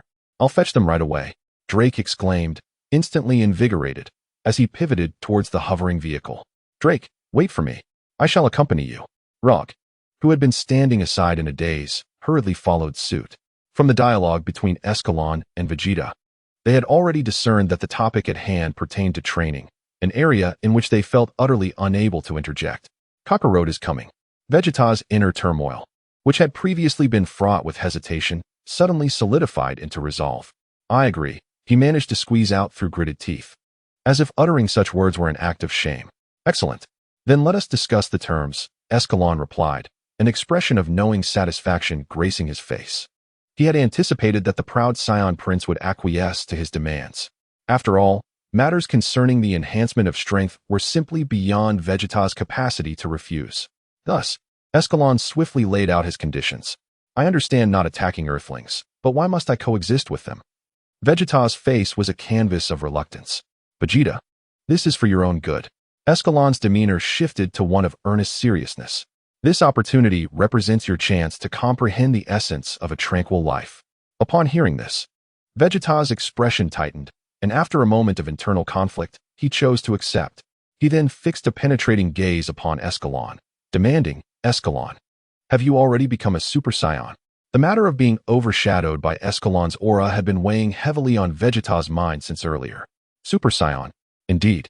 I have attained that status, Escalon replied, a smile playing upon his lips as he regarded Vegeta's icy countenance. Super Saiyan, ha ha ha? Vegeta let out a hollow laugh, his mind likely drifting to some distant thought. Despite having anticipated this revelation, his heart quivered upon hearing Escalon's affirmation. Escalon, why did you not inform us of your return? Bulma's melodic voice shattered the tense atmosphere. Oh, Escalon, it has been quite a while. Goku leapt from the vehicle, rubbing his hands together. Hey, did you bring back any delicious food? Escalon's expression stiffened momentarily as he realized he had completely forgotten about that. Ahem, I did not discover any culinary delights, he stated, his face adopting a grave demeanor. Ah, none.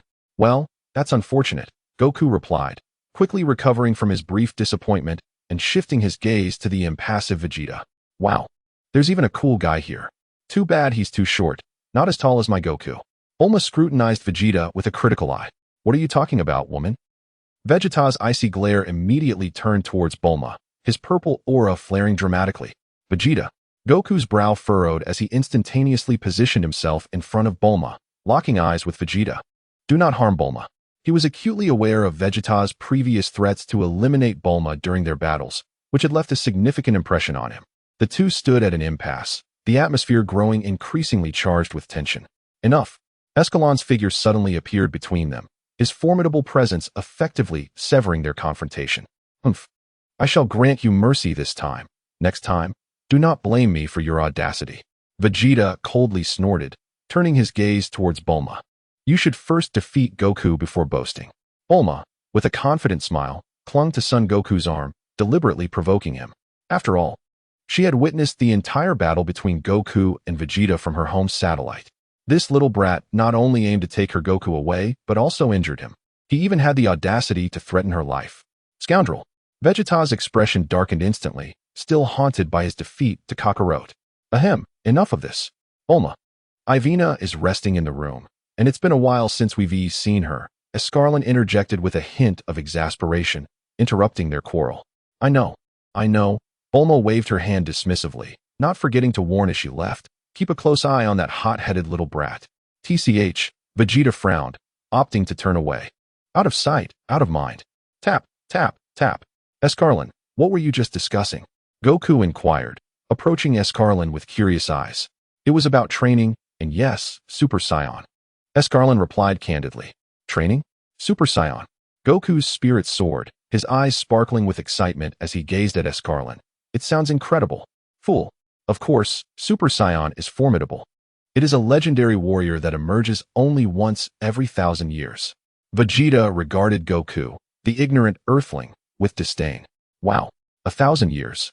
Goku exclaimed, widening his eyes and counting on his fingers. How many days are there in 1,000 years? Escalon Vegeta. As a side note, I apologize for the limited energy of the author. From now on, the updates will be reduced to 1 chapter per day. M. Chapter 109, Island Training Earth.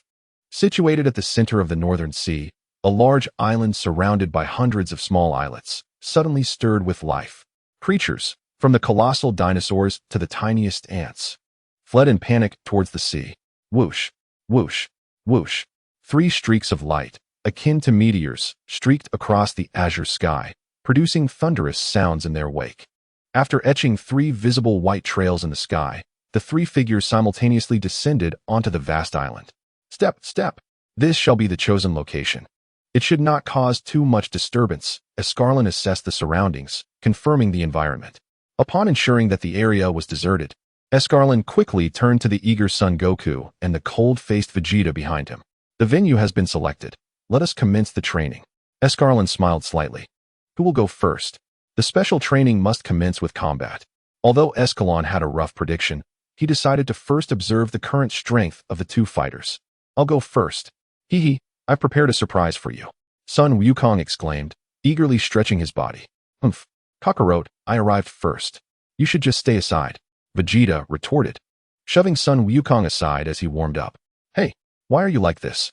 Sun Wukong, undeterred by Vegeta's shove, widened his eyes and turned to Escalon, who was watching the spectacle. How about this? Why don't you both come at me together?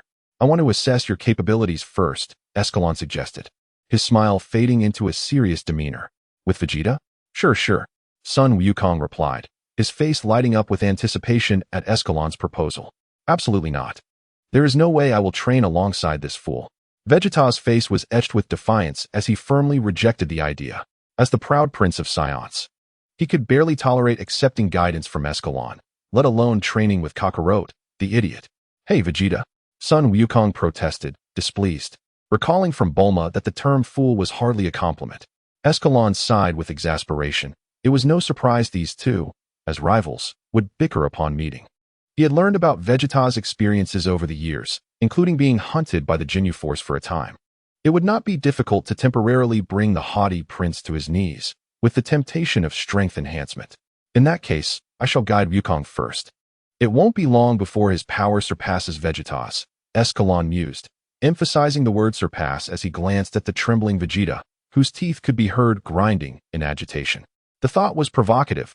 Vegeta could not bear the idea of being outdone by Sun Wukong, especially when his current superior battle power was at stake. After losing to Kakarot last time, Vegeta had consoled himself with the notion that his opponent had utilized a special technique, while his own base power level was still greater. Indeed, after a moment of hesitation, Vegeta twitched his mouth and gritted his teeth, conceding, fine, I accept, but don't expect me to cooperate with him. Huh. Sun Wukong scratched his head, puzzled by Vegeta's sudden change of heart.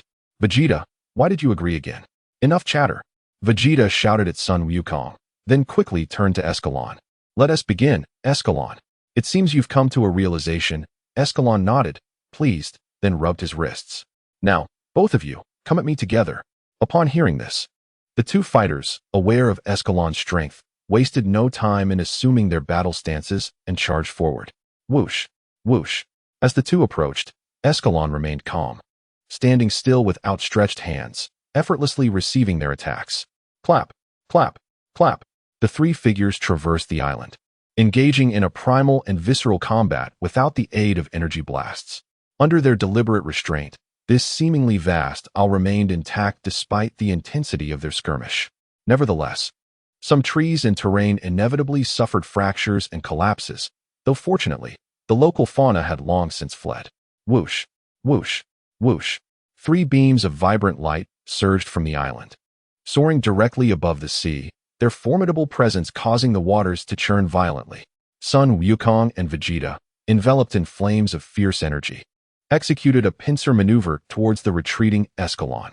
Escalon's gaze sharpened, his focus unwaveringly fixed on the 2 assailants approaching from either side as he swiftly extended his hands. With a resounding clap, Escalon's palms made precise contact with the fists of Sun Wukong and Vegeta. What? Both Sun Wukong and Vegeta gasped in astonishment. But before they could attempt to break free, an overwhelming force surged through their wrists. Bang! A loud collision echoed as their heads collided with tremendous force, instantly rendering their consciousness blank. With a whoosh, Escalon returned to the island, carrying the barely aware duo, and casually tossed them forward.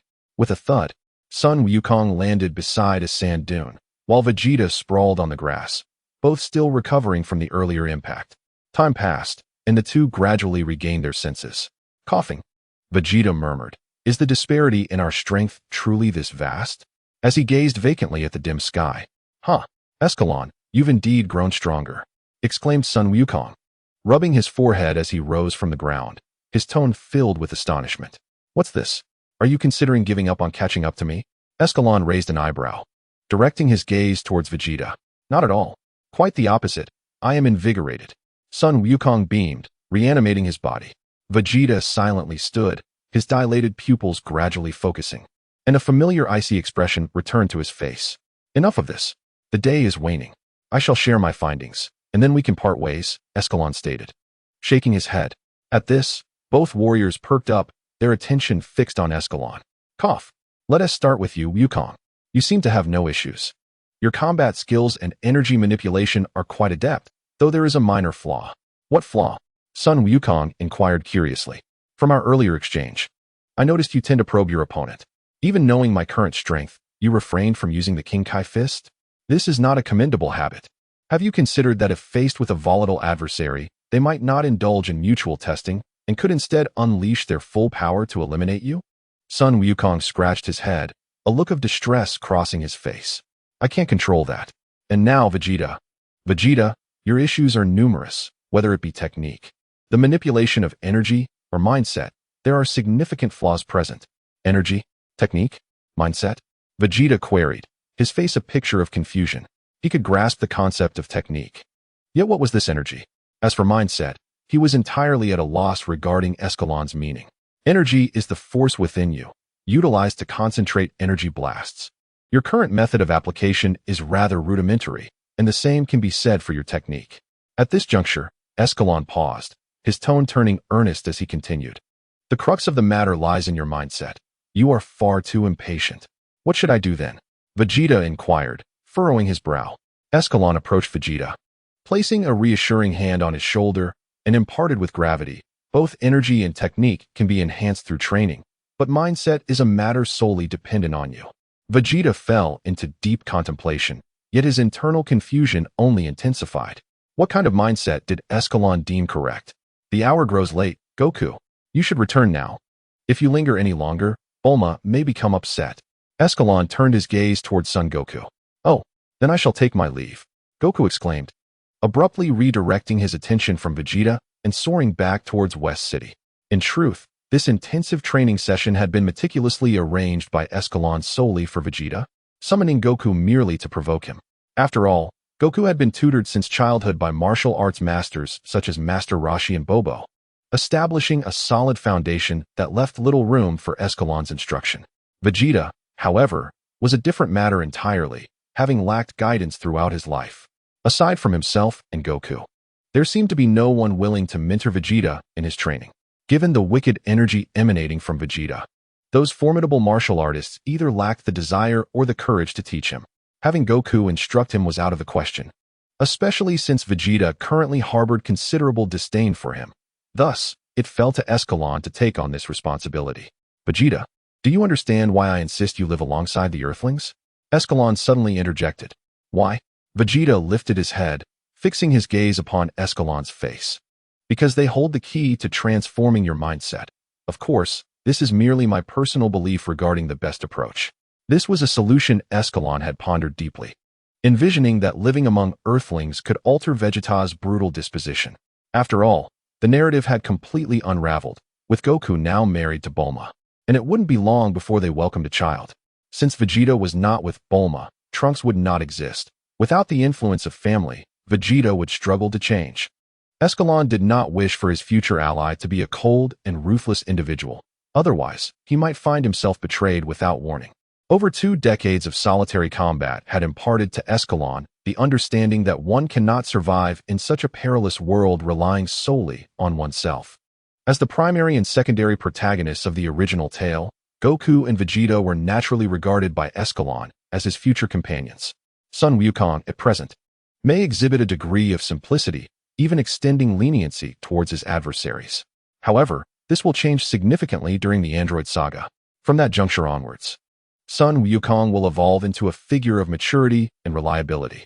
Of course, The version of Wukong from the time-space continuum may inadvertently attract trouble.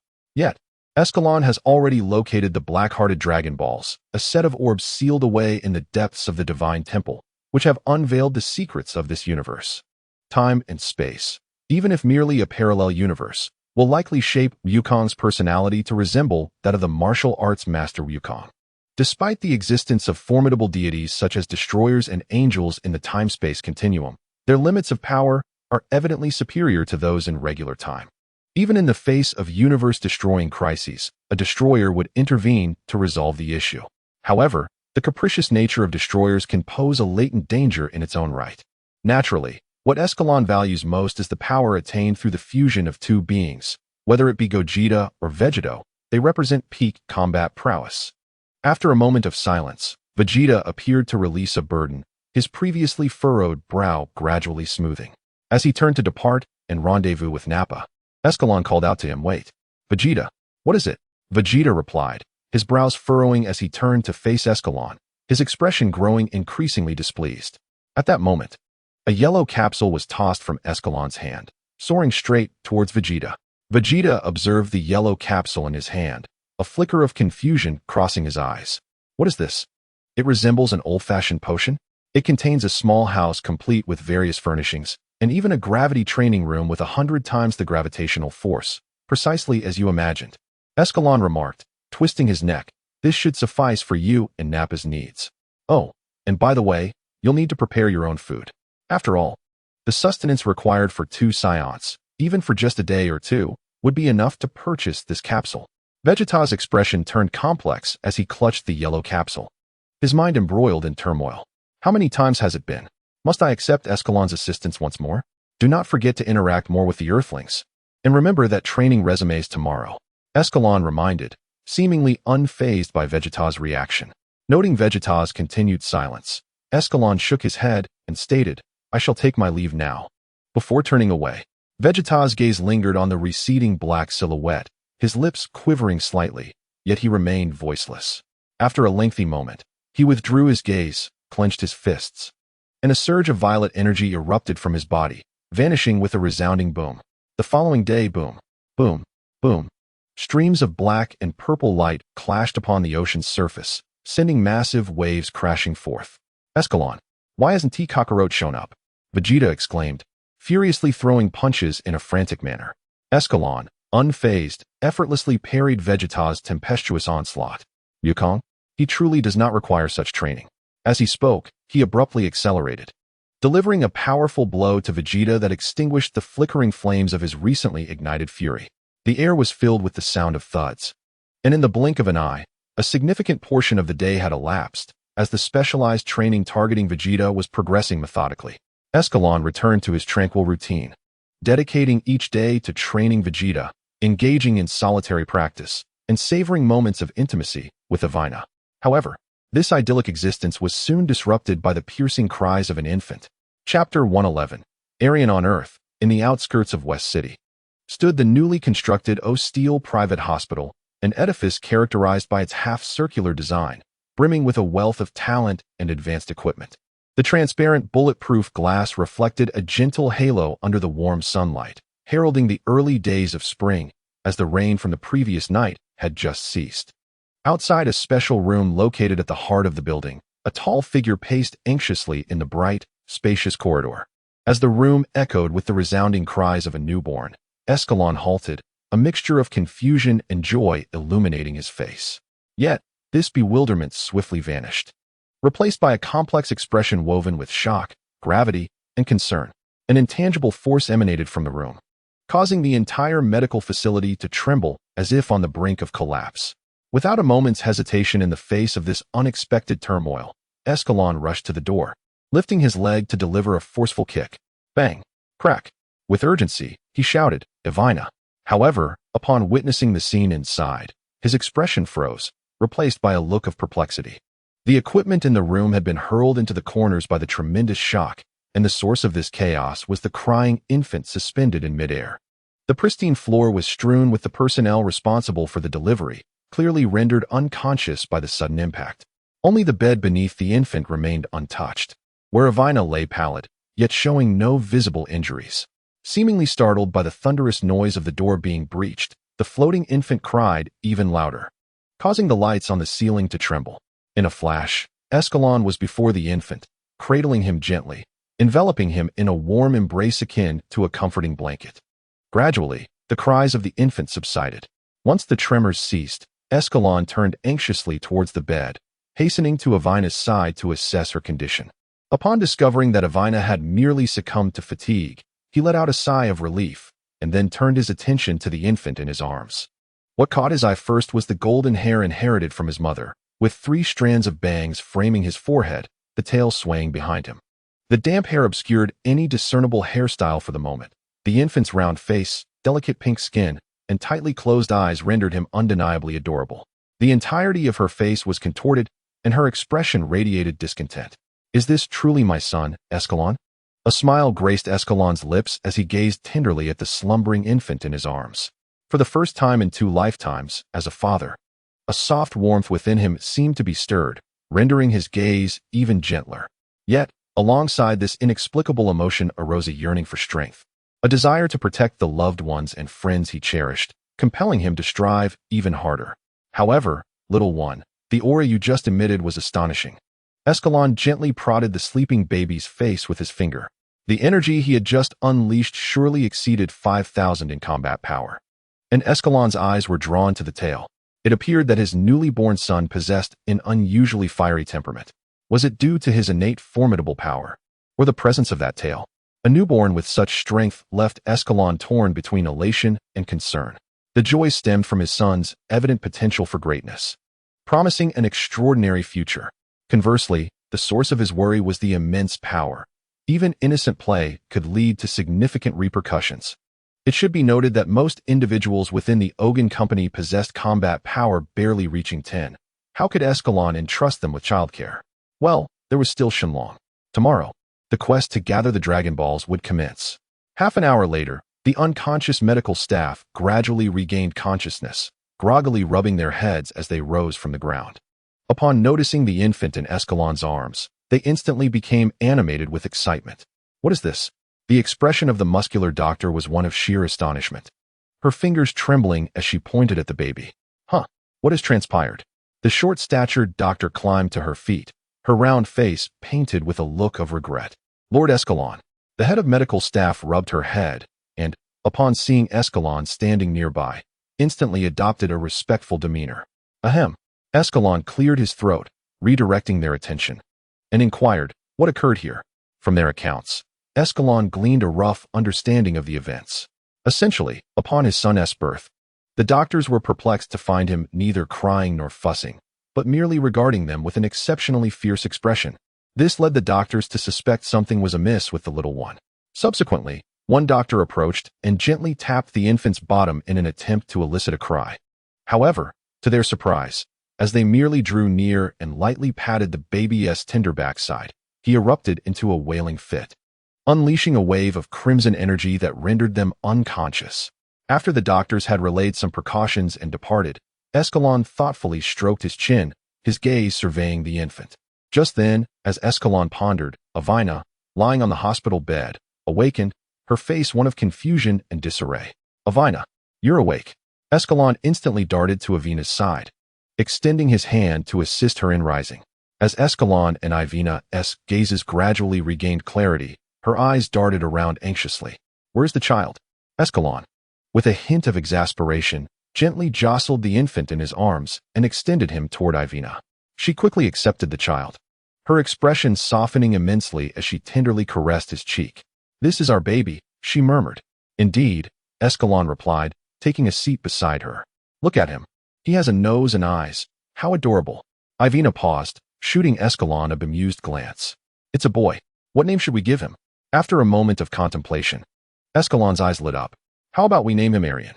"Arian?" Ivina echoed, momentarily taken aback as she repeated the name several times before nodding in satisfaction. "It sounds lovely." Chapter 112. Bulma's pregnancy. In the outskirts of West City, at the Ogun Company, a small structure was rapidly being erected near the medical building, its entrance heavily fortified, impenetrable even to a mere mosquito. The exterior of the circular edifice was adorned with miniature detection devices, ensuring that no one could escape undetected, regardless of their internal state. Inside a small guard room adjacent to the alloy door, Rog was personally overseeing the security, ensuring that this special building was tightly secured. "Who is it? Step forward." Rog's demeanor sharpened at the sound of footsteps, quickly raising the energy weapon slung across his chest. "It's me, along with Ivina." Escalon's voice resonated before they even appeared. Rog remained vigilant until Escalon and Ivina emerged from around the corner, at which point he relaxed. It was imperative to remember that when this building was initially constructed, Escalon had implored Rog with utmost seriousness to safeguard the premises diligently. The reason for Escalon's gravity was evidently clear. Their son was currently nestled within the building, peacefully asleep. "Thank you for your efforts, Rog," Escalon acknowledged, nodding towards him and then addressing the other members. "You all have worked hard. Come on, no need for formalities." "That little one is my nephew," Rog smiled, giving Escalon a friendly pat on the back. "Exactly. Escalon, why are you being so formal with us?" A burly man who had once hunted alongside Escalon chimed in. Haha. Escalon was about to engage in further pleasantries, but a gentle tug on his wrist from Ivina made him abandon the notion. She was evidently growing impatient. "You two should head inside. We'll keep watch outside. No one will disturb you," Rog remarked, a smile playing on his lips as he observed their interaction.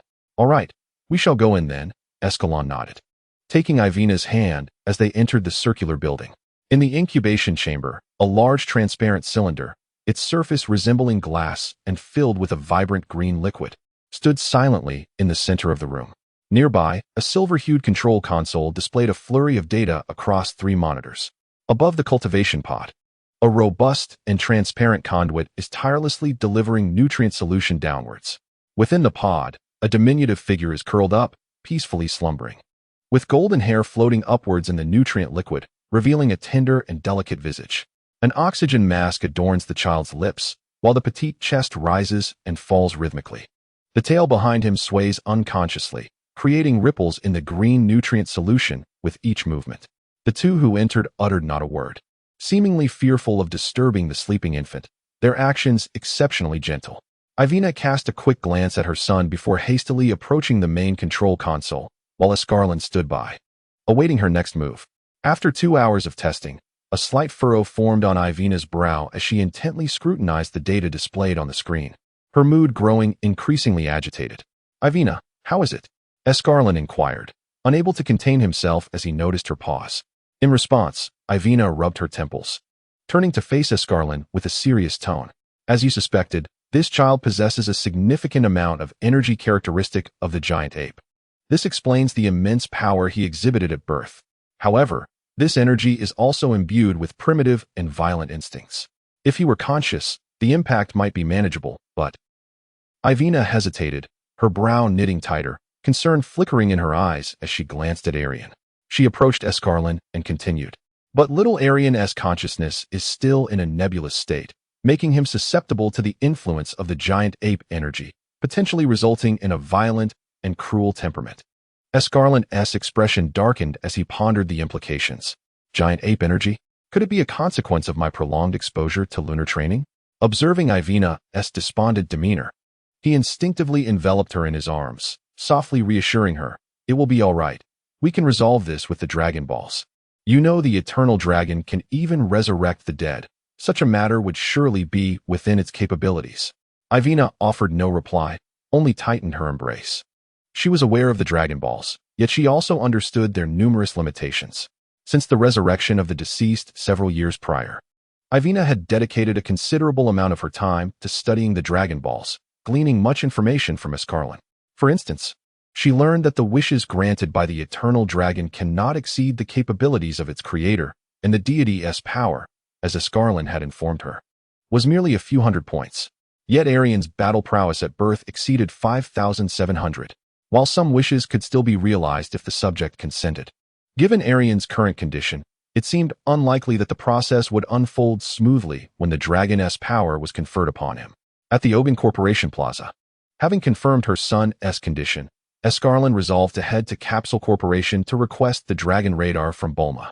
However, upon encountering Goku and his wife, he was astonished to discover that Bulma was already pregnant, Indeed, she appeared to be several months along. However, burdened with concern for Ivina and Eren, Escalon refrained from engaging in conversation with them and departed with the Dragon Ball radar. How frustrating. After such a rare meeting, we barely exchanged a few words before he left. Bulma lamented as she watched Escalon's retreating figure.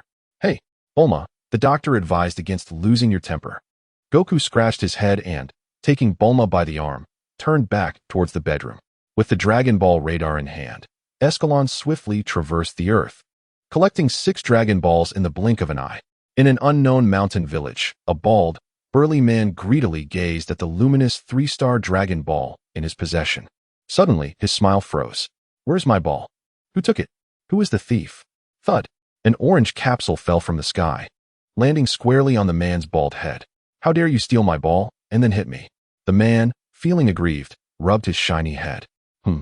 Is this a universal capsule? His expression brightened, excitement surging once more.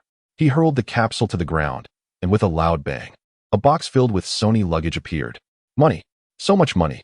Chapter 113. An unattainable wish? Upon collecting the Dragon Balls, Escalon hurried back to the Ogun Company, bringing Ivina and Eren to the plaza. The 7 gleaming Dragon Balls were meticulously arranged in alphabetical order at the center of a circular platform. Ivina, cradling the sleeping Eren, stood behind Escalon, her soft blue eyes gazing gently at his tall figure. Come forth, Shenron. Please grant my wish, Escalon declared earnestly, arms wide open.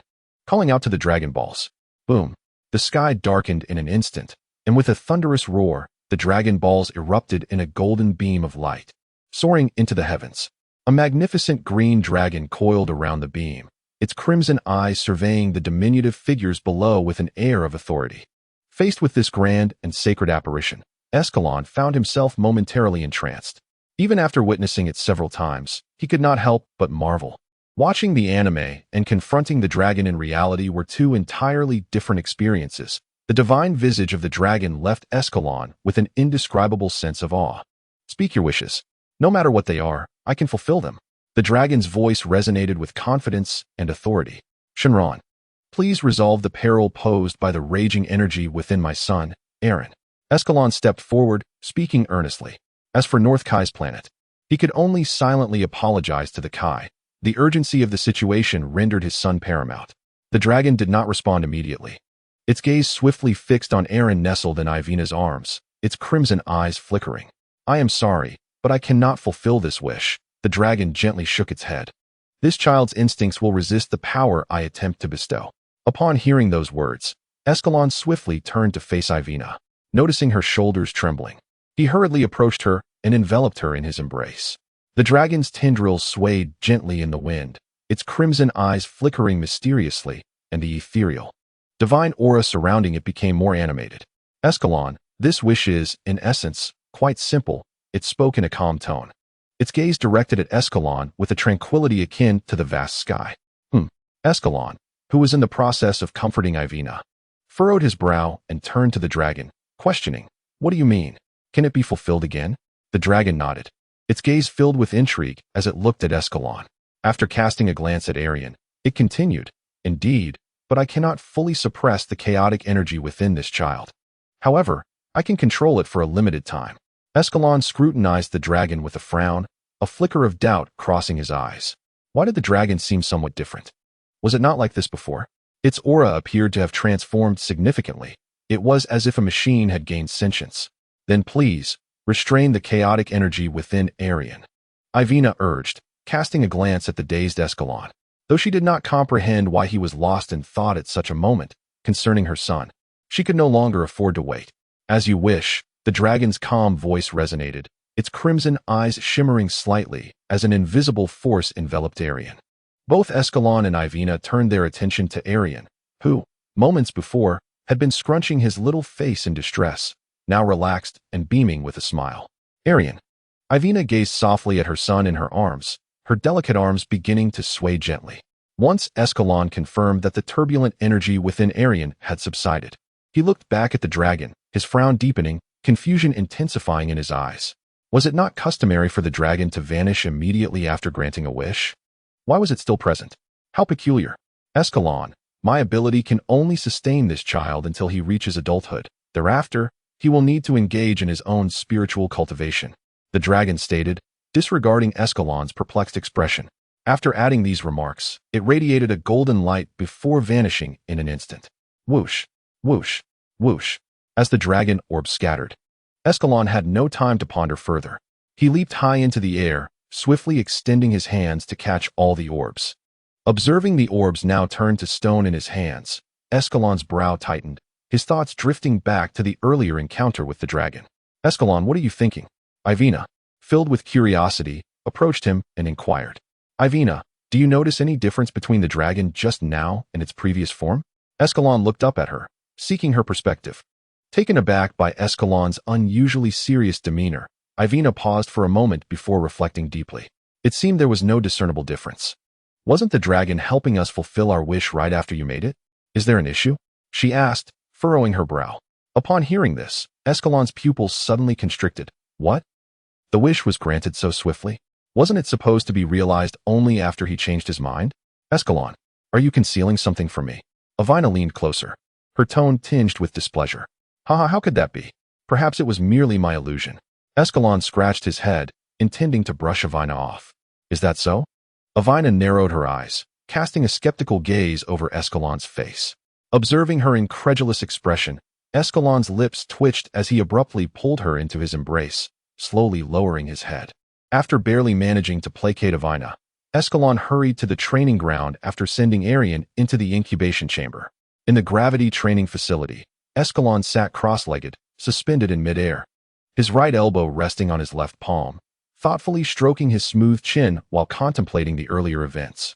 This is troublesome. There are too many unknowns. Just when he had confirmed the cosmic worldview, the dragon exhibited anomalies. After establishing that this was indeed a world, Escalon resolved not to rely on the Dragon Balls for tasks he could accomplish by himself unless absolutely necessary. His previous uses of the Dragon Balls were solely to resurrect the deceased and to suppress the raging energy within Arian, never to enhance his own strength. This was to prevent the emergence of malevolent dragons in the future. Even if he could not stop their appearance, reducing their power would still be beneficial. The dragon's irregularities left Escalon, even with his current state of mind, unable to remain calm, as a long-buried sense of urgency resurfaced within him. It appears he must swiftly master the transformation into a Super Saiyan. He resolved silently to first reach full power.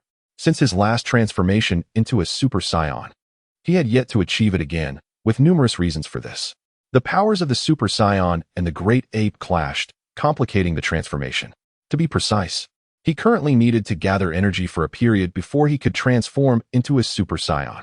Given the state of Earth now, it clearly could not withstand such a magnitude of energy explosion. It seems he must seek assistance from Lord King Kai. Chapter 114. Farewell, King Kai, West City, Capsule Corporation. I apologize, Escalon, but Bulma is expecting, and I cannot accompany you to train with Lord King Kai, Goku lamented. Upon hearing Escalon's invitation to train at North Kai's planet, Goku was nearly ready to agree on the spot. However, recalling Bulma's pregnant state, he forced himself to quell his restless heart and chose to decline. Is that so? Then I shall have to take you next time to meet North Kai, Escalon said, patting Goku's shoulder with a tone of regret. While retrieving the dragon radar, he suddenly remembered Goku and the unmastered spirit bomb, prompting him to extend the invitation. Yet, predictably, it was declined. As Escalon turned to leave, he suddenly recalled something and added, once Bulma has given birth, should you wish to train on North Kai's planet, simply seek out the Supreme Kai.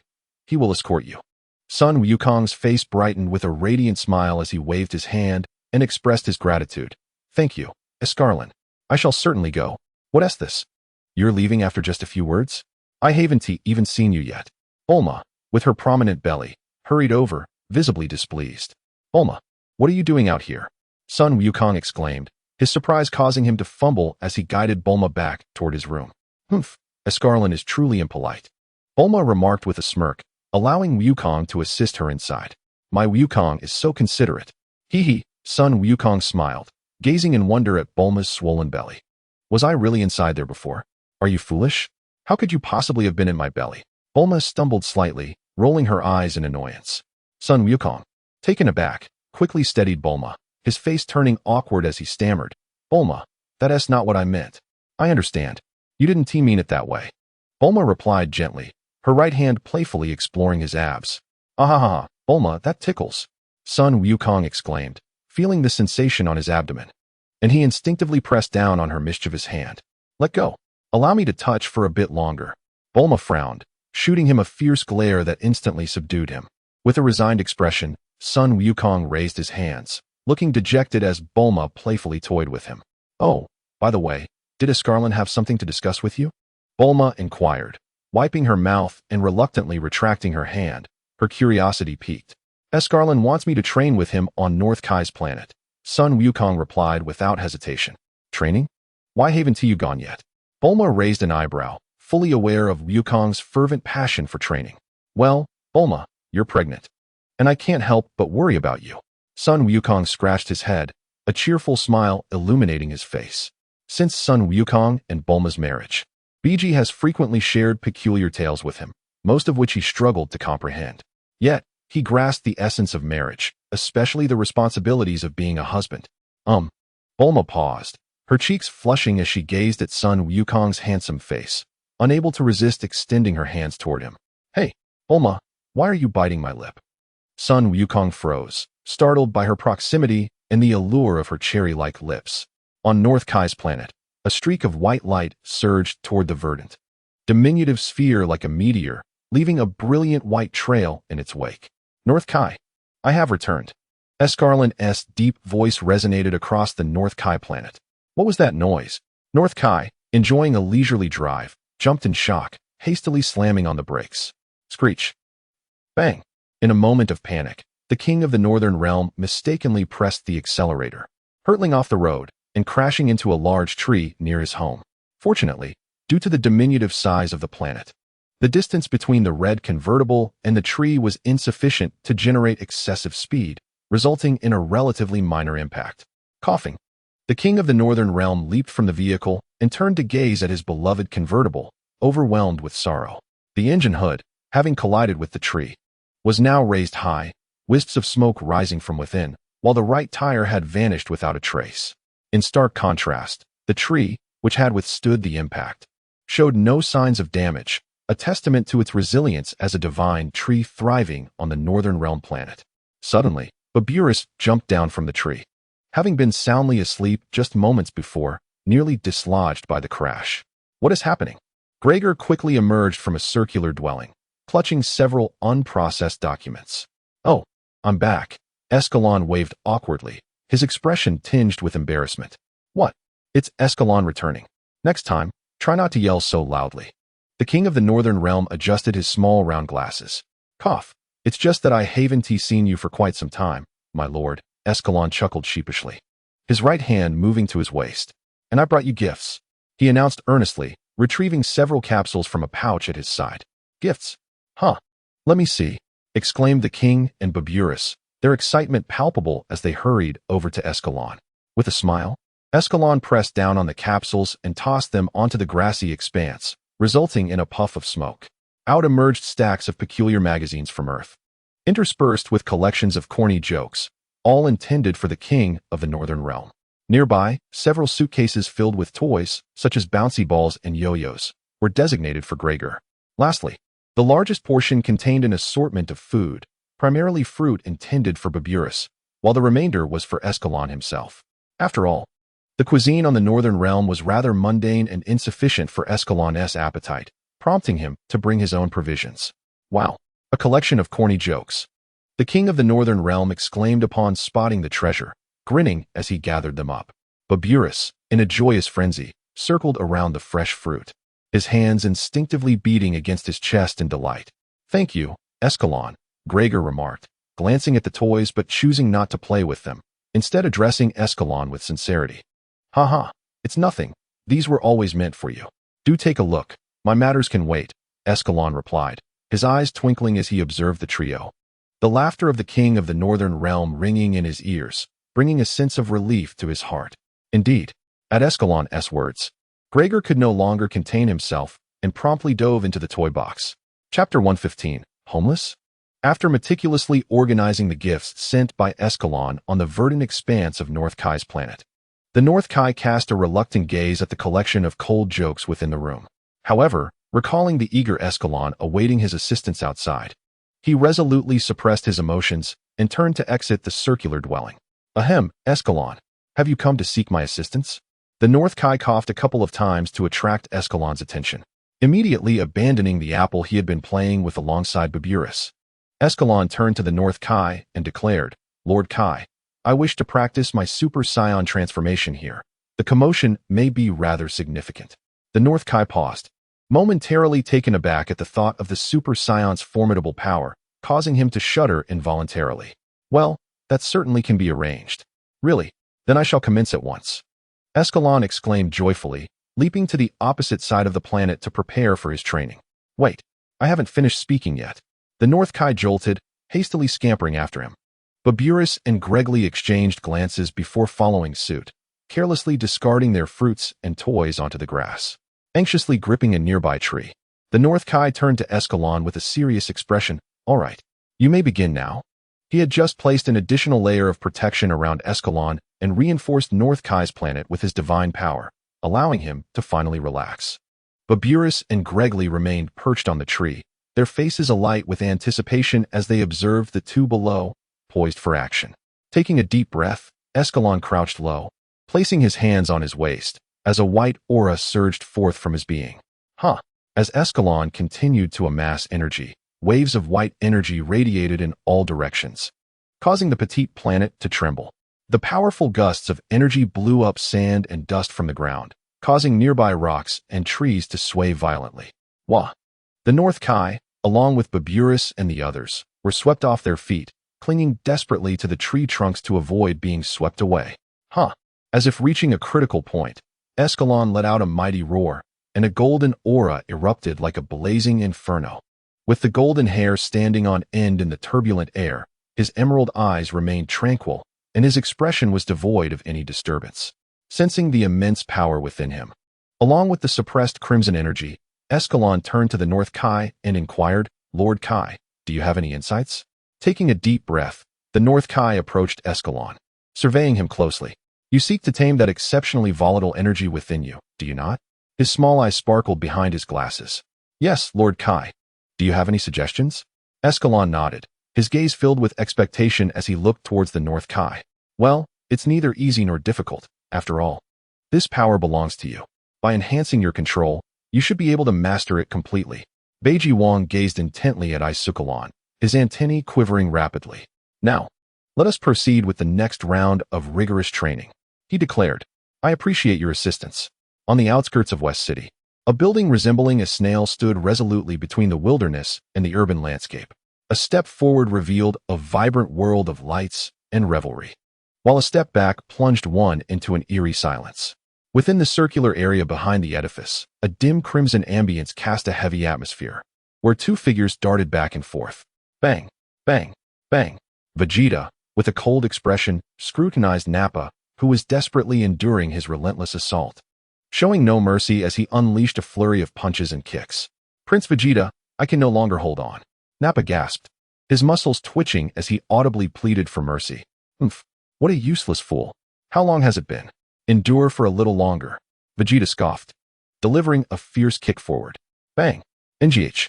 Nappa spat out a mixture of blood and saliva, his eyes bulging as he toppled backward. His robust form tumbled across the metallic floor until he collided with the wall. Seeing Nappa struggle to withstand even a single blow, Vegeta's expression darkened further, and he sharply extended his hands backward. Nappa, get up.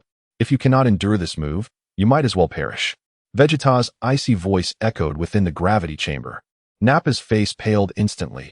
He could only grit his teeth against the pain in his abdomen and scramble to his feet, adopting Vegeta's signature stance with trepidation. Gallic gun. A flicker of purple light surged forth, with a massive beam resembling a colossal serpent hurtling toward the exhausted Nappa. Nappa's mouth widened, and a golden energy sphere erupted from within, accurately meeting the purple beam. Boom! As Nappa rose once more to match Vegeta's assault. The chill on Vegeta's face softened slightly, yet the force in his palms intensified anew. Zzz. Nappa suddenly felt an overwhelming pressure, his body involuntarily leaning backward as the golden beam was forcefully pushed back. Just as the purple beam was about to strike Nappa, Vegeta furrowed his brow and swung his hands sharply to the right. The purple beam grazed Nappa's bald head, crashing into the wall nearby. Boom! A deafening explosion reverberated through the expanse between the wilderness and the city, a plume of arc-shaped black smoke billowing skyward. Instantly, a cacophony of sirens erupted within West City, as a multitude of police vehicles rushed toward the site of the explosion. Vegeta surveyed the now utterly destroyed gravity chamber and resting area, a slight twitch of regret flickering across his cold visage. In his anger, he had lost control of his strength during the sparring match with Nappa, provoked by the latter's attitude and capabilities. Cough, cough. Prince Vegeta, what shall we do next? Nappa cautiously inquired, rubbing his bald head. Vegeta's expression soured. He too was at a loss for what to do, and both stood momentarily in stunned silence. Should he seek out Escalon or Kakarot for funds and accommodation? After all, Vegeta had his pride. Humph, it is merely a house. Why do you wear that expression? Vegeta's lips twitched as he turned his gaze toward the distant mountains. Nappa, go find a cave over there to recuperate. Vegeta commanded with a cold, flickering gaze. Huh, where are you going, Your Highness? Nappa asked, his face reflecting shock and confusion. Humph, enough of the chatter. Hurry up. Vegeta glared at Nappa with a fierce look, speaking with impatience. Yes. Nappa straightened up, a shiver running through him. He cast a reluctant glance at the ruins of the house before soaring toward the mountains. Chapter 116, Vegeta's routine beep-beep. Accompanied by the rhythmic sound of sirens, several police cars with flashing dual-colored lights raced to the site of the explosion along the main road of West City.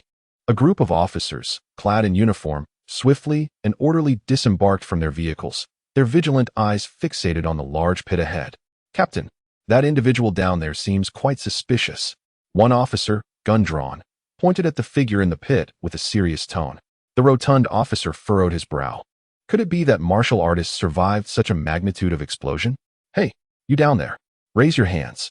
A rookie, brimming with excitement, shouted into the megaphone. Oh no, that fool. The captain's expression shifted in alarm as he instinctively glanced at the small, cold figure below, who merely cast a fleeting glance at them. Yet, the murderous intent in that gaze sent chills through everyone present. Some of the more timid rookies even began to tremble.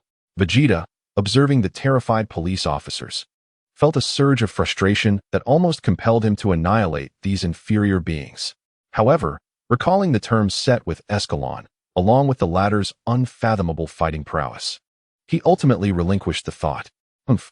Vegeta scoffed disdainfully as a purple aura erupted around him, vanishing with a thunderous crack. He flew away. The rookie police officer exclaimed, his mouth agape in shock as he stared at the remnants of the sky. The rookie pressed his hands against his jaw, reassembling it as he stiffly asked, Captain, should we pursue? Smack. The burly captain's countenance darkened at the inquiry. He delivered a sharp chop to the rookie's head. You fool. Is this something we can handle? Ever since the incident with King Piccolo, many have realized that a group of powerful martial artists exists on Earth. Listen, this was merely an explosion caused by a transport malfunction, the captain declared without hesitation, turning back to the police car. Let's regroup. Beep beep. With a rhythmic, almost mesmerizing beat emanating from a black speaker, dozens of elderly individuals swayed their bodies in time with the music. Not far from the elders, several children joyfully chased each other across the grass. The nearby verdant leaves trembled to the lively tunes, the birds having long since flown away, filling the small park with an atmosphere of pure joy. Not far from the dancing elders, a figure of frigid demeanor sat upon a brown chair, his expression dark as he listened to the music. Observing the group of elderly and children, Vegeta's discontent deepened. He could not fathom why he had come here, seeking tranquility. Could these earthlings truly enhance his battle prowess? The cacophony of music produced by these senile individuals only served to exacerbate his irritation. Young man, why are you sitting here all alone? An elderly man, his hair a shade of silver, yet his spirit undiminished, inquired kindly. Humph, inferior earthling. Vegeta cast a disdainful glance at the old man, his tone brusque. Ah, are you feeling down, young lad? Has something unfortunate transpired? The elder maintained a cheerful demeanor as he regarded Vegeta. Would you care to join me for a dance? It's a splendid way to unwind, he proposed, extending a hand marked with prominent veins. At this, Vegeta's countenance darkened further. How could this old man dare suggest that the proud Saiyan prince engage in such a humiliating display? Humph. Vegeta's lips twitched as he shoved the old man to the ground, then turned and soared away towards the depths of the city. Ah, can this wicked soul truly change? The elderly man pondered as he quickly regained his feet, his green hand pressing against the ground. In the bustling city of Shidu, at the Chingu bar, a vibrant voice erupted from the loudspeakers. Hello, friends, how are you tonight? Let us get the party started. Amidst the surrounding clamor, Tiffany sat alone in a corner, her pale hand idly swirling a cocktail, her expression somber. Suddenly, the tavern door burst open with a forceful swing, and a new arrival entered, radiating an unusually cold aura. Tiffany rose, a flicker of disinterest crossing her features, as she set her glass down and gracefully approached the entrance. Oh, a cool young man has arrived. A tipsy woman squinted at the figure in the doorway, instinctively licking her red lips. As she observed Vegeta, whose brow was furrowed and expression frosty as he made his way to the corner, the woman adjusted her neckline, revealing a tantalizing décolletage. She swayed her hips, exuding sensuality as she approached her target, her narrow eyes glimmering with a murky desire. Excuse me, handsome, do you have some time to get away? Vegeta's icy gaze halted the advancing woman in her tracks, a palpable sense of dread causing her legs to tremble uncontrollably. No need to be so fierce. I won't bother you, she retorted, albeit instinctively retreating a bit further. Seated in the corner, Vegeta listened to the surrounding noise, his inner turmoil regarding Escalon's words growing increasingly intense. During his months on Earth, having mastered the sensation of ki, he had visited numerous crowded venues, experiencing the life of the Earthlings.